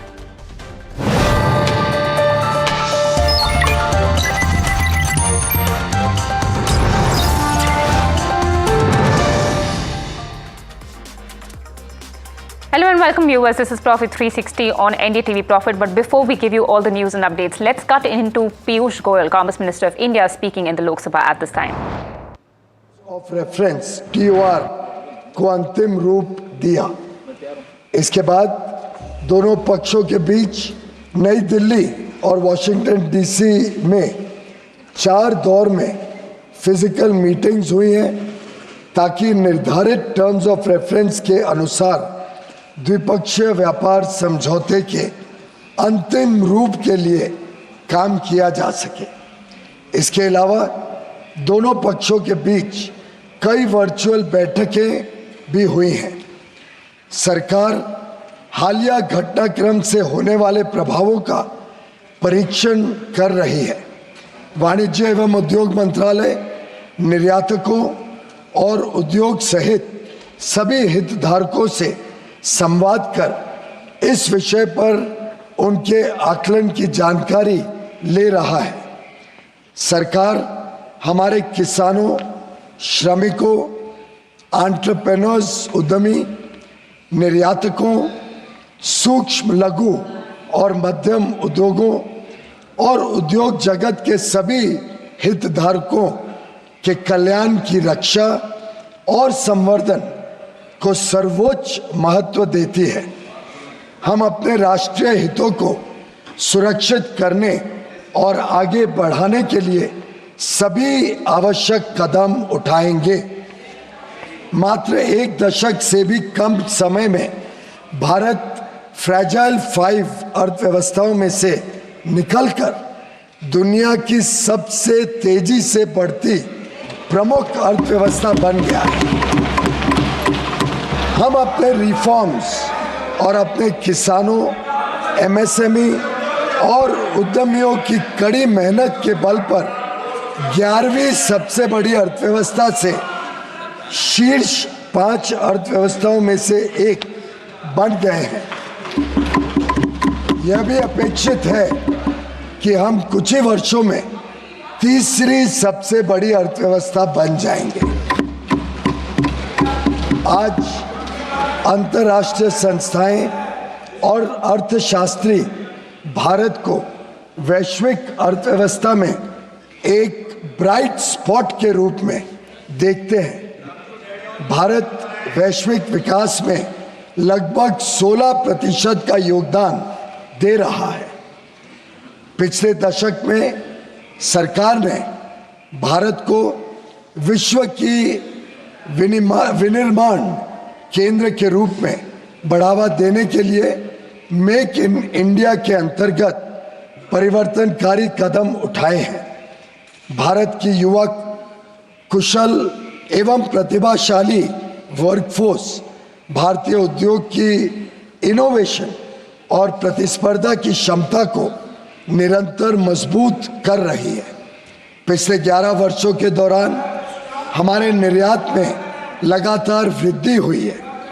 तेजी से संरक्षणवादी होती दुनिया में भारत ने संयुक्त अरब अमीरात, UAE, UK, Australia और एफ्टा देशों के साथ पारस्परिक रूप से लाभकारी व्यापार समझौते किए हैं।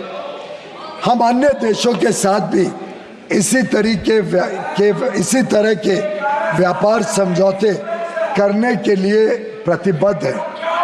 हम किसानों और भारतीय कृषि के कल्याण के लिए निरंतर कार्य कर रहे हैं, जिससे खाद्य सुरक्षा और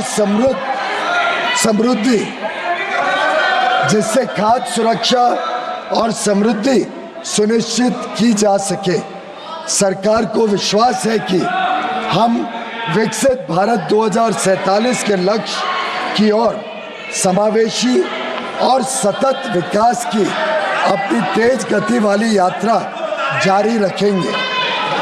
आत्मनिर्भरता की ओर भारत आत्मविश्वास के साथ बढ़ रहा है। धन्यवाद। सर, आपकी अनुमति हो।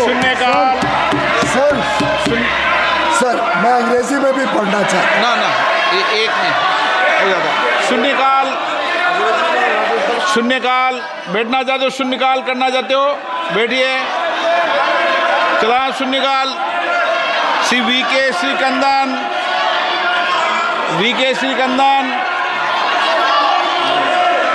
चंद्र प्रकाश चौधरी, रामवीर सिंह विधुड़ी, श्रीमती कलाबेन मोहन भाई देलकर,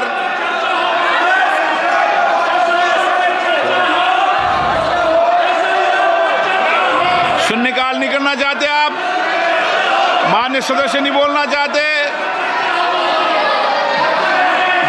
बोलना चाहते हो? सदन में चर्चा करना चाहते हो या नारेबाजी करना चाहते हो? सदन में अगर चर्चा करना है तो अपनी सीट पे जाइए, और नारेबाजी करना है तो सदन के बाहर सड़कों पे करो। यहाँ नारेबाजी नहीं अलाउ है। जाइए।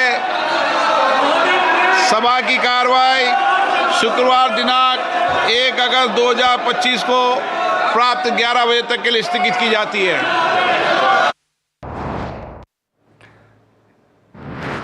And that was Piyush Goyal in the Lok Sabha commenting on the Trump's tariffs on India, which has come in at 25%, striking India on the tariff front. But moving on with the day, viewers, volatility was the word of the day as far as Indian markets are concerned, as the markets were jittery after Trump's 25% tariff on India.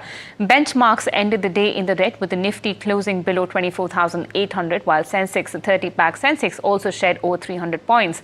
All sectors except the FMCG and the media sectors closed in the red, with metal and pharma dragging the markets lower, declining almost by 1.3%, while FMCG gained, on the other hand, by 1.44%. Now, let's get you some expert insight about Trump's 25% tariff imposed on India. The final result of the tariffs is not as low as what the market would like and what it was maybe expecting some months ago. I think versus many other countries which have done 15, if you're going to get 25 without probably giving up $1, versus many other countries which are actually spending hundreds of billion dollars to get to that 15% or below, I think it's not a bad deal at all. First, of course, you're going to see this translate into more policy changes, more reforms, making Indian manufacturing more competitive, making our exports more competitive. So you're clearly going to see the government and the policymakers really push the pedal in terms of some really aggressive reforms. This has really been always the case in the past, and I clearly believe that the administration here is going to kind of fast forward some of those policy changes. So that's first at a very macro level. Secondly, I see our exporters now broad-basing their export market. It's come less than 24 hours before the deadline, so it's very interesting that he made this announcement 24 hours before his own self-imposed 31st July deadline, and that's what I think makes it so clear that this is a pressure tactic. My reckoning is in the next couple of months, India and America will crack a deal. We will end up, I strongly suspect India will end up with tariffs better than the 25% angle. Our government has done a great job in terms of, protecting the interest of a lot of other segments. You can't kind of just agree to certain things and give away a lot of the segment because of long-term implications. So I think these kind of tactics are, far for course happens in a long negotiation, long kind of trade agreements. Right.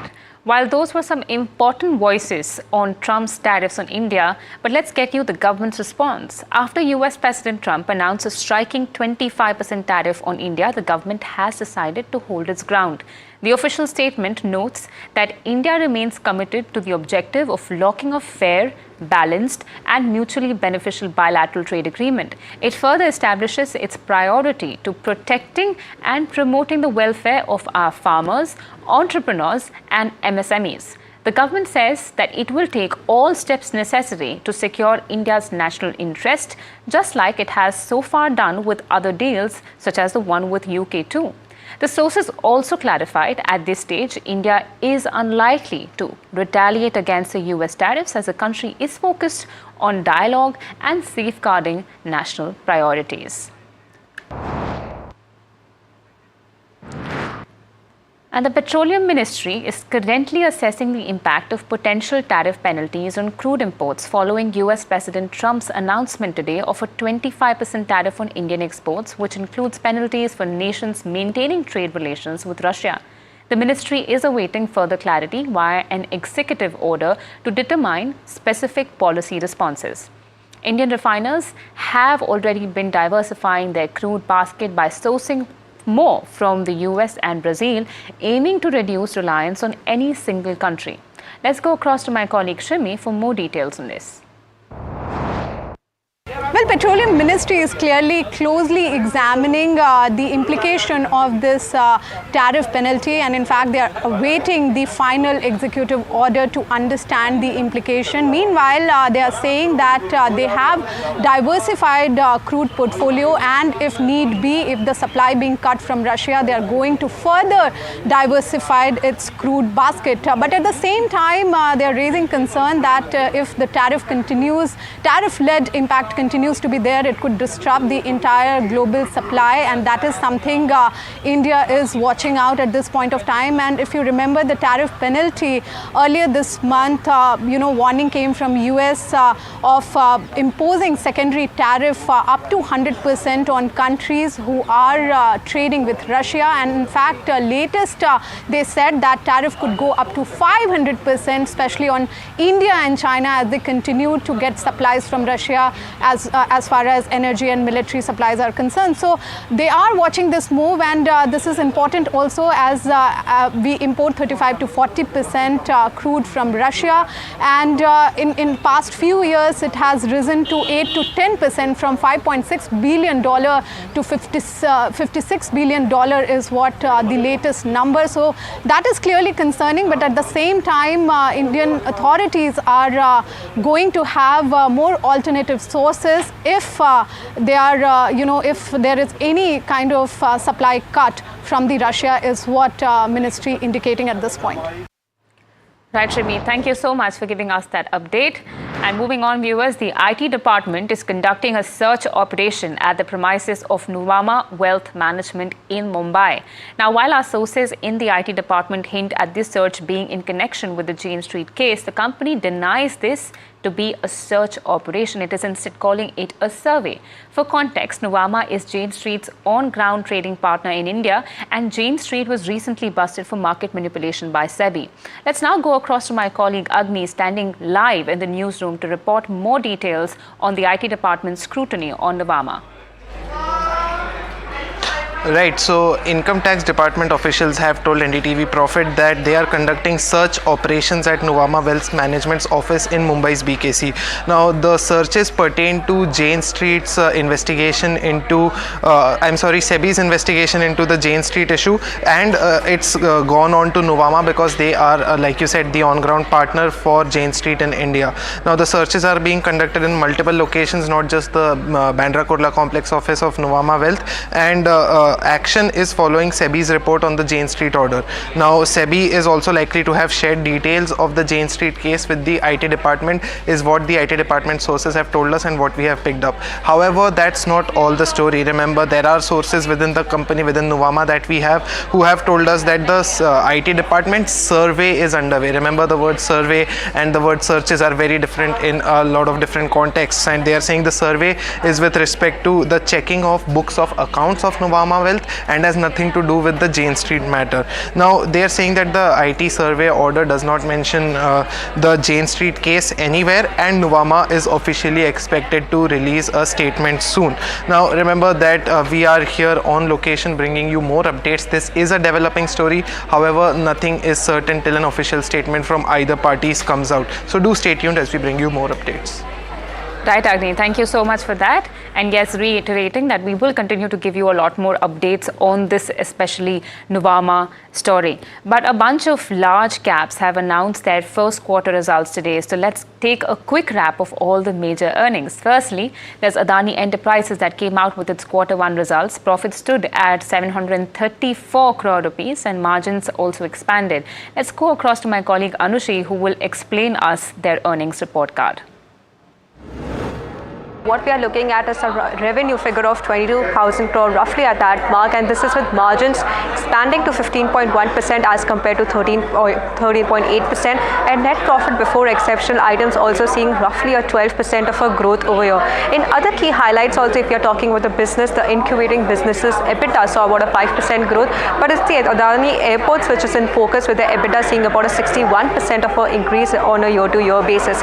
Quickly walking through what's happening with the verticals now. In the new industries, the company commissioned India's first off-grid 5 megawatt of hydrogen pilot plant as well, with wind turbine business also receiving its first external order of 300 megawatts. In the data center, the work is in progress going on. Hyderabad data center 72% completed, Pune data center phase 1 85% completed. Now the key focus continues to remain Adani Airport Holdings, with Mumbai Airport receiving its tariff control for fourth control period between FY25 to 29, and with this is with 7 new routes and 2 new airlines also being added in the quarter. Coming to Adani Road Transport, now 3 HAM projects are more than 90% complete, with Ganga Expressway construction crossing the 85% mark as well. In the mining services business, what we are looking at is MDO agreements have been signed for 2 coal mines, and this is in Madhya Pradesh that we are looking at. So this is the overall picture that we are building for Adani Enterprises. Right, Anushi, thanks for that. And next up is Hindustan Unilever, one of India's biggest FMCG giants. It posted a modest top-line growth, with revenue just inching up by 5%. Margins dipped slightly as EBITDA and profit trends diverged. Beauty and well-being led the segmental growth for the company, while home care stood steady. My colleague Mahima, who tracks the FMCG space very closely, is now going to join us to give a review of the results. You know, it's the single stock that's single-handedly pulling the Nifty up, and this is because the investors have shown enthusiasm in the kind of results that it has posted.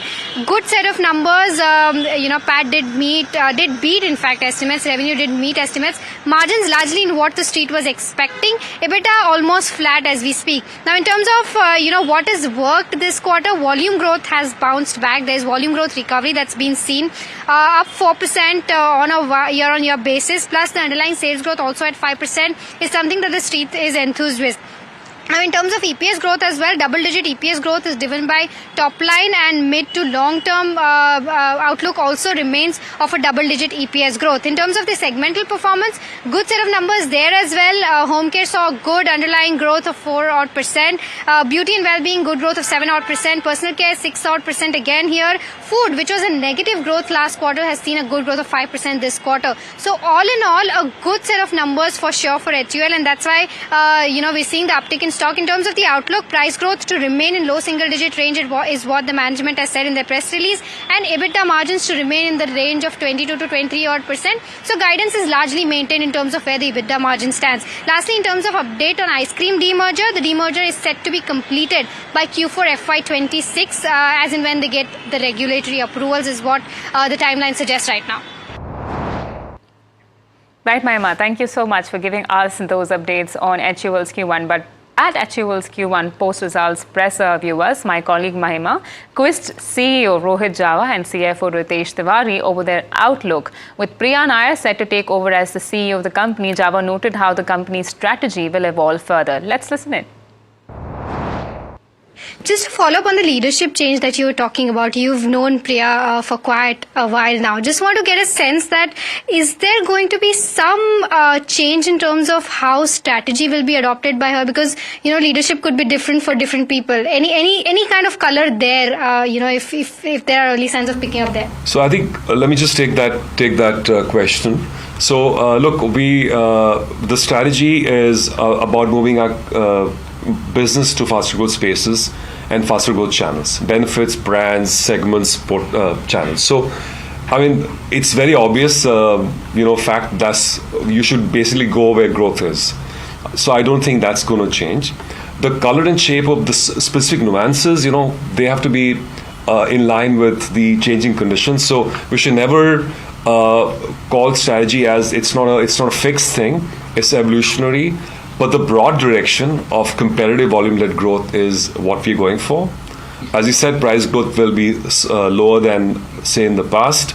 We're going for growing in the faster growth channels and benefit segments. We are about increasing the premiumization of our portfolio. That is continuously increasing. In fact, the last 2 years that I've been in this role itself, we have moved our portfolio by almost 5% more towards future core and market makers, and that just shows you the direction of travel, and I'm quite certain that's going to remain Priya's focus. Specifics of all of this will have to be customized to the conditions she will find herself in the quarters and the years to come. Is there going to be a ripple effect from TCS's latest announcements? Listen in to the word coming in from Anisha, Group Chief Executive Officer and Managing Director of Mahindra Group. I would not read too much into TCS's announcement. Sometimes that's required from time to time. That is unfortunate, but I would not read too much into it. I think the industry has shown the resilience to continue to transform, to add value in different ways. Technology continues to be a very significant part of our lives overall, both as consumers as well as companies. And therefore, IT services companies are going to play a key role in every step of transformation that we see in technology that will cause them to continue to transform how they provide the services. Okay, but Dr. Shah, just a quick one. Will we see a similar action that could happen at a Mahindra IT firm as well? Because that's the way the trend is panning out across the sector. So are you seeing concerns from that area where you could have to take decisions like that? So we are not seeing concerns at this point in time, and I sincerely hope that we do not have to take any such actions at any point in time in future. We do care for our associates, and at this point, as I said, we don't see any need for that.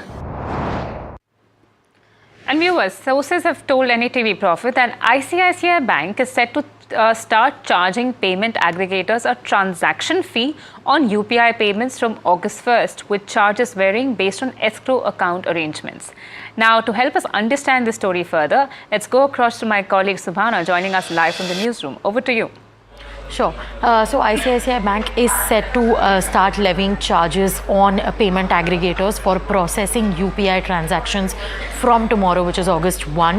Now, the move marks a significant shift in UPI transactions and cost dynamics, that could impact payment aggregators that are not linked with ICICI Bank. Now, as per a communication letter that was sent from ICICI Bank to payment aggregators earlier this month, the bank will impose a a fee of 2 basis points per UPI transaction, which will be capped at 6 rupees on aggregators that maintain an escrow account with ICICI Bank. However, those that don't have an escrow account with the bank, they will be charged 2 times higher, which will be 4 basis points on any transaction that is, let's say, up to 10 rupees. Now, this is not a worry for customers or small merchants because ICICI Bank will not have to because ICICI Bank will have to pay for the extra costs that they pay to NPCI for using their UPI infrastructure. And payment aggregators are usually the ones that ensure back end, that are players that ensure who processes UPI payments, such as apps or websites. Now, basically, Hello. Right, Subhana, not a problem, but thank you so much for helping us understand that story. But on that note, viewers, that's all the time we had on this edition of Profit 360. But do stay tuned to the channel as we continue to give you a lot more news and updates.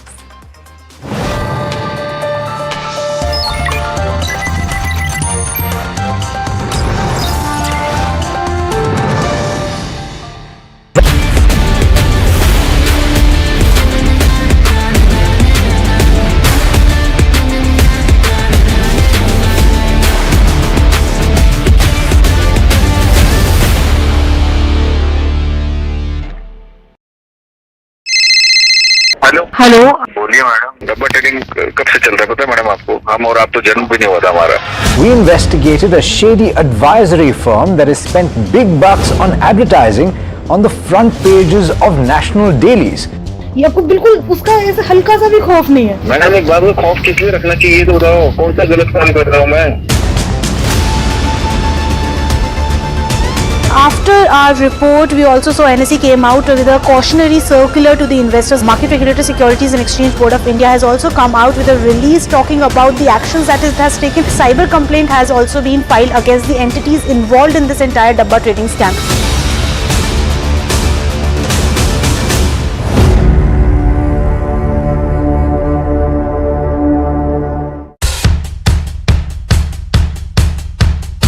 The markets move fast. And so should your portfolio. Expert insights, real-time stock picks. Do I buy Ola? Should I hold CDSL for the long term? Buy, sell or hold. The answers you need, straight from the experts. Callers from India and across the world. Connect live, ask, decide and invest wisely. Your portfolio, your future. Ask Profit.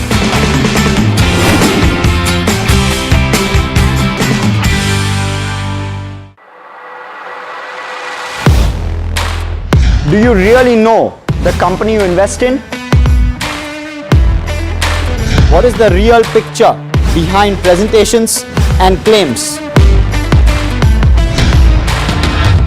Is the outlook as rosy as the company claims?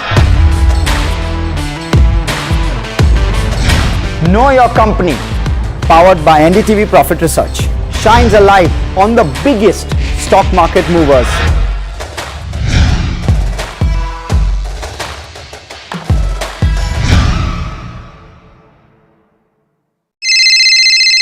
Hello बोलिए madam, डब्बा trading कब से चल रहा है पता है madam आपको? हम और आप तो जन्म भी नहीं हुआ था हमारा. We investigated a shady advisory firm that has spent big bucks on advertising on the front pages of national dailies. ये आपको बिल्कुल उसका ऐसे हल्का सा भी खौफ नहीं है. मैडम एक बात को खौफ किस लिए रखना चाहिए तो बताओ, कौन सा गलत काम कर रहा हूँ मैं? After our report, we also saw NSE came out with a cautionary circular to the investors. Market Regulator Securities and Exchange Board of India has also come out with a release talking about the actions that it has taken. Cyber complaint has also been filed against the entities involved in this entire Dabba trading scam.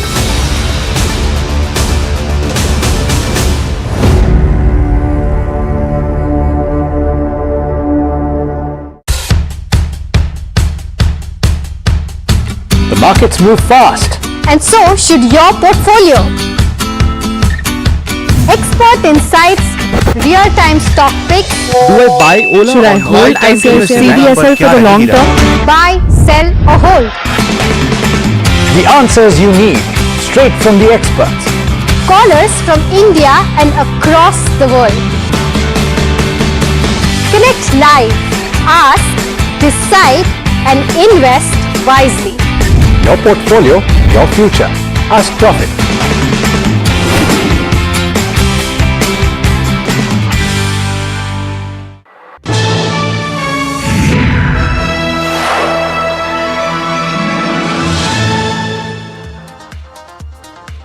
Hello and welcome to NDTV Profit. You're watching Know Your Company, that's KYC. Today on our radar is a JBM Auto.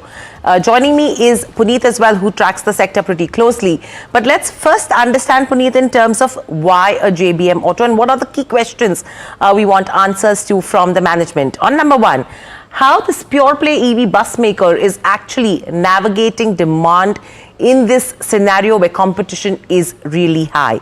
On number two, the company is a pure beneficiary of government schemes like PM E-Bus Seva. So how are they even looking at servicing the private sector space from here on? Because concentration with the government is really high. Up to 1st August 2025.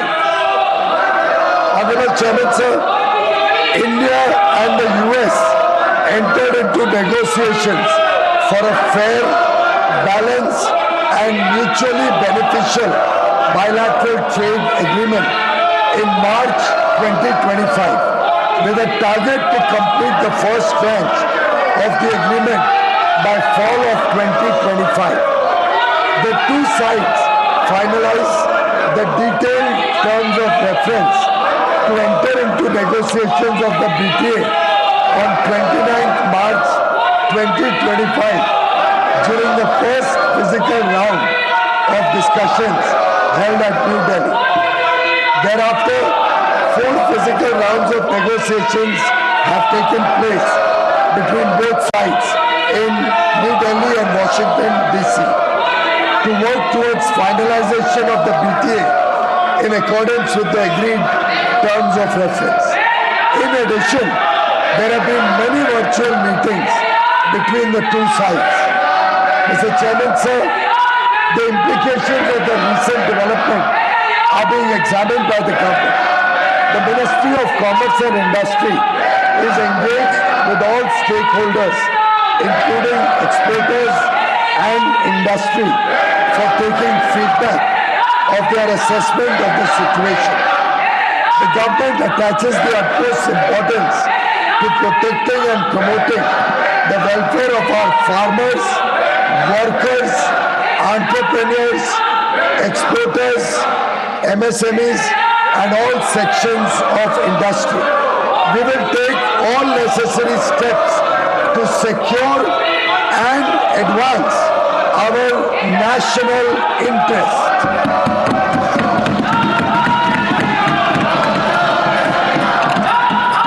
Mr. Chairman, sir, in just over a decade, India has rapidly transformed from being one of the fragile 5 to the fastest growing major economy in the world. We have risen from the 11th largest economy to one of the top 5 economies, driven by our reforms, hard work of our farmers, MSMEs and entrepreneurs. It is also widely expected that we will become the 3rd largest economy in a few years. Today, international institutions and economists see India as the bright spot in the global economy. India is contributing to almost 16% of global growth. Mr. Chairman, sir, in the last decade, the government has taken transformative measures to promote India as the manufacturing hub of the world, driven by the Make in India initiative. India's young, skilled and talented workforce is driving innovation and competitiveness of Indian industry. Our exports have steadily increased during the last 11 years. In an increasingly protectionist world, India has done mutually beneficial trade agreements with UAE, UK, Australia and EFTA countries. We are also committed to similar trade agreements with other countries. We are consistently working for the welfare of the farmers and Indian agriculture to promote prosperity and ensure food security. Dola ji, I warn you. Please come up. Please. Dola ji, please. Please. Dola ji, bahar wahan se. Dola ji, don't disturb. Please. Don't disturb. Please. The government is confident that we will continue our fast-paced journey of inclusive growth and sustainable development towards the goal of Viksit Bharat 2047. Chairman sir, आत्मनिर्भरता की ओर भारत आत्मविश्वास के साथ बढ़ रहा है। बहुत बहुत धन्यवाद। अंग्रेजी में भी हिंदी में पढ़ना चाहिए। अंग्रेजी में भी पढ़ना चाहिए। अंग्रेजी पढ़ लिया। अंग्रेजी पढ़ा फिर हिंदी में भी पढ़ना चाहिए। मैं पीछे से पढ़ लूँ। आप जहाँ से पढ़ना हो। मैं सदन को 30 जुलाई 2025 को अमेरिकी राष्ट्रपति द्वारा 1 अगस्त 2025 से द्विपक्षीय व्यापार पर लागू होने वाले टैरिफ के विषय पर दिए गए वक्तव्य के बारे में अवगत कराना चाहता हूं। 2 अप्रैल 2025 को अमेरिकी राष्ट्रपति ने रेसिप्रोकल टैरिफ पर एक एग्जीक्यूटिव ऑर्डर जारी किया था, जिसके तहत अपने व्यापारिक साझेदारों से आयात पर 10% से 50% तक एडिशनल ड्यूटी लगाने की बात कही गई थी। 10% की बेसलाइन ड्यूटी 5 अप्रैल 2025 से लागू हो गई थी। भारत पर एडिशनल ड्यूटी 10% के बेसलाइन टैरिफ सहित कुल 26% की घोषणा की गई थी। मूल रूप से full country specific additional tariff 9 अप्रैल 2025 से प्रभावी होने वाला था, लेकिन इसे शुरू में 10 अप्रैल 2025 को 90 दिन के लिए स्थगित कर दिया गया और बाद में 1 अगस्त 2025 तक और बढ़ा दिया गया। सभापति महोदय, भारत और अमेरिका ने मार्च 2025 में एक न्यायपूर्ण, संतुलित और पारस्परिक रूप से लाभकारी द्विपक्षीय व्यापार समझौते BTA के लिए बातचीत शुरू की, जिसका लक्ष्य 2025 के फॉल यानी अक्टूबर-नवंबर 2025 तक समझौते के पहले चरण को पूरा करना था। दोनों पक्षों ने 29 मार्च 2025 को नई दिल्ली में आयोजित पहली फिजिकल मीटिंग की चर्चा के दौरान द्विपक्षीय व्यापार समझौते की बातचीत शुरू करने के लिए विस्तृत टर्म्स ऑफ रेफरेंस TOR को अंतिम रूप दिया।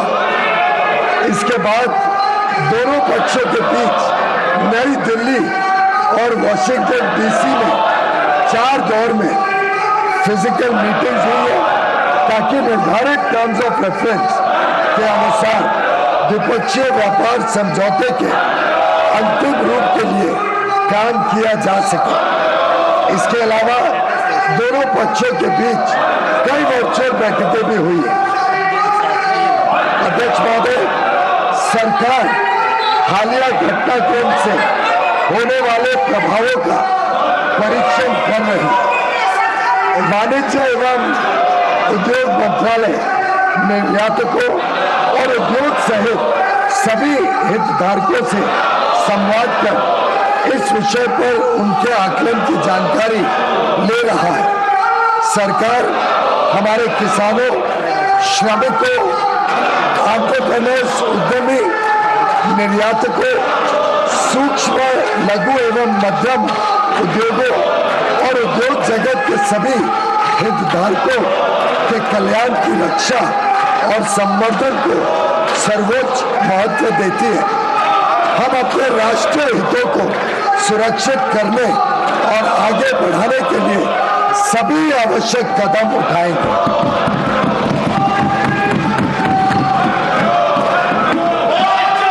अध्यक्ष महोदय, मात्र 1 दशक से भी कम समय में भारत फ्रैजाइल 5 अर्थव्यवस्थाओं में से निकलकर दुनिया की सबसे तेजी से बढ़ती प्रमुख अर्थव्यवस्था बन गया है। हम अपने रिफॉर्म्स और अपने किसानों, एमएसएमई और उद्यमियों की कड़ी मेहनत के बल पर 11वीं सबसे बड़ी अर्थव्यवस्था से शीर्ष 5 अर्थव्यवस्थाओं में से एक बन गए हैं। यह भी अपेक्षित है कि हम कुछ ही वर्षों में तीसरी सबसे बड़ी अर्थव्यवस्था बन जाए। आज अंतर्राष्ट्रीय संस्थाएं और अर्थशास्त्री भारत को वैश्विक अर्थव्यवस्था में एक ब्राइट स्पॉट के रूप में देखते हैं। भारत वैश्विक विकास में लगभग 16% का योगदान दे रहा है। अध्यक्ष महोदय, पिछले दशक में सरकार ने भारत को विश्व के विनिर्माण केंद्र के रूप में बढ़ावा देने के लिए मेक इन इंडिया के अंतर्गत परिवर्तनकारी कदम उठाए हैं। भारत की युवा कुशल और प्रतिभाशाली वर्कफोर्स भारतीय उद्योग की इनोवेशन और प्रतिस्पर्धा की क्षमता को निरंतर मजबूत कर रही है। पिछले 11 वर्षों के दौरान हमारे निर्यात में भी लगातार वृद्धि हुई है। तेजी से संरक्षणवादी होती दुनिया में भारत के संयुक्त अरब अमीरात, यूएई, यूके, ऑस्ट्रेलिया और एफ्टा यानी 4 देशों का समूह स्विट्जरलैंड, नॉर्वे, लिechtenstein और आइसलैंड देशों के साथ पारस्परिक रूप से लाभकारी व्यापार समझौते किए। हम अन्य देशों के साथ भी इसी तरह के व्यापार समझौते करने के लिए प्रतिबद्ध हैं। हम किसानों और भारतीय कृषि के कल्याण के लिए निरंतर कार्य कर रहे हैं, जिससे खाद्य सुरक्षा और समृद्धि सुनिश्चित की जा सके। सरकार को विश्वास है कि हम विकसित भारत 2047 के लक्ष्य की ओर समावेशी और सतत विकास की अपनी तेज गति वाली यात्रा जारी रखेंगे। अध्यक्ष महोदय, आत्मनिर्भरता की ओर भारत आत्मविश्वास के साथ बढ़ रहा है।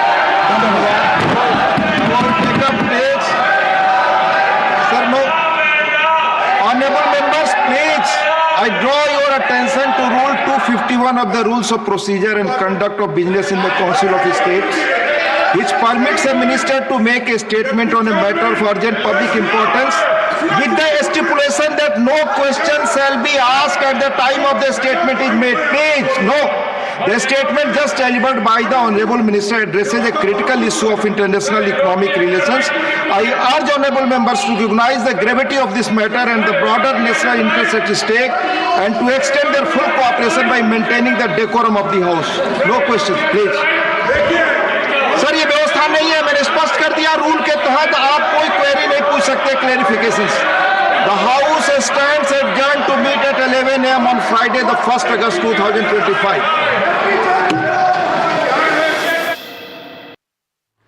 And that was Union Minister Piyush Goyal in the in the Rajya Sabha addressing the nation on Trump's tariff moves. He said that the UK, UAE, all deals have been finalized and India-US started BTA talks back in the month of March. He took us through the timeline of how these developments and talks transpired through the course of these many months between the India and US in the attempt to lock a bilateral trade agreement.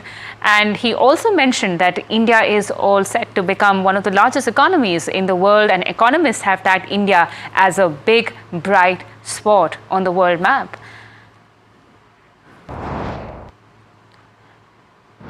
And moving on, viewers, a bunch of large caps have announced their first quarter results today. So let's take a quick look at all the major earnings. Starting with Adani Enterprises came out with its Q1 results. Profit stood at 734 crore rupees and margins expanded. My colleague Anushi joins in with a wrap of all the results.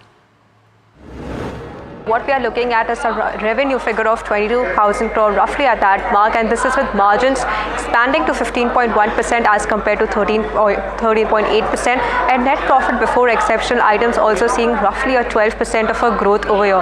In other key highlights also, if you are talking about the business, the incubating businesses, EBITDA saw about a 5% growth, but it's the Adani Airports which is in focus, with the EBITDA seeing about a 61% of an increase on a year-to-year basis. Quickly walking through what's happening with the verticals now. In the new industries, the company commissioned India's first off-grid 5 megawatt of hydrogen pilot plant as well, with wind turbine business also receiving its first external order of 300 megawatts. In the data center, the work is in progress going on. Hyderabad data center 72% completed, Pune data center phase 1 85% completed. Now the key focus continues to remain Adani Airport Holdings, with Mumbai Airport receiving its tariff control for fourth control period between FY25 to 29, and with this is with 7 new routes and 2 new airlines also being added in the quarter. Coming to Adani Road Transport, now 3 HAM projects are more than 90% complete, with Ganga Expressway construction crossing the 85% mark as well. In the mining services business, what we are looking at is MDO agreements have been signed for 2 coal mines, and this is in Madhya Pradesh that we are looking at. So this is the overall picture that we are building for Adani Enterprises. Right, Anushi, thank you so much for helping us understand the Q1 results of Adani Enterprises. Next up, we have HUL, one of India's largest FMCG giants, that posted a modest top-line growth with revenue up 5%. Margins dipped slightly as EBITDA and profit trends diverged. The beauty and well-being segment led the growth on the segmental front, while home care was steady. My colleague Mahima, who tracks the FMCG space very closely, is going to join us and help us understand the results. You know, it's the single stock that's single-handedly pulling the Nifty up, and this is because the investors have shown enthusiasm in the kind of results that it has posted. Good set of numbers. PAT did beat in fact estimates. Revenue did meet estimates. Margins largely in what the street was expecting. EBITDA almost flat as we speak. Now, in terms of what has worked this quarter, volume growth has bounced back. There's volume growth recovery that's been seen, up 4% on a year-on-year basis. Plus, the underlying sales growth also at 5% is something that the street is enthused with. Now, in terms of EPS growth as well, double-digit EPS growth is driven by top line, and mid to long-term outlook also remains of a double-digit EPS growth. In terms of the segmental performance, good set of numbers there as well. Home care saw good underlying growth of 4%. Beauty and well-being, good growth of 7%. Personal care, 6% again here. Food, which was a negative growth last quarter, has seen a good growth of 5% this quarter. So all in all, a good set of numbers for sure for HUL, and that's why we're seeing the uptick in stock. In terms of the outlook, price growth to remain in low single-digit range is what the management has said in their press release, and EBITDA margins to remain in the range of 22 to 23%. So guidance is largely maintained in terms of where the EBITDA margin stands. Lastly, in terms of update on ice cream demerger, the demerger is set to be completed by Q4 FY26, as in when they get the regulatory approvals is what the timeline suggests right now. Right, Mahima, thanks for that. And at HUL's Q1 post-results presser, viewers, my colleague Mahima quizzed CEO Rohit Java and CFO Ritesh Tiwari over their outlook for the company. With Priya Nair set to take over as the CEO, Java noted how the company's strategy will evolve. Let's hear in. Just to follow up on the leadership change that you were talking about, you've known Priya for quite a while now. Just want to get a sense that is there going to be some change in terms of how strategy will be adopted by her? Because, leadership could be different for different people. Any kind of color there, if there are early signs of picking up there? So I think, let me just take that question. So look, the strategy is about moving our business to faster growth spaces and faster growth channels, benefits, brands, segments, channels. So, I mean, it's very obvious, fact that you should basically go where growth is. So I don't think that's going to change. The color and shape of the specific nuances, they have to be in line with the changing conditions. So we should never call strategy as it's not a fixed thing. It's evolutionary. But the broad direction of competitive volume-led growth is what we're going for. As you said, price growth will be lower than, say, in the past. We're going for growing in the faster growth channels and benefit segments. We are about increasing the premiumization of our portfolio. That is continuously increasing. In fact, the last 2 years that I've been in this role itself, we've moved our portfolio by almost 5% more towards future core and market makers, and that just shows you the direction of travel, and I'm quite certain that's going to remain Priya's focus. Specifics of all of this will have to be customized to the conditions she will find herself in the quarters and the years to come. Now, Tata Motors will acquire Italy-based truck maker Iveco in an all-cash deal, which is valued at the deal will be done through a Singapore-based subsidiary and depends on the sale or separation of Iveco's defense business, which is not part of the acquisition. Let's go across to my colleague Puneet to join us and give us more details on this particular deal. Well, Tata Motors have made a major acquisition in the commercial vehicle space by acquiring Iveco Group of Europe. Let's take a little bit look at the key highlights from the transaction as well as what the company said in their conference call as well, which was held today. Now, the company has acquired Iveco Group through an all-cash voluntary tender offer, but this will exclude the defense business of Iveco Group right now. They've also said that this acquisition will represent a total consideration of 3.8 billion euros, and the acquisition will be done at 14.1 euro per share of Iveco, since it is listed in Italy. Now, what does Iveco Group actually do? They are a manufacturer of trucks, commercial vehicle, buses, as well as defense vehicle. And as I mentioned, the defense part of the business has not been acquired by Tata Motors in this particular transaction. In addition, this will also have additional powertrain or essentially engines, which will be a key vertical for Tata Motors through Iveco going forward. This will, of course, be, they also has the financial arm of Iveco Group as well. Now, in terms of financial numbers, Iveco Group reported a turnover or revenue of roughly about 14 billion euros in FY24, and that will subsequently be added to Tata Motors, but this also includes the defense business, so we could see some moderation from that as well. Now, there are roughly 5 key highlights that the company mentioned in the conference call, which are very key for this transaction. The first one is that they mentioned that they will roughly need financing of roughly about 1 billion euros from this particular transaction. They've also gone on to say that this will include both equity as well as debt raise for this huge sum of money to be needed. Iveco acquisition is also different from JLR, is what the company said. This is because these are complementary products that the company is already present in the commercial vehicle space, and hence a geographic expansion of complementary products is what is getting offered. The fourth key one is that they are expecting to triple their revenues because of this huge integration of Iveco, and the return on capital employed will subsequently drop to 20% from roughly around 40% for Tata Motors. And finally, they've said that one of the big reasons of the acquisition could be the powertrain applications, which is essentially the engines. And currently, Tata Motors has that with Cummins India, but this could open the door for the company in a lot of revenue synergies going forward as well. Right, Puneet, thank you so much for that. But with that, viewers, we have wrapped up this edition of Profit 360. But do stay tuned to the channel as we continue to give you a lot more news and updates.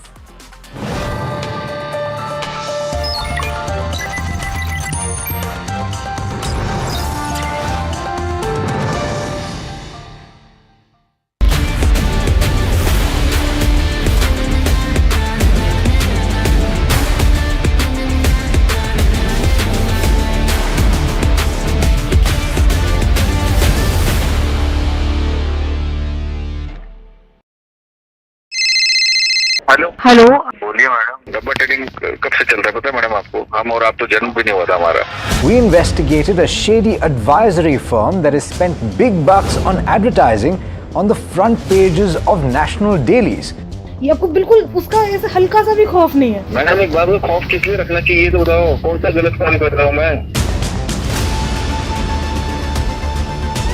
After our report, we also saw NSE came out with a cautionary circular to the investors. Market Regulator Securities and Exchange Board of India has also come out with a release talking about the actions that it has taken. Cyber complaint has also been filed against the entities involved in this entire Dabba trading scam.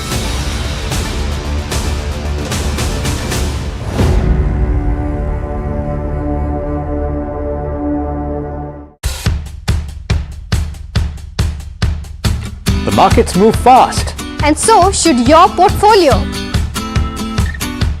Expert insights, real-time stock picks. Do I buy Ola? Should I hold CDSL for the long term? Buy, sell or hold. The answers you need, straight from the experts. Callers from India and across the world. Connect live, ask, decide and invest wisely. Your portfolio, your future. Ask Profit.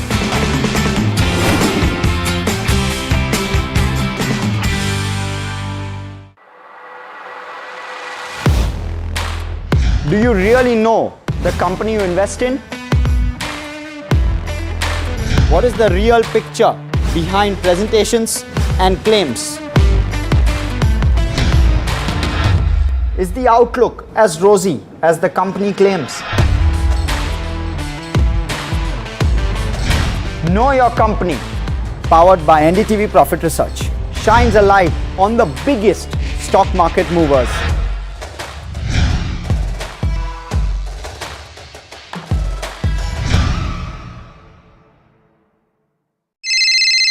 Hello hello बोलिए madam, डब्बा trading कब से चल रहा है पता है madam आपको? हम और आप तो जन्म भी नहीं हुआ था हमारा।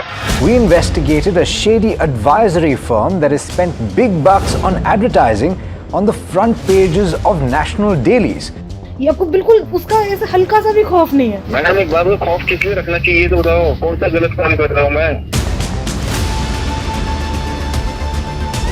After our report, we also saw NSE came out with a cautionary circular to the investors. Market Regulator Securities and Exchange Board of India has also come out with a release talking about the actions that it has taken. Cyber complaint has also been filed against the entities involved in this entire Dabba trading scam.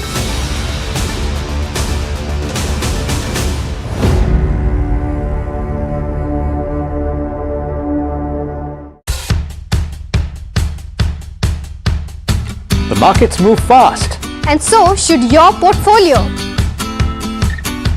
Expert insights, real-time stock picks. Do I buy Ola? Should I hold CDSL for the long term? Buy, sell or hold. The answers you need, straight from the experts. Callers from India and across the world. Connect live, ask, decide and invest wisely. Your portfolio, your future. Ask Profit.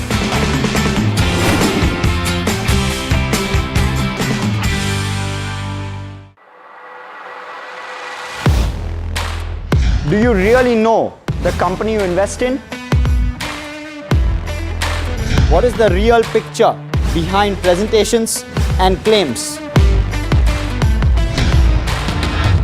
Is the outlook as rosy as the company claims? Know Your Company, powered.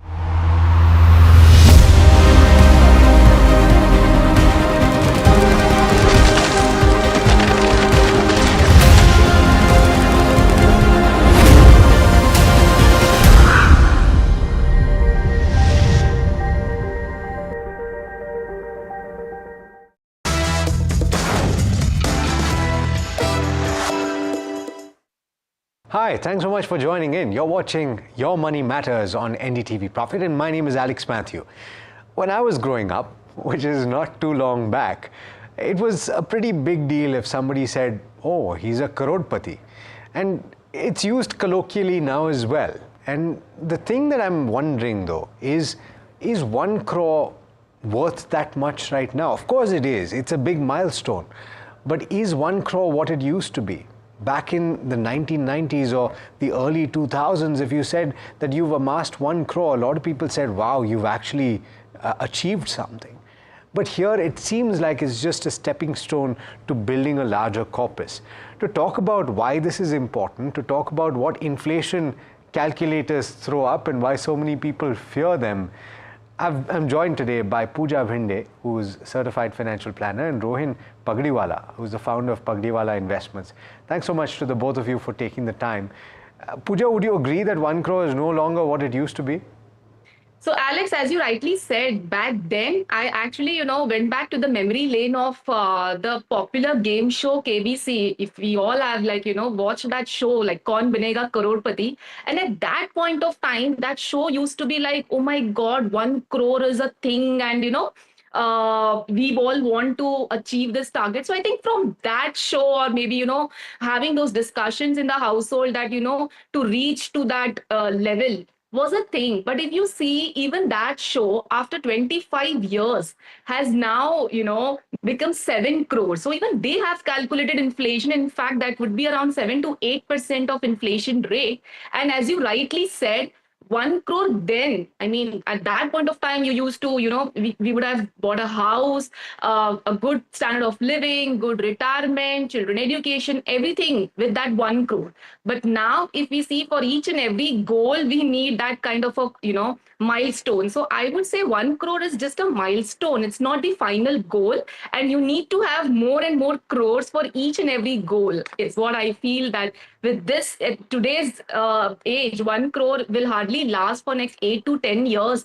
If, we are talking about a comfortable lifestyle, and not even a 1 BHK will come in that 1 crore, and not even, the entire education will be, will suffice in that 1 crore. Yeah, so I mean, education needs to be considered. It depends, Pooja, where you're buying the 1 BHK. I would agree that where we are right now in Mumbai is very, very hard to do. You would have to go, well, I don't even think that beyond Borivali or in the places beyond that you'd get a flat for that much, maybe a 1 BHK.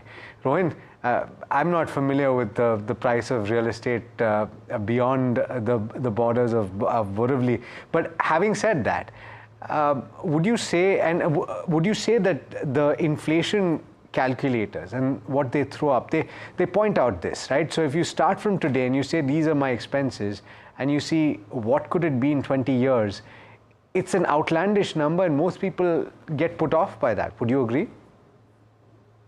Yeah, absolutely. I think the inflation calculators per se are correct. There's nothing mathematically wrong with what they're throwing up. The challenge is, and those numbers are and will sound outlandish to anybody who's not familiar with it.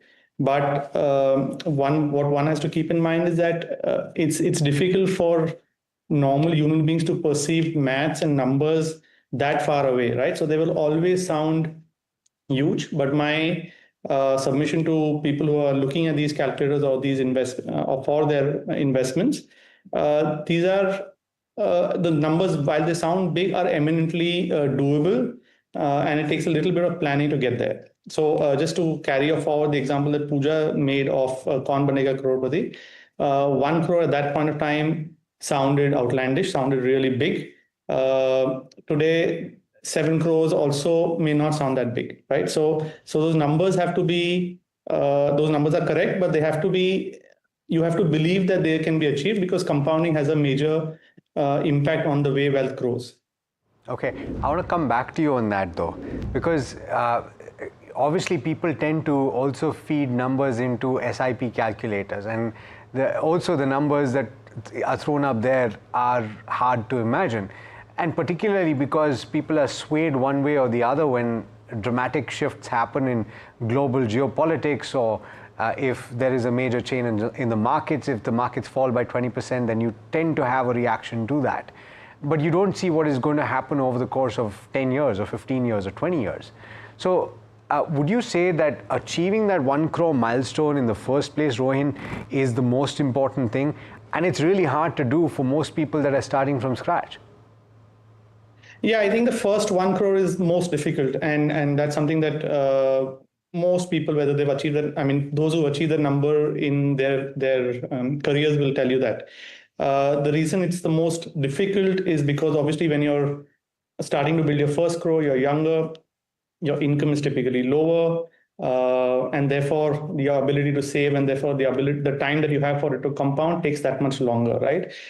So 1 crore is the most difficult, but I can assure you that after that 1 crore is achieved, the growth in wealth is much, much faster. And I've got some numbers here I'd like to share. So, for example, if I assume that the rate of return on anybody's investment portfolio is about 12.5%, which is the return from a index fund, right? A Nifty index fund. The money, typically, your money doubles in 6 years. All right. Money multiplies 5 times in 14 years and multiplies 10 times in 20 years. So your money grows 10 times in 20 years. So if you put that into perspective, my submission to all of those who are watching this will be that don't be overawed by those numbers. Make sure you're saving well, you're saving early in your life, and make sure that every bit that you can save, you're saving. So even that 5,000, 10,000 that you can put away every month, or maybe 30, 40,000 in a year, please do that, because that adds up a lot when compounded over 10 years, 12 years. Yeah, it's an important point that you make. It is really hard to do though, Pooja. We've all been there. I don't know about you guys, but between the time when I was 21 and 28, I wasn't earning enough to save as much as I would have liked to, and I think I started a little too late from my perspective. I started at 29, and I think a lot of people would relate to that. I've done reasonably well over the last few years, so it's never too late to start. But the point is, why is it that you say that you should start with as little as you can possibly do? And you may not see the impact very early. Would you agree, Pooja? Definitely, Alex, I agree on this. And at the same time, when we always talk about, SIP or, the magic behind the power of compounding, it is never the amount. It is always the time. We have to understand, we have to also, via this medium, educate more and more people that it is with a smaller amount that you just need to start. Like as you mentioned, you started at a particular age.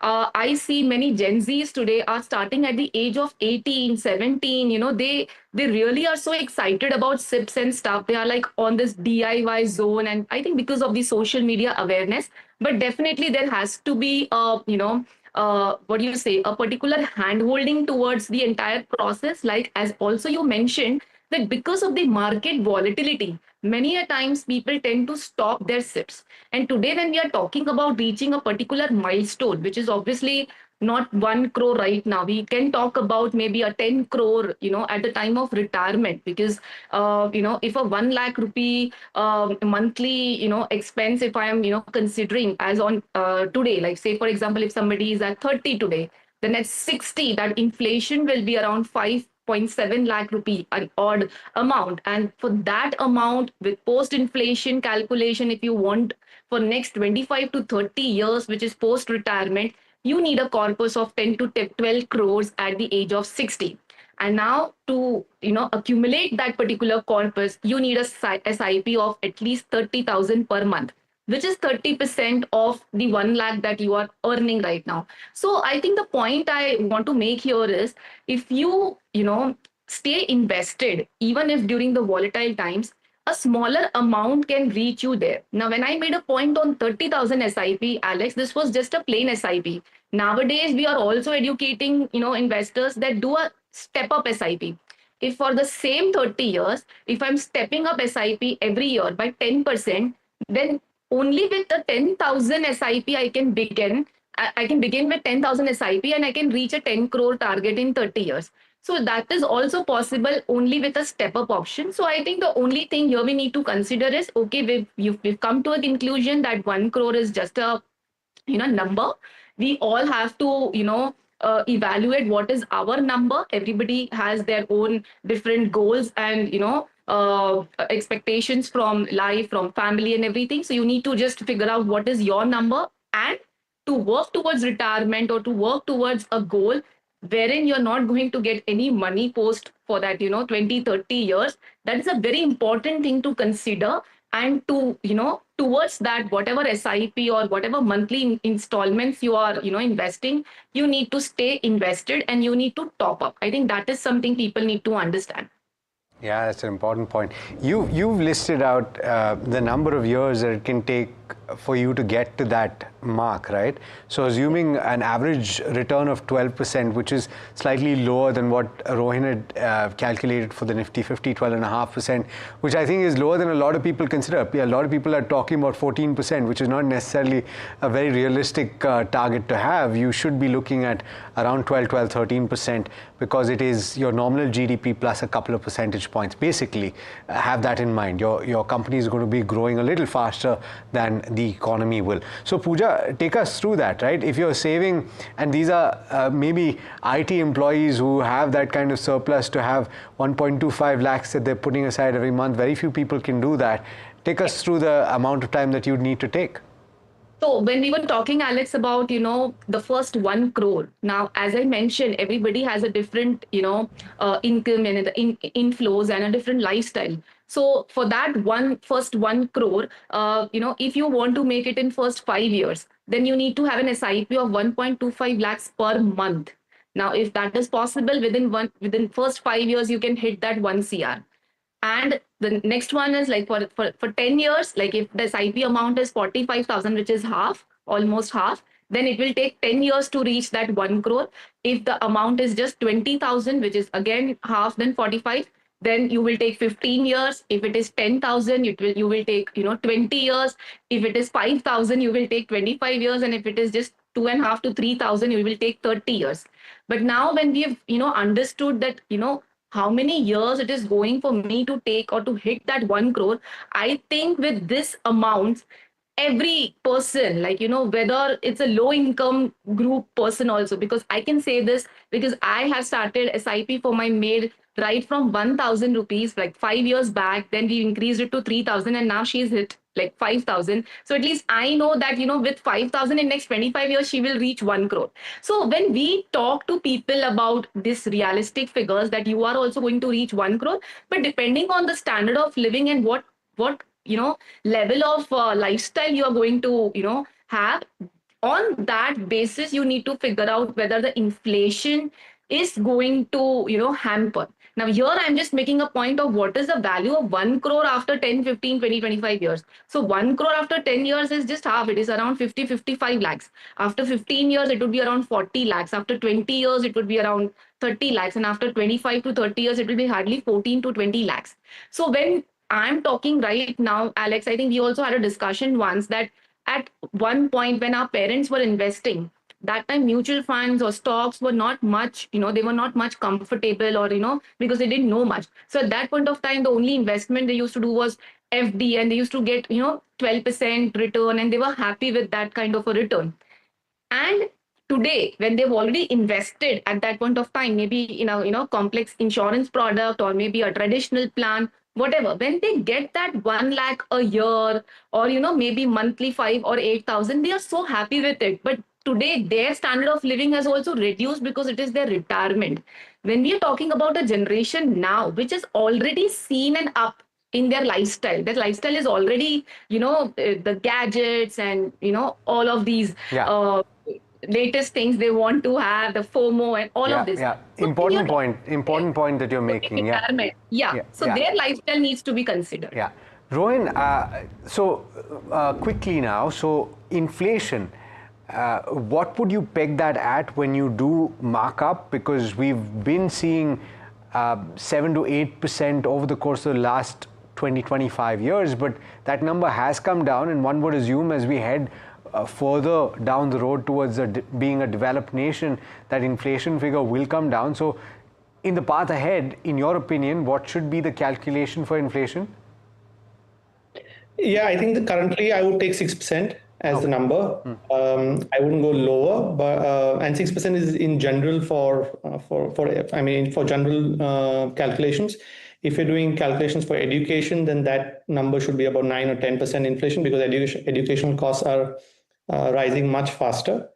So 6%, but you're right, as we become a more developed economy, as interest rates in general tend to fall lower, this inflation number will also come down. So maybe in 2-3 years we might be talking 5%. But for the sake of now, for the sake of calculation done now, 6% is probably the number to go with. It's always better to underestimate how much you will earn and overestimate how much you will likely require to pay. Rohin, so therefore, is it possible? Of course, it is possible to build a 1 crore corpus and plus with a mutual fund portfolio. So, but if you're starting out right now, what is the advice that you would have to somebody who's starting?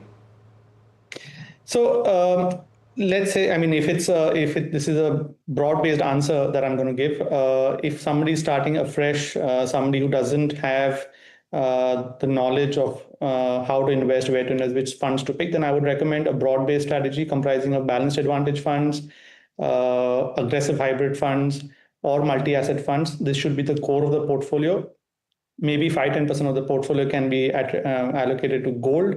The rest can be in these funds. Of that 90%, maybe another 5-10% can be in a little more aggressive equity fund like a multi-cap fund. But the core of the portfolio should be hybrid funds.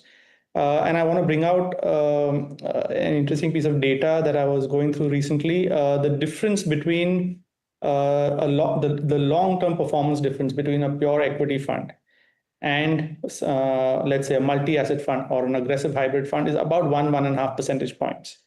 I'm saying over 10-15 years. For that 1.5% extra, the risk that an equity fund carries, a pure equity fund versus a hybrid fund, is much higher. So from a risk-adjusted return perspective, in general, I would recommend people go with hybrid funds, which are aggressive hybrid or balanced advantage funds. When they're starting out, okay. Pooja, do you have a different opinion here? I think I agree on this part, as in, to have majorly, you need to have an equity portfolio, because Alex, when you're talking about reaching this kind of a target, we know it is not in next 1 to 2 years. It is a long-term scenario. And then in a long-term scenario, when you're talking about such amounts, I would say 60-70%, it has to be a diversified equity fund. Diversified equity fund, I would also, I would prefer an active equity fund, whether it's a flexi cap, a multi cap, a mid cap, and a small cap. If I'm having a horizon of more than 10 years, I think these 4 funds are good to go. Even Rohin said, it's like a core portfolio you need to maintain, and like 80% you can maintain this portfolio, and like another 20-30% could be maybe a sectoral bet if somebody is a informed investor. But for first timers or somebody who wants to take a conservative bet, I think these 4 funds are good to go. Okay, and beyond that, you've actually stipulated a debt mutual fund should form a part of your portfolio from the get-go. You shouldn't ignore it, and I think a lot of people do that. They tend to think that post-retirement they'll move some funds into a debt fund, but they should form a part of your portfolio at all points. And I think Rohin has covered that because he's suggesting your hybrid options, which include fixed income in any case. But what would you say about the rest of the portfolio? Because I see that you're saying 60 to 70% should be in equity if you're in your 20s or 30s and aiming for growth with safety. So take us through the rest of the portfolio as well, Pooja. Yes, definitely, Alex. So as I was saying, 60 to 70% is for the core portfolio, like for the growth or for the long-term goals that we need to plan. And remaining, why debt or why a contingency or why a short-term, debt portfolio is important, because we also have short-term goals. There are emergencies, there are contingencies, and why actually, if we are on a long-term journey, why actually would someone go and sell that? Apart from the volatility, or if there is any, panic in their head. But I think there are handholders, there are people, such shows are there to, give them awareness that these are times wherein you need to put in more. So if that is not the case, then what are the reasons people are taking out the portfolio or taking out money from their portfolio? Is just because maybe there is some emergency or something. So I think a debt portfolio of maybe as per the age, I said, if you're at 20 or 30, 20 to 30% should be in your debt, which can suffice, if there are any short-term goals. And also the medical emergencies, we always talk in financial planning, needs to be taken care. So, an emergency portfolio and a good debt portfolio is important. And as one more last point I wanted to make here, as we're talking about crore, Alex, here, it is a patience, it's a long-term journey with lots of patience. When, as you said, it takes first 8 years to reach that 1 crore, and then 4 years to reach another crore, and then 3 years to reach the third crore, and just 2 years to reach the fourth crore. So if you take, this example of 8432, it's actually a 17-year journey. So when you're talking about a child also, I always tell people that, your child is born, till the time he's 18, he'll be 1 crore. He'll be already 1 crore if you start an SIP. So it is just a process. People, they need to understand, fix up your long-term goals, and each crore towards each bucket, and remaining 20-30% towards your contingencies and emergencies. Yeah, for that one. That's a great idea.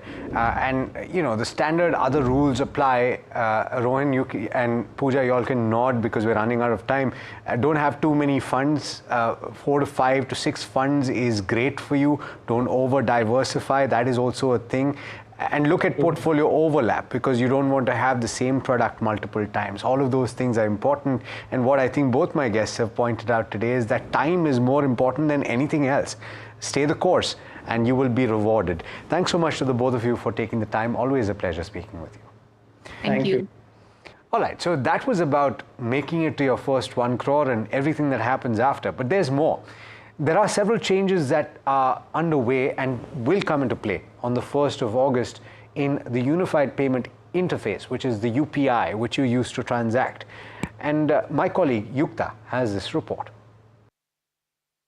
If you're the kind of person who checks their UPI balance 5 times before and after every payment, this one's for you. Starting August 1st, UPI is getting a quite little upgrade. So what's changing? There's now a daily limit of 50 balance checks per UPI app. That means you can check your account balance 50 times on Google Pay, 50 times on Phone Pay, and so on. Now, most users won't hit that limit, but if you tend to check your balance a bit obsessively, it might be worth keeping track. There's also a new rule for pending payments. So if a transaction is stuck, you'll only be able to check its status 3 times, and you'll need to wait at least 90 seconds between each attempt. This is meant to reduce unnecessary traffic on the system and help it run more smoothly overall. Another key change is around UPI AutoPay, the feature many of us use for EMIs, subscriptions, and utility bills. Going forward, AutoPay transactions will only be processed during specific time windows, which is before 10 a.m., between 1 p.m. and 5 p.m., or after 9:30 p.m. And finally, the best bit. After every UPI transaction, your updated balance will pop up automatically. So no more hunting around to see what's left in your account. All of this is basically to ease the load on the UPI servers, especially during peak hours when everyone's trying to pay, check, transfer, and repeat. And that brings us to the end of this edition of Your Money Matters. Thanks so much for watching. This is NDTV Profit.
Hello, बोलिए madam. डब्बा trading कब से चल रहा है पता है madam आपको? हम और आप तो जन्म भी नहीं हुआ था हमारा। We investigated a shady advisory firm that has spent big bucks on advertising on the front pages of national dailies. ये आपको बिल्कुल उसका ऐसा हल्का सा भी खौफ नहीं है। मैडम एक बात, खौफ किस लिए रखना चाहिए तो बताओ, कौन सा गलत काम कर रहा हूँ मैं? After our report, we also saw NSE came out with a cautionary circular to the investors. Market Regulator Securities and Exchange Board of India has also come out with a release talking about the actions that it has taken. Cyber complaint has also been filed against the entities involved in this entire Dabba trading scam.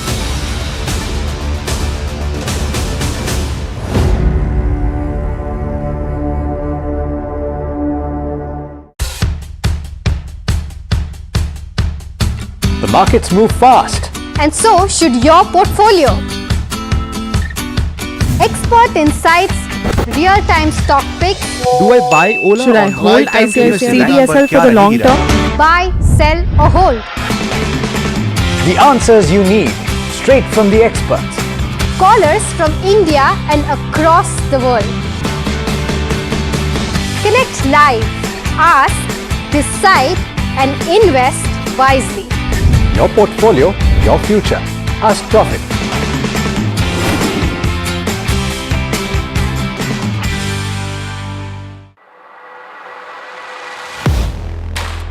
Do you really know the company you invest in? What is the real picture behind presentations and claims? Is the outlook as rosy as the company claims? Know Your Company, powered by NDTV Profit Research, shines a light on the biggest stock market movers.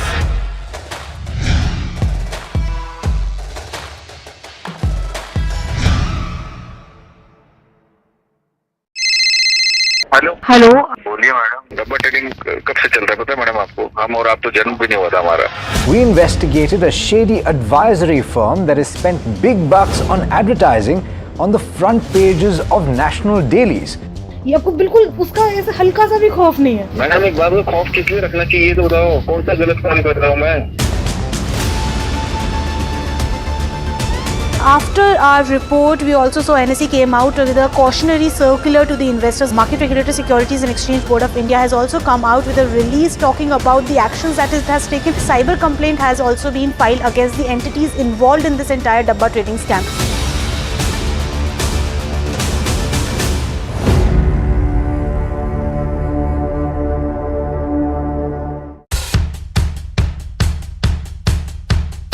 The markets move fast.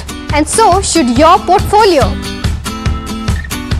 Expert insights, real-time stock picks. Do I buy Ola? Should I or hold CDSL for the long term? Buy, sell or hold. The answers you need, straight from the experts. Callers from India and across the world. Connect live, ask, decide and invest wisely. Your portfolio, your future. Ask Profit.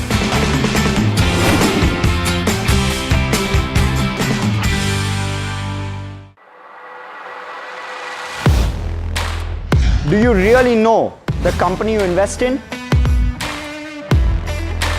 What is the real picture behind presentations and claims? Is the outlook as rosy as the company claims? Know Your Company, powered by NDTV Profit Research, shines a light on the biggest stock market movers.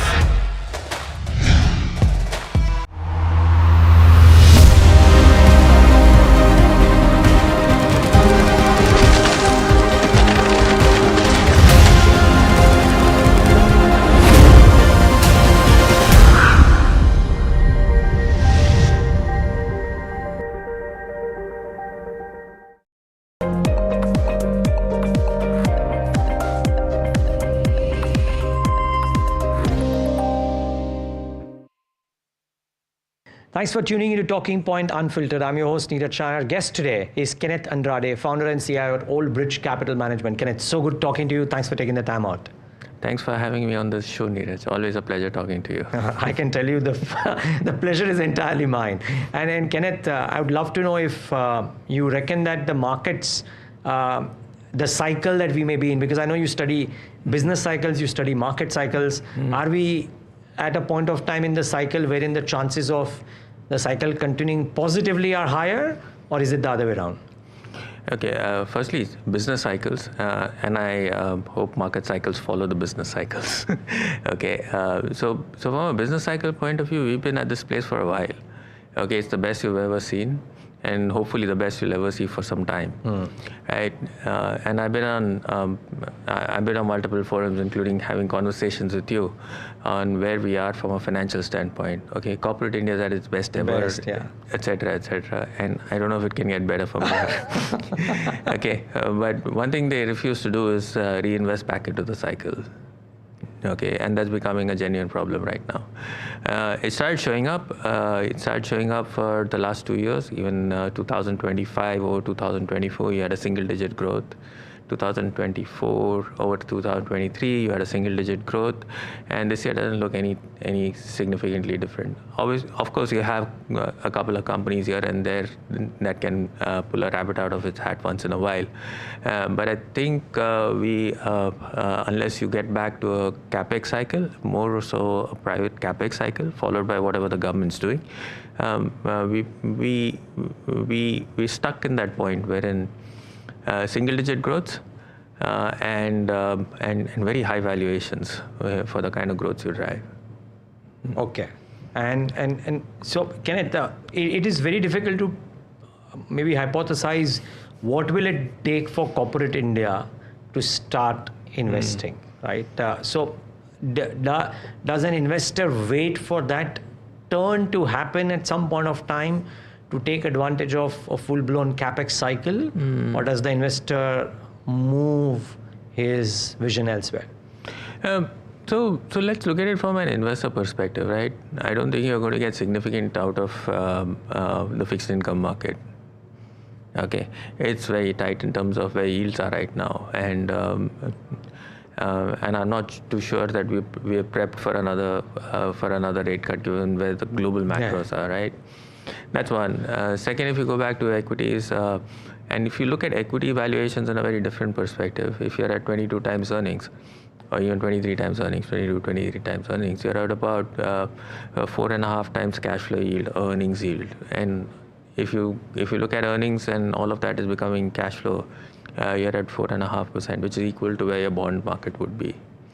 Okay, and you hit parity out there. So between equity and fixed income, I don't think there's too much of a choice out there, which is where you've got alternative assets doing reasonably well. So I think that's what the choice is left with an investor. So there's no risk on capital from here. I don't think there's a risk on capital from here, but you've got to lower your expectation on returns. Okay. If I look at a 5-year compounded or a 3-year compounded or a 2-year compounded, that's as best as you're going to get for a while. Okay, I don't think it's going to cross that in a hurry so far. And you hopefully consolidate around this period of time. Okay, because if your broader economic parameters or broader growth rates are going to be single digit, to expect a company or two to become growing significantly faster than that, I think that is behind us for a while. Okay, so that's what an investor should do, and that's what an investor should look at. Wait for a period of time, see how it works out. Now, the capex cycle is also a little bit of it will come. In what shape and format, I don't know, it will come. And when capex actually comes up, it's usually followed by first free cash actually getting absorbed by the capex. Plus, then you leverage up your balance sheet also, right? So there's a new element of it all, which is debt coming in. And when you have a cycle like that expand itself, valuations tend to tear downwards. So your 23 times have to go to 20 times and 18 times and 19 times because there's a new participant in that EBITDA, which is interest cost, which is where the debt picks up. So I think we're stuck in that right now. Right now, no capex, elevated valuations. If capex comes back, you will get growth, but you'll still have valuations that would erode a little bit. So you're stuck for a while in this zone, and you'll have to go, and you'll really have to go stock picking to find an opportunity out there. Okay. Got it. So the market, my sense, has to get very narrow. And extremely narrow before we can see any signs of a full-blown revival all over. And would the global investor be sensing this as well, because we are not quite exactly the recipient of inflows? I don't know if it's got to do an EM thing or is it very much an India thing. But I mean, you would be traveling the world, talking to people to put in capital as well. What is the feedback? So India's got its capital cycle going on, right? We did extremely well for the last 4, 5, 6, 7 years, and there was lots of paper written about it. A lot of investors got extremely excited about it, and that's where it's taken us. So my sense is you'll have to wait your turn again. Okay. Okay, you got to wait your turn again simply because there are questions being asked out there. Is that you've got, I mean, most of them don't understand why you trade at valuations that you trade at. Second is, I think most of our companies, commodities or others, are at significantly higher,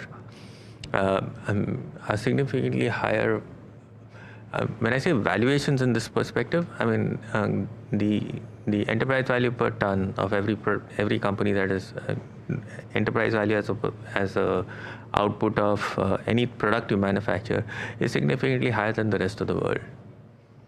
So obviously the arbitrage of returns exists with other countries, and I think the only thing goes for us is the demographic dividend. Okay, but I had a very interesting question the other day by one of the investors saying that will India squander away its demographic dividend? I have no answer for that, honestly, but those questions keep cropping up. So at one, valuations are expensive. You got the demographics, but questions are being asked: should I pay these kind of valuations? And what is the execution risk am I taking for the cycle to play out? Well, if we do squander away the demographic dividend, then we're looking at some major crisis coming up in the future with a lot of unemployment and which could potentially be a problem. So I hope we don't. Do you don't have an answer, but I don't think anyone of us have an answer.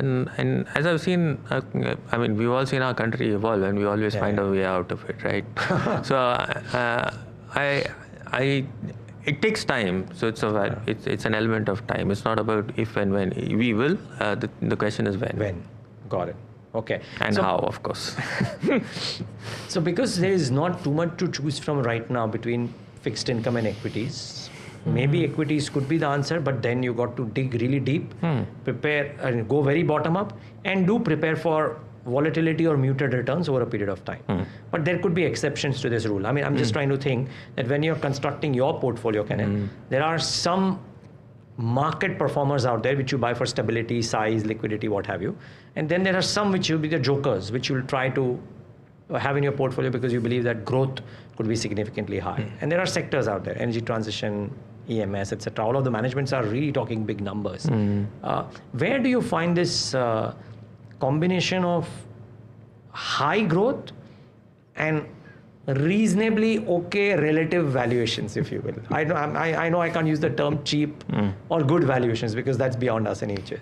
So if you look at what we're trying to do is we're trying to exploit companies who are creating international franchises, because then you move away from the hardcore India's a growth market. Everything is in India. Companies are continuing to grow. Look at our demographics. I say we are a domestic economy, and a lot of investors have their home biases. It's got nothing to do with India, but a lot of countries have their investors have their home bias, and we have ours.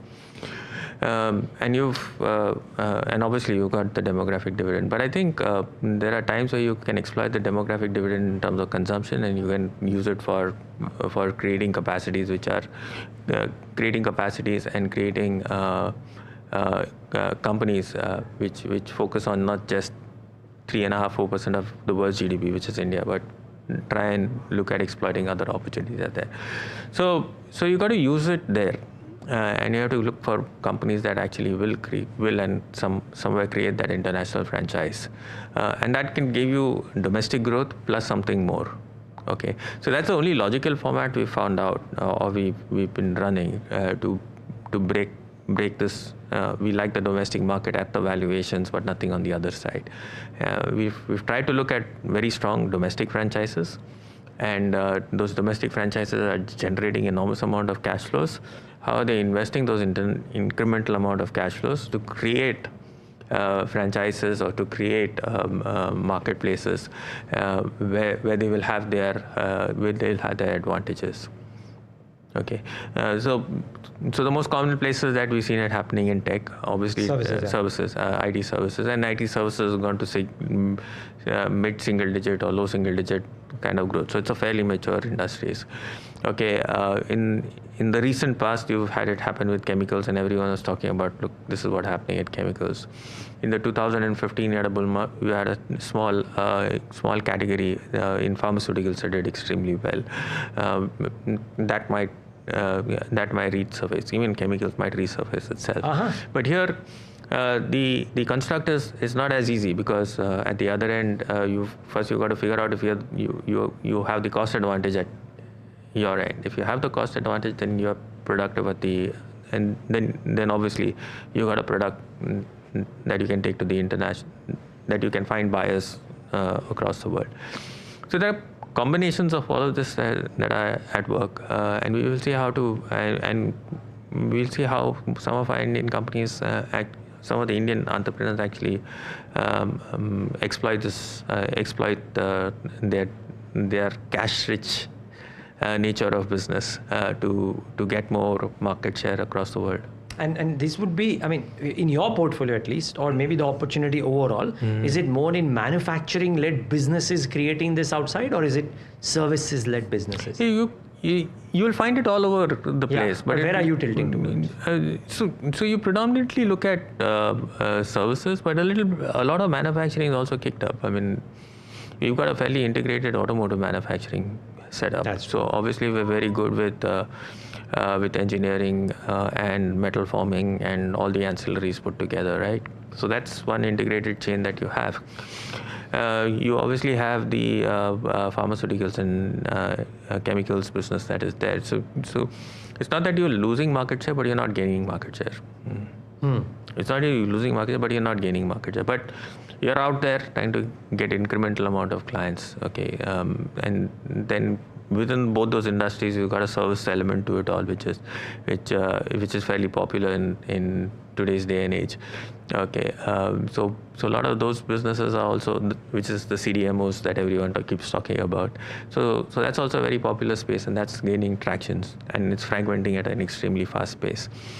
So yes, so that's a services line front-ended by manufacturing. Then you've got the IT services and the GCCs that are being set up.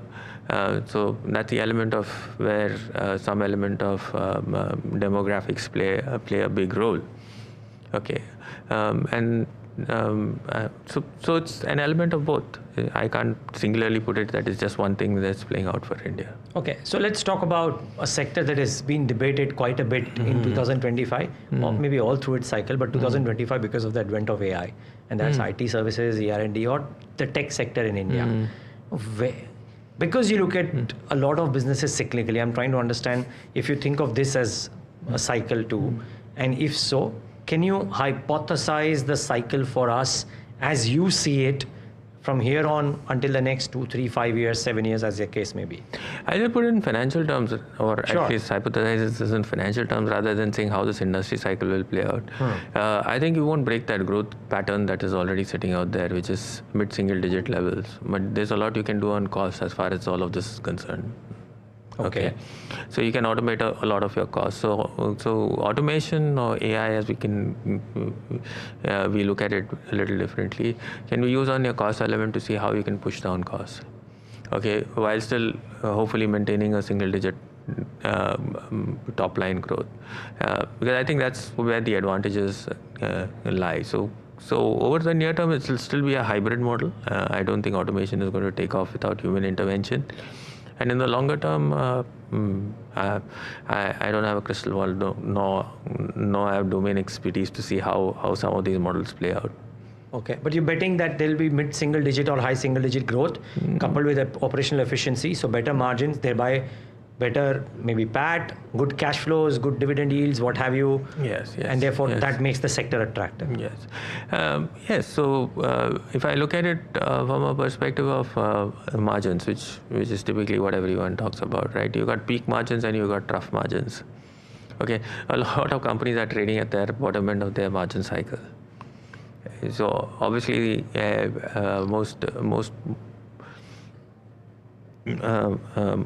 most CEOs or most operational guys on IT are just watching this number. So if you can just squeeze your margins a bit, you'll be back to peak cycle. Very interesting. And would the same thought apply to, say, ER&D as a subset of IT services? Because there, I mean, you know, there are some vertical specialists, etc. And everybody thought that with auto industry going the way it is, could there be problems? But we had, for example, Tata Tech coming and saying that, oh, things look very good from quarter 2. So, but I'm not restricted to auto ER&D. All I'm saying is ER&D as a bucket. Do you think there too? It's a much wider bucket out there, and then there's a lot of work that can happen out there or will happen out there. So automotive is just one fraction of it all. So energy, all of those industries will fill into this cycle, because every industry will somewhere down the line need to get automated or need to get information at the push of a button. Right. So yes, there is an opportunity which is much wider than what you're seeing at this point in time. Got it. Okay. So that IT services is one, or tech is one. Auto components maybe one as well. Wherein you also, I believe, March or April put up a fairly high purchase in a domestic auto company, though, right? So therefore, you playing the global piece by auto components, but you like the domestic consumption space maybe for autos. Is it the valuation call, or is it a very bottom-up call? So today, I think one of the data releases said that exports are at an all-time high in automotive. Okay, and if that's the case and one company leads it, then obviously you've established some strengths in that vertical or in that market. Until domestic growth doesn't pick up, cash flows continue to come from this one piece, which is outbound. So this is where I think we are in that cycle. So cash flows are good for the business. He's investing ahead of the entire curve. He's investing more capital than most of the other automotive cumulatively put together, and all of this is coming through internal accruals, and all of this is finding new marketplaces. Point well noted. The other question is this whole mention about CDMO, right? Truly, Indian businesses making capacities, some of them have built out now capacities, maybe the time for order inflow comes in, but all of them, almost all of them without exception, are trading at some very steep valuation. So what's the argument here? Is it that growth will make up for the valuations? I mean, the Indian market environment usually works that way. You price everything far ahead of the entire curve, right? So when it's all discovered and everyone knows what's going to happen, then you've got to pay the price for it. So there's no I mean, if there's anything secular, it's only valuation. But then you pay a lot of upfront premiums for this business to succeed.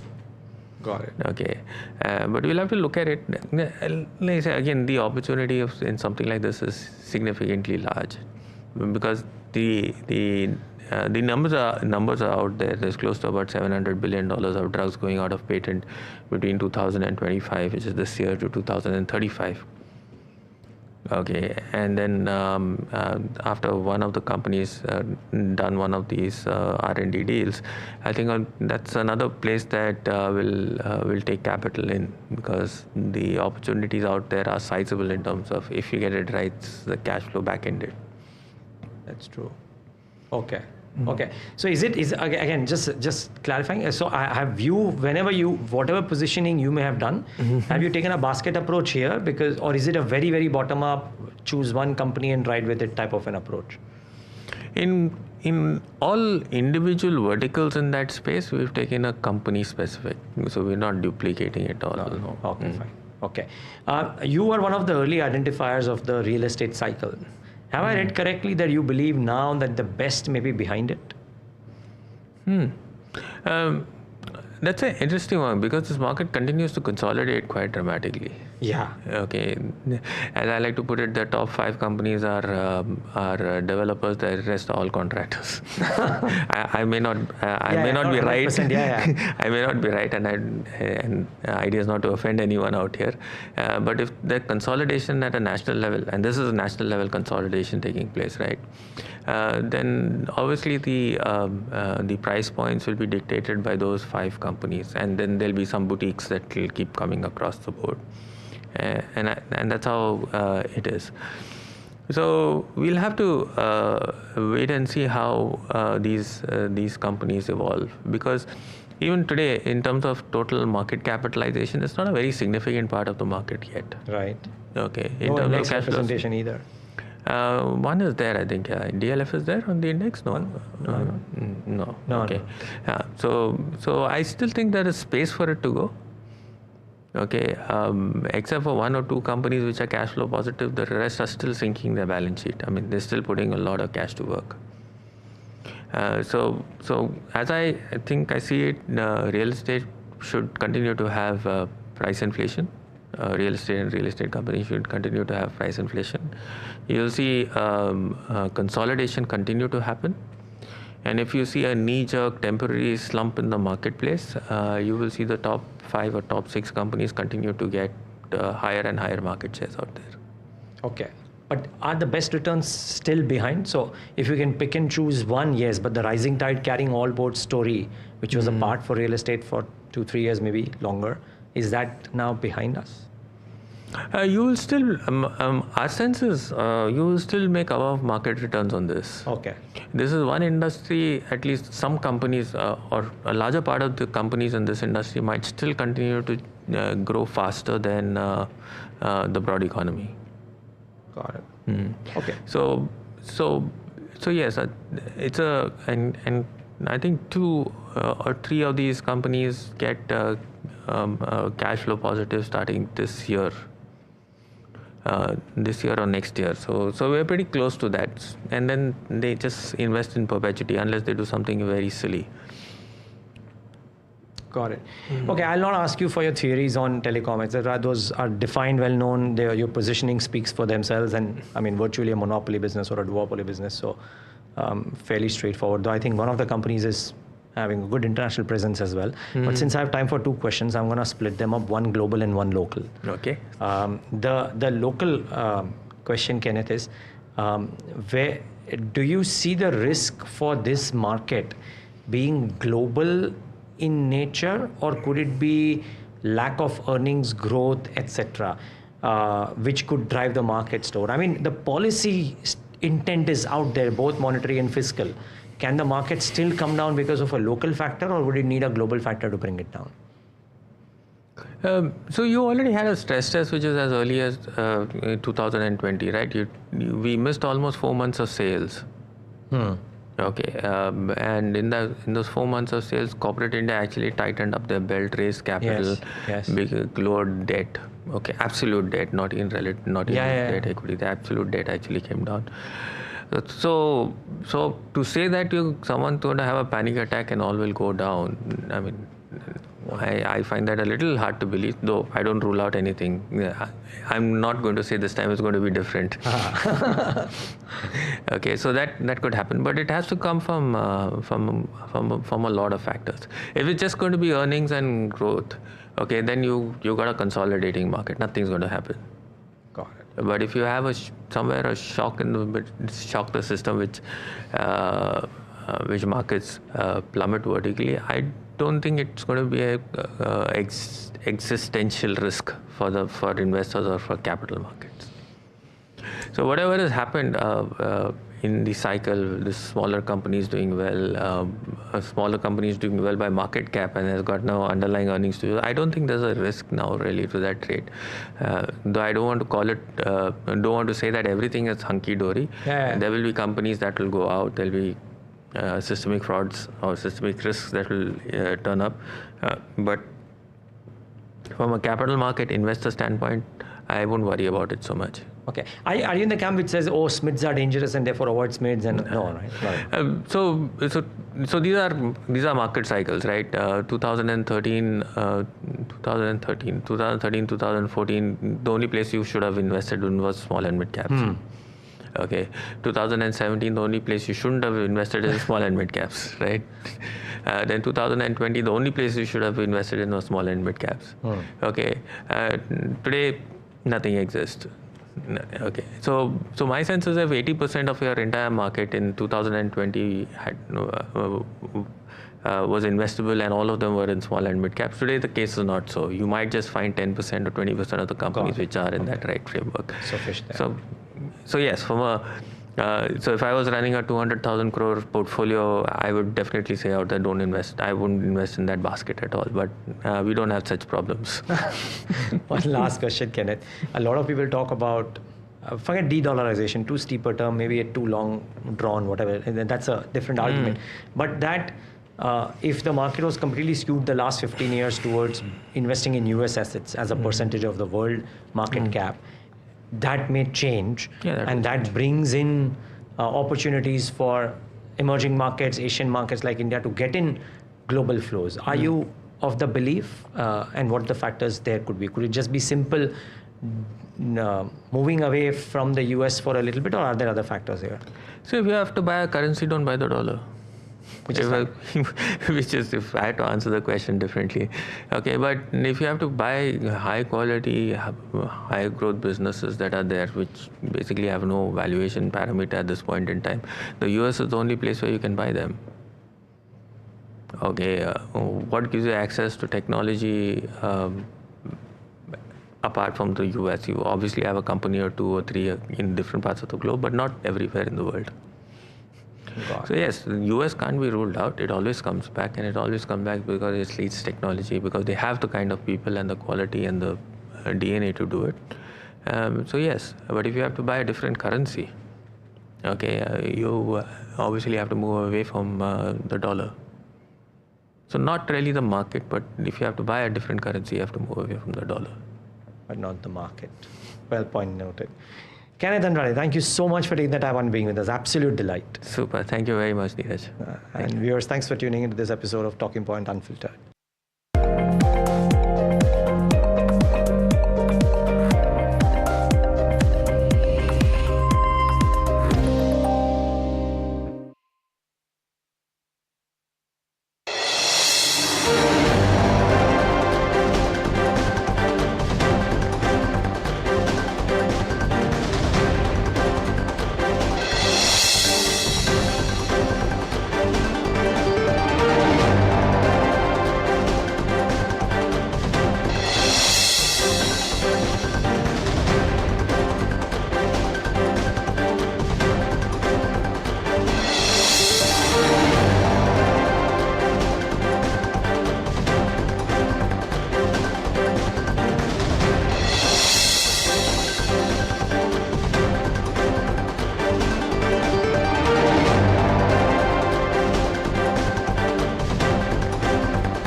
Hello बोलिए madam, rubber trading कब से चल रहा है पता है madam आपको? हम और आप तो जन्म भी नहीं हुआ था हमारा. We investigated a shady advisory firm that has spent big bucks on advertising on the front pages of national dailies. ये आपको बिल्कुल उसका ऐसे हल्का सा भी खौफ नहीं है. मैडम एक बात को खौफ किस लिए रखना चाहिए तो बताओ, कौन सा गलत काम कर रहा हूँ मैं? After our report, we also saw NSE came out with a cautionary circular to the investors. Market Regulator Securities and Exchange Board of India has also come out with a release talking about the actions that it has taken. Cyber complaint has also been filed against the entities involved in this entire Dabba trading scam.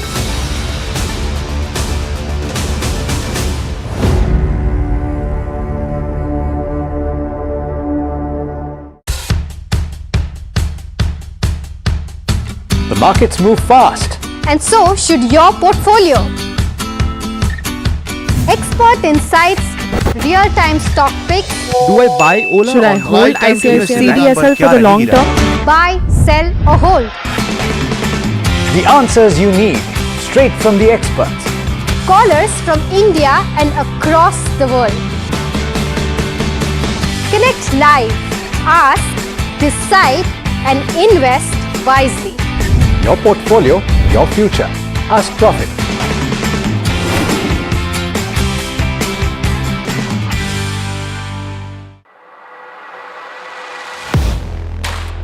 Do you really know the company you invest in?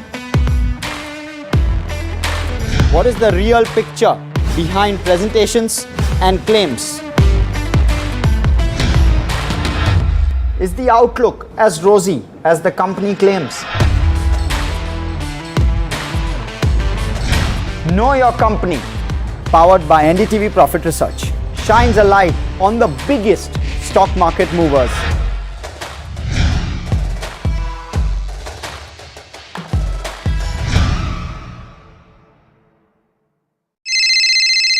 Hello बोलिए madam, rubber trading कब से चल रहा है पता है madam आपको? हम और आप तो जन्म भी नहीं हुआ था हमारा। We investigated a shady advisory firm that has spent big bucks on advertising on the front pages of national dailies. ये आपको बिल्कुल उसका ऐसे हल्का सा भी खौफ नहीं है। मैडम एक बात को खौफ किस लिए रखना चाहिए तो बताओ, कौन सा गलत काम कर रहा हूँ मैं? After our report, we also saw NSE came out with a cautionary circular to the investors, Market Regulator, Securities and Exchange Board.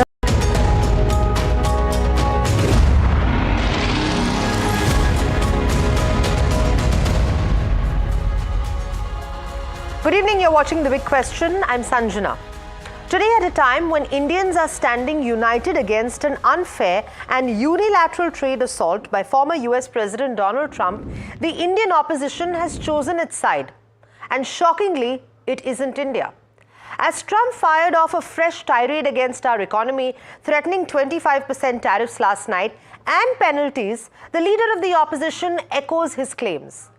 Instead of defending Indian enterprise, he amplified an outsider's attack. Let's be clear this evening.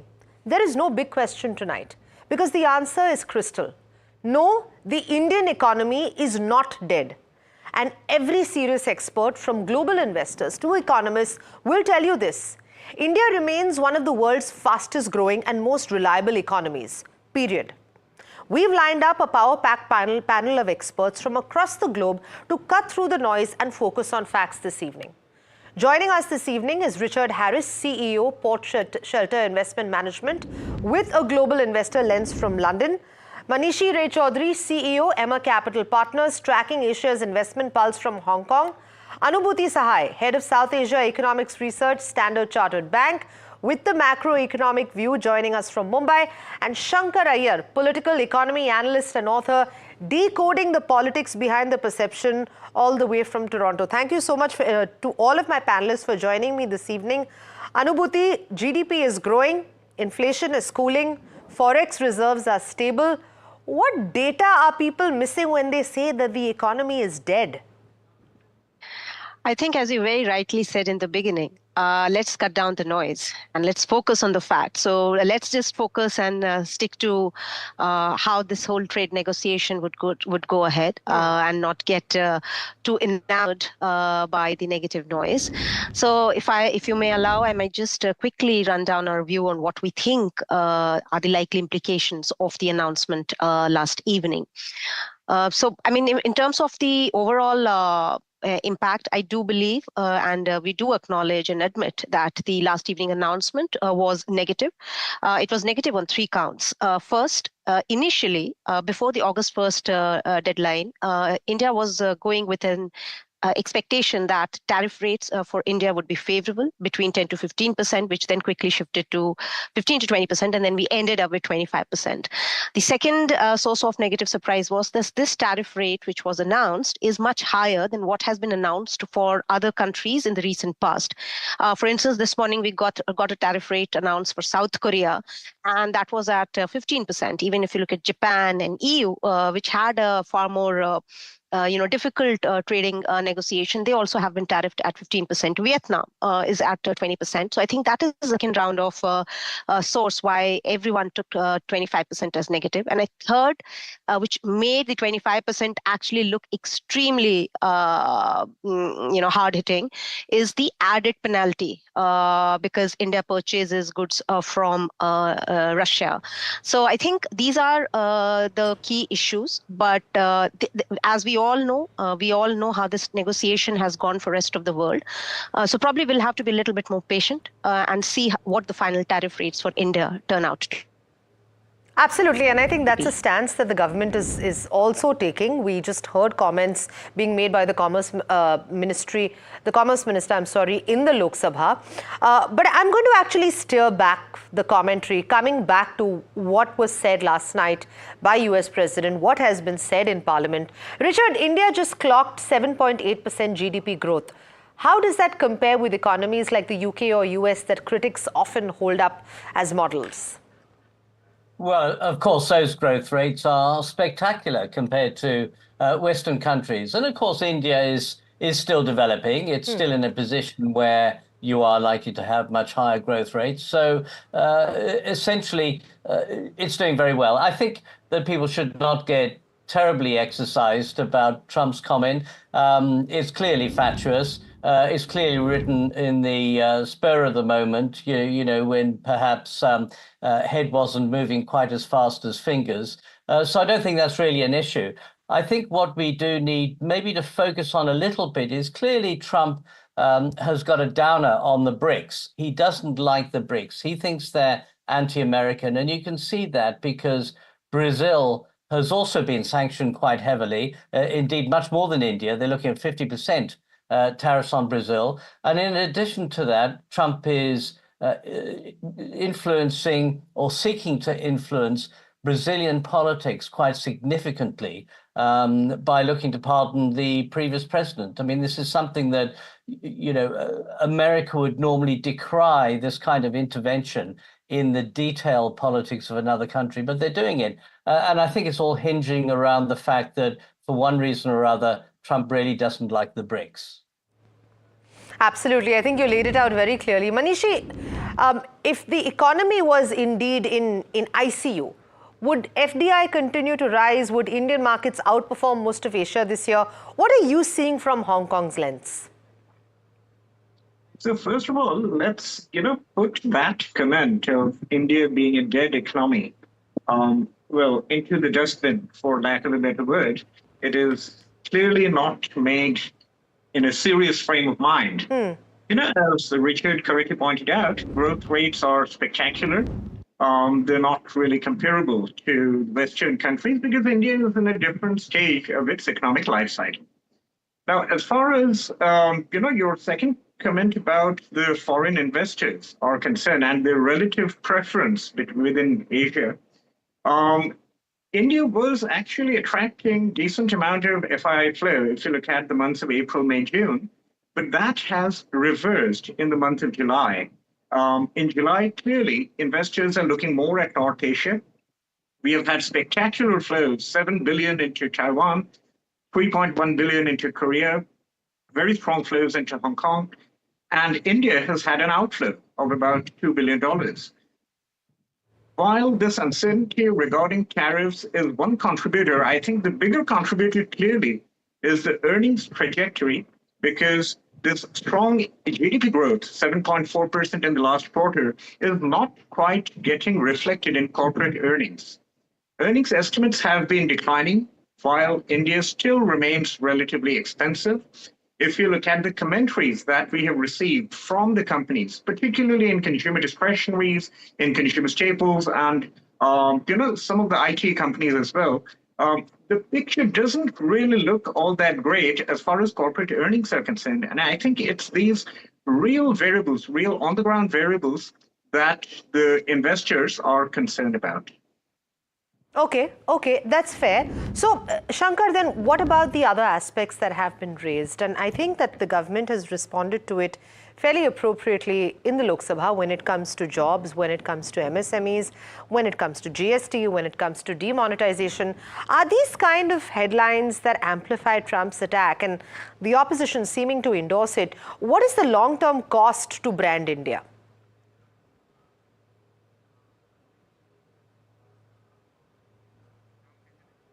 Shankar, if you can hear me?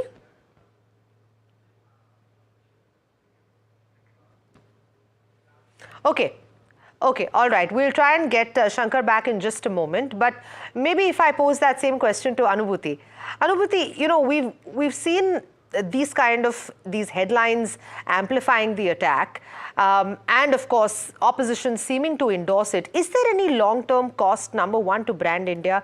And most importantly, I think the kind of allegations that are being made, whether it's regards to jobs or MSME or GST or demonetization, is there any fact or data to all of that? I think we need to just break it down. So first is that this is not the first time that we have heard such scathing comments coming from US. And we have also seen very quick turnarounds, U-turns on such comments. So I do think that is something which we'll have to keep a close eye on. Secondly, given that India is not the only exception, most of the economies, whether it is EU, Japan, or even a lot of Asian economies, have gone through a similar cycle. I don't think the brand India gets impacted because of these comments. The third part is that India is headed to become the third largest economy, despite all the challenges which you described on the job front, MSME front, or even say if we talk about the low productivity in a lot of sectors in the economy. So if an economy is headed to become a third largest economy in a matter of 5 years, and where the transition from a lower middle income economy to the upper middle income economy is inevitable, such periodic such a brief episodes of negative comments cannot is unlikely to last for a very, very long period. So I really don't think that's that's a erosion, and that kind of is pretty well demonstrated if you look at the rest of the world and the effort which they are putting to strike trade deals with India. India-UK FTA trade deal has been done in a record time. I think even the most optimistic person didn't expect it to happen in such a short span of time. And what we gather is that despite a lot of reservations when it comes to the India-EU FTA, things are progressing well. We are also getting the Philippines president visiting India. And so it's, like the rest of the world is trying, is definitely vying to partner more with India. And that on its own speaks a lot about brand India, along with the potential it promises over the next decade or so. Okay, fantastic. Shankar, if you can hear me now? Yeah. Okay, fab. So, let's talk about employment for a second, because from what we're seeing right now, this has been a constant narrative, like Anubhuti actually pointed out. Joblessness as the proof of the economy not working, or, quote unquote, being in the ICU, being dead. But we're looking at EPFO data actually showing pretty differently, formal job creation kind of picking up. Is there a gap between statistical reality and, this kind of political messaging? Well, it's said that statistics can be tortured to tell you any story that you want to hear. So leave that aside. I mean, hyperbole is a slippery slope in politics, and people tend to sort of go into. US President Donald Trump doesn't have a PhD in economics. No, neither do people in India who are commenting on his kind of idiotic, tempestuous remarks. But the point is that your viewers would know, the Nifty 50 is probably the second best returns over a 10-year period after S&P 500. India's moved from 11th in the economic hierarchy to 4th. India's trade balances are far better than that of the US. Its deficit is better than that of the US. Its internal debt is better than the US. So let's not get perturbed by what President Trump says. He says things to make his goals achievable. At the same time, the fact that we have received tariffs which are higher than expected, higher than countries such as Vietnam and Korea, will stall some of our ideas of the China plus one offshoring of manufacturing, our own plans. And this requires India to ramp up its own competitiveness. You might want to look at what Tamil Nadu is doing right so other states can do it. I think the debate should be more on what needs to be done and less on what Mr. Trump or anybody else says. Mr. Trump cannot define the destiny of India. The destiny of India will be defined by Indians and what they do or don't do. There is an old saying in Hollywood films, don't get high on your own supply. I think it holds true for those in the US and in India. Thank you for that wonderful quote, Shankar Iyer.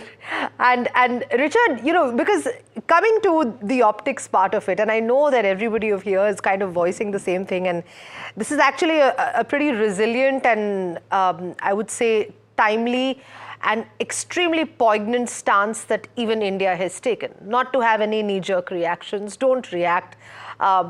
This kind of statement is of course volatile. But Richard, you've seen how foreign investors respond to both policy and perception. So let's come to optics for a second. Is anyone outside political circles actually buying this dead economy label? Well, I don't think not only outside political circle, but any circle at all, except for those within the very limited MAGA circle who basically have to pay fealty to the president. As I was saying, I don't think we should necessarily worry about that. He does come up with these bold statements in order to try and make a point. And so he really exaggerates in that sense. But I think that there actually is quite a serious point here, which is that it's quite clear that most governments in the short term, and this goes for Europe, this goes for Japan, South Korea, you name it, all governments have basically fallen in behind Trump. They've done exactly what he wants. He's been highly successful in terms of threatening people with very high tariffs and then finally negotiating at around the 15% level. And I kind of think that's the level that most countries are going to end up at, including India. It's very damaging, of course, because at the moment the markets think 15% is great. But of course, average tariffs into the US pre-Trump were only 2.2%. So we're looking at a very great increase in tariffs that will be paid by Americans, that will hit Americans, and will be very damaging for America.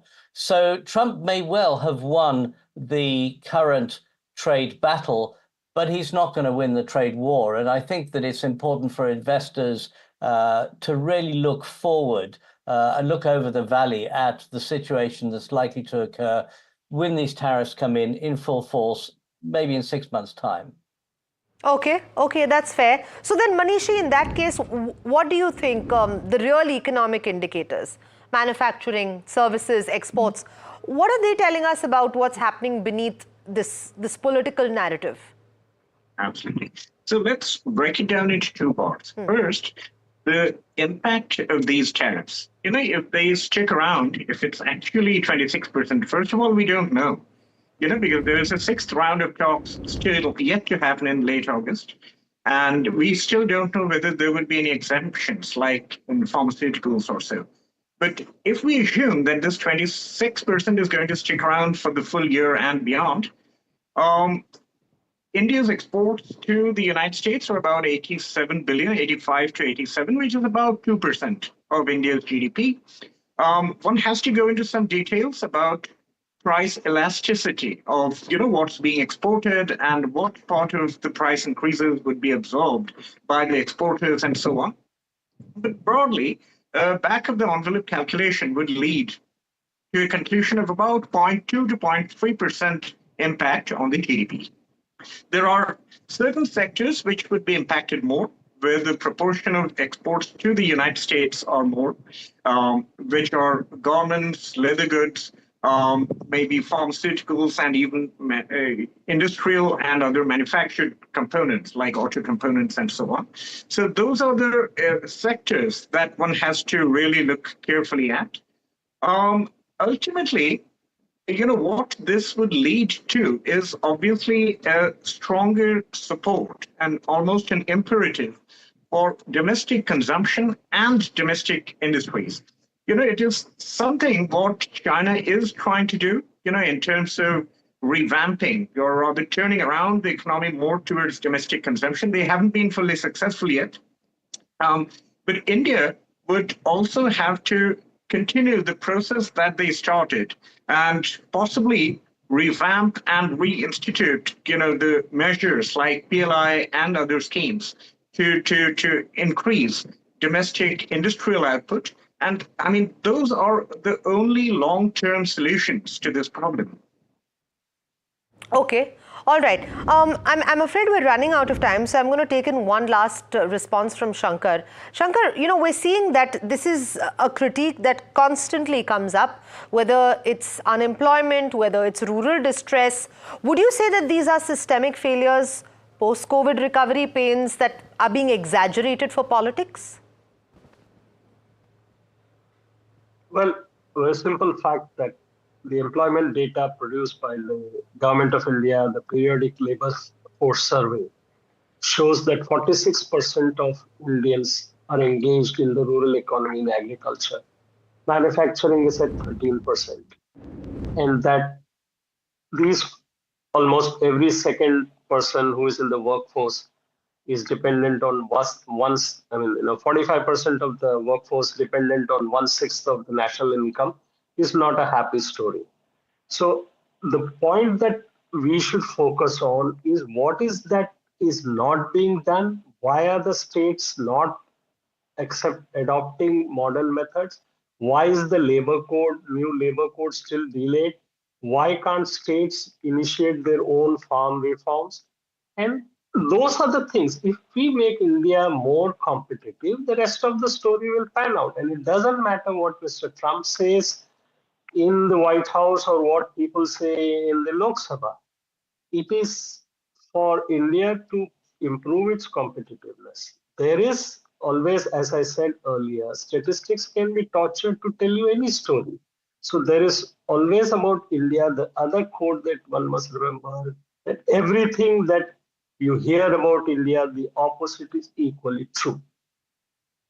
All right. So if I had to then just, for final thoughts, Anubhuti, is there any credible economic data, not any kind of rhetoric like this that is volatile and keeps changing with the season or every 24 hours, anything that supports this claim that India is quote unquote a dead economy? Not really. There are challenges for sure, but as Shankaraya very rightly said, there are bright spots within the Indian economy, but there are also challenges which India needs to overcome for its own sake from a medium-term perspective. Right, Anubhuti, Richard, Shankar, and Manishi, thank you so much for your time and for joining us for this very crucial discussion on the big question this evening. Like we've been saying, India's GDP grew at 7.8% in the last financial year, the fastest among major economies. Foreign direct investment continues to flow in. Equity markets are near record highs. Forex reserves are stable, above 600 billion, and inflation is moderating. You heard it from the panelists this evening. I'm not the one saying it. According to British historian William Dalrymple, India has grown twice as fast as the US over the last 10 years. The IMF still projects India as the fastest growing large economy this year. So when Donald Trump calls India a dead economy and the opposition echoes him, they're not citing economists. They're ignoring them. Numbers don't lie, and India's story by every global benchmark is still one of momentum, resilience, and growth. Thanks for watching.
Hello बोलिए madam, डब्बा trading कब से चल रहा है पता है madam आपको? हम और आप तो जन्म भी नहीं हुआ था हमारा।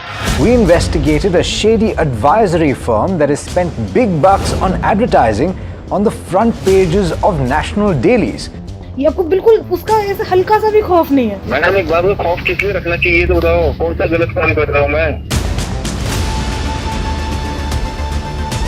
After our report, we also saw NSE came out with a cautionary circular to the investors. Market Regulator Securities and Exchange Board of India has also come out with a release talking about the actions that it has taken. Cyber complaint has also been filed against the entities involved in this entire Dabba trading scam.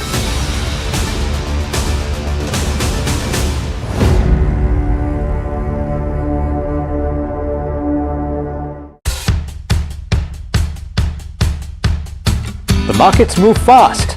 And so should your portfolio. Expert insights, real-time stock picks.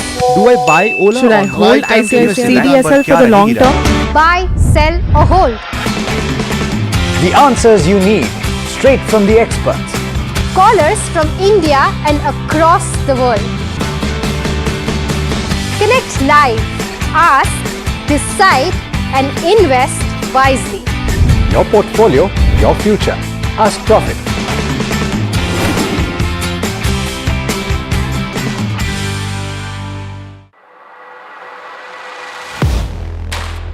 Do you really know the company you invest in? What is the real picture behind presentations and claims? Is the outlook as rosy as the company claims? Know Your Company, powered by NDTV Profit Research, shines a light on the biggest stock market movers.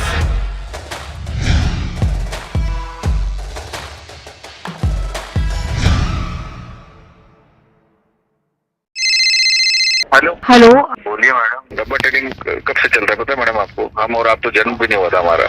We investigated a shady advisory firm that has spent big bucks on advertising on the front pages of national dailies. ये आपको बिल्कुल उसका ऐसा हल्का सा भी खौफ नहीं है। मैडम एक बार को खौफ किस लिए रखना चाहिए तो बताओ, कौन सा गलत काम कर रहा हूँ मैं? After our report, we also saw NSE came out with a cautionary circular to the investors. Market Regulator Securities and Exchange Board of India has also come out with a release talking about the actions that it has taken. Cyber complaint has also been filed against the entities involved in this entire Dabba trading scam.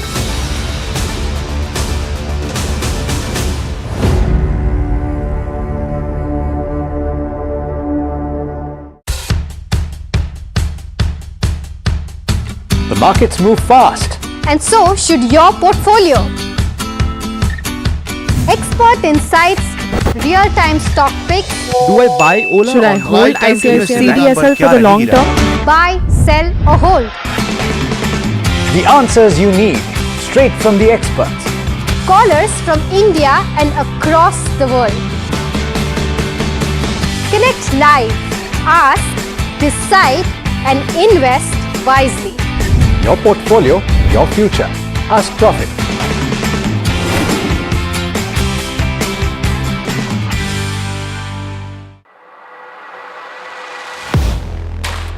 Do you really know the company you invest in?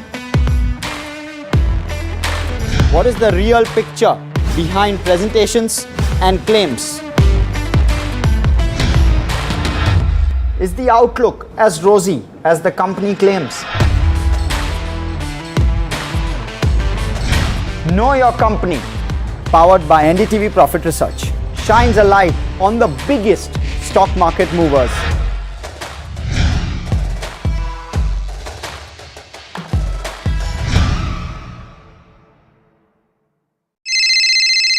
Hello बोलिए madam, डब्बा trading कब से चल रहा है पता है madam आपको? हम और आप तो जन्म भी नहीं हुआ था हमारा।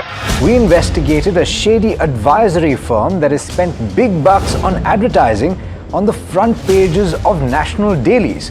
ये आपको बिल्कुल उसका ऐसा हल्का सा भी खौफ नहीं है। मैडम एक बार को खौफ किस लिए रखना चाहिए तो बताओ, कौन सा गलत काम कर रहा हूँ मैं? After our report, we also saw NSE came out with a cautionary circular to the investors. Market Regulator Securities and Exchange Board of India has also come out with a release talking about the actions that it has taken. Cyber complaint.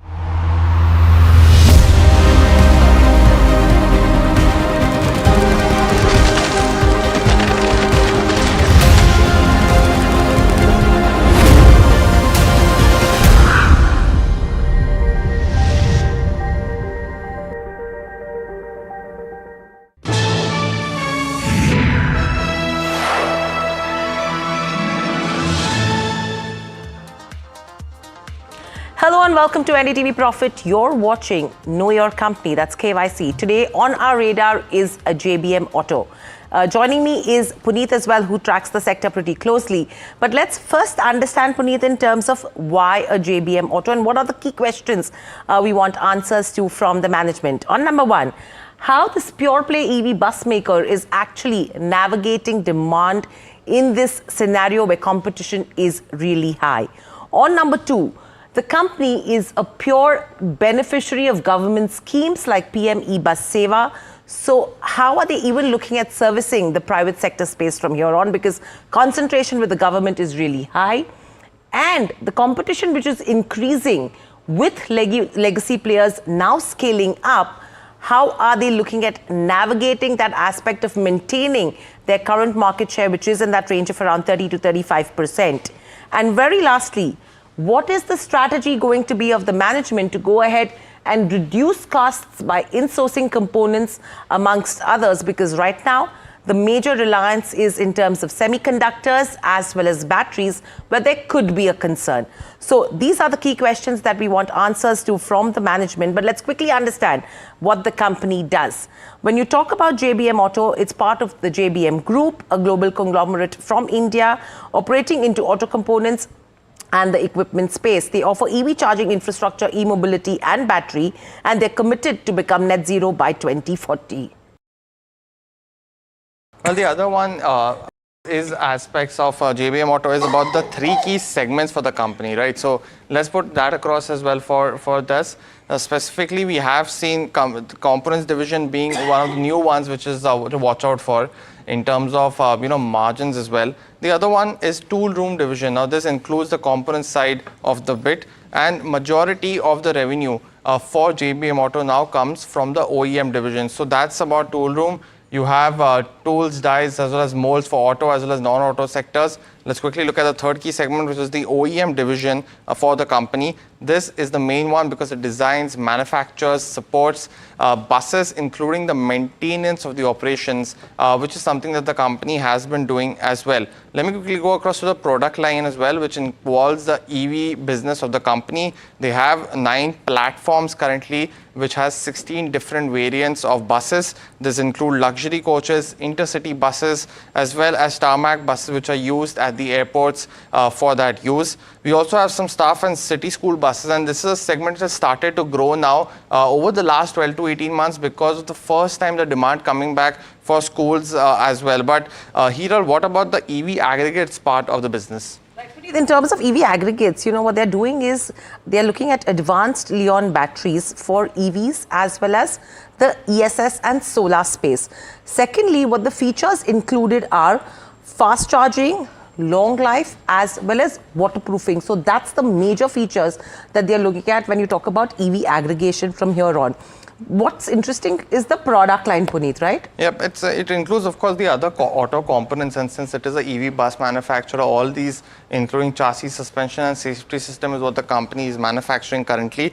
They also do some other part of the tooling operation, as well as connected solutions, as well as the charging infra, which is, of course, the 1,000 DC chargers which they are currently giving, and these are all connected solutions which lead to the actual sales as well. But talk to us about the business model as well. An interesting business model because you're considering 4 aspects. One is the integrated e-mobility aspect, which actually focuses on components, EVs, batteries, charging, as well as the services that they provide.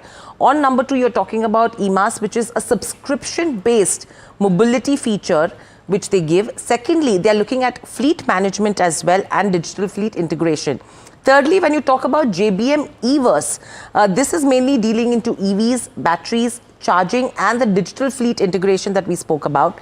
And lastly, it's digitization in terms of their business model, where they are looking at AI, Industry 4.0, smart factories and telematics. So that's in terms of the business model. But again, what's important is to look at how the revenue split works, Puneet. Well, definitely. And this is specifically for quarter 4. And in quarter 4, we do see a lot of sales of components, specifically for businesses that have built in. So we have seen components become the roughly 50% of the company's revenue. But the OEM division has been driving the growth momentum for the company. And that essentially is the main division for the company, which of course sells the whole bus together. The other two, like tool room, is a very small part, but the components business is driven by the sales of the OEMs. And hence these two are some of the key ones to watch out for. Yeah, and from a geographical perspective, domestic is majority 95%, 5% is exports. It's going to be interesting how they're able to meet the demand in the export markets as well from here on, and whether they're able to grow that share from export perspective, because your OEMs in India are now expanding from an export perspective. So that's going to be a key area to watch out for. But let's look at the big picture, Puneet. Well, capital intensive business to say the least, Hiral, and they have been expanding capacity in this particular time frame. And although they have significant market share in the e-bus segment, we are now seeing competition come up, and we'll just talk about that in a little bit, from the likes of Ashok Leyland amongst others. Company's current market cap stays at 15,000 crores, and the growth strategy hinges on India's EV revolution going forward as well. Right. So let's now quickly look at all the rating parameters that we are watching out for. Firstly, we'll have an income statement check, the balance sheet check, cash flow, return ratios. Moving on, shareholding, street credentials, outlook, and the valuation picture this time around is going to be a must when it comes to a JBM Auto. So let's start, Puneet, with the income statement. How are you looking at it? Well, the growth has been strong for the company over the last 3 to 4 years. From roughly about FY22, the company did about 3,000 crores of revenue. That increased subsequently to 5,400 crores. And what's interesting is also the margin profile. From roughly 10%, the company has navigated and gone up to 12% now in FY25, while profits as well have been growing at a slower pace compared to revenue. Revenue has grown at 20% CAGR, while profits have grown at 11%. But given the company's capital intensive nature, to say the least, we've given this a thumbs up currently, and that's largely because of the company's profile of growing the business steadily over the last 3 to 4 years. And we can see that in the company's quarterly performance as well, because when you see over the last 3 to 4 quarters, the margin trajectory as mentioned. But in Q1 of FY25, the company had roughly about 1,140 crores in revenue. That subsequently increased by 10% to 1,254 crores in Q1 of FY26, which was just announced yesterday in terms of results. EBITDA as well, it has been a slight dip of about 8% on a YOY basis, and we'll speak to the management of what led to those factors, as well as something like the profits, which have actually grown from 34 crores to 39 crores on a year-on-year basis. So despite having a decent jump in profits on a YOY basis, we've seen the EBITDA going down a bit in this particular quarter, and that's led by some cost involvement as well. But when you look at the margin trajectory, and we put that picture out just right now, from 10.4% in FY22, steadily increasing to about almost 12% in FY25. This is just for the first quarter, and we'll see that in margin just be onwards and upwards from the 9.6% as well. But the balance sheet strength is the other one to talk about. So yes, there is some bit of strength in terms of the balance sheet, and hence we are still giving it a neutral, because the concern is the sharp increase that we've seen in the debt to equity. That's the concerning area. If you talk about their equity base, that's remained absolutely stable over the last 3 years at around 24 odd crores. If you talk about their borrowings, they have been increasing. If you see, from a 1,676 odd crores, it's gone up. So it's gone up as well to almost 2,600 odd crores. So there is a rise in the debt to equity, which is sharp. If you talk about the debt to EBITDA, that's almost around 3.9 times for a JBM Auto. So the question is about whether the company will be able to service its debt.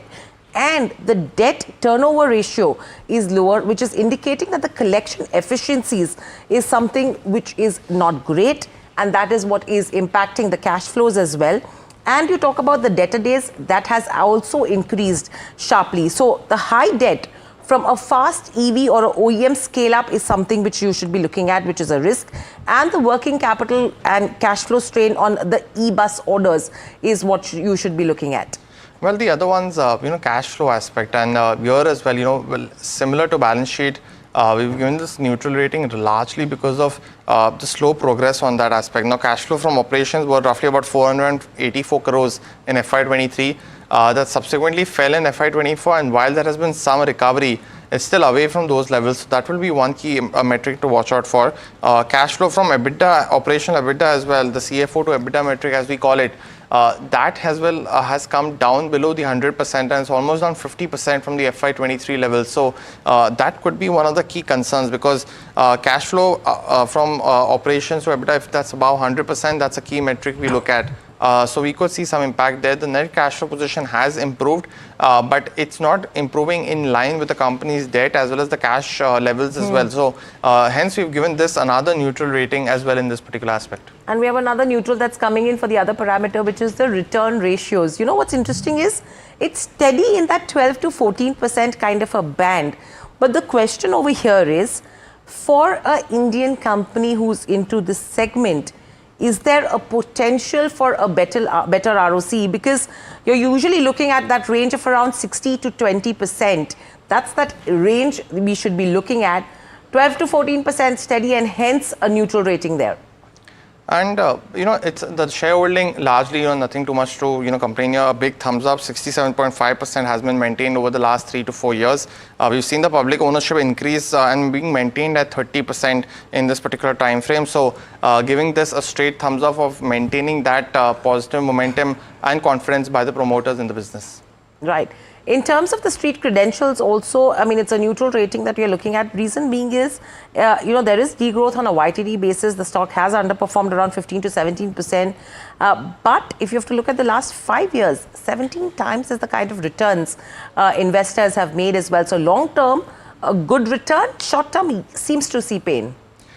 Just finally, very quickly on outlook and valuations. Outlook, largely management has highlighted the battery manufacturing plant to help the insourcing. That will be a key benefit, while increasing the capacity utilization to match up with the order book as well.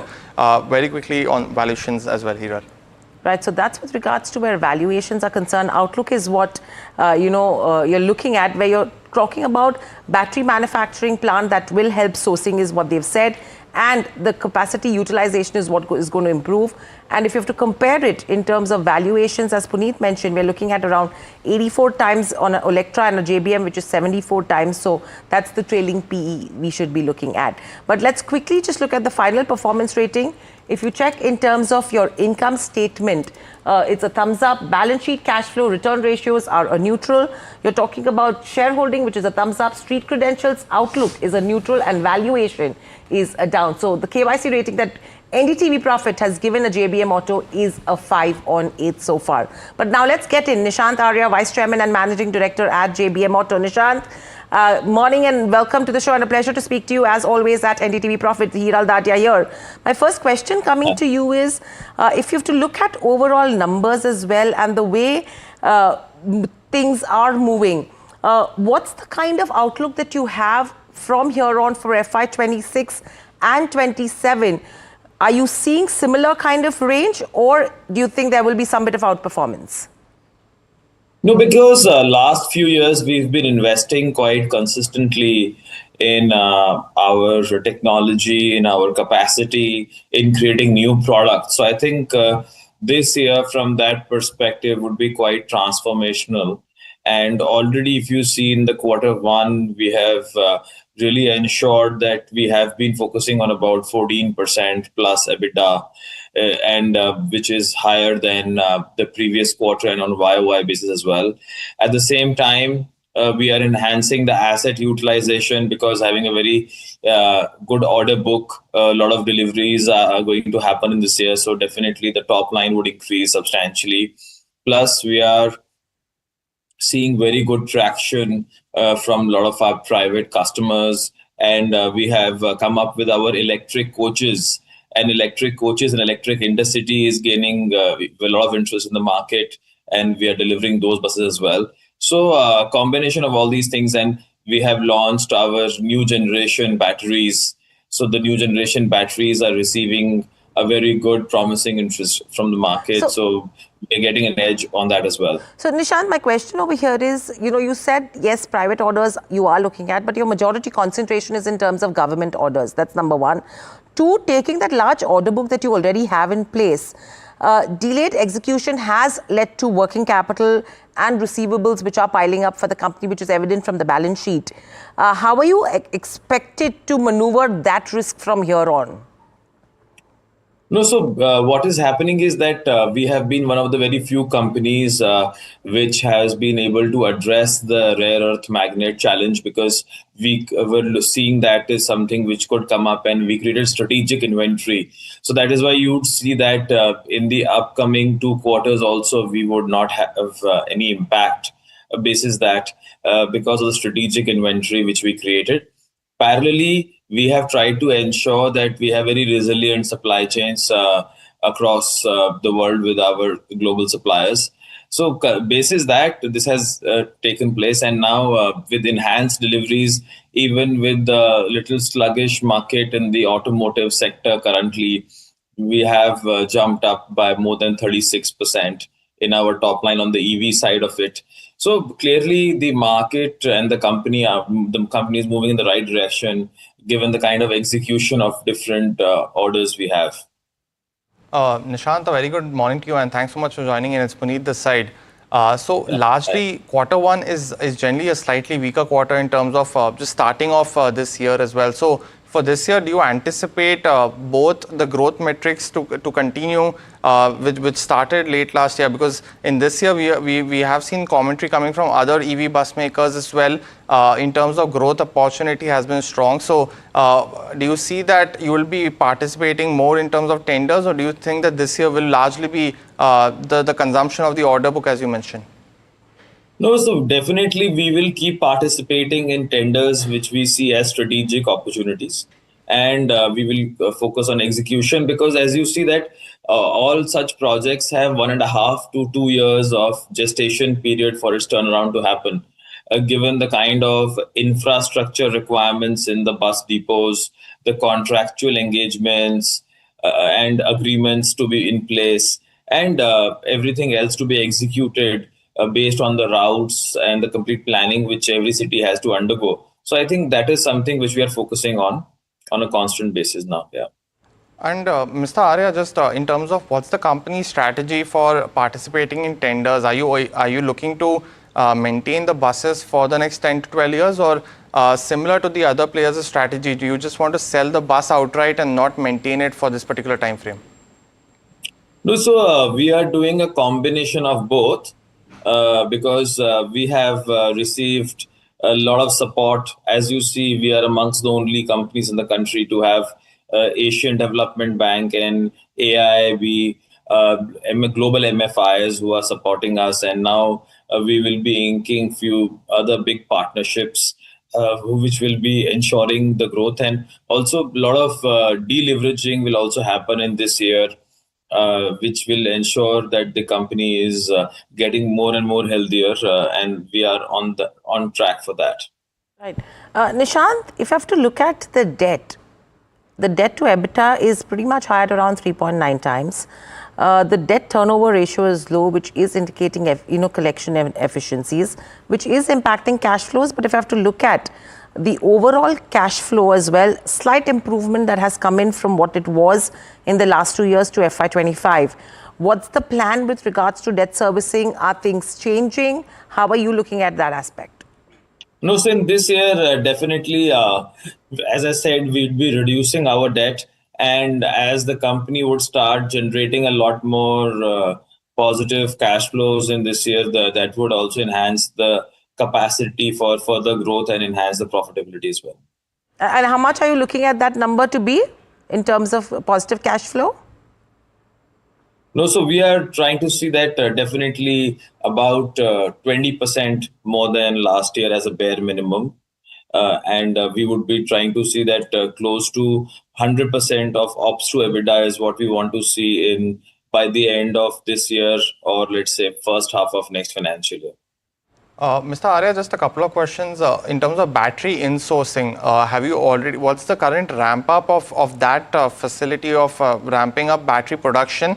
And separately, how much are you currently utilizing in your own manufacturing of EV buses? How much is currently insourced from your own battery plant?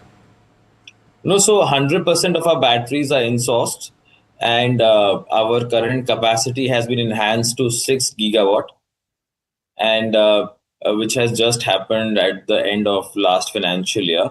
And recently, we have also seen a huge order book which has been created from the energy storage business, because our battery facility is well equipped for catering to different segments within automotive, whether it's buses or other segments. And now we are going to utilize it for energy storage applications as well.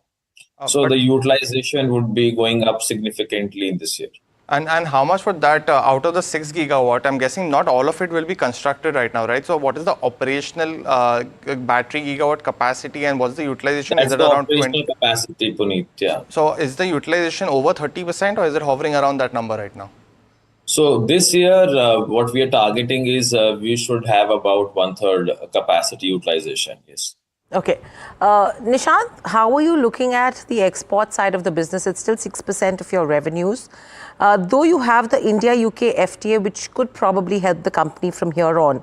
I know you had said that you would be looking at UK opportunities only from FY27. So what is that angle? How much? And do you see any barriers on that end? I think since the FTA has just been inked in the last couple of months and further details have just been rolled out, we would be looking forward to understand more in detail and then really make a plan. And that's the reason I had mentioned that things will fructify and actions would start rolling in from the next financial year. And we will be using this financial year to really develop our strategy and make inroads into those markets there for our products. Yeah. Okay, so nothing as of now. So when you're talking about inroads as well, you have mentioned about 4 new products that you would be looking at. Any details on that you could give our viewers? And secondly, if you have to talk about inorganic growth opportunities, anything that is on the anvil that could be signed in the next 3 to 6 months? Nothing concrete as of now. So the products, if I talk about, we are quite focused on our global electric coach, which is called Galaxy, and that has been very well received by our global customers. And that was launched recently also in Germany and European market. Plus, we are seeing great traction for the city buses. And there is a clear opportunity which lies for a lot of customized solutions in the intercity category, in staff category, and tarmac category for the European market. Yes. Mr. Arya, just one on capacity as well for the buses. You have roughly about 20,000 that you can manufacture annually. Just looking at the number from Vahan specifically that got actually registered was just under 1,000. So if you can just give us some clarification on registrations of those buses and the order book execution. Is it largely over the next 2 to 3 years that you want to, your order book of about 5,000 buses, and you can give that number as well. So in terms of current capacity at 20,000, the actual Vahan and registrations, and in terms of execution over the next 2 to 3 years, how will that turn up in terms of your order book execution? So our current order book, which we had shared also beginning of this year, was about 11,000 buses, out of which we have executed in the last year and first quarter of this year. So currently our order book is at about 8,500 to 9,000 buses, which is available to us.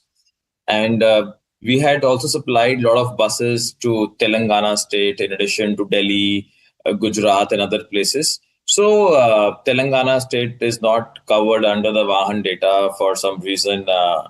And there are about 500 odd buses which have been supplied in the last few months are not a part of that.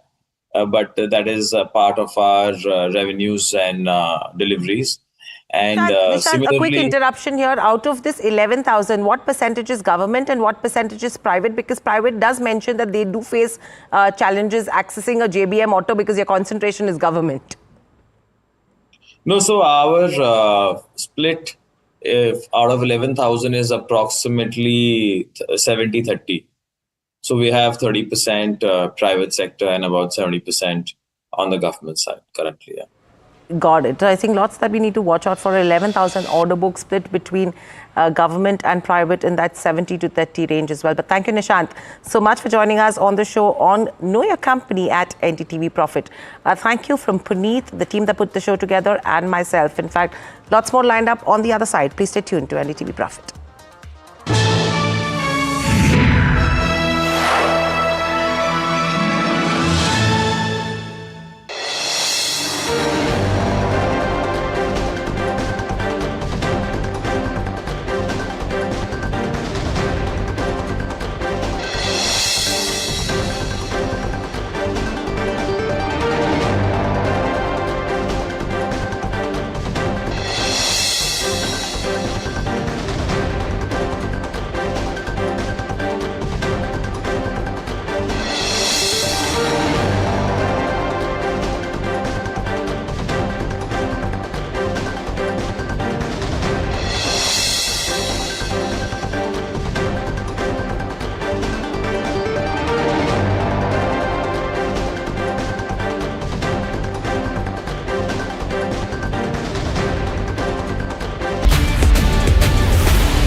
Hello बोलिए madam, डब्बा trading कब से चल रहा है पता है madam आपको? हम और आप तो जन्म भी नहीं हुआ था हमारा. We investigated a shady advisory firm that has spent big bucks on advertising on the front pages of national dailies. ये आपको बिल्कुल उसका ऐसे हल्का सा भी खौफ नहीं है. मैडम एक बात को खौफ किस लिए रखना चाहिए तो बताओ, कौन सा गलत काम कर रहा हूँ मैं? After our report, we also saw NSE came out with a cautionary circular to the investors. Market Regulator Securities and Exchange Board of India has also come out with a release talking about the actions that it has taken. Cyber complaint has also been filed against the entities involved in this entire Dabba trading scam.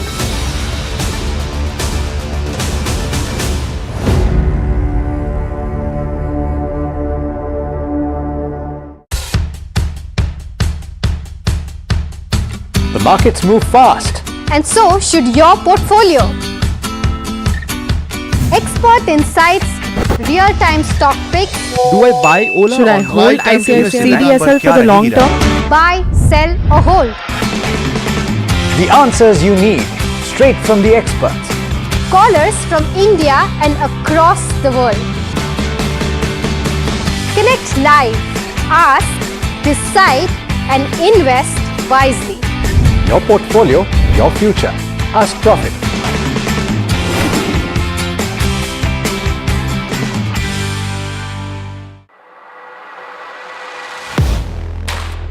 Do you really know the company you invest in? What is the real picture behind presentations and claims? Is the outlook as rosy as the company claims? Know Your Company, powered by NDTV Profit Research, shines a light on the biggest stock market movers.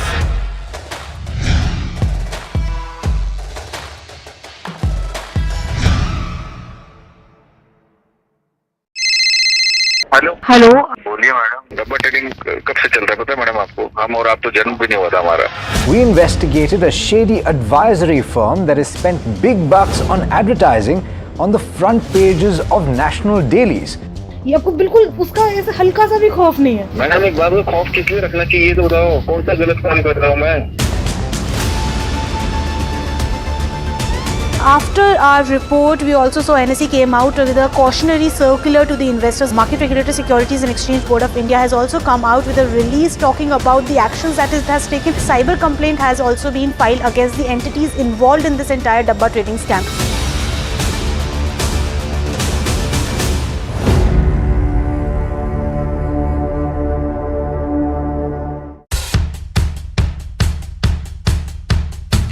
Markets move fast. And so should your portfolio. Expert insights, real-time stock picks. Do I buy Ola? Should I hold ICICI for the long term? Buy, sell or hold. The answers you need, straight from the experts. Callers from India and across the world. Connect live, ask, decide and invest wisely.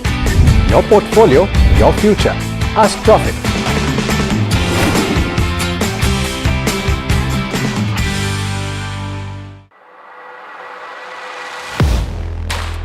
Do you really know the company you invest in? What is the real picture behind presentations and claims? Is the outlook as rosy as the company claims? Know Your Company, powered by NDTV Profit Research, shines a light on the biggest stock market movers.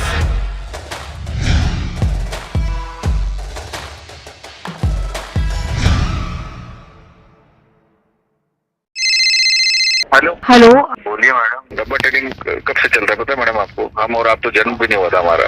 We investigated a shady advisory firm that has spent big bucks on advertising on the front pages of national dailies. ये आपको बिल्कुल उसका ऐसे हल्का सा भी खौफ नहीं है. मैडम एक बार को खौफ किस लिए रखना चाहिए तो बताओ, कौन सा गलत काम कर रहा हूँ मैं? After our report, we also saw NSE came out with a cautionary circular to the investors. Market Regulator Securities and Exchange Board of India has also come out with a release talking about the actions that it has taken. Cyber complaint has also been filed against the entities involved in this entire Dabba trading scam. Commerce Minister Piyush Goyal responds to Donald Trump's dead economy jab at India, says India will soon be the third largest economy. Market ends lower on monthly expiry even after reversing the day's losses. Broader indices underperform as they end 1% lower. Most sectoral indices close lower. India's Q1 fiscal deficit comes in at 2.8 lakh crore, accounting to 17.9% of the FY26 budget target. The government ramped up capex as it jumped 52%, reflecting continued focus on infrastructure-led growth. Nuvama issues a clarification on the Income Tax Department survey, says the department is conducting a survey and is yet to be concluded. This after sources told NDTV Profit that there's no mention of Jane Street in the IT survey order.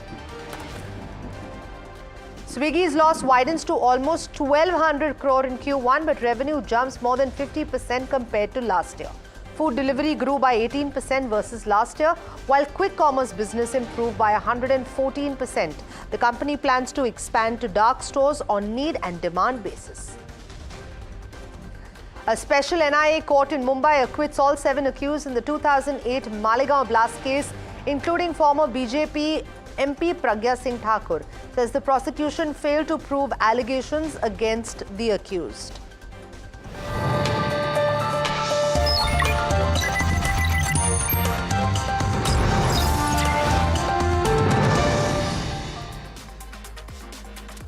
Good evening, you're watching Profit 360 on NDTV Profit and I'm Sanjana. Over the next half an hour, we're going to take you through the latest in markets as well as national and international news. So let's look at our top focus this evening. Piyush Goyal, Commerce Minister, spoke on the India-US trade talks in the Rajya Sabha and stated that many meetings took place to secure an agreement with the US President. This was the government's first reaction to USA's levy of a 25% tariff 24 hours ago on India plus penalty for trade with Russia. The minister emphasized steps will be taken to secure and advance India's national interest, considering farmers, workers, exporters and MSMEs. Let's listen in. India and the US entered into negotiations for a fair, balanced and mutually beneficial bilateral trade agreement in March 2025, with a target to complete the first tranche of the agreement by fall of 2025. The two sides finalized the detailed terms of reference to enter into negotiations of the BTA on 29th March 2025 during the first physical round of discussions held at New Delhi.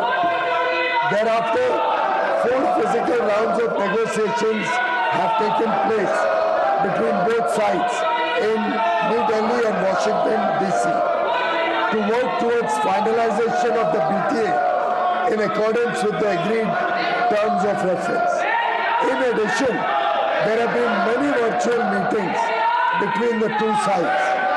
Mr. Chairman, sir, the implications of the recent development are being examined by the government. The Ministry of Commerce and Industry is engaged with all stakeholders, including exporters and industry, for taking feedback of their assessment of the situation.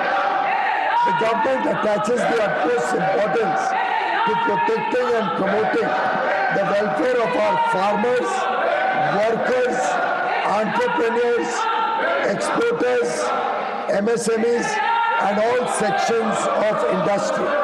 We will take all necessary steps to secure and advance our national interests. Now, even as the government engages in crucial negotiations with the US, exporters have already sounded alarm bells over what the tariffs and penalty may mean for India's exports. My colleague Rishabh spoke to Pankaj Chadda of Engineering Exports Promotion Council, who said that about $12.5 billion exports will be hit by reciprocal tariffs. Listen in as he breaks down the impact across sectors and tariff range. Now, we are totally exporting about $20 billion. It's the largest sector out of India. I think maybe about 30% of India's mercantile export goes from the engineering sector. In that, we have 3 sections. First is the section which is hit by sectoral tariff, which is Chapter 72, 73 and 76. Steel, products of steel and aluminium. That's around $5.5 billion, which is hit already first by 25 and then increased to 50 in 4th of June. So that is separate than this, and unfortunately that was not even part of the BTA negotiations. Altogether then leaves us with about $12.5 billion, which is in the reciprocal tariff sector. That unfortunately is hit by 25 plus penalty. I would say if it is 35, I think let's say if I take a 10% penalty, because I don't know the numbers of the penalty, how finally what it is, I think we should lose about 25% of that export. And if that tariff is, say, 25% the penalty, so if a total tariff becomes 50, then I think we'll lose about 50%. Meanwhile, the Petroleum Ministry is currently assessing the impact of potential tariff penalties on crude imports following US President's announcement of a 25% tariff on Indian exports, but that also included penalties for nations maintaining trade relations with Russia. The ministry is awaiting further clarity via an executive order to determine specific policy responses.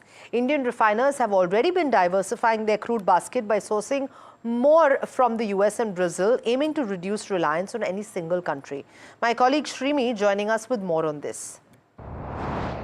Well, Petroleum Ministry is closely examining the implication of this tariff penalty, and in fact they are awaiting the final executive order to understand the implication. Meanwhile, they are saying that they have diversified crude portfolio, and if need be, if the supply being cut from Russia, they are going to further diversify its crude basket. But at the same time, they are raising concern that if the tariff-led impact continues to be there, it could disrupt the entire global supply, and that is something India is watching out at this point of time. And if you remember the tariff penalty earlier this month, warning came from US of imposing secondary tariff up to 100% on countries who are trading with Russia. And in fact, latest they said that tariff could go up to 500%, especially on India and China, as they continue to get supplies from Russia as as far as energy and military supplies are concerned. So they are watching this move, and this is important also as we import 35 to 40% crude from Russia, and in past few years it has risen to 8 to 10% from $5.6 billion to $56 billion is what the latest number. So that is clearly concerning, but at the same time Indian authorities are going to have more alternative sources if they are if there is any kind of supply cut from the Russia, is what ministry indicating at this point.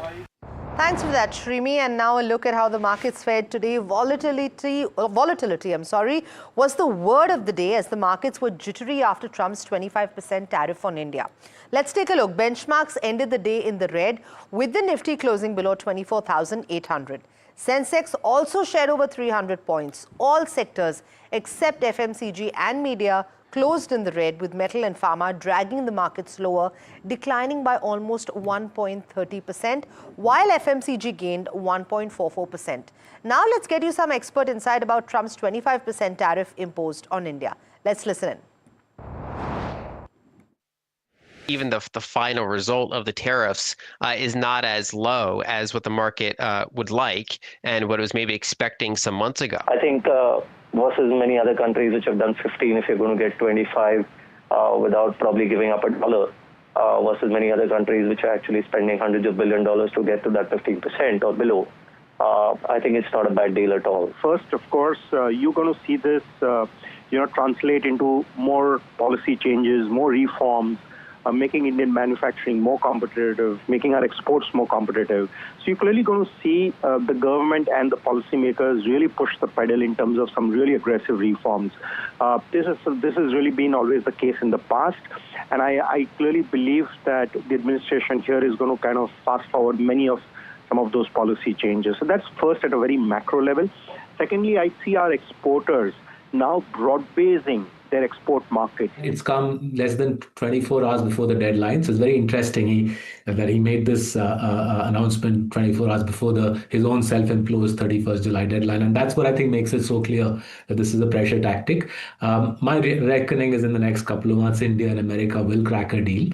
We will end up, I strongly suspect India will end up with tariffs better than the 25% angle. Our government has done a great job in terms of protecting the interest of a lot of other segments. You can't kind of just agree to certain things and give away a lot of other segments because there's long-term implications. So I think these kind of tactics are par for course happens in a long negotiation, long kind of trade agreements.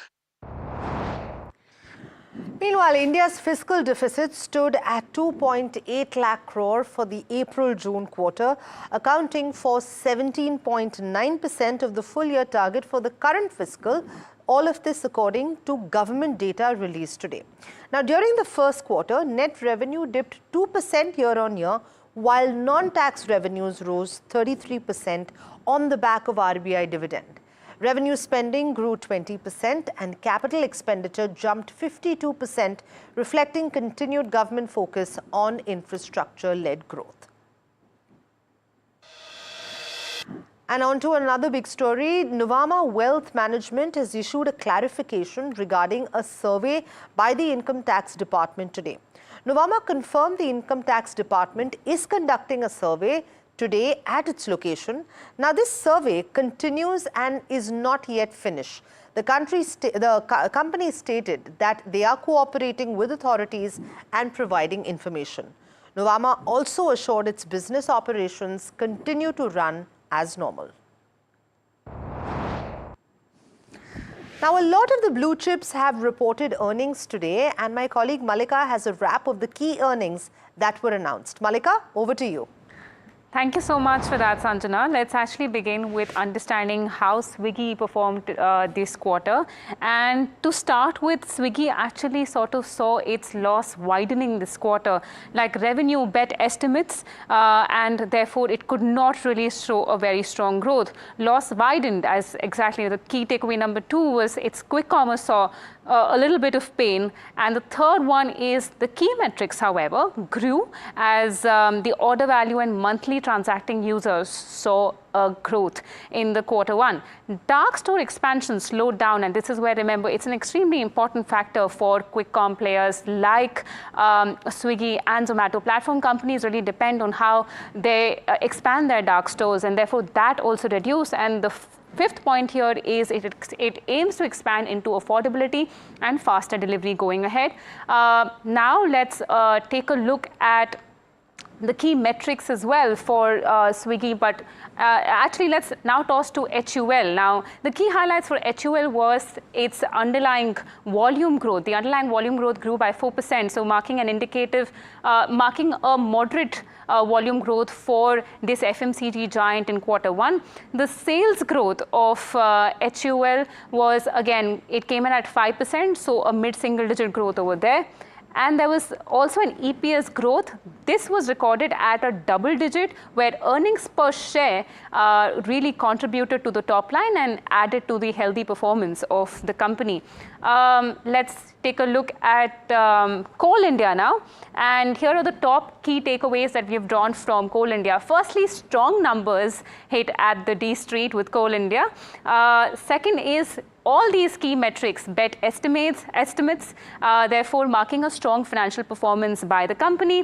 Third one is also strong operational performance. So remember, its EBITDA came in really well, driving the company's financial growth. EBITDA boost is actually my fourth point, where the company's earnings before interest, tax, depreciation and amortization received a boost, and this was largely due to a decline in raw material costs. And the fifth one is the revenue, however, declined due to e-auction premiums, which had a negative impact on the top line of the company.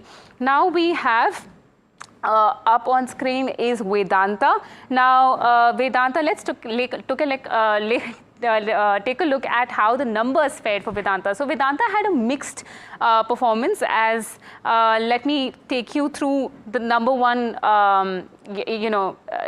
The factor about Vedanta was that while its revenue and PAT were in line, the bottom line came in a bit mixed for Vedanta. And the third one is that margins and EBITDA missed estimates. So what analysts were expecting out of Vedanta really did not come out in its Q1 report card. The fourth one on point is the revenue. As I mentioned, the top line did see a downside due to account of lower commodity prices, and this one really contributes to the balance sheet of Vedanta because it's in the mining business primarily. And the fifth point is oil and gas iron ore segment witnessed a highest decline in its Q1 report card.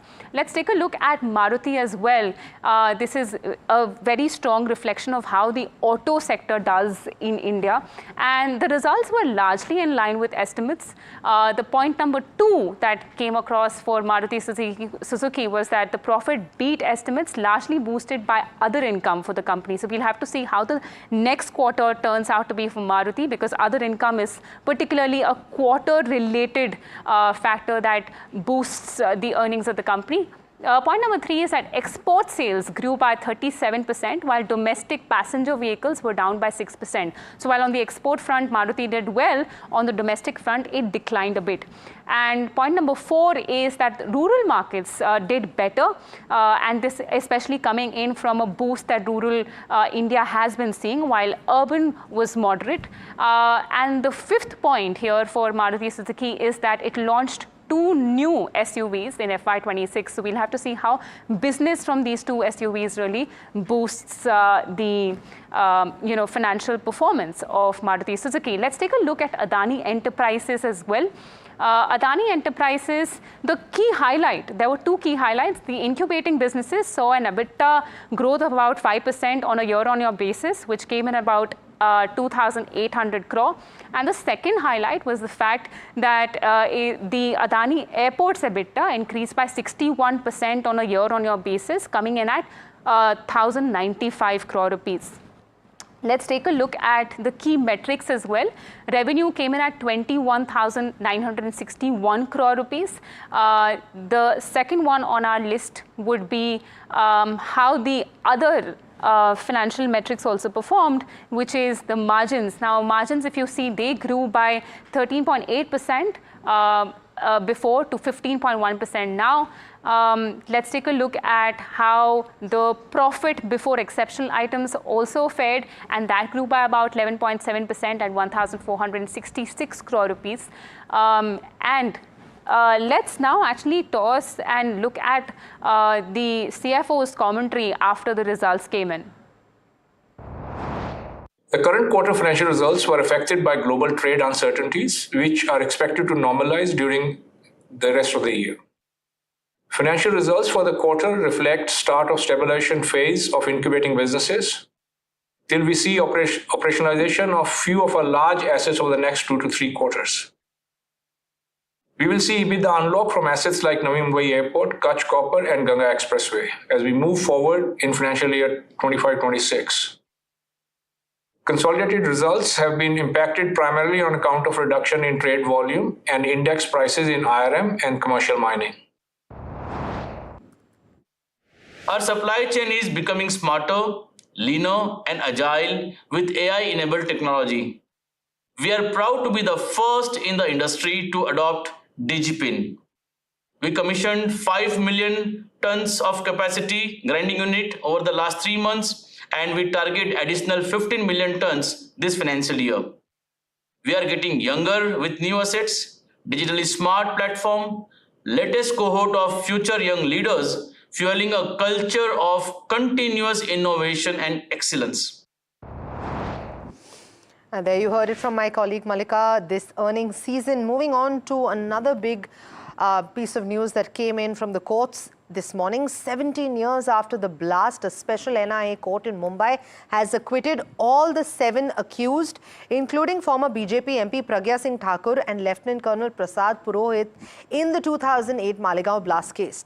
The court said that the prosecution failed to prove the case and that the accused deserve the benefit of doubt, adding that the provisions of Unlawful Activities Act were not applicable to the case. A special NIA court today acquitted 7 accused in connection to the Malegaon blast case of 2008. After 17 years, all the accused have been acquitted. In fact, it was a long drawn-out case in the history of Indian judiciary, something which had a lot of political implications and ramifications over the last several years. The court today pointed that there was no cogent evidence or credible evidence to link any of these accused to the blast. In fact, court pointed at several of the evidence that had been gathered over the last several years. One of the bike that was allegedly used or was in possession of Sadhvi Pragya Singh Thakur. The court pointed that none of the evidence pointed at the fact that it was indeed her bike. Secondly, of the use of explosives and RDX, which allegedly was procured by Colonel Purohit from JNK, taken to his home, and then the bomb was made, was the allegation. None of the evidence suggests that he had procured the explosives, is something that the court pointed at. And also about the funding, the allegation was that the money in Abhinav Bharat was used for terror funding. That was also something that was busted by the court, saying that the money was not used for terror funding. Instead, it was used for Purohit's and other accused personal purpose. So yes, most of the theories, evidence completely busted by of the NIA, of the ATS, completely busted by the court today. So a big relief there. We'll really have to see how things will pan out. Politically, of course, it is playing out. The BJP really blaming the UPA government at the time for coining it this as a saffron terror, and at the same time also saying that the Congress party at the time just wanted to target a certain community, appease a certain community by targeting a different one, and so on. Now, the victim side has approached a higher court with an appeal. It remains to be seen what will happen in a higher court. NIA has not approached. We know that NIA had dissed the ATS charge sheet and had made several changes to its charge sheet. At the time, they discharged a few people and some of the charges were dropped too. So NIA case in a way was weak. There were 440 hostile witnesses also. So we'll really have to see if NIA will approach a court, with an appeal. That remains to be seen, because they will have to make this into a watertight case, as more evidence will need to be gathered in order to link these people to the case. But as of now, a relief for all of these 7 people. They were out on bail, but it took 17 years for them to be granted this relief in the form of acquittal. Thanks for that, Radhika. And that's all the time we had on this edition of Profit 360. Stay tuned to NDTV Profit for more news and updates.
Hello बोलिए madam, rubber trading कब से चल रहा है पता है madam आपको? हम और आप तो जन्म भी नहीं हुआ था हमारा.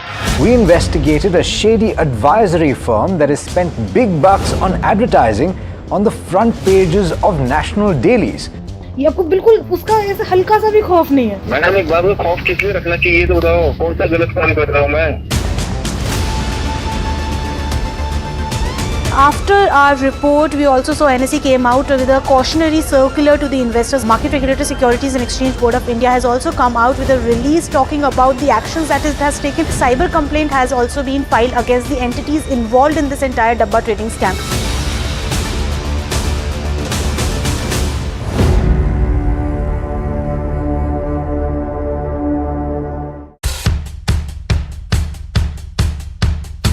The markets move fast. And so should your portfolio. Expert insights, real-time stock picks.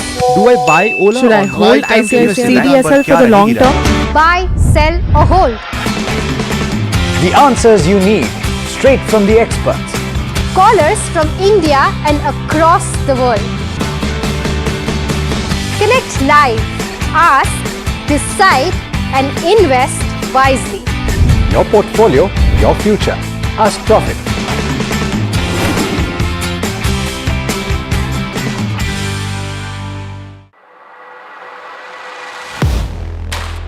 Do you really know the company you invest in?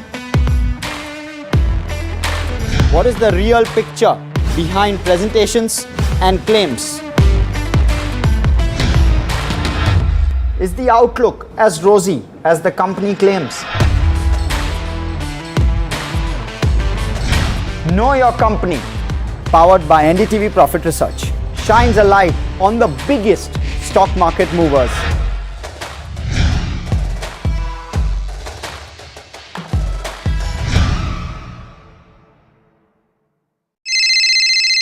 Hello बोलिए मैडम, रबर ट्रेडिंग कब से चल रहा है पता है मैडम आपको? हम और आप तो जन्म भी नहीं हुआ था हमारा. We investigated a shady advisory firm that has spent big bucks on advertising on the front pages of national dailies.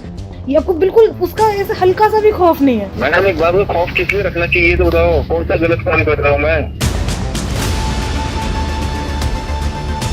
After our report, we also saw NSE came out with a cautionary circular to the investors. Market Regulator Securities and Exchange Board of India has also come out with a release talking about the actions that it has taken. Cyber complaint has also been filed against the entities involved in this entire Dabba trading scam.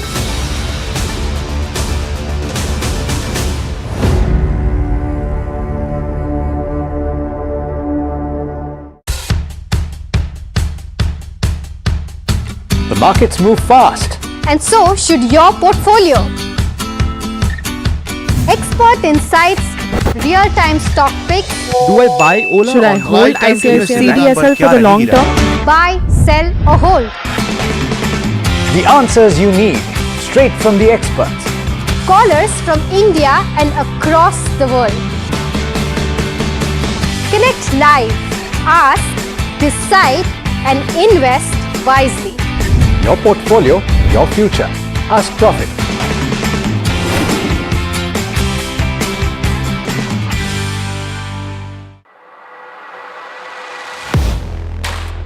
Do you really know the company you invest in? What is the real picture behind presentations and claims? Is the outlook as rosy as the company claims? Know Your Company, powered by NDTV Profit Research, shines a light on the biggest stock market movers.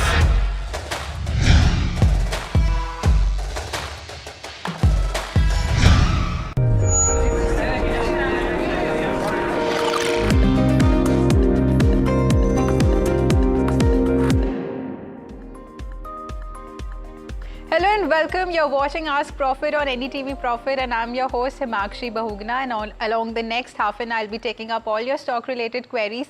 So don't forget to WhatsApp us or call us directly. The numbers are there, viewers, flashing on your screens right now. And on the show I'm joined by Prashant Tapse on the fundamentals and Kunal Kamble on the technicals. Welcome to the show, gentlemen. Very good evening both. Good evening.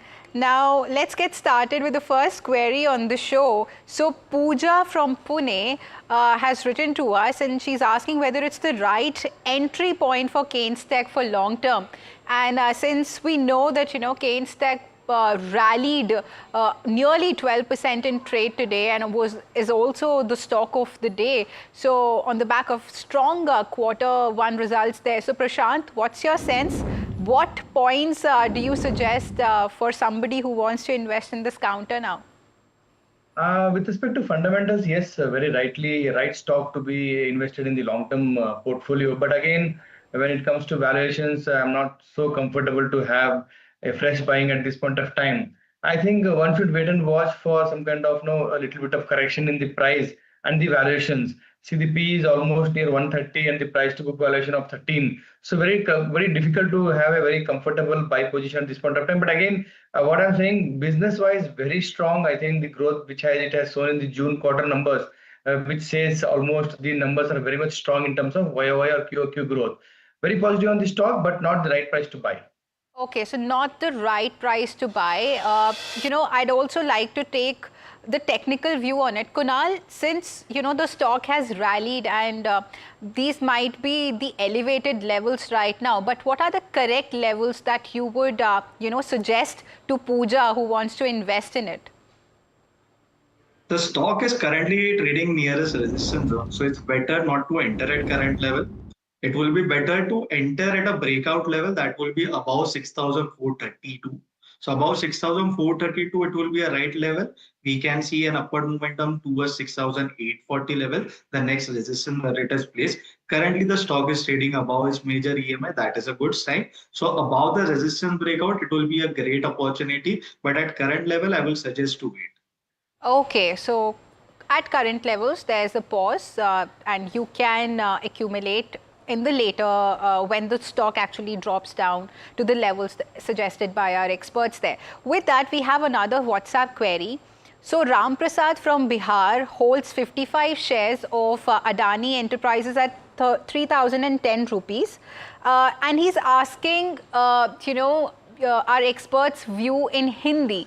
So I think he speaks Hindi. So Prashant, अगर आप हिंदी में बता पाए राम प्रसाद जी को, अगर वो हमारा आज शो देख रहे हैं, कि उनको क्या करना चाहिए इस इन्वेस्टमेंट के साथ? देखो, जब एक इन्वेस्टर अदानी जैसे स्टॉक्स या अदानी ग्रुप जैसे स्टॉक्स में इन्वेस्ट करता है तो उसमें वॉलेटिलिटी तो बहुत हाई होता है। लास्ट 2 साल से हमने देखा होगा वॉलेटिलिटी अदानी ग्रुप्स में हर कंपनी में कभी कभी आता ही होगा।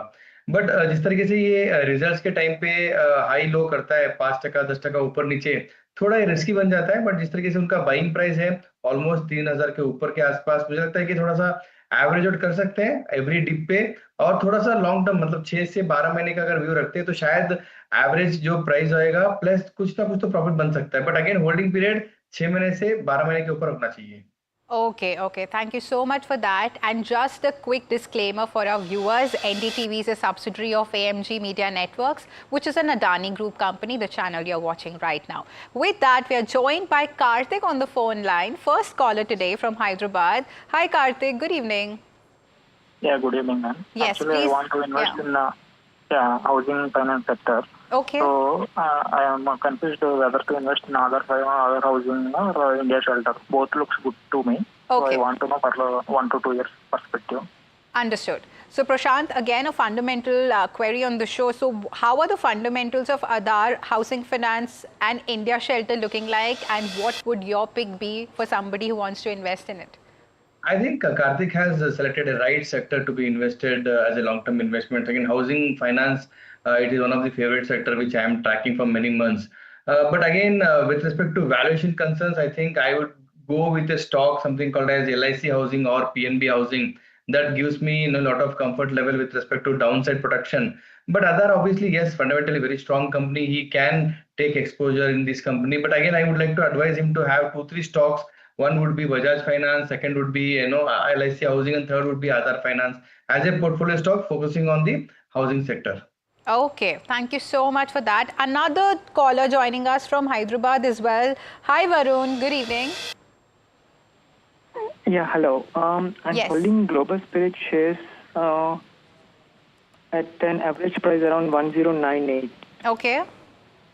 It's 135 shares. So Yeah. my timeline is for a year. So what should be the view?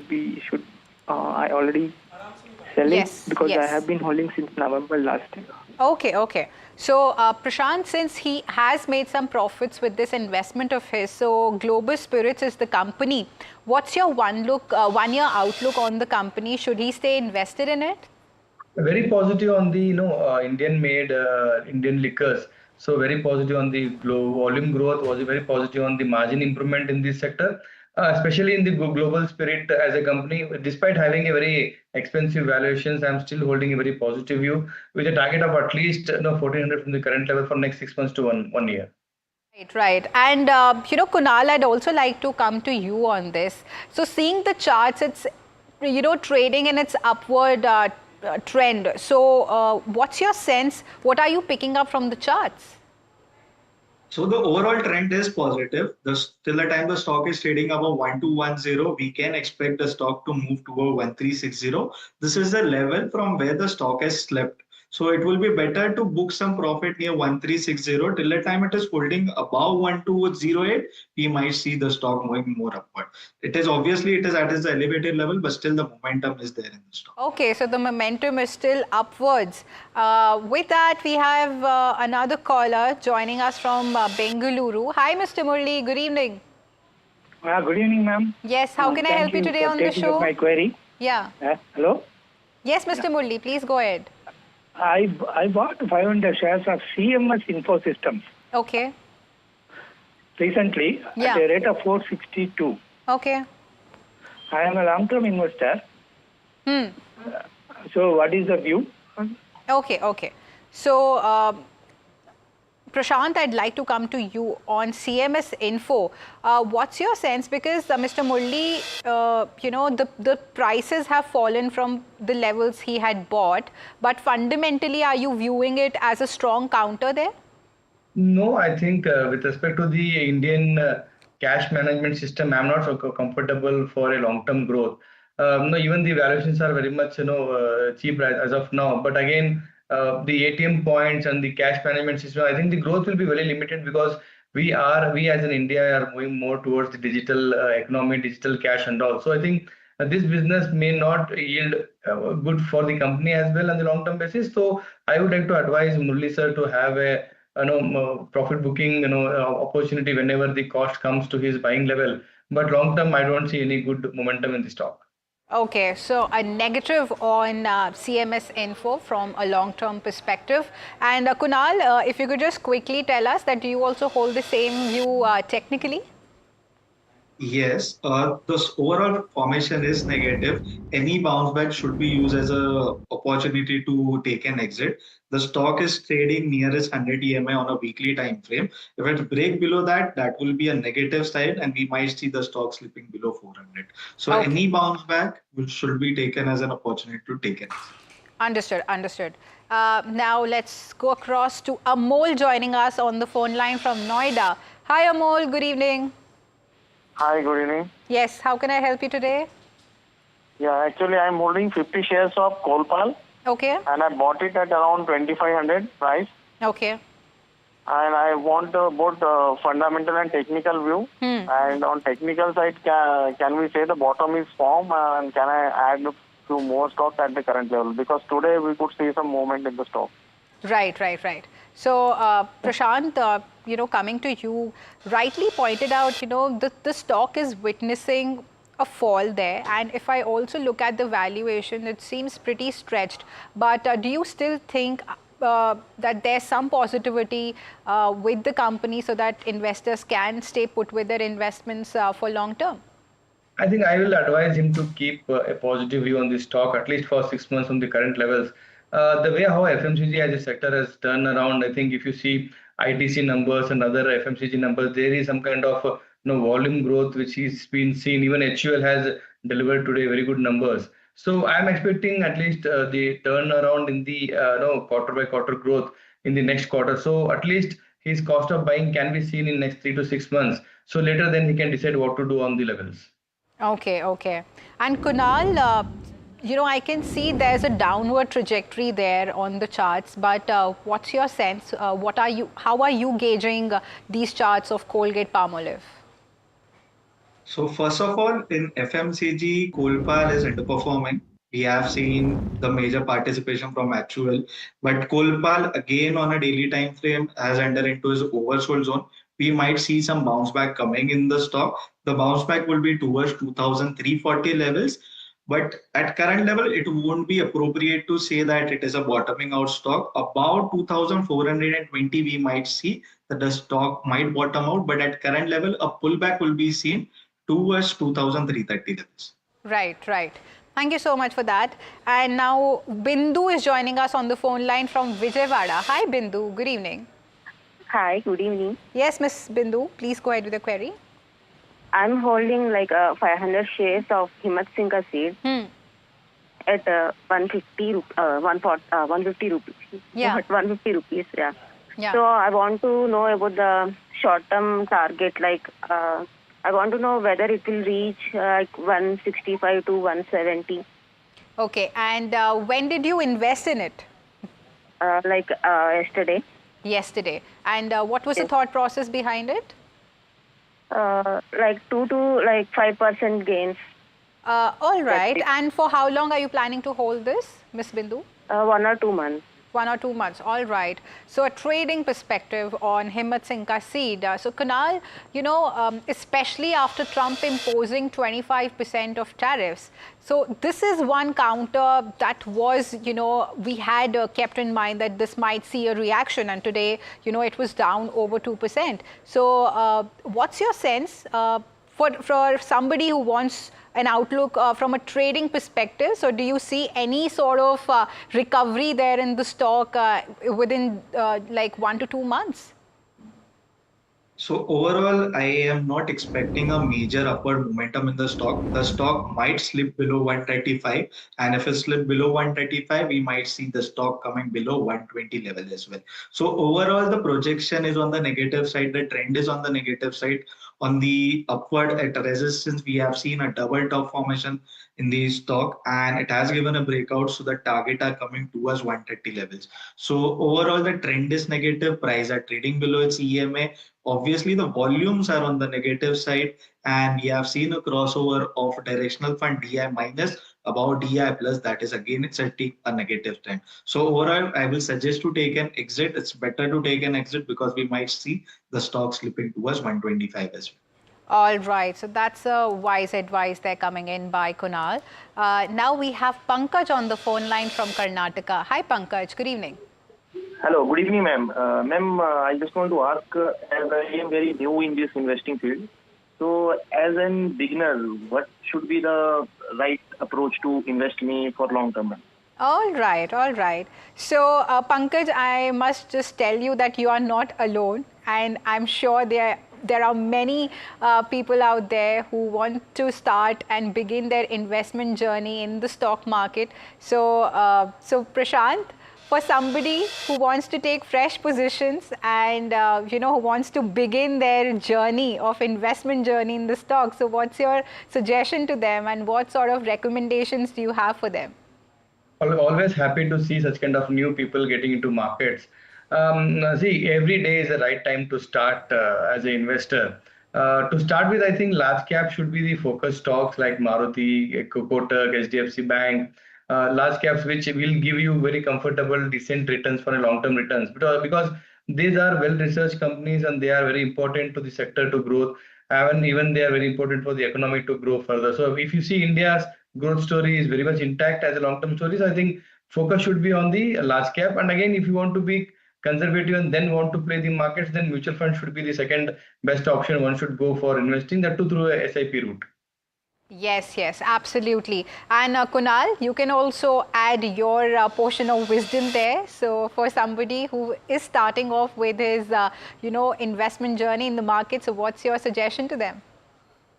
The same, I would suggest to go into large cap. Large caps are better investment, and go through ETF as well. ETF will be the great option as well, because it's better to invest into Nifty 50 through ETF, because anyhow we have seen that Nifty is going upward, the census is going upward. We have ETF. Instead of investing through derivative, it will be a right opportunity to invest through ETF. And as Prashant said, SIP will be great option. Yeah, thank you so much for that. Now let's go across to Mr. Prasad joining us from Bengaluru. Hi Prasad, good evening. Hi, good evening. Yeah, please go ahead with the query. The question is about KFintech. Okay. I have around 25 shares bought at a price of 1150. Okay. It's for long term, and I'd like to know the stop loss, and if I want to add some more, what would be the right price? Okay. Okay. Because currently it's hovering around the similar levels that you've bought at. So, Prashant, what would your suggestion be for KFintech, since the tech stocks are seeing a bit of a pressure lately? Yes, again, if you see the Q1 earnings, they were not so aggressive or not so impressive for an investor. Again, I think short term we will see some kind of hurdles in terms of their volume growth and business growth. So every dip can be an opportunity to buy a proxy company, which is proxy for the capital markets. Very positive on the business model, but again, yes, the way their numbers are being pictured. So I think there can be short term negativity in the stock. So every dip is an opportunity to buy KFintech. Okay, so every dip is a buying opportunity. And Kunal, also, if you could just quickly wrap it up, what are the charts suggesting? So in current junction, we might see some negativeness in the stock. It will be near to 1000 levels. So 1000 will be a support level where you can invest into the stock, but I would suggest the stock might slip to a 980 as well. Overall, the technology front is on the negative side. It's better not to hold majorly into IT. It is better to take an exit from IT and move into some other sectors. Right, right. Thank you so much for that. Now we are being joined by Venkat on the phone line from Chennai. Hi Venkat, how can I help you? Yeah, hi madam. This is regarding the stock City Union Bank. Holding City Union Bank at the rate of 214, 100 stocks. I need recommendation for next 6 months. All right, all right. So Kunal, since City Union Bank came out with its results, and let me just take you through with that. Net profit up almost 16% there. Net NPA stands at 1.2%. Gross NPA at 2.99%.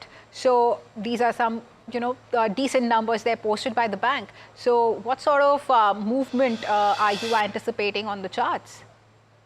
So overall, we are expecting some good momentum in PSU. And talking about City Union Bank, it has given a great breakout of a rounding bottom formation, and that is on a weekly time frame. So the stock might move upward till the time it is holding above 190. We might see the stock going upward again about 230 levels. It might surpass its all-time high as well and move up toward 260. Overall, the setup is positive. The prices are moving above its major EMS. Talking about the volumes are there. And if we talk about the momentum front, RSI is also moving in the upward direction. So overall, the setup is good. The stock will move towards 230 to 40 levels till the time it is holding above 190 levels. Okay, okay, understood. Now we have Abhinav on the phone line from Bengaluru. Hi, Abhinav. Hi, very good evening. Good evening. Please go ahead with the query. Yeah, so I have around 100 shares of Swiggy with a price of around 480. Yeah. Although I'm holding it for long term, but would also love to understand, the short term view, given the quarterly results. The revenues were up at the same point in time, the margins were down as well, right? There were a lot of losses. Yeah. So, what's the view? What should we make out of the result? Would love to understand that.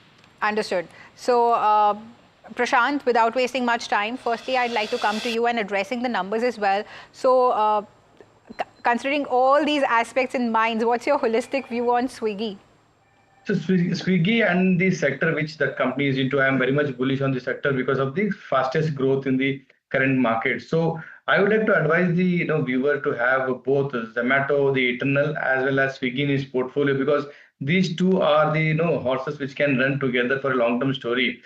Despite having a losses which are almost double from the last quarter on quarter, the revenue growth has been very steady and very positive. I am very much having a very optimistic view on the business model going forward. But yes, obviously, short-term hurdles with respect to quarter on quarter losses may keep some stock in the very consultant zone. But overall, my target would be more than 500 rupees for next 12 months. But again, advising him to have Eternal as a alternate stock in his portfolio.